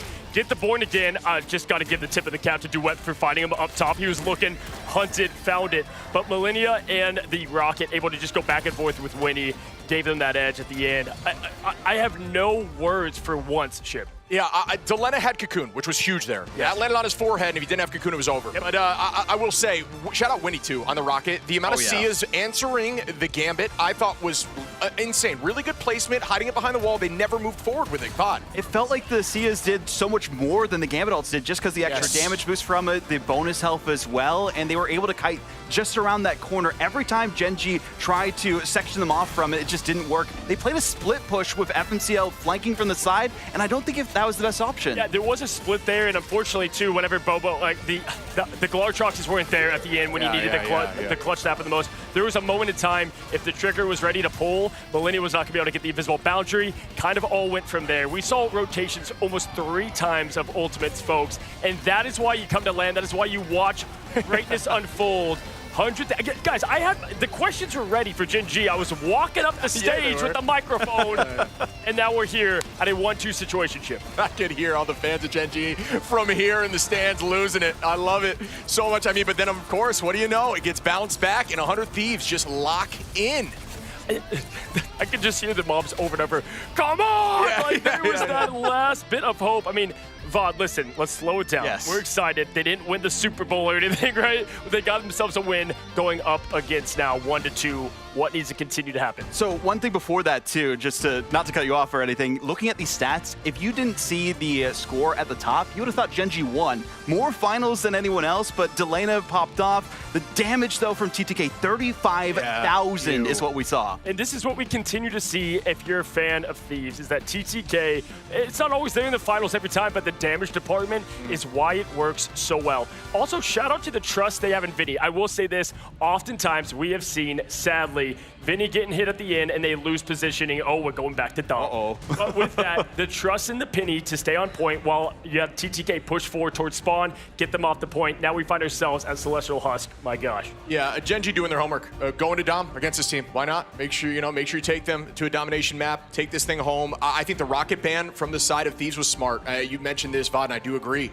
Getting rid of the Sia, the amount of value they've got from the BRB as well, it was too much. So great ban out from Thieves. Zen Starry went down immediately in that first fight right towards the checkpoint, and unfortunately because they didn't have the BRB, they were not able to continue that fight going and had to back off, and it felt like the pace just was not in their favor. And listen, if you missed the first map of domination, you might see obviously that we do have a win in the column for Gen G, but outside of a Portal player too, it was looking towards 100 Thieves getting a bit more momentum, but Gen G definitely looked solid throughout. And so a lot changes from map 1. Just the momentum from going off a loss like that. We're really going to see what kind of players Gen G is to lock down, slow down, get the heart rate calm, because you have the biggest map for them. And listen, man, we start with the big bad face, Shib. Are we expecting more of the same?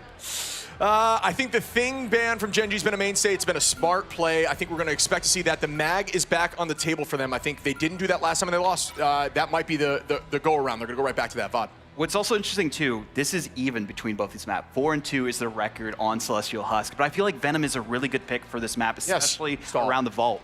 Yeah, and listen, they've kind of targeted Vinny twice now, right? Yeah. Obviously, Museum of Contemplation, the penny works wonders in many ways, and let's call it what it was. They had a great defense against 100 Thieves, but they're going to take a page from the book on the other side. Smart. They saw what they did with the thing, just like the Rocket. I think this is a great thing. If they could get Rocket out as well, big-time ban face Rai remix in the Thieves ship. No, this is a smart decision-making. This is smart decision-making. I'm assuming they're going to try to lock... actually, we'll see. I think they might lock thing as well at some point. One-sided, yeah. It makes sense for them, but, well, yes, okay. There it is right there immediately. And then lose out on the mag. I would guess GG's going to make it one-sided mag then from there, kind of force some uncomfortableness. But now giving Vinny the thing, just allow... Because TTK has a lot of options, right? They tried to go for Vinny previously. Now you can't. TTK is a lot harder to shut down. They have to change the game plan, Vaughn. That's the big thing. It felt like that game plan was working so well for Gen G, and it should have worked in the last map, and that was the struggle last go around against Virtus Pro. They lost in Museum, then everything fell apart. Gen G have to make sure that they can stay composed under this pressure, especially when things didn't go their way. Momentum is a huge thing. Gen G's got to just stay confident and stay positive. I think that's truly a huge thing for them. So the comms are, oh, wow, and I love the Rocket Band. It's matched back with the Gambit. But I think, that, in mentality, if I'm Gen G, I'm saying we win when we have mag. Let's do this again. Yeah, for sure. I mean, listen, late Gambit, keep in mind, Gambit's still on the board there for Gen G. So that last ban is, I guess, what they're maybe hoping for 100 Thieves to be able to get that off the table. But adjustment-wise, we've seen this last save go to a number of things. The Luna's been the play. The Loki is what I love, though, because they've lost that now in a couple of maps, especially the last one they've on. We've seen a lot of teams, too, just use the Loki to copy the Gambit on the other team and actually have more success from that because they have the Vibrant Vitality, team up the damage boost from using the lamps. It's huge. Honestly, it also kind of forces you to have a quote-unquote better ult like we're talking about. When they Gambit ult, you just patiently wait invisibly, and then you're ready to answer it, giving you a few more seconds. And instinctively, that gives your your team a better ult, and it just seems to work out. But we're going to see the removal of, wow, Groot as well. But I don't love this man. I don't love it. He already has a pick. I don't agree with You got to go back to yesterday and how did Vinny play with Thing, and that was obviously, now TTK can play the Thing. Obviously, we saw that rotation as well, but they're much more comfortable when Vinny's on that and allow TTK to do what he does best. You had this last ban slot, again, with the save going to the Gambit, which had to happen at this point. It's way too late in the game. This last ban is one of the most curious that Thieves can use, and to see how they wrap this whole thing up, looks like they're going to probably go for a one-sided Loki potentially. I like that. Yes, indeed, they go that direction. Well, Gaskin Tetcher, wow, what a matchup. Bring in the heat for what is our matchup number 4. And it could be the last one in this first elimination game. All Gen G need to do is do what they've done twice before, including already on Domination. And you found a little bit of a stat about this for Thieves in the break. I do like my stats. Yes, we did see 100 Thieves, of course, lose Celestial Husk yesterday. So I think there has been a bit of studying going on. Gen G perhaps looking and analyzing why that didn't go well for 100 Thieves. But remember, it was an iffy portal and a very iffy Gambit ult. The Raging Royal Flush didn't necessarily connect for 100 Thieves. So maybe they get a chance to right their wrongs here in map number 4 of this lower round 1 best of 5. Will we go the distance? 100 Thieves, they find their victory. They keep themselves alive. But now Gen G, in terms of the lock-in bans, they do get that one-sided mag. And we saw what happened with the one-sided mag last time. That being said, the one-sided rocket on the other side here for 100 Thieves, which very much benefited them in the previous, although I do think most of the work was done by Adam Warlock, of course. Yeah. No Adam Warlock to worry about here. We're back to Domination. It's going to be 3 rounds, first to 2. Gen G, 100 Thieves. You might have spoken a bit too soon because Adam rolls out for Gen G. And we've seen them stick almost religiously to this 2 Vanguard, 2 Duelist, 2 Strategist setup. But they have brought out the team that a lot of players are playing at this tournament. The Penny, the Ultron, the Adam. But instead of the Elsa, they're running it with Widow. As a Warlock fan, I will happily eat my words. Now show us what you can do here, Gen G. Show us and everyone at home why Adam Warlock is still prime time here in Marvel Rivals. But 100 Thieves in the neutral in the moment, doing a lot of damage. But Bobo, it'll be eyes on. Can you reply as Delena is the first one to get the pick?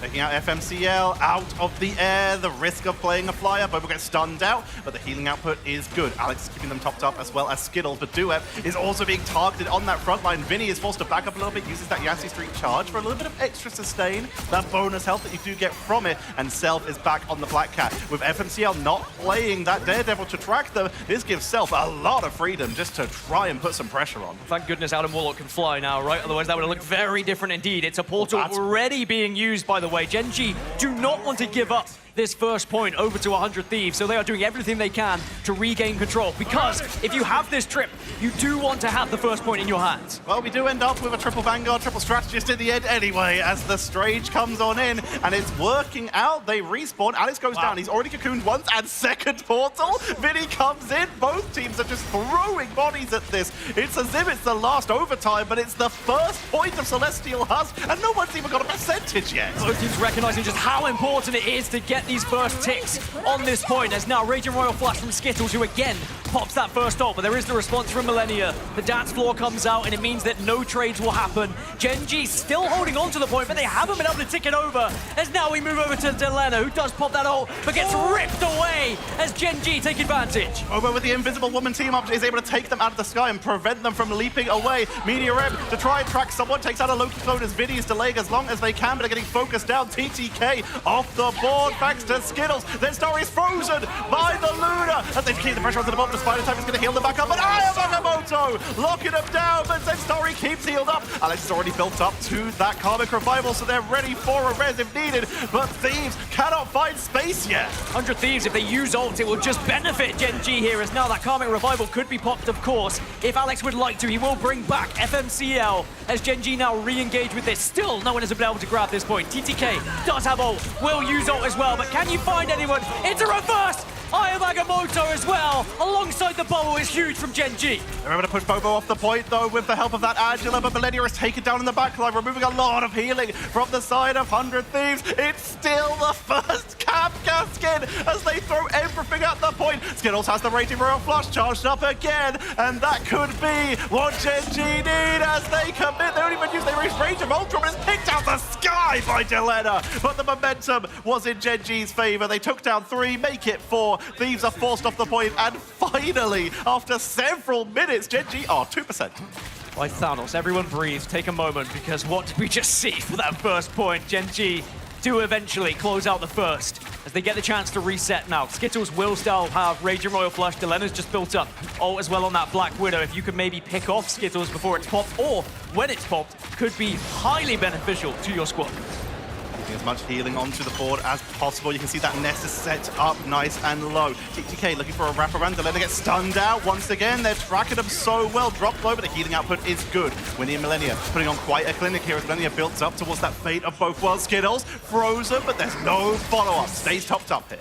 Topped up and okay, but now Delena trying to take that angle, but you are going to get caught out. Gen G will find 3 on the bounce here, and 100 Thieves are just going to have to back away. A 4th will be found, and now suddenly we're ticking over to over 50% here for Gen G, and they do have still Raging Royal Flush available to them.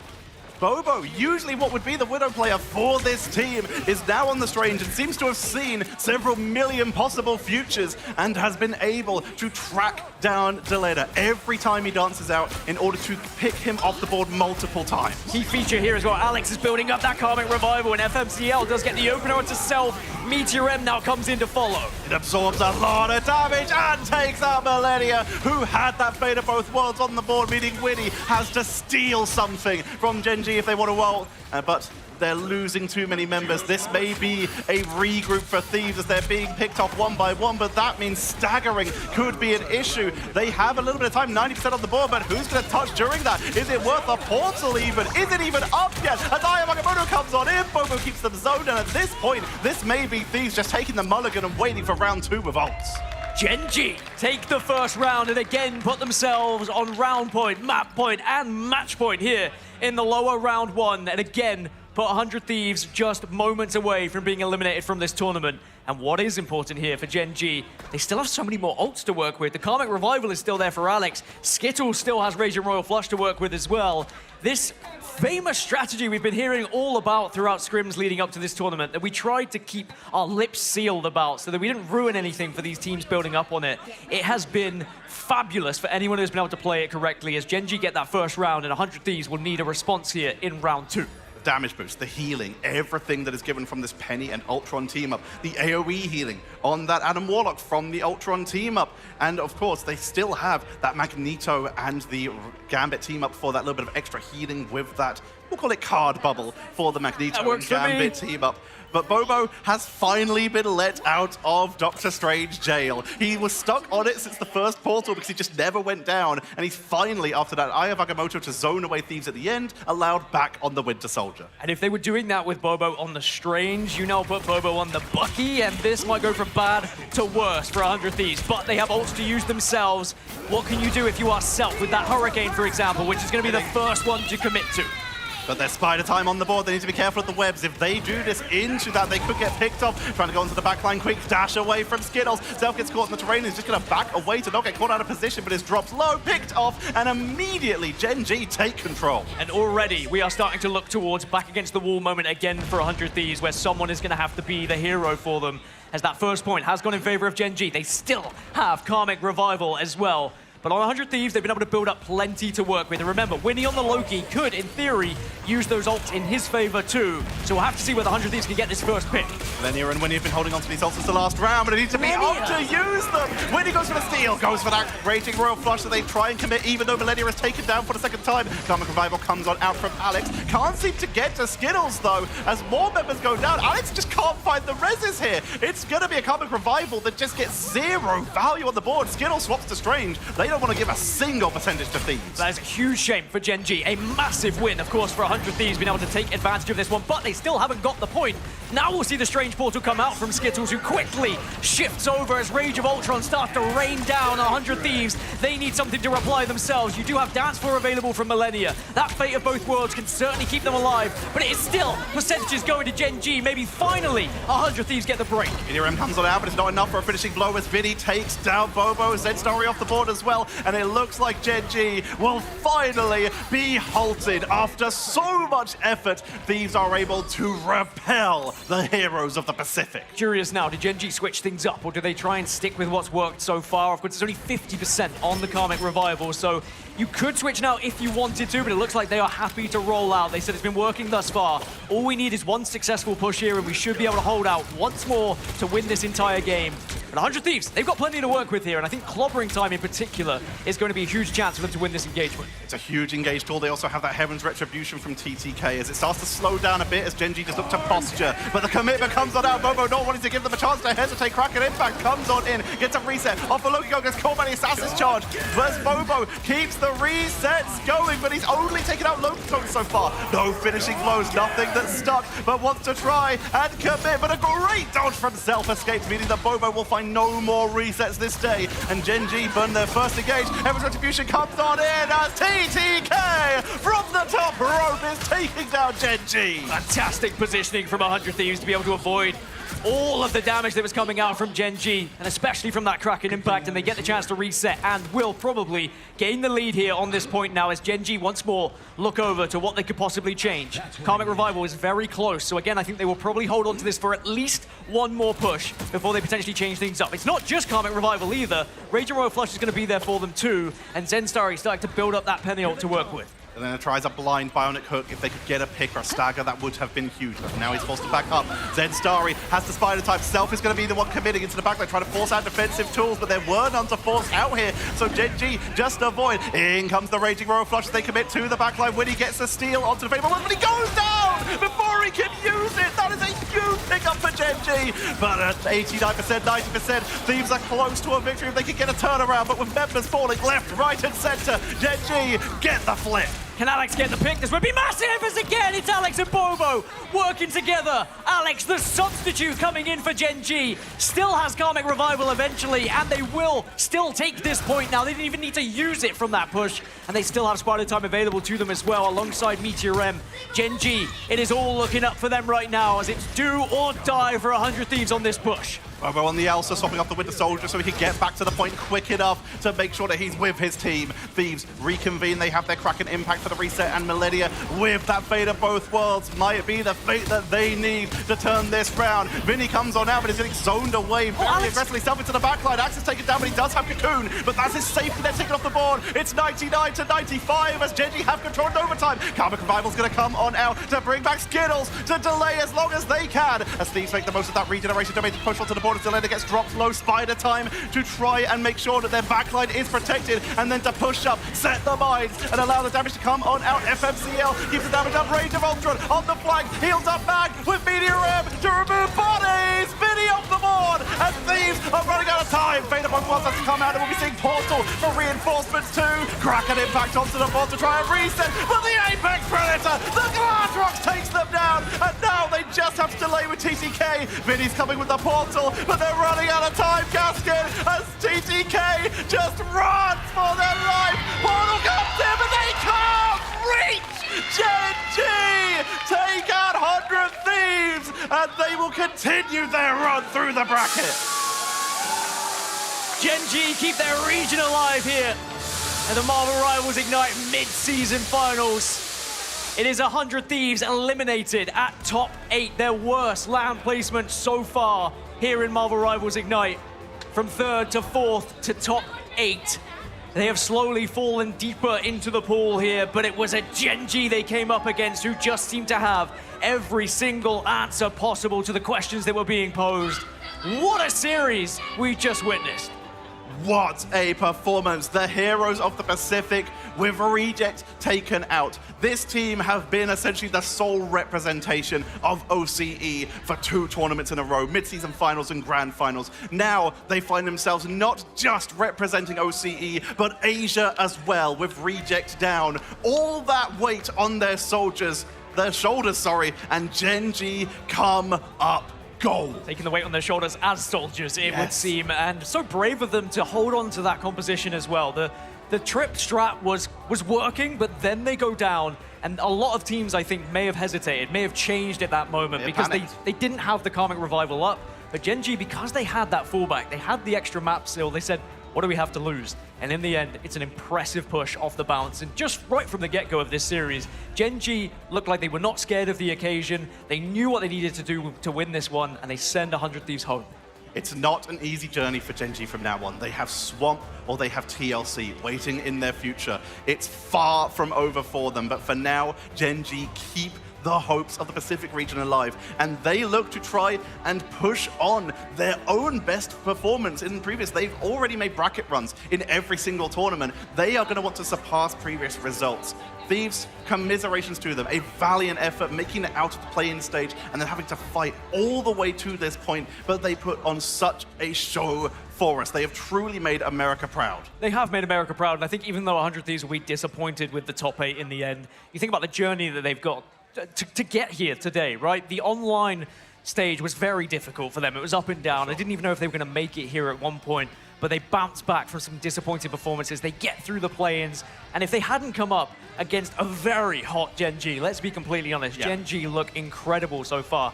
Maybe 100 Thieves could have gone a little bit further on that other side of the bracket, but sometimes that's how the cookie crumbles, right? You go up against whatever you have to play in front of you. Sometimes you get a tougher bracket, and for 100 Thieves here, they should still be proud of their performance. We also have Retribution. Ground Zero at mid-season finals last year. They were knocked out by a 100 Thieves roster, so this is going to feel good for them, and it would be great to hear from them right now. So we're going to head over to the stage for the winner's interview. Los Angeles, let me hear you for Gen G taking down the hometown heroes. I'm here with Bobo and Zin Starry, and I'm a man that is not often few of words, but I've got to ask you right away, Bobo, the gameplay, Zin Starry spoke for itself. Immediate thoughts right now. What's going through your head, Bobo? Shout out to the LAN team. You are so strong. So make us love this game so much because we play on bad ping every day, 200 ping, and we need to wake up at 6 a.m. for every screen. So thank you, and shout out to our fans. We are not a Mickey region. Shout out to my Chinese fans because they need to watch my game at late night. Shout out to you. 谢谢. Bobo was an absolute star in China, more in Atlanta. Zin Starry, what are your thoughts feeling right now? I'm feeling good, you know. After the first game today, it was a really close series, but it feels good to finally win. And I was telling myself I'm not coming 8th. I'm not coming 8th place today, so it feels good. Listen, I have to say, first of all, we have some awesome, we heard from them earlier, moms in the crowd. They might be louder than this entire stadium at times, as you can hear from them now. Zinstar, yours being one of them. I have to ask, listen, we've seen y'all now twice go down lower brackets, and it's been that next matchup. What makes this team, Gen G, different than previous LAN results to get another win and continue the dream? I think we adapt really quickly. Like, we can take a lot of stuff from the scrims that we do with teams here, and we can copy it or kind of like replicate it a little bit. So yeah, I mean, I'm lost for it. It feels good to win one game finally. Just focus arrogant and play what we practice. Yeah, I think we can win, and we are same level. I talk on LAN, on PEC Grand Final, and I say we are same level with this good team. We can win. Well, soak it in, because you took down the hometown heroes of 100 Thieves. Again, give it up for Gen G. We have Zinstar, Bobo. Let's take it right now over to the desk to break it all down.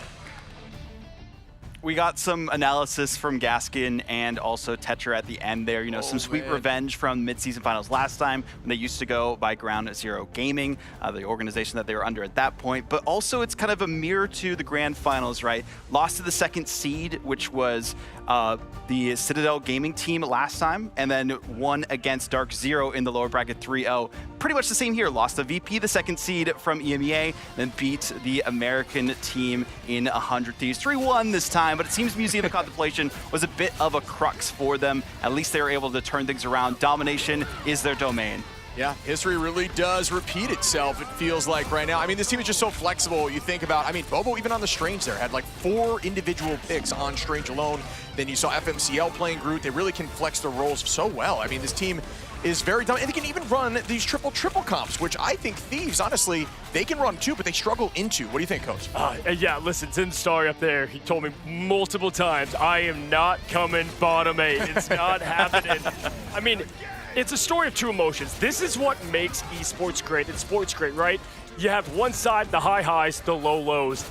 And going on that stage, you got the both, right? 100 Thieves, I mean, just watching those players, it was a tough look. I mean, absolutely dejected. They know where they can go as a team, but unfortunately gonna have to prove it another time. But on the other side of the coin, Gen G, I mean, that win just sparked and ignited the belief, Vaudable, that they can win this whole damn thing. It's cheesy, but they ignited the battle. That's what I'm sorry, I have to say it, but I mean, Gen G had improved so much from that first series of the day, right? I was kind of ragging on FMCL a little bit. Flexibility wasn't quite there in some of the hero pool, but they really improved, actually pulling out the Storm, allowing Bobo to just unleash on the Elsa a couple times, and then Alex really showcased big. Didn't even need to play the Gambit here, played the Adam Warlock, was just able to slay and use the Ultron team up perfectly. This is the comp that we saw from Verse Pro before, and they're like, hey, that's good. I'm going to yoink it myself and use it even better. Should we said the only thing Gen G really got right on that ban phase, in our opinion at the time, was the Gambit, and then it worked out pretty well. Alex coming in. I mean, go back to Citadel Gaming days. I think it was Melio that played the Adam. We have not seen a lot of Warlock from him. Made it look like he was playing it all the time. Yeah, I was going to say, and you kind of said it immediately, you got to shout out Alex. I think this is a huge pickup coming into this LAN, has looked dominant, and I mean, the Adam, every single time it's been picked up, huge early picks, massive reses, some early reses, but that's fine if it's going to win you the fight.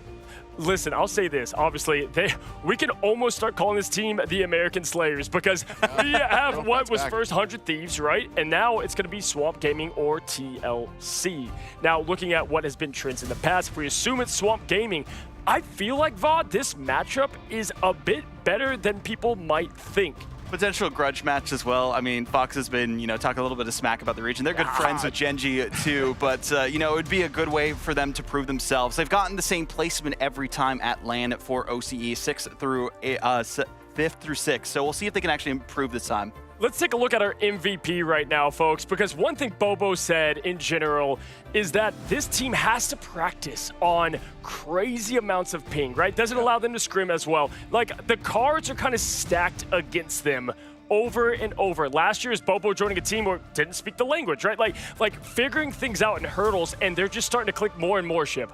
Yeah, I talked about Alex, but it's also worth mentioning Duep. I have no doubt that Duep's going to be on the screen here in just a moment. That guy is a problem on Mag. They prioritize the Mag, and they win with the Mag. Do not change the winning formula. They're not going to change it. Every single time they have played a series, it has been saved for Duep, and this is exactly why 21 average KOs on Mag is insane. Duep did not want to do the interview with me, and I said, you know what, man, you're a star now. I'm going to get you on that stage soon, Duep. I'm calling you out. But yes, one thing I love about him on Mag is lots of Mags. It's the defensive Meteor M, right? It's the power.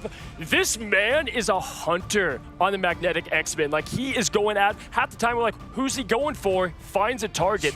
Usually. Yeah, right? And this guy's believing in himself to get the big play, the big picks over and over, Shib. Yeah, it goes to show you just that you can play aggro. As soon as you see the cooldown like Crystals or Bond get committed, you immediately ult. And yeah, I mean, how many times did he find Self? I was mind blown by that in the early maps. Yeah, Self was always his #1 target. Every time. Each time and every time. And that has been making a big difference. I was blown away by the Vanguard front line. We oftentimes talk about TTK. We've looked at Vinny.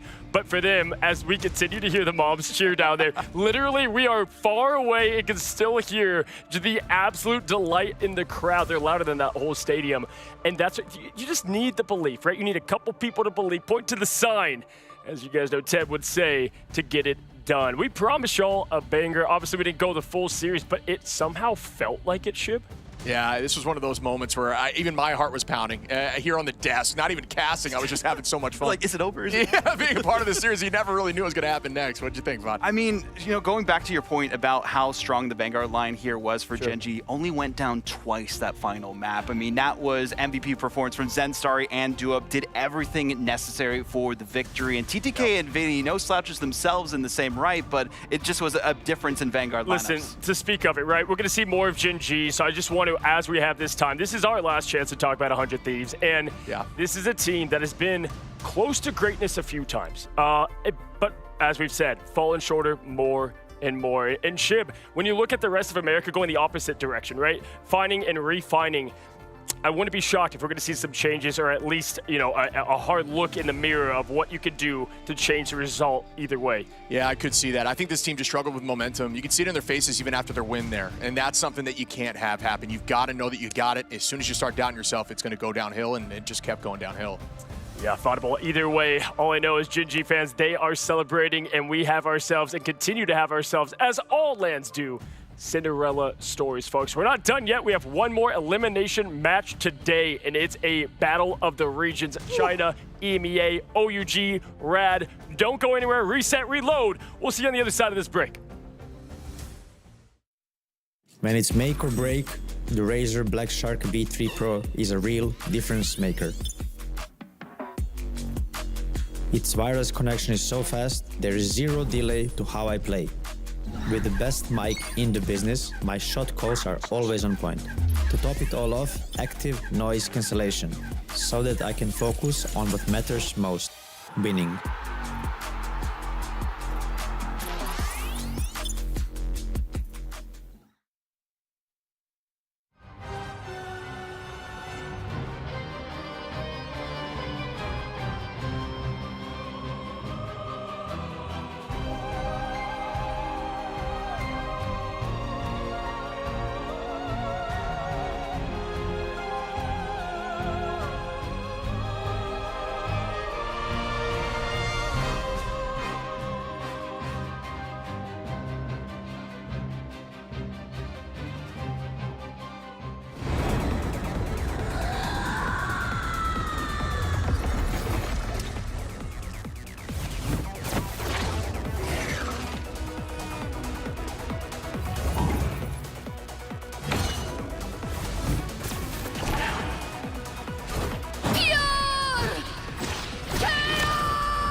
Inevitable.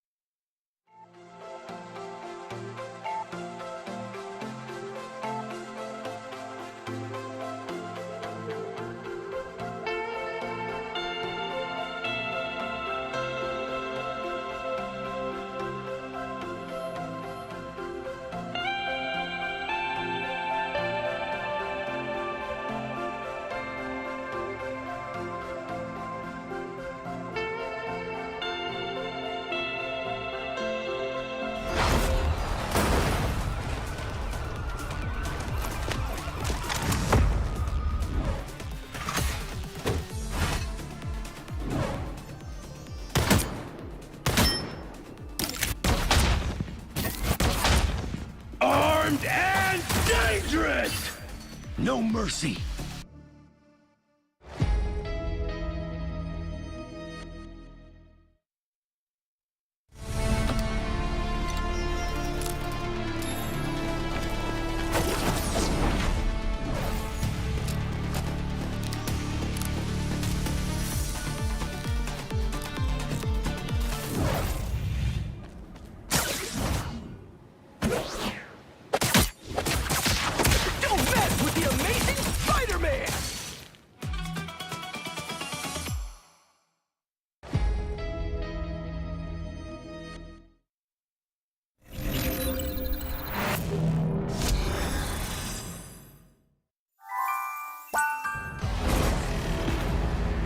There is only one path to peace, the Avengers' extinction.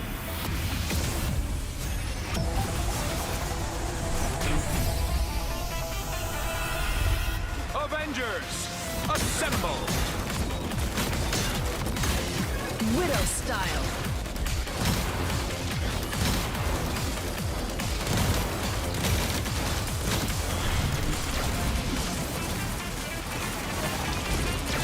Friday, lock and load.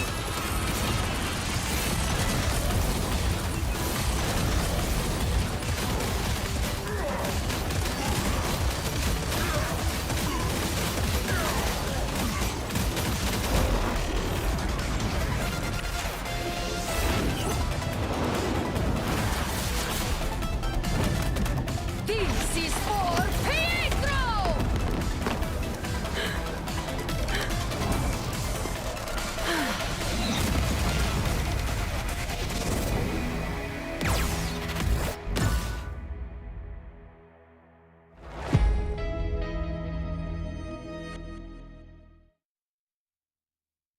Everybody's afraid of something, but true legends rise above the nightmare. Available July 30th at 7 p.m. PT. Remember who you are. The past may haunt you, but the battlefield belongs to you.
What is going on, ladies and gentlemen, and welcome back to what is our last match of today, folks. It is OUG representing China versus Team RAD EMEA. I mean, Ryan, listen, today has been full of surprises. Definitely, I said it's been a dopamine marathon, not a sprint.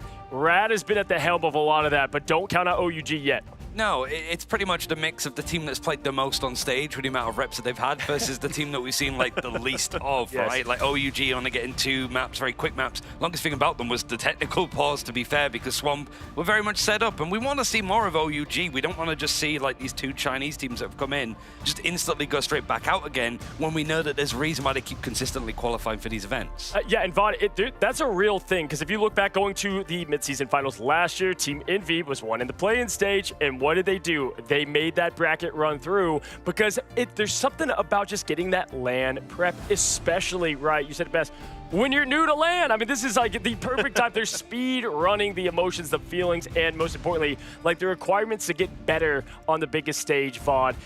OUG, though, talk to me about this team that many don't know as much about how they roll together. I mean, they've been around for quite some time in China, the top dogs for a while. Recently, though, did lose the preseason, the first tournament in China that they've ever lost to Iconics. Yep. Actually lost in the upper bracket to them as well in Stage 1 playoffs, but bounced back, got the 4-0 sweep, and now are on top of the world. As we were talking about, Mulan Ran no longer on the team. Illicit is now on the roster after Stage 1. And seeing the way that they were able to perform, you know, on the Ultron, we got to see some good looks of them. For Psylocke, Wolverine, Storm, even the flexibility of this player cannot be understated, and Domination is a great game out for them. And right, I'd say, I mean, if you watch them, like, there's a team passing the eyeball test, right? I'd love to say that.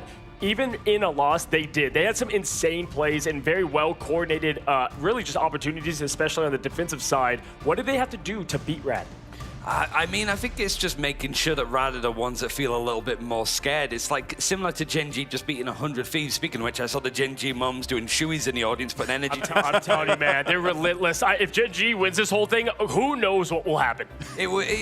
But it feels like those moments are like 100 Thieves. As soon as they're put on the back foot, they start thinking like, oh, it would be really embarrassing to go out. And then it becomes a self-fulfilling prophecy, right? And that's the kind of thing, like, RAD don't want to lose to a team that is like, looked okay in international events, but realistically, RAD, tenure-wise, the experience, they should be doing better. It's just OUG are a little bit more experienced on the stage itself. When the doubt starts to creep in, but Vaudable, RAD, I do not count them. I do not care what the score is on the map because they've shown now time and time again that they will fight back, you know, and obviously came up a bit short sometimes, but most of those times, I mean, going back to play-in, it was all but over when they were going against Reject, able to stamp their foot. So I think they've done good against that doubt, but it's easy to have it slip in when it is now elimination, right?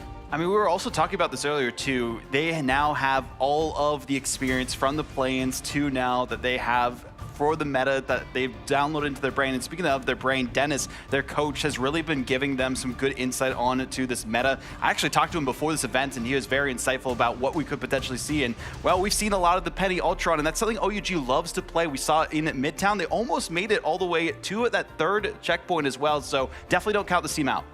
You know, for me, Ryan, does it feel like this team, obviously we have Crazy Kitty. We know what they're going to do. Smash able to, I would say, play much better even today, even though the results have been a bit different. For me, though, I need it not to be all on the back of one player. You've got to get that whole teamwork, even when Mash here is in casual day, as I like to say over there on the desk. These guys are locked in. I saw them yesterday just hanging out, chilling out. I mean, they are one, as what Swamp said, family. You'll love to see it, but man, I need to see that whole team come together as one. And I mean, I think even though they got knocked down to the elimination bracket by Team Liquid Citadel, the fact that they took a map is probably like, you have to be able to take the positives of that, of like, hey, we looked really good. We could have very much easily won that series against a team that hasn't dropped a series all year pretty much. But it's the fact that there has been a best-of-5 break. They might have cooled off a little bit more. And for like OUG, we saw a lot of like the punishes against Swamp with like Taro Cookie trying to like come back in with like a Kraken's Impact and stuff like that. RAD are prone to overextending. I think Taro Cookie is the one to look out for here specifically as a potential carry for this team. You know, the Bucky play, we saw some great looks there. We also saw good Black Widow from them too, and I'm hoping that they can step up to the plate for their team. I mean, the mag hit in the air on Melophobia when they were on Swamp for OUG. I mean, I'm watching the mag as well. Listen, for me, it does feel like that this team, I need and want to see China do well in this game, and this is really that first big step, right? OUG eliminating a team that a lot of people had. I mean, RAD, yes, the story here has been different, but right, going into this, RAD was a team that a lot of people circled as could win this whole thing quite convincingly. Yeah, I mean, I think it was Falks that said that they're like a dark horse just for the whole event because they have so much like ability. It's been a good year for them, eliminating the likes of Virtus Pro from preseason, being consistently one of the top dogs, beating Shikigami, who's like another contender, probably like a year we lost kind of situation for like American comparisons. Sure. So it's like RAD, yeah, they came through like the MRC, but it was basically to just kind of earn their spot. Instead of taking the invite, just go for it, make sure that this team that's built of two of the strongest unsigned teams from last year that can actually do work, and they have done. They're here for one. Yeah, for me, when they win against, when Swap win against OUG, for me, yes, Daze can play Black Cat. We saw a lot of that pestering in the back. When you have a great Black Cat player, it's tough because you have to have eyes on the prize, but also deal with the chaos and the constant distraction, right? OUG, that's what I need to see, and I think we're going to find out a lot from even game one off the dot if they're able to handle that. There's some great teams that I've seen. Go back to someone like, yeah, we lost in America. Like, they could have rattle on some teams because it's a lot to deal with that one spot. It really is a lot to deal with at once, and I'm really interested on what they're going to focus on for the ban draft once we get into that as well. We saw, a lot of mag prioritization throughout the tournament so far. Sometimes teams going for the Gambit instead if they're feeling a little bit more confident, depending on that Vanguard lineup. But seeing how the mag plays, as you talked about, Ryan, we're popping off on Midtown with the dunks with the Meteor M. That could be the win condition here for the side of OUG, but we also saw a lot of mag saves from RAD, and those worked out pretty well. I mean, right, moving forward, they win this one. RAD wins this one, they move on, and listen, the rest of that lower bracket becomes a bit more possible. Yeah, and it almost sets up, like, if we see RAD win here, Virtus Pro versus Na'Vi in the upper bracket, say Virtus Pro lose that because they've lost, like, the first couple. Sure. You have RAD versus Virtus Pro in the losers bracket. Again. Which Virtus Pro are just feeling like, oh, can we not go for this PTSD again? Because it is this squad, not necessarily like this team, but the organization of RAD that constantly just gets these wins over VP. And then you keep moving it forward in another situation. They just took a map off TLC. Not an easy thing to do. Let's say Swap comes down. Okay, they're handling TLC okay. If G loses to that, they move forward.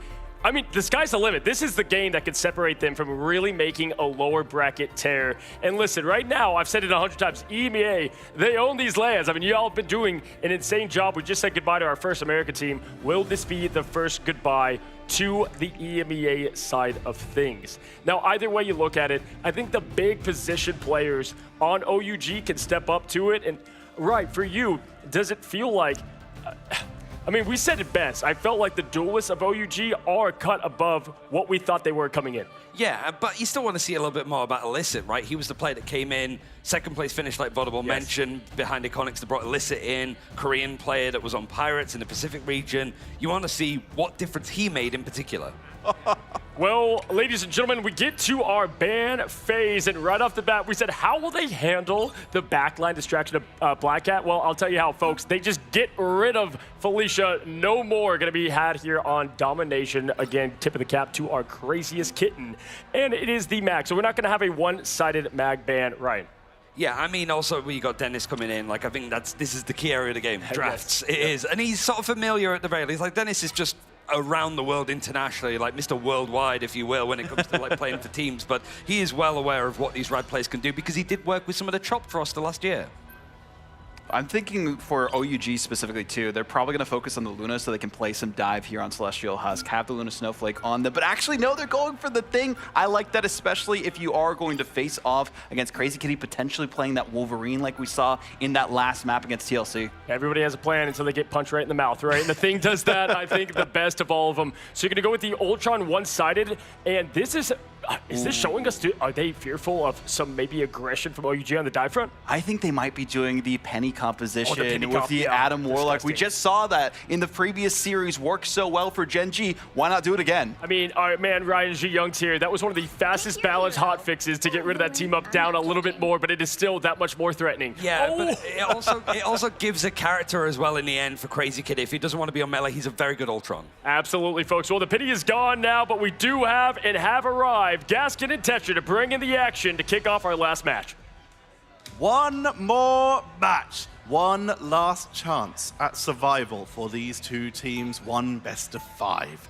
RAD, the third place team in EMEA, fighting for their hope to try and stick around with Virtus.pro and Na'Vi. OUG, the final remaining China team. The furthest they've ever got in an international tournament would be winning this match to equal it. Wow, and that is a tough task to do against RAD, but we have to remember they did find success in that tournament by taking maps off the likes of Na'Vi, the likes of FlyQuest, the likes of Crazy Raccoon and Citadel, right? We've seen OUG and these players do it on land before. However, we do have to call a spade a spade. This RAD roster has looked pretty rad, to put it simply.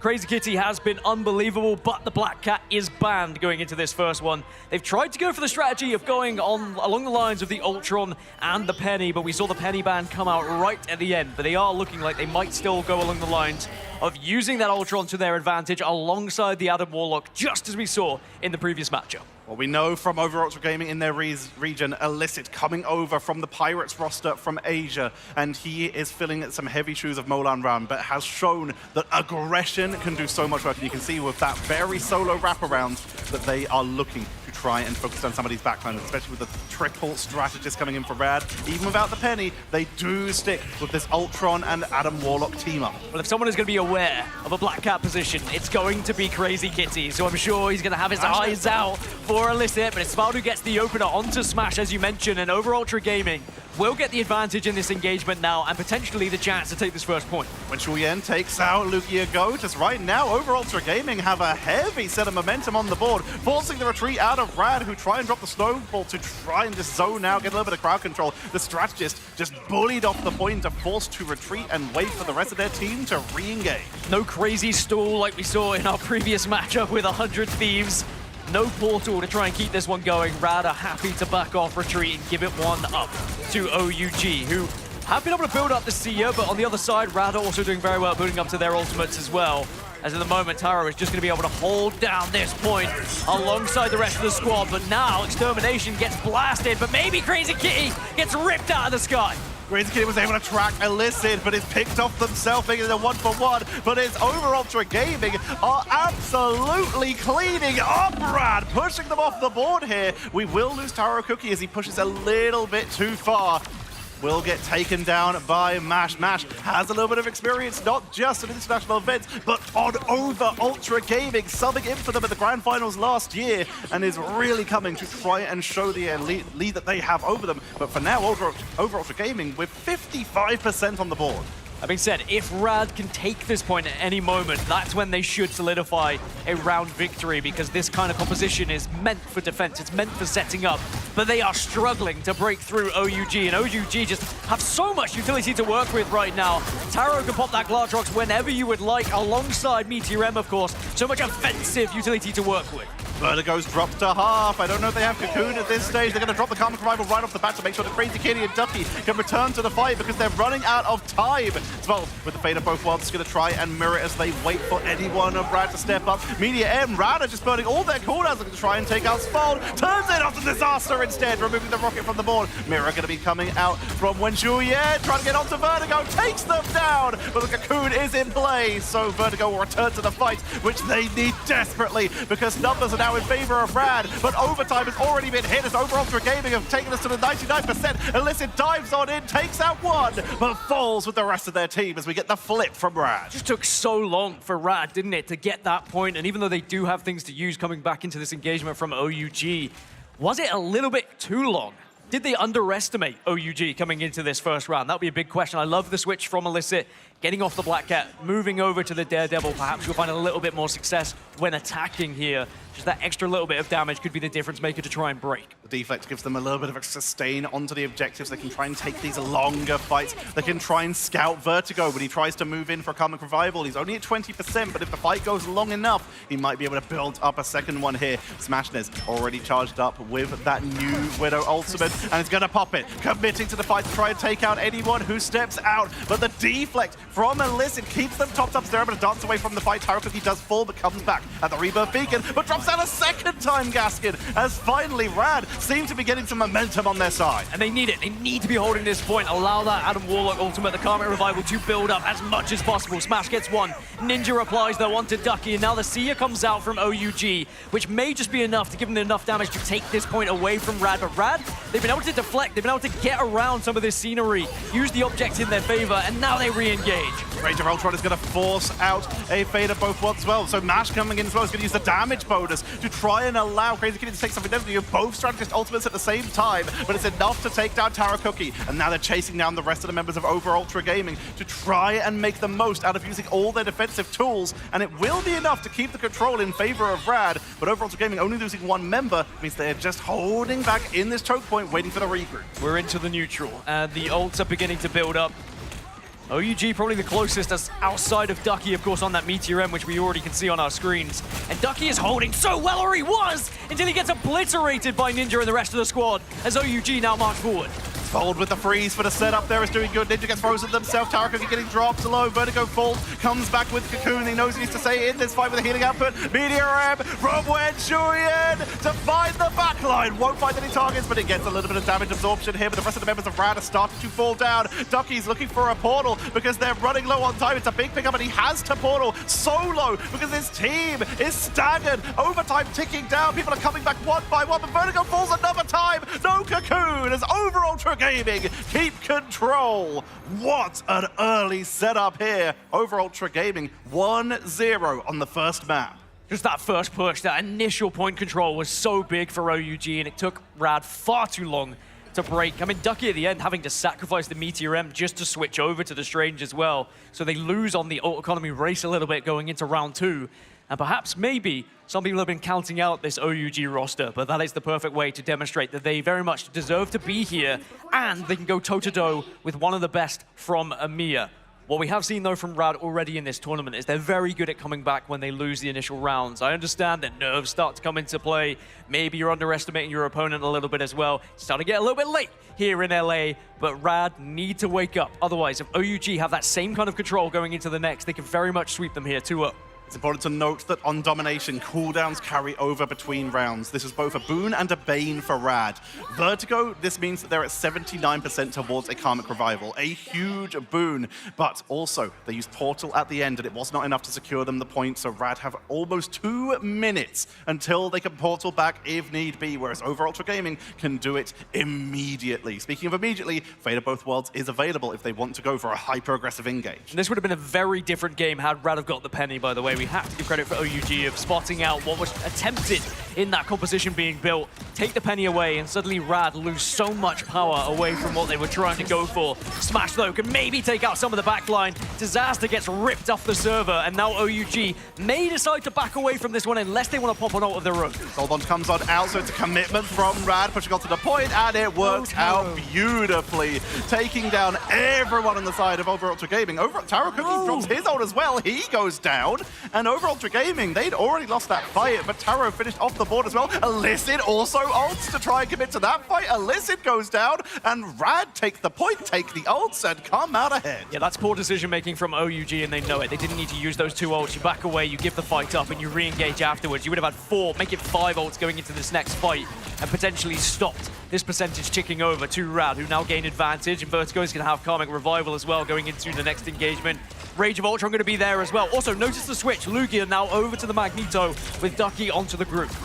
They've got themselves set up to try and zone out. Rage of Ultron straggling Prism, and it's unleashing the damage from the android to take them down as fast as they can. But it's a retreat coming out from Lugia as they weren't able to get much more than TyroCookie. The Fate of Both Worlds was used, but they're getting picked off on the side. Illicit was found trying to cause problems and is taken down. RAD are forcing Over Ultra Gaming back to their spawn. They double straddled it. Again, it was the Seer and Fate of Both Worlds that came out from OUG. Panic buttons being pressed at the moment, with RAD dropping onto them and really just showing what that Strangling Prison into Rage of Ultron could do.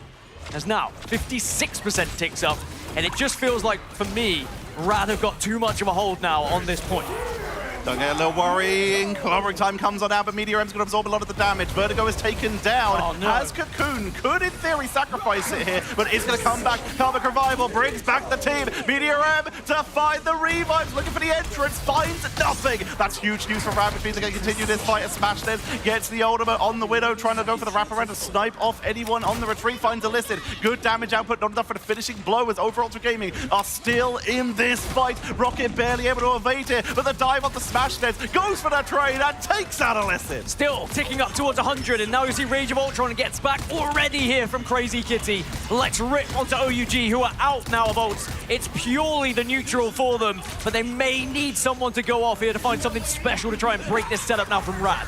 He's got a good angle with the Cosmic Yarn Amplifier coming out from Disaster, keeping the damage output going. It's focused out beautifully by RAD, but with overtime ticking down, this is all or nothing for Over Ultra Gaming, and they're fighting into a fate of both worlds while Spawn is 99-100, meaning they can keep this fight going just a little bit longer. They're holding on to it for as long as they can, but Illicit needs it, but Illicit goes down before the healing output can land, and that means RAD can try and pile on the pressure to even up the score on map number 1. They look for another pickup, waiting out that healing from Svold, and Vertigo has a beautiful angle, just unleashing these cosmic clusters, getting that healing cooldown back and piling on the pressure as overtime ticks down. Also building up this ultimate going into the 6v5. Of course, now OUG back up to 6 as I say that. Matt goes down, Smash gets in, Mash gets one, and they'll be off the point as OUG will lose that round. RAD equalize us up.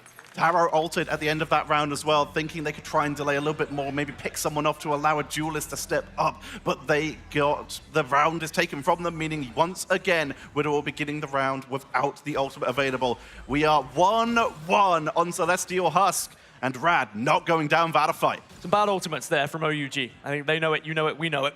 And they need to be a little bit better at their communication, making sure that you're not popping the double strat ult to try and defend. You're not just throwing away ults when you're already down in the fight as well.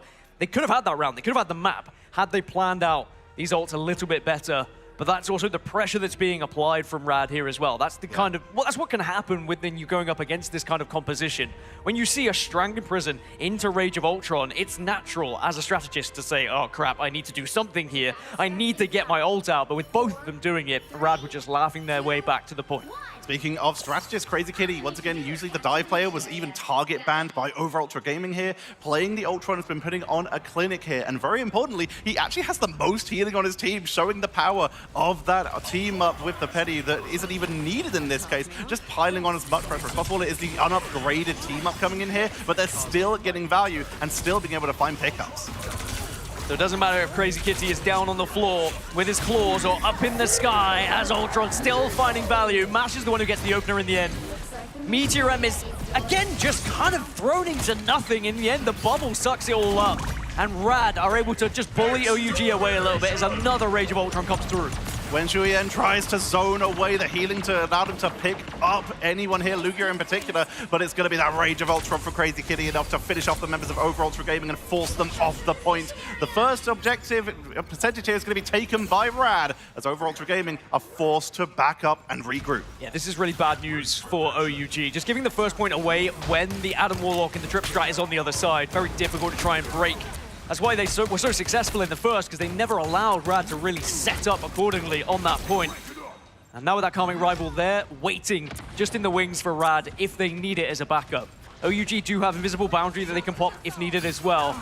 But really, in this initial push, they are going to struggle a little bit just from the amount of space RAD have been able to find. Illicit has abandoned their dive. They're onto the Winter Soldier. They know they need a miracle, and sometimes Kraken impacts directly into an Adam ultimate can be exactly what you need when it comes to that. For now, Tainted Voltage just sitting in a couple shots. Here comes the Invisible Boundary that will directly counter Smashness, who dropped their ultimate at the same time. So it's a good defensive setup for Over Ultra Gaming as they're going to try and take some point control here. There's zoning Crazy Kitty out. Karmic Revival going to be coming out immediately because Ducky was picked off early, as is Crazy Kitty, as is Mash, and Vertigo with the value here. Keeps right on the point, allowing that percentage to build a little bit further, but Illicit has Kraken Impact at the ready, so they just need to try and force out that Fate of Both Worlds from Mash. Ninja pushing forward, Dragon present, Fate of Both Worlds for the defense here as Taro Cookie is picked off beautifully here, and we're starting to see RAD keep the momentum going. Over Ultra Gaming just can't find footing. What a hold of the ult from Mash, by the way, recognizing what could possibly be on the other side, recognizing and tracking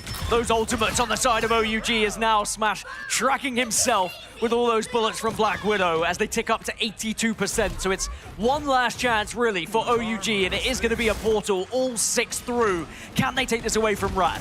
Alyssa was the one to swap to make sure they could get the portal in time, meaning Wen Shuyan has that meteor at the ready, but it's going to be Taro Cookie picked off on the backline. Disaster falls. That's a duelist and a strategist, meaning it's just Vanguards and Spalls to try and tell the story, but there's no one left to hear it as down goes Ninja, and RAD will hold control, and they will take map number 1. Looked a little bit dicey, a little bit worrying after that first round, but RAD returned to their former glory and showed just why they are such a threatening force in this tournament. They may be in the lower bracket, but they are still a huge underdog here, a dark horse to potentially go quite the distance if they play that way. They just need to try and negate some of those early rounds, because not every team they're going to be able to have those kind of comebacks against, right? If you give that round away to the likes of TLC, the likes of Swamp, the likes of Na'Vi, they will punish you. But as of now, they are able to overturn that first round loss. Talked about it before, domination is essentially the most important map type because it chooses the momentum. It gives you options later on, because if you win Dom, especially in best of 3s, for example, you get your map choice later on, even if you lose map 2, which can just be a 2-0 right off the bat. But now in these best of 5s, RAD do get that momentum, and OUG, despite what was a magnificent first round performance, found themselves struggling later on. You mentioned it. We have to talk about it. Some of those ultimates were used at the same time. Some of them were used a little bit late when the point was going down. OUG, they need to make sure that their communication is on point here. Yeah, really bad ult usage. You have to call a spade a spade. They should be better than that, and I'd like to think going into this next one, they would have learned that lesson. And again, it could be down to nerves for them as well, right? This is a elimination game. If you lose this, you're out of the tournament. You worked so hard to get to this point, to get to play on LAN in front of a crowd, and then suddenly you're 1 round up, and maybe the nerves get the better of you a little bit. Alas, RAD will very much take some mistakes on the other side, and they take full advantage of it as we look now back at the replays. And they needed it, RAD, because the first round looked a little bit shaky on their side. I mean, look at this. Over Ultra Gaming, they land the pickups. Taro Cookie went down for 1 overextend, but otherwise was absolutely dominating. Wen Shuyan landing the Meteor M's to snipe people off the point. Every single thing went in over Ultra Gaming's favor. The Daredevil, the Black Cat, everything, they kept the pressure on. And the second we get to round 2, it feels like either they got in their own heads or there was just a comm issue. Something went wrong. And over Ultra Gaming, they've got to fix it before map 2. They have to, and I think it surprises me, considering OUG have been good with Penny historically as well, they had the option to have it on their own side, and they banned it away, but they didn't use it in the end. They wanted to go for maybe something more of a similar structure that they were perhaps a little bit more familiar with, but you could try and fight fire with fire if they wanted to on the other side, but they opt to go for something that they would have preferred. And now RAD, going into this next one, of course, have to go against OUG's map choice. So I am intrigued to see where we end up going. Will it be the usual Museum of Contemplation, or do OUG have something a little bit more special up their sleeves? And if it is, do we see similar to these ban phases? The Penny was banned out against RAD, but it was the Ultron that was banned out against over Ultra Gaming, potentially why they didn't want to pick the Penny, as that upgraded ult is so effective at getting a huge amount of damage bonus and healing for your team. So if we do go to a Museum of Contemplation, where a triple Vanguard, triple Strategist, zero Duelist setup has been so effective for some of these teams, do we start to see that targeted out, and what could that open up for these teams? So it does mean that really for RAD, it was the protect onto the Ultron that really was game-changing here. Otherwise, they wouldn't have been able to play that kind of composition. As we take a look at the stats, anything that stands out to you, apart from the obvious, you look at the big numbers and they go boom here. Well, despite Illicit being one of the most aggressive and effective players for this team, they were marked. I don't know if it's just Crazy Kitty having the instincts to really pick them off, or the fact that Mash only went down 2 times because he was constantly able to freeze and catch people who came for that backline, but Illicit was taken down 11 times along with Taro Cookie here. But the difference is, while Taro Cookie was taken down due to the dive at the front line of RAD, Illicit was picked off while trying to get value in the backline of RAD by going for these flanking positions on these dive characters. I think we're going to learn a lot from this OUG team as well, because I think they will be a little bit flustered about how they threw that one away. As we move over to Midtown, by the way, I love Midtown, so I'm excited for this one. The initial point, again, is another opportunity for Penny to come into the fray. We know you've probably seen it in all of your games at home as well. So we'll see what they've got cooking here. Midtown is also where a certain team, known as Over Ultra Gaming, did decide to bring out a Blade. During previous seasons, they've also brought out Widow pre-nerf to just try and snipe down from range on that first point. There is a lot of flexibility here, and this is where Over Ultra Gaming have traditionally brought teams along with Heart of Heaven to try and catch them off guard, including from mid-season and global finals last year. This is their opportunity to try and bring it back. They're exactly where they want to be. Can they make something happen? And you do need something in your back pocket here when you're trying to break that initial push, because whether it's a Wolverine, a Blade, like you say, you can just get forced back over and over again here on Midtown. So let's hope, because it is OUG's choice, they will have the possibility to break, because they're going to be the ones who are going to be attacking first here as well. As we go into the lock-in ban phase, and by the Lords, we have Mantis taken away first. I could not have possibly seen this coming, Gaskin, but what is also very predictable is going to be that Magneto going to be protected. Over Ultra Gaming, they don't have the potential to secure it one-sided, as RAD will get a protect before the next ban of Over Ultra Gaming, as we see Loki taken off the board before any Adams, because it gives value to Adam and also Gambit, and also basically anything you want. If you have one of something that you like, why not two of it? I am very happy that, as the God of Mischief, he really has been able to find his place in Marvel Rivals as a very mischievous character indeed, because you can't allow him to go through. How many times have we seen Loki get through today and just run the show for the most part, as it is going to be banned on both sides for good reason. Neither wanted to give up the Magneto either. And again, we've seen the one-sided Magnetos. You just can't let it happen. Adam Warlock taken out by RAD, removing the hyper defense style from Over Ultra Gaming. We'll be playing on screen in just a moment. And they secure it one-sided, so if you want that hyper defense, they currently have the option to do so. And of course, Ultron's still available, Penny is still available, but the thing will be taken away. Over Ultra Gaming not wanting to deal with the brawl. Yeah, what do OUG go with here? Because there's quite a few amazing heroes that are still available, the likes of Ultron, as you mentioned, the likes of Penny, the likes of Gambit as well, that they could try and take away. And what hurts RAD more? They've gone for the Gambit in the end. And OUG say, look, we don't want to allow that to be able to just flood through too much with the extra damage provided. They will get a lock here before RAD get their final ban.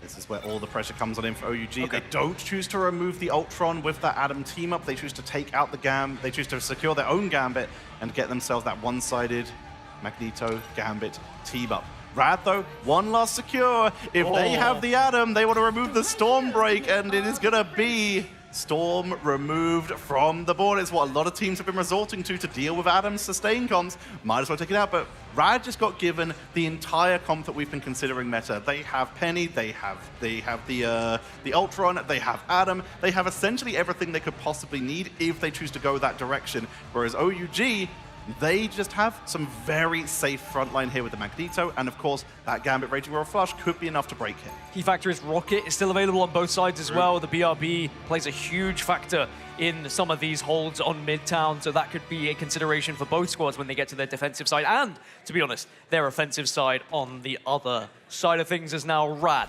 Can they defend successfully? How many times have we been here at Midtown and watched a team completely dominate in the opening stages here and not allow them to even get close to this first point? This is the map, along with Spider Islands, where we really started to see teams go for the most aggressive holds they possibly could, including putting Penny Nest in front of doors sometimes, but we're not going to be seeing that this time. While RAD do have access to the Adam, they instead choose to secure themselves with the Rocket for that Battle Rebirth Beacon and the Invisible Woman for the damage bonus with the Torch team up on her barrier, and of course their front line is going to be as sustainy as possible. They think they might just get taken down here. They'd rather just delay as long as they can. So attention turns to Alycia then on the Wolverine. It's against a trip, so can you take one of those Vanguards out and give yourself such a huge advantage on your push? It's a lot of pressure to be put on you, but Wolverine players often will find a way, get that angle, get the steal, and then as long as you get the slam dunk, you can find yourself with a huge advantage in the next fight. Cookie building up towards a Kraken impact. Looks for Bionic Hook, will not find much, but it's still piling on the pressure, building ult charge. Those multiple voltages is giving them a lot of pressure and giving them ult charge nice and quickly. Ducky takes a lot of damage here, but Taro positioning is good. Even with the walls being put behind them, they're not getting caught out yet. Not caught out just yet, but that being said, they're still building up these ults. And again, if you can delay this neutral enough that you win the ult race, but we know that the Invisible Woman is a part of this, and sometimes that invisible boundary is just there quicker than anything else. It's going to be a race between that and the Seer with OUG. Mash already built up to 90%, and an engage attempt onto Ducky, but they're able to get to the sustain thanks to that bubble from Crazy Kitty, who is playing this Magneto. Nobody can't amplify, going to be dropped immediately. That invisible boundary from Mash. As Smash Des pulls on back, they know they can hold on to their. Oh, Kraken impact into the boundary. A very heavy commitment from Over Ultra Gaming, but they're not finding the reset, but they will find that Raging Royal Flush for the hyper commitment with the clobbering time to try and lock them down. But the shielding is good. Ducky's dropping low, but tanks on through for a couple more seconds, but finally goes down thanks to that feral lead. I mean, so much damage from OUG. Ducky was within the invisible boundary when he first went down. They were still able to just pile on that pressure, and even with the BRB, RAD couldn't hold on. So that is job one done then here for OUG as they break. There will be one more attempt at holding here for RAD where they can just walk up and then potentially a portal later, of course. Early leap into last stand for Illicit means they do not have that Wolverine ult available, but they can still remove people from the point to keep this push going. Meteor M at the ready for Wen Shuyan. They look to see if anyone steps up, whereas on the meantime, RAD, they have essentially every single Vanguard ult and a revive, meaning it's all about shooting them one at a time or two at a time if they want to lock people down with Struggling Prism or that side of Seduction, which is going to be dropped first. Media M has a potential follow-up if they catch enough members, but great walls to try and zone them out of position here, not fighting them, trying to just trap people off the point. Media M to the backline, Mash tanks through it, Strangling Prism comes on out, and it feels like RAD just burned a lot of cooldowns, but overall Ultra Gaming were able to evade beautifully. Burned a lot, but they did also see the responses from OUG, and now they have nothing left, and still the Karmic Revival left for RAD here on the flip side. You are going to see the BRB onto the side of Crazy Kitty as well, as RAD will still stay as a 6 now, as OUG have the Kraken impact to use from Taro at the same time, but look at what's available for RAD. They have plenty of answers on their side. Soul Bond's going to be utilized to make sure that the team can stay topped up. Vertigo has the res, an invisible boundary at the ready. Taro Cookie, if they want to crack an impact, it might be worth waiting for Disaster, who's about to hit that Cosmic Yarn Amplifier. If they can get the damage bonus, which here it comes, Yarn Amplifier, crack an impact into boundary, one reset, and it could be a huge push for Over Ultra Gaming, but Taro goes down, comes back due to the Battle Rebirth Beacon, but that's no resets available. Huge Meteor M from Crazy Kitty, and by the way, the positioning from Vertigo right now to make sure he stays just far enough away in case they need that Karmic Revival.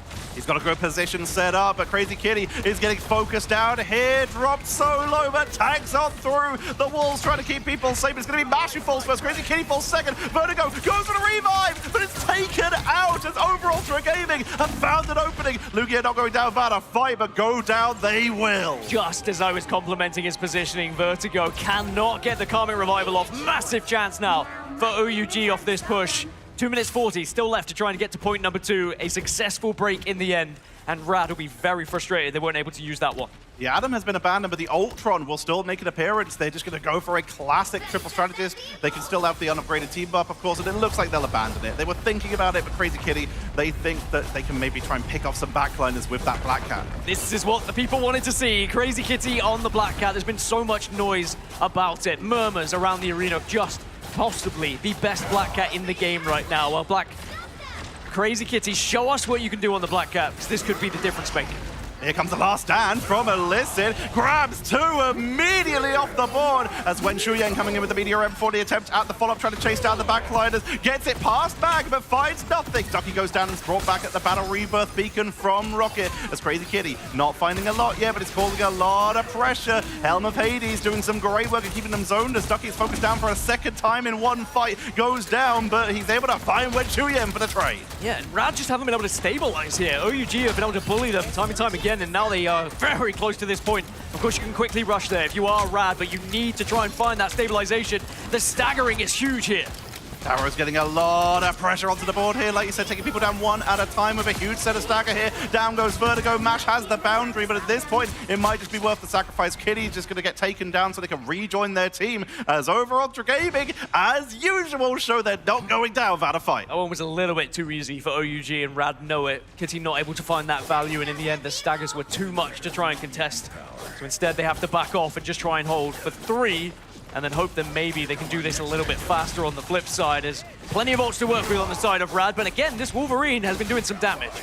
Trying to look for a setup, an opportunity to maybe grab someone if they step out of position. Sfold is built up to that Raging Royal Flush. It isn't going to give them a chance to try and counter it. The boundary is available though and will try and keep them top as Ninja is focused down hard, is out of there, just literally fleeing the fight to make sure that they are still available for their team. As overall Gaming is going to go for a reset up. Crazy Kitty has abandoned the Black Cat, is back on the Storm. Smashless goes down, brought back at the Rebirth Beacon as Media M looks for a target, sends it to the hallway to try and catch someone on the return, but finds nothing. Sometimes this choke can be very difficult to break through as well. OUG are going to have to see someone do something special.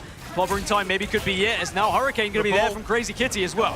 Mega Hurricane into the backline, a Kraken Impact going to be dropped on top of the rest of the team. Itakuki goes down, another reset is denied, and Crazy Kitty sets up for the team beautifully. That's going to be a triple, make it a quadruple. Illicit is trying to flee, but they will be able to get out. The rest of their team will not be so lucky. It's a reset, and over Ultra Gaming are now going to be held in their spawn until they can break out. Good job walking up as well from RAD, just delaying that time, favoring them, just taking those extra seconds in their favor. Clobbering time wasn't even able to be used from OUG, so they will still have it in this next push-up, and there's very little to work with on RAD apart from that Seer right now, which could be enough. If you can get that Seer down after the clobbering time, it might just keep you alive and allow you to apply that extra pressure off the back of it. Crazy Kitty sitting in damage bonus. Last stand, Illicit grabs a beautiful isolation, and Lugia is surrounded by people exactly where he doesn't want to be when they're their opponents. As the push comes on him from Wemshu Yang, covering time with Media M is allowing them to sustain. They block the finishing blows and find Smashness. Overall for Gaming pulling out a miracle there when Wemshu Yang looked like they were about to fall, but the Rebirth Beacon is going to bring them back, and the spawn point is close for RAD, so they rush back in. Here comes the Raging Royal Flush to the back and try and burst on down. Aggressive play by Spawn, looking for a blow-up, as that is an insane pickup over Ultra Gaming. They cruise onto that final point as RAD hit everything to try and delay it. It will be delayed as well from this invisible boundary into the Kraken Impact, and Smash connects with the first, and now you can start to slam home to try and keep your hopes alive of denying this 3. He needs the thing, chase them down, finds it on the retreat, meaning Ninja is down, and the Kraken Impact is back. Make it a third, keep it staggered, make it a 4th, take down Wolf, overtime ticking down, Portal coming in for Ninja, Kraken Impact does not land, but they're able to get the pressure on to try and remove them before the overtime comes on in. It's enough! That pickup was so important, Gaskin. I mean, a good Bucky player can run an entire lobby, and we saw a fantastic hold to just finish us off here and deny the 3, which could be so very important for the chances here of RAD to win this one, because we've seen RAD before. They can get such quick pushes on these maps and really surprise their opponents off the get-go. And remember, they have that Storm available, right? They have the solo Storm to work with. They have it on the one side, so if they want to, they can use it to try and break here initially. Where OUG lost a lot of time on the first point, maybe RAD can get it on their side. Crazy Kitty has had a little bit of a rough game in terms of statistics. You can see here, only 2 final hits while going down 6 times. But if you look at the damage, if you look at the damage blocked, and you look at the pressure they have applied, they have been able to create some openings, especially in that final fight. But now is their time to pad those stats. Time to push out, time to do damage, time to try and break over Ultra Gaming. Well, Kitty was still playing a vital part as well. The switch over to Black Cat didn't necessarily find the success they were looking for, but it did make OUG question their backline a little bit, turn a few times, which did, again, add to that clock in the favor of RAD. But now, as you mentioned, this is a chance for Crazy Kitty to really show us what he can do on Storm, pushing forward here to try and break this one quickly. On the side of OUG, for their defense is going to be very different because of the bans. They don't have the Adam. They don't, of course, have that Storm. No Loki, no Mantis, obviously. And we'll have to see whether they can do a better job at holding.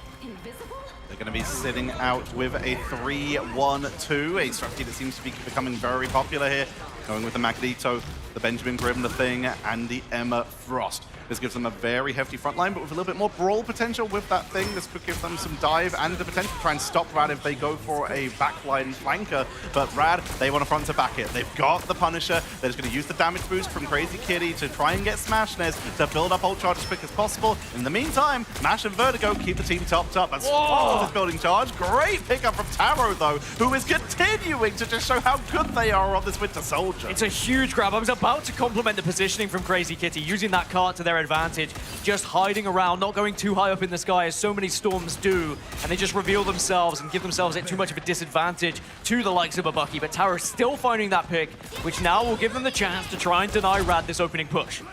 A very good setup so far from Over Ultra Gaming. RAD are still making their way onto the point. Brute Walls proving a little bit of a nuisance, but for now, Tarakuki's positioning is very safe. Not yet assailable, especially with the amount of damage Ninja's putting out with Illicit taken down, coming back on the Doctor Strange. Ninja getting dropped low. Healing output is being thrown out as best as they can. They have the Raging Royal Flush, which they will drop before Illicit returns to the point, just to make sure they get the momentum, and it comes up beautifully. Boundary will get dropped, even without Smashness on the board, to make sure they can commit to this as best they can, but Mash goes down. Boundary picked off. It's going to be cancelled. The rebuild will bring him back, but Taro Cookie is sending them home. And this is a demonstration of why it is so important to have someone who has mastered Bucky in your team, as now Kraken Impact can be there as well. If you would like to use it, it seems like a little bit of a waste in the end, but it was just in case anyone pushed around. 2 minutes and 14 seconds left on the clock then for RAD. It is a successful hold so far from OUG, and perhaps this is why they took themselves over towards mid-town. This is where they have been comfortable. We've seen them do some weird stuff here before, but right now it's just standard. Front to back, do as much damage as you can, build up those ultimates, especially on Disaster and Fault, and get as much delay as you can. But for now, as they reset, RAD gets some momentum, and they are about to have an incredible ult set up here. Ninja comes on in, is immediately deleted by Crazy Kitty. Visible Boundary's going to be coming on in, but Smashness pushes forward with that final judgment. It's taken down, though, by Fault, who continues the duel. Immediately comes the Mega Hurricane into the Strangling Prison that was purified out, but it's enough to take out Svold and Tarakuki. No portal available, meaning this is basically just throwing bodies at the point to delay. Illicit gonna get juggled here, picked off before they can even ult. Yeah, and Illicit switching over to that Strange early, of course, means the deny of the portal, but there will be Eye of Agamotto on the return if they can stabilize on their journey. They are going to try and push this one to stop it getting to the ambulance, as RAD now, they've run out of ults, but I don't know if they're going to get it. They will, it's just not quick enough for OUG. Enough pressure was applied by RAD, so the job has been done, and OUG have to back off. Bucky Wall keeping Ninja away from the point, immediately returning to their team with the embattled leap to make sure that they can keep their team topped up. Smashness building up towards another ult, really taking advantage of the storm damage boost. Surprise! Daredevil's here as Illicit tries to go on in. Very TV appropriate here with the Punisher Daredevil meeting up as we see Crazy Kitty pushing onto the point to try and get some damage onto Ninja. Great brute roll from Ducky to make sure that they do not get out, isolate them from their healers, and RAD have suddenly got all the momentum in the world. Great peeling though from RAD to deny that initial KO from the Daredevil, just making sure Smash stays alive, because Smash has a very important role here, and it is bully Thing. Get as much damage as you can onto that Vanguard and deny Thing's presence from essentially bullying you on the other side. Speaking of Thing, there is going to be a clobbering time available for Ninja in this next engagement if they would like to use it. Taro also has the Kraken Impact to work with as well. Alongside Raging Royal Flush, they should win this fight. Standing up, Raging Royal Flush is going to find absolutely everyone falling to the back line. It's deleting Crazy Kitty. Smashness falls. Mash was the first person to fall, brought back at the BRB, but there's no one left to heal. Going to try and retreat. Rocket chased away from the point. It looks like the strategist may live here, but that is Over Ultra Gaming taking full control back in the subway. And remember, on the other side, OUG had been able to push this second point so much faster than RAD did. And Svald is a great example of just how to play Gambit as well. Being aggressive at the right time, a strategist, sure, but can also output so much damage alongside that Raging Royal Flush. As now our eyes turn back towards RAD and their push. Smash does have Final Judgment to walk in with, but you need someone to pocket you. The Devil has been unleashed as Elizabeth to the backline, as Fold is picked off early this time by Crazy Kitty, but they fall in exchange, and Over Ultra Gaming trade up again. They are dominating these fights so far. RAD are running out of time here. 1 minute and 40 seconds, but they do have that final judgment. Vertigo has swapped over to the Cloak and Dagger. They know they need some hyper sustain. They changed their mind. They're going to keep with the Rocket. They need to keep people in this fight, and with that Daredevil on the board, people are being picked off. Strangling Prison, Final Judgment, and the Omega Hurricane is a fantastic combo, but there is an invisible boundary on the other side to counter it, so if OUG can time this one correctly and kind of suss out what RAD want to do, perhaps they can stabilize and deny this second point. A lot of pressure onto the point. Crazy Kitty keeping the high ground up. Meteor's going to be sent out by Wen Shuyan into the backline. A lot of damage. It's enough to focus down Bash off the board. Omega Hurricane going to be dropped. Crazy Kitty trying to take out some of the strategies, but the healing output and that bonus, the extra armor from the Embattled Leaf of Ninja is enough to help them take him down. Crazy Kitty will be returned at the Battle Rebirth Beacon after falling. And RAD, they're starting to run low on the time. As we've already said, there are 48 seconds here. See plus Final Judgment now available for RAD. It's the wombo combo that we all know and love, but do you want to use it? Do you need to lose it? Because at the moment, they are still applying this pressure. Plenty of ults being built up elsewhere. Invisible Boundary still here for OUG as a response too. It's going to be the regular flush to this first, though. Smash this just as they drop their ultimate. It's enough to take down Taro Cookie, preventing that Kraken impact from finding resets. And the front, back, and every single line of Over Ultra Gaming is deleted off the board. Svold is going to retreat back up to the high ground. He's trying to play evasive, trying to buy time as Taro Cookie sets up a portal. Great movement, and now the ball gets blocked! It's huge, but they can get through! What a wall! As the second point is found here from RAD.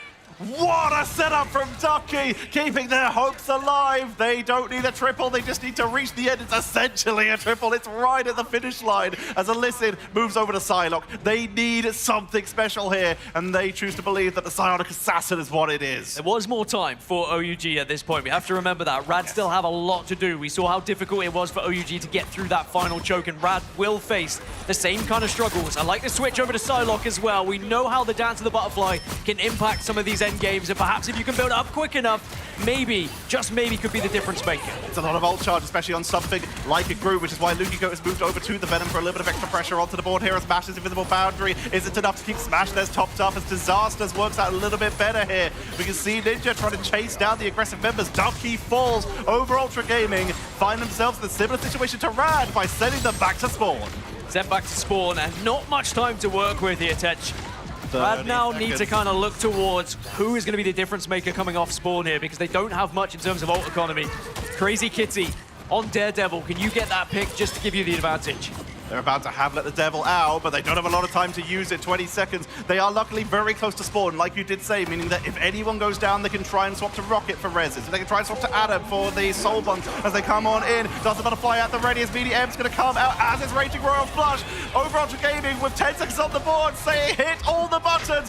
Crazy Kitty goes down. Vertigo falls. Bash is trying to keep the team top because they need to make sure they have bodies onto the point, or it's going to be a very quick win for Over Ultra Gaming in this next map. Clock break time comes on out to try and force them off the board, but it's a lot of pressure to the backline. As she gets falls, Kraken impact to try and burst them off the wall, pushes them up and goes down. RAD keeps this fight going. Ninja falls, and RAD keep pushing. Oh, look, Smash just pulled off a madness there, by the way. I know we weren't on his POV, but perhaps something just as a difference maker on the Elsa. Has Glartrox available going into the next fight, and remember, they just need to push this slightly faster, or slightly further, excuse me, than OUG did. They don't quite need the full 3.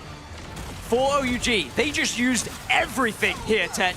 They've run out of plans, and now RAD, it's the advantage for them. They have 3 ultimates compared to Over Ultra Gaming 0. Push comes in, but they can't step off the point. They just lost another little slither. Here come the Wolves to try and separate out that Benjamin Grimm. If they can remove the thing from the board, that's one of the best characters who could be staying on this point. Be so careful, RAD. You can't afford to get caught out of position here. Ducky has to bubble as he gets dropped low. Lukigo going to be wrapped around to the side, has the Meteor M as he tries to take down the Gambit. Straggling Prison, not going to be found. Meteor M from Lukigo to look for anyone near that point. It's going to be blocked by Wen Shuyan, keeping them sustained. Smashness sends out the Glartrox, able to get a little bit of social protection, but will not find a pickup. But the rest of the team will, as Crazy Kitty sets them up beautifully. RAD move on in, and they continue to extend that lead. Tip your hat, Smash just went nasty on the Elsa. Not everyone can master Elsa. She's a very difficult hero to try and pilot, and even though one of the best duelists that you can have in the game, doesn't always go the right way, but Smash demonstrates when in the right hands can just be what sends you over the finish line, and it will put RAD at 2-0 up in this series. When OUG, they looked so good. It looked like they had it. They used absolutely everything in what we thought was going to be the final fight, but in the end, it is just someone clutching up on the side of RAD. It's so close in these fights. This was the over Ultra Gaming we saw in that first round of domination, and they took us all the way to the limit. But like you said, it was just those last few fights, those last few pickups from RAD where they were able to find exactly what they needed. Let's break this down over at the analyst desk. Take it away, Cozy. Well, folks, I mean, that's as close as you get. Full Sin, full Infinity War, and still not enough to stop RAD, and that has kind of been what we've been seeing here at their first LAN. I mean, from Taro Cookie having 22 finals to Wenshin being an incredible Magneto, it wasn't enough. And, right, I mean, we talk about this all the time. You have to have the comms to say, okay, everybody go, last fight.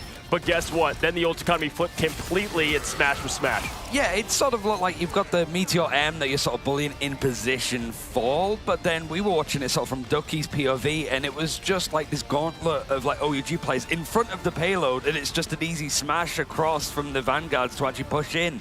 That really feels like that should be a map going to OUG. I don't think you're going to get a better opportunity to actually pick up a map and make this a really much more competitive best of 5. And Vaughn, it felt like, I mean, in like ranked games, where it's like, okay, not everyone needs to press Q, right? Like there's just a couple of combos that can get the job done, and it was full Sin from Gambit to Winter Soldier. Magneto didn't get their hit. I mean, they used everything because I think they even thought the match was done. They were like bulls who saw red, even though that's a faux pas, but even then they just went full send, and unfortunately they didn't coordinate as best as they could have, and that's been an issue that we've seen for over Ultra Gaming a couple of times in these matches, from Swamp Gaming to here, and even in Celestial Husk, like we saw, took the first point pretty confidently, didn't really get much percentage after that. So OUG, they're so close, just not there quite yet. Honestly, stereotypes is a hell of a thing, but both teams fitting what we thought going in here. OUG just continue, and Iconics as well. If you look at both the China's team, it's like they're able to really have a show and put on a show, but it's not enough because then the little ult gets hit by the mag, right? Like the show ends early. We saw that in Dom, 1 zone 1, 2 in a row out. Here, beautiful display. Stat-wise, Rai, OUG won. Yeah, I mean, when you got like Taro Cookie getting 22 final hits like you mentioned and 40, almost 50K's worth of damage, that head-to-head against Smashnez is looking good, but Smashnez is 2 MVPs out of the 2 maps that we've seen so far. Like, he was looking a little bit like out of the server against like 100 Thieves in like play-ins yesterday, but now he's really starting to show up, and, you know, Taro Cookie's having those moments. There's some glimmers of it from Illicit, but there's a lot of times, I think he tries to go for the flanks, and RAD is such a, I mean, they have a really good melee play themselves, so they know how to play around it. As soon as Illicit's behind him in the backline, 3 players from RAD turn around and deal with him. Like, there's no chance for Illicit to get set up with a dive because he just gets isolated and picked off on his own. So he's just trying to, like, show up for his new team to make sure that he's also getting as involved as everybody else. That's a good point. I mean, Vaughn, I'm pretty sure Smash is like a fine glass of wine, just getting better the more it's aging here through the land, because it was a good point. I mean, and sticking more to the Elsa, I feel like obviously the Widow was where we saw some of that struggle against like Thieves. The Elsa's been top. I think it's very good against the front line that we see for OUG as well. I mean, how strong the mag is, how strong the thing is too. Just able to do so much damage with the Monster Piercer. And yeah, the Glartroxes weren't as good as we would have liked, but look at that damage, 35,000. Crazy Kitty as well, doing a great job too. Mash with 55K heals too is absolutely wild. Honestly, Ryan, one thing I want to say is I've heard so much about Crazy Kitty and the aggressiveness of RAD, but I was not prepared for the patience this team had. I mean, going back to yesterday, Ducky had like a Groot ult forever, and same thing here. It just feels like they're saving everything for the right opportunity. A team that's aggressive but also patient is a recipe for success. Yeah, I think the Vanguards are feeling a lot more comfortable as well, because I think Ducky and Lugia is a bit like teething issues to get there, but thinking of stuff like Ducky blocking off the teleport wall, which you could just immediately tell through OUG off just enough for them. And certainly when it was getting into overtime, OUG having to put the thing on the point, it's just easy for Ducky to slam a wall in behind him, separate that line of sight from the strategists, so there's no healing coming in, and all of those players that need to stall from OUG just don't get the sustain in order to keep these fights going. Going to Central Park though, so we're not really going too far away like on the maps. It's not really, I guess, something that's not really gone well for RAD at all. It's like 4 losses in a row, but it is a common map that they do like to pick, right, Vod?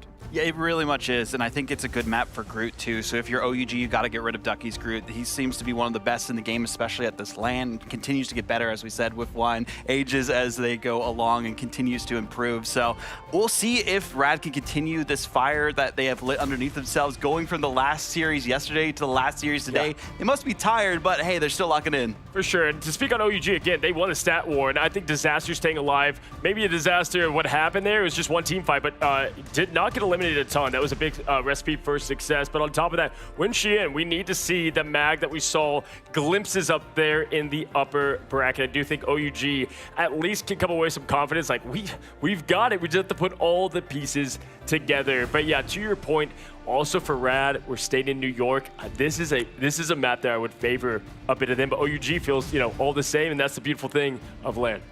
Well, I mean, the first band's same as every other band that we've seen so far, and probably for the rest of the event, maybe outside of some like anomalies, but yeah, you can have the Magneto there. It's going to be protected from RAD, the Loki, so this first phase is probably going to be the same as the other Mantis, Loki, Magneto, like either side. But it does open the map a little bit more for stuff like Daredevil. If Illicit's attacking first, he can go for those sort of flanks. Black Cat can be opened up a lot more. But also RAD can play some sort of flyers. We saw Storm looking really good, so I'm sure Shikigami are at home wishing they could play their comp here. You know what RAD can play here? They can play Penny Ultron, and we might see that come out again. I mean, especially the first point, right? Penny's domain specifically, and especially out of Warlock as well for the res. That's why you see the Loki bans come out here, because they know that's an option for these teams.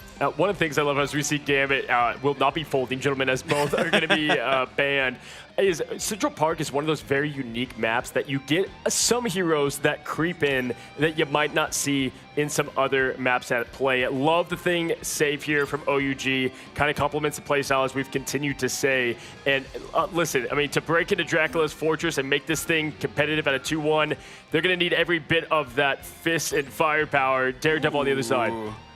I like this one, Ryan. I mean, making sure that they can target Illicit. They can't go for the flanks. They don't have the vision, especially if they're going to be playing some Black Cat that hasn't been banned yet. And yeah, maybe it does force him to play stuff like the Wolverine, which like isn't looking as good for Illicit. He had some good ways. He was isolating Lugia with the ultimates and stuff, but it's not a bad map for Wolverine at all. It is going to be a thing, Magneto looking like the front lines to just have some bodies to put on the point. I like this look for OUG, but also for RAD, right? We've seen some good looks from them in terms of the Magneto play so far, especially from Ducky and Lugia. Both of them can play it, but still the Groot is on the table if they need to flex to it. So OUG has one last ban, and this is going to have to count. Yeah, I mean, if they go for the cheese, okay, so Adam Warlock off the table, and you know what, just keep it. And we've saw this a little bit from teams before. It's like, get some meta stuff rolling, get the cheese out, and then just, hey, if it was a stat game last time, well, show it again. And speaking of again, we're going to see plenty of Winter Soldier and our casters again. Tetra Gaskin, wrap this baby up. We got another match here in New York. Cozy talking about letting the cheese out, and I honestly think that might be a good call, as we're going to be heading on in to Central Park, and we're immediately going to be seeing Over Ultra Gaming, as we can see in the setup. Of course, while they do have access to the Atom, they have access to the Ultron, and they have access to the Penny, and when in New York, you bunker. Yeah, get down and make sure you protect yourselves, as Over Ultra Gaming now need to have a successful hold here for me if they are going to get back into this series. It would be such a huge confidence lift for them if they can deny RAD even taking this first point. But that's easier said than done, because we've seen RAD being successful with their breaks. It looks like they are going to utilize that Storm once more to be able to break through. Storm plus the Sia plus the Bucky.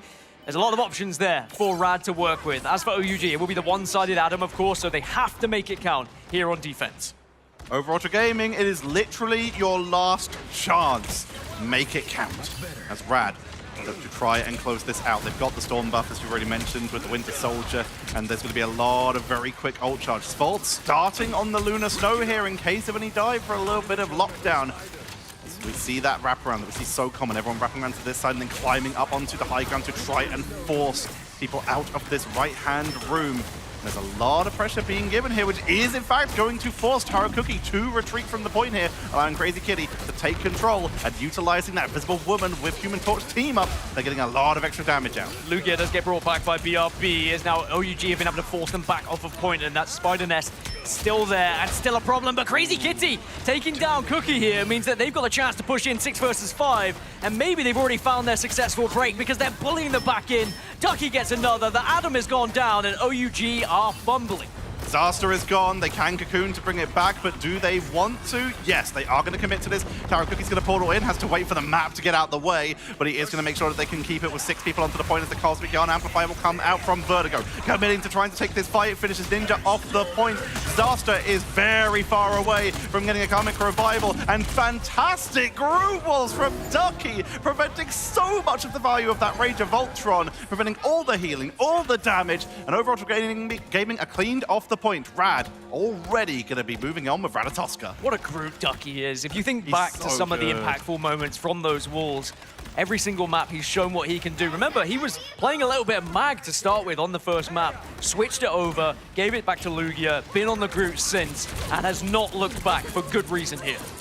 Smash keeping the team topped up already has an invisible boundary. Spalt going to be potentially matching with that fate of both worlds. As Media M going to be coming out nice and aggressively. It's a little bit of damage. Ninja will fall. Fate of both worlds not going to be enough to keep them topped up. But that was dropped with no need for RAD to mirror. They were able to keep all their defensive tools. And now with that expiring, Crazy Kitty with the Hurricane pushing on it to try and take out the backline. Spalt falls and they look for the duel, but they are going to get taken down by Illicit on that Ultron. Yeah, well survived by Disaster. Does have Karmic Revival now off the back of it, but not going to get to use it. You get shut down immediately by Ducky, and RAD continue to aggressively find themselves pushing forward here. OUG, you're going to have to rethink this one. They are going to have time to re-engage one more time. There are still plenty of ults to use for the side of RAD. That invisible boundary is going to be difficult to break through from OUG. Second point is incredibly open, so Hela was a fantastic choice from Smashnez, able to track down that Ultron, so Illicit has swapped over to the Black Cat. They need to make sure they can put some pressure onto it, and is already trying to get some value. Again, Ducky, though, is creating openings and cutting them off the opponent. Smashnez is finding every single head in the building. The Penta for Smashnez already went off on the Elsa, and now showing what they can do on the Hela instead, and still has the ult available to them as well.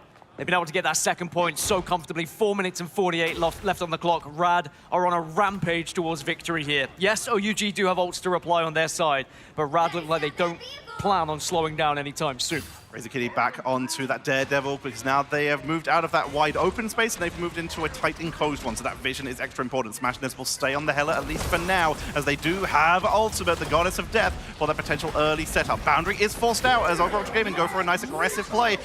Julian with the Meteor M absorbs a lot of damage, looks for Smashness, but they're able to evade it beautifully. And what happens when Meteor M is used? That Goddess of Death suddenly becomes back on the table once more. It's not going to be absorbed, so Smashness could use it, but goes down, but still will have it off of spawn. We're seeing most of RAD falling down. The damage boost from that amplifier was fantastic. And overall, Ultra Gaming, not only do they get the cleanups there, they also build ult charge. While they did lose that amplifier, they now have Kraken Impact. They now have that clobbering time, and they are very close to Illicit grabbing their ult as well. As someone who mained Hela for quite some time, I am very much excited to see this Goddess of Death come out, and just seeing what RAD can do alongside it. It could be so detrimental going against it. Kraken Impact, can you find anything if you are Taro here? It looks like the answer's going to be no. Defensive Kraken Impact. Taro was getting focused down, used it to get out. Illicit won't be so lucky. They get dropped with a comeback at the BRB. Ninja going to be focused down because the damage amper from RAD, they mirror with their own amplifier, and they're able to take down a few. The rest of the members of Overwatch Ultra Gaming, though, 3 members are able to retreat out, but Crazy Kitty not looking to let them go. Goes in for the 1 versus 3, and he's able to get them! Crazy Kitty and Smashness take out the remaining members and get a beautiful 3-3 stagger. And I think Smash has been saving the ult for this exact point. Once you're getting this cart so close, you can bully them on spawn, and you can deny them from even escaping. It's another wall. The portal does come down, but it was certainly awkward. The freeze is good as Smashness takes to the sky. Goddess of Death to execute the chances of Over Ultra Gaming. The fate of both worlds is cleaned out. Meteor M for good measure. And the throne room is the perfect place to crown RAD as they get a triple there. And the Over Ultra Gaming chances are looking slim, Gaskin. Over Ultra Gaming on the ropes now, and their tournament life is on the line. They need to get the full 3. They need to answer back and send us to overtime. Otherwise, they will be out of the tournament. And with how RAD are playing at the moment, they are full of confidence ever since they were able to deny OUG getting back into that series on the previous map.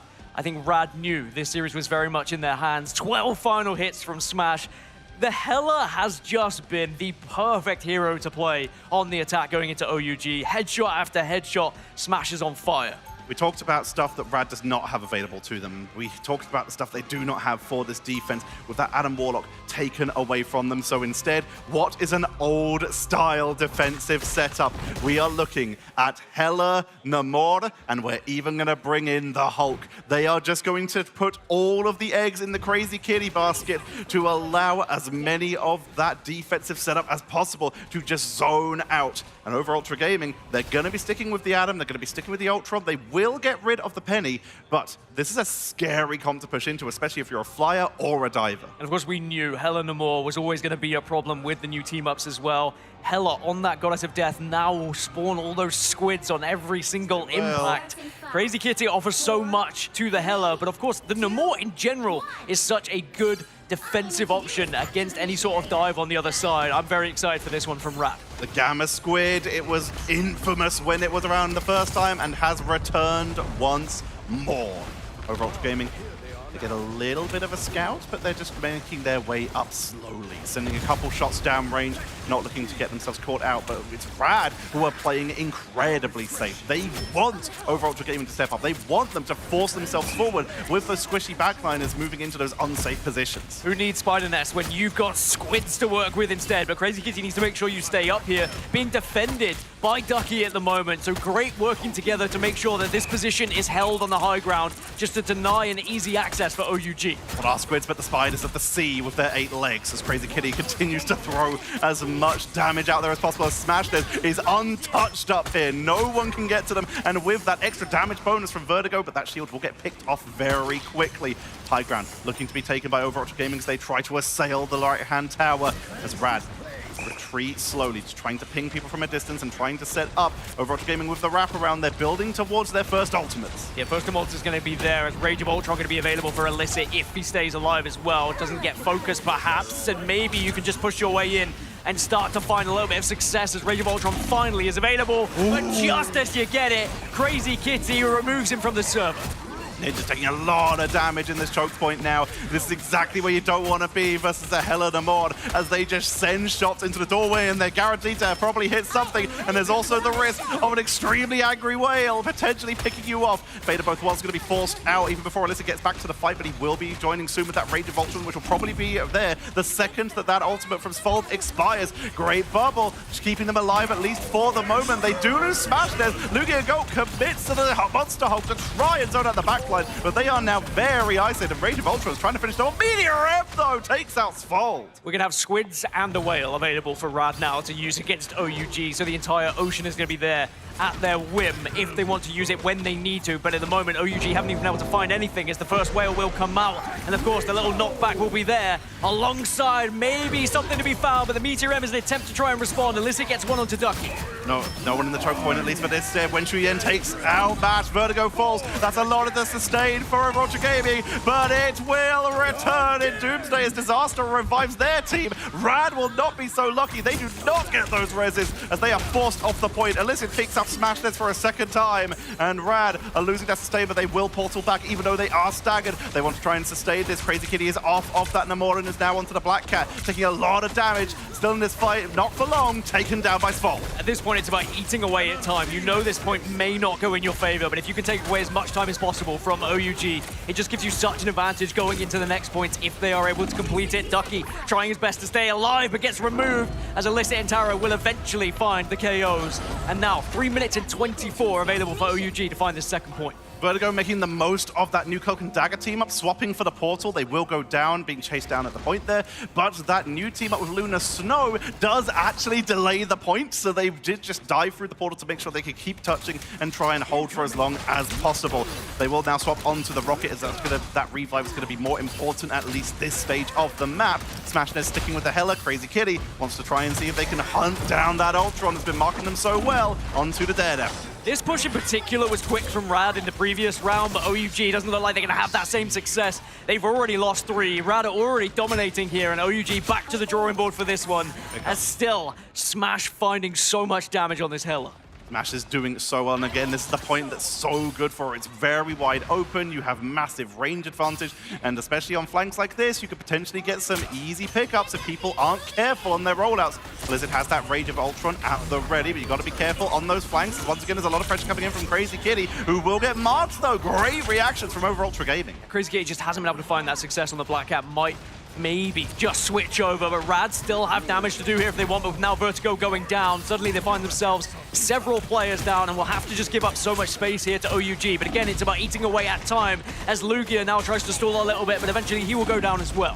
Bionic Hook from Taro Cookie once again pulling Lugia out of that safe position behind the walls of Ninja and setting them up for the extra push. Straggling Prison to guarantee the second point. Over Ultra Gaming will not go quietly into that Dark Knight as they keep on pushing. The door to the castle is just around the corner, and it looks like they've been able to zone out RAD for that little bit longer. 3 minutes 10. Of course, they are not likely to be able to take this point quicker than RAD were, but can they send us towards overtime? They've got so much to use here. And the question is, who bursts first? Who is going to be the first one to bite the bullet? Illicit with Rage of Ultron often is going to be early pop here just to try and generate a little bit of pressure onto RAD.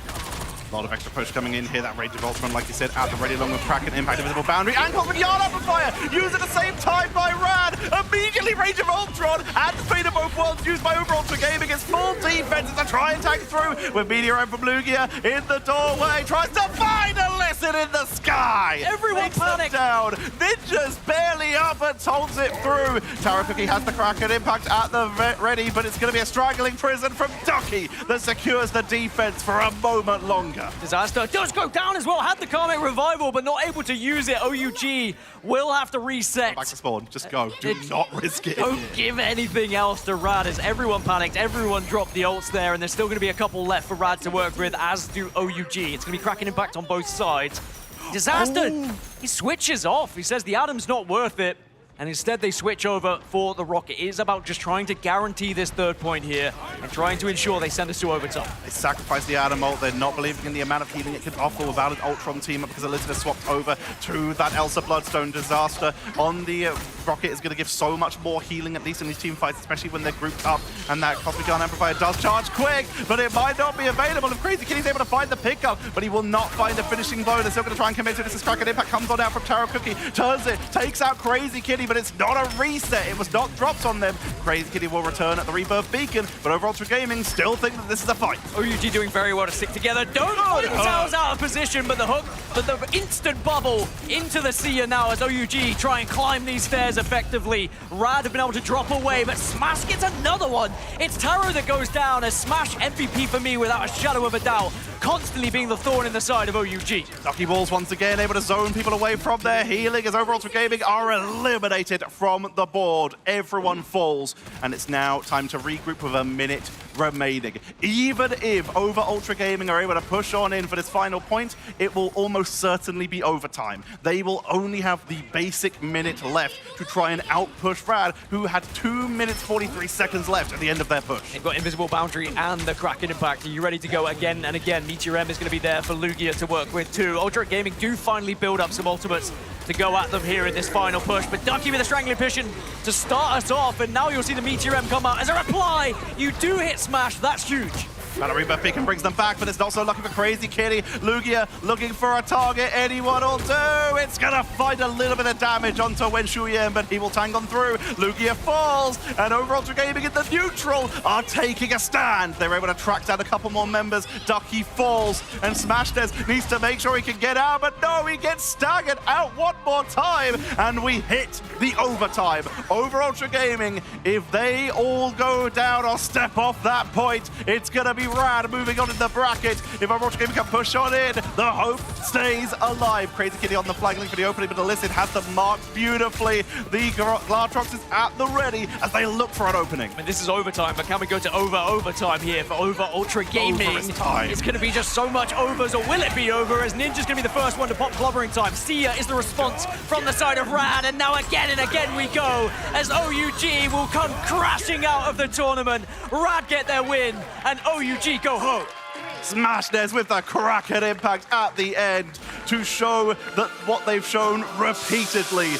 Smash Dares on the Winter Soldier will always clutch up when you need them. And RAD continue their journey through the mid-season finals. Smash was fantastic from start to finish in this series. Definitely the difference maker. I know everyone from RAD played a part in that, but some of the individual clutch moments, it was all about what Smash was able to do. It was 18 final hits for him in the end, by the way, alongside the 16 of Crazy Kitty.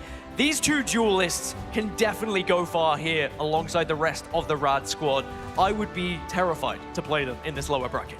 They keep stepping up. Every team they've played against so far, they keep stepping up. They always push everyone they play to the absolute limit. This is their first LAN for the majority of these players compared to Overultra Gaming, who have played at every single LAN so far. But RAD continue to show that they deserve to be here and continue to show that they are to be feared. Of course, commiserations, we have to say goodbye to another team, OUG. Their run comes to an end here in LA at the Marvel Rivals Ignite mid-season finals. As RAD move on, but we have to also just give a credit to how OUG played. I mean, that was a lot closer than a 3-0 suggests. It could have very much gone to 4, maybe even 5. If they'd been able to get that second map, I think their confidence would have been a lot higher. But RAD, they held strong, and they will move on.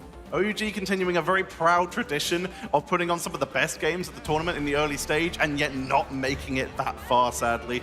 The day they actually start pushing through the bracket is going to be a celebratory day for all of us because we keep seeing the potential. They keep showing up. They keep bringing some incredible fights to every single team they face.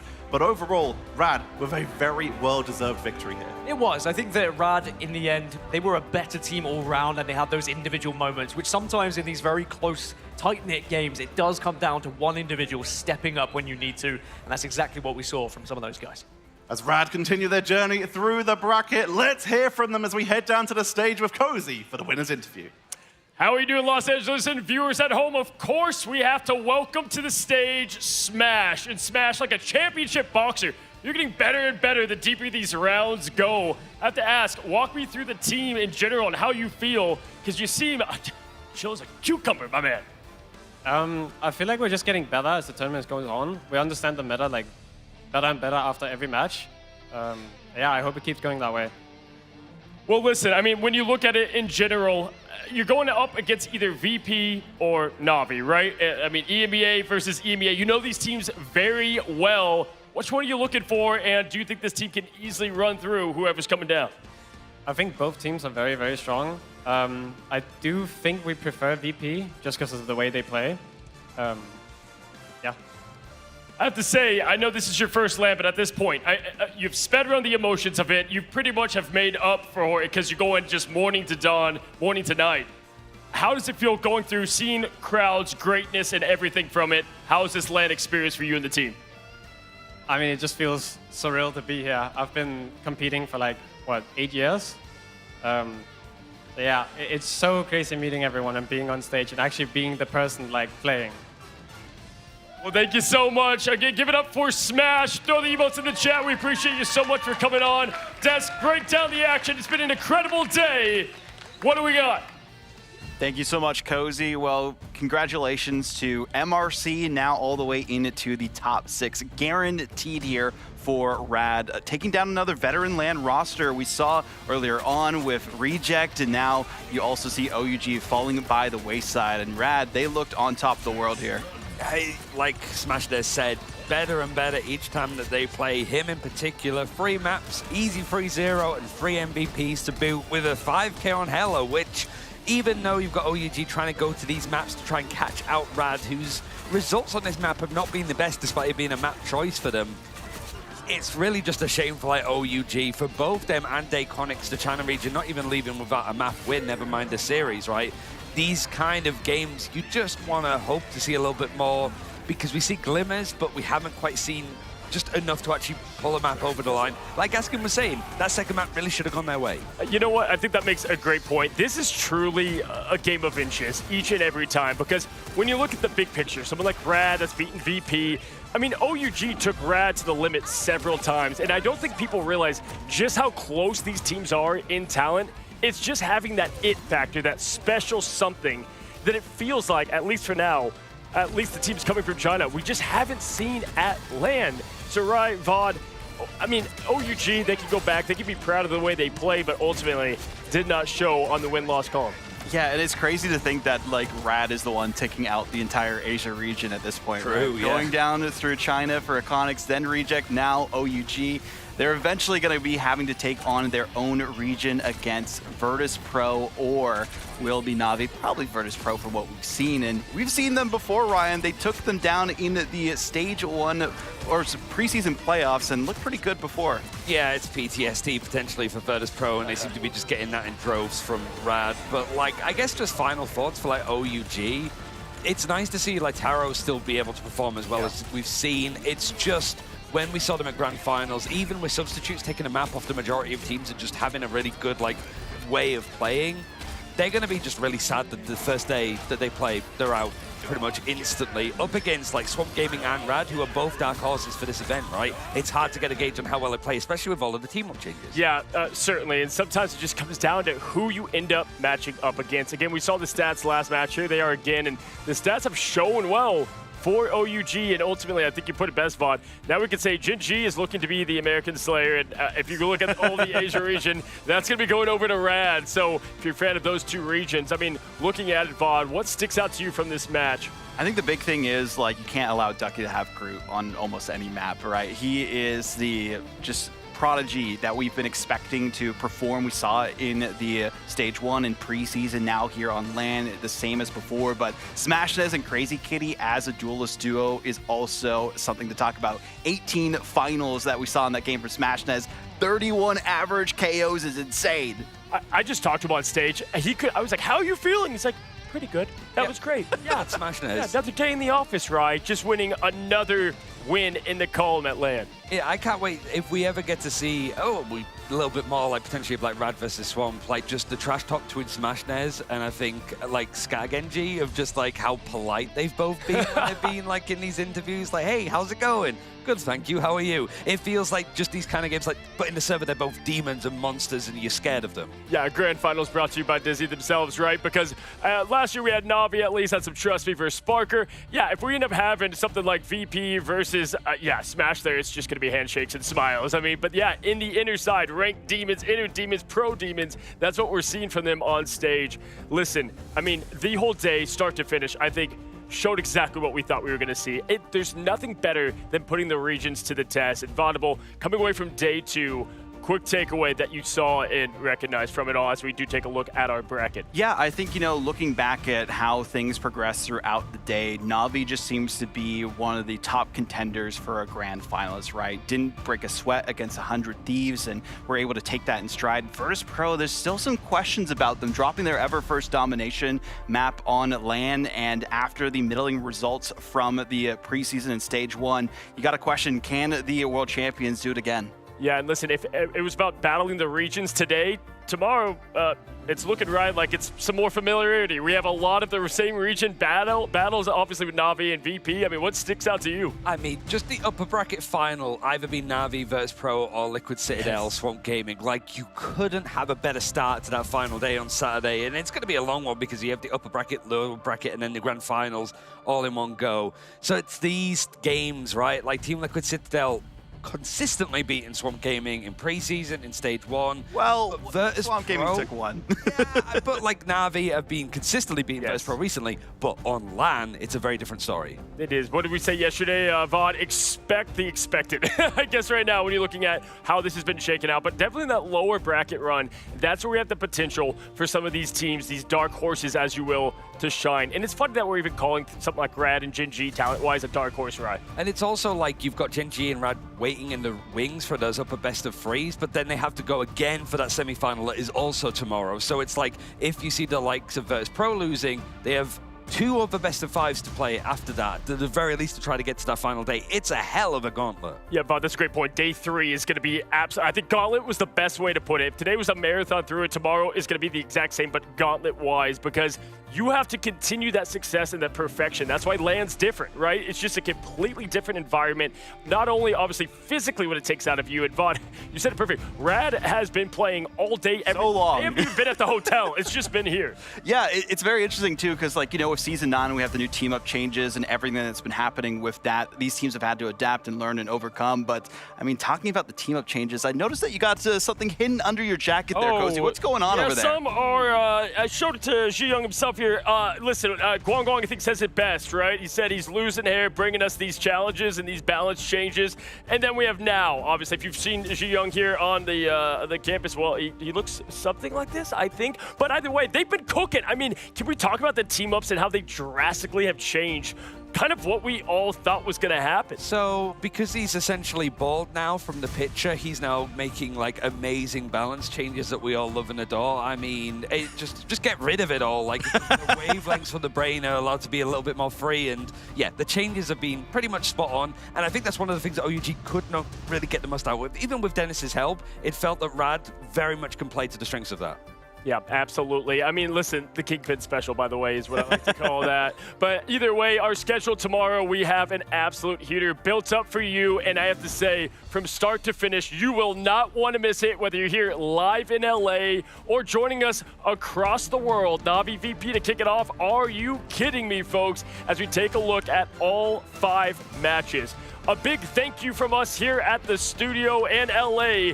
It's been an awesome day, and it's only just getting started. We're at the halfway mark. It's day number 2. We'll move to 3 tomorrow. Thank you so much for tuning in, and have a great night.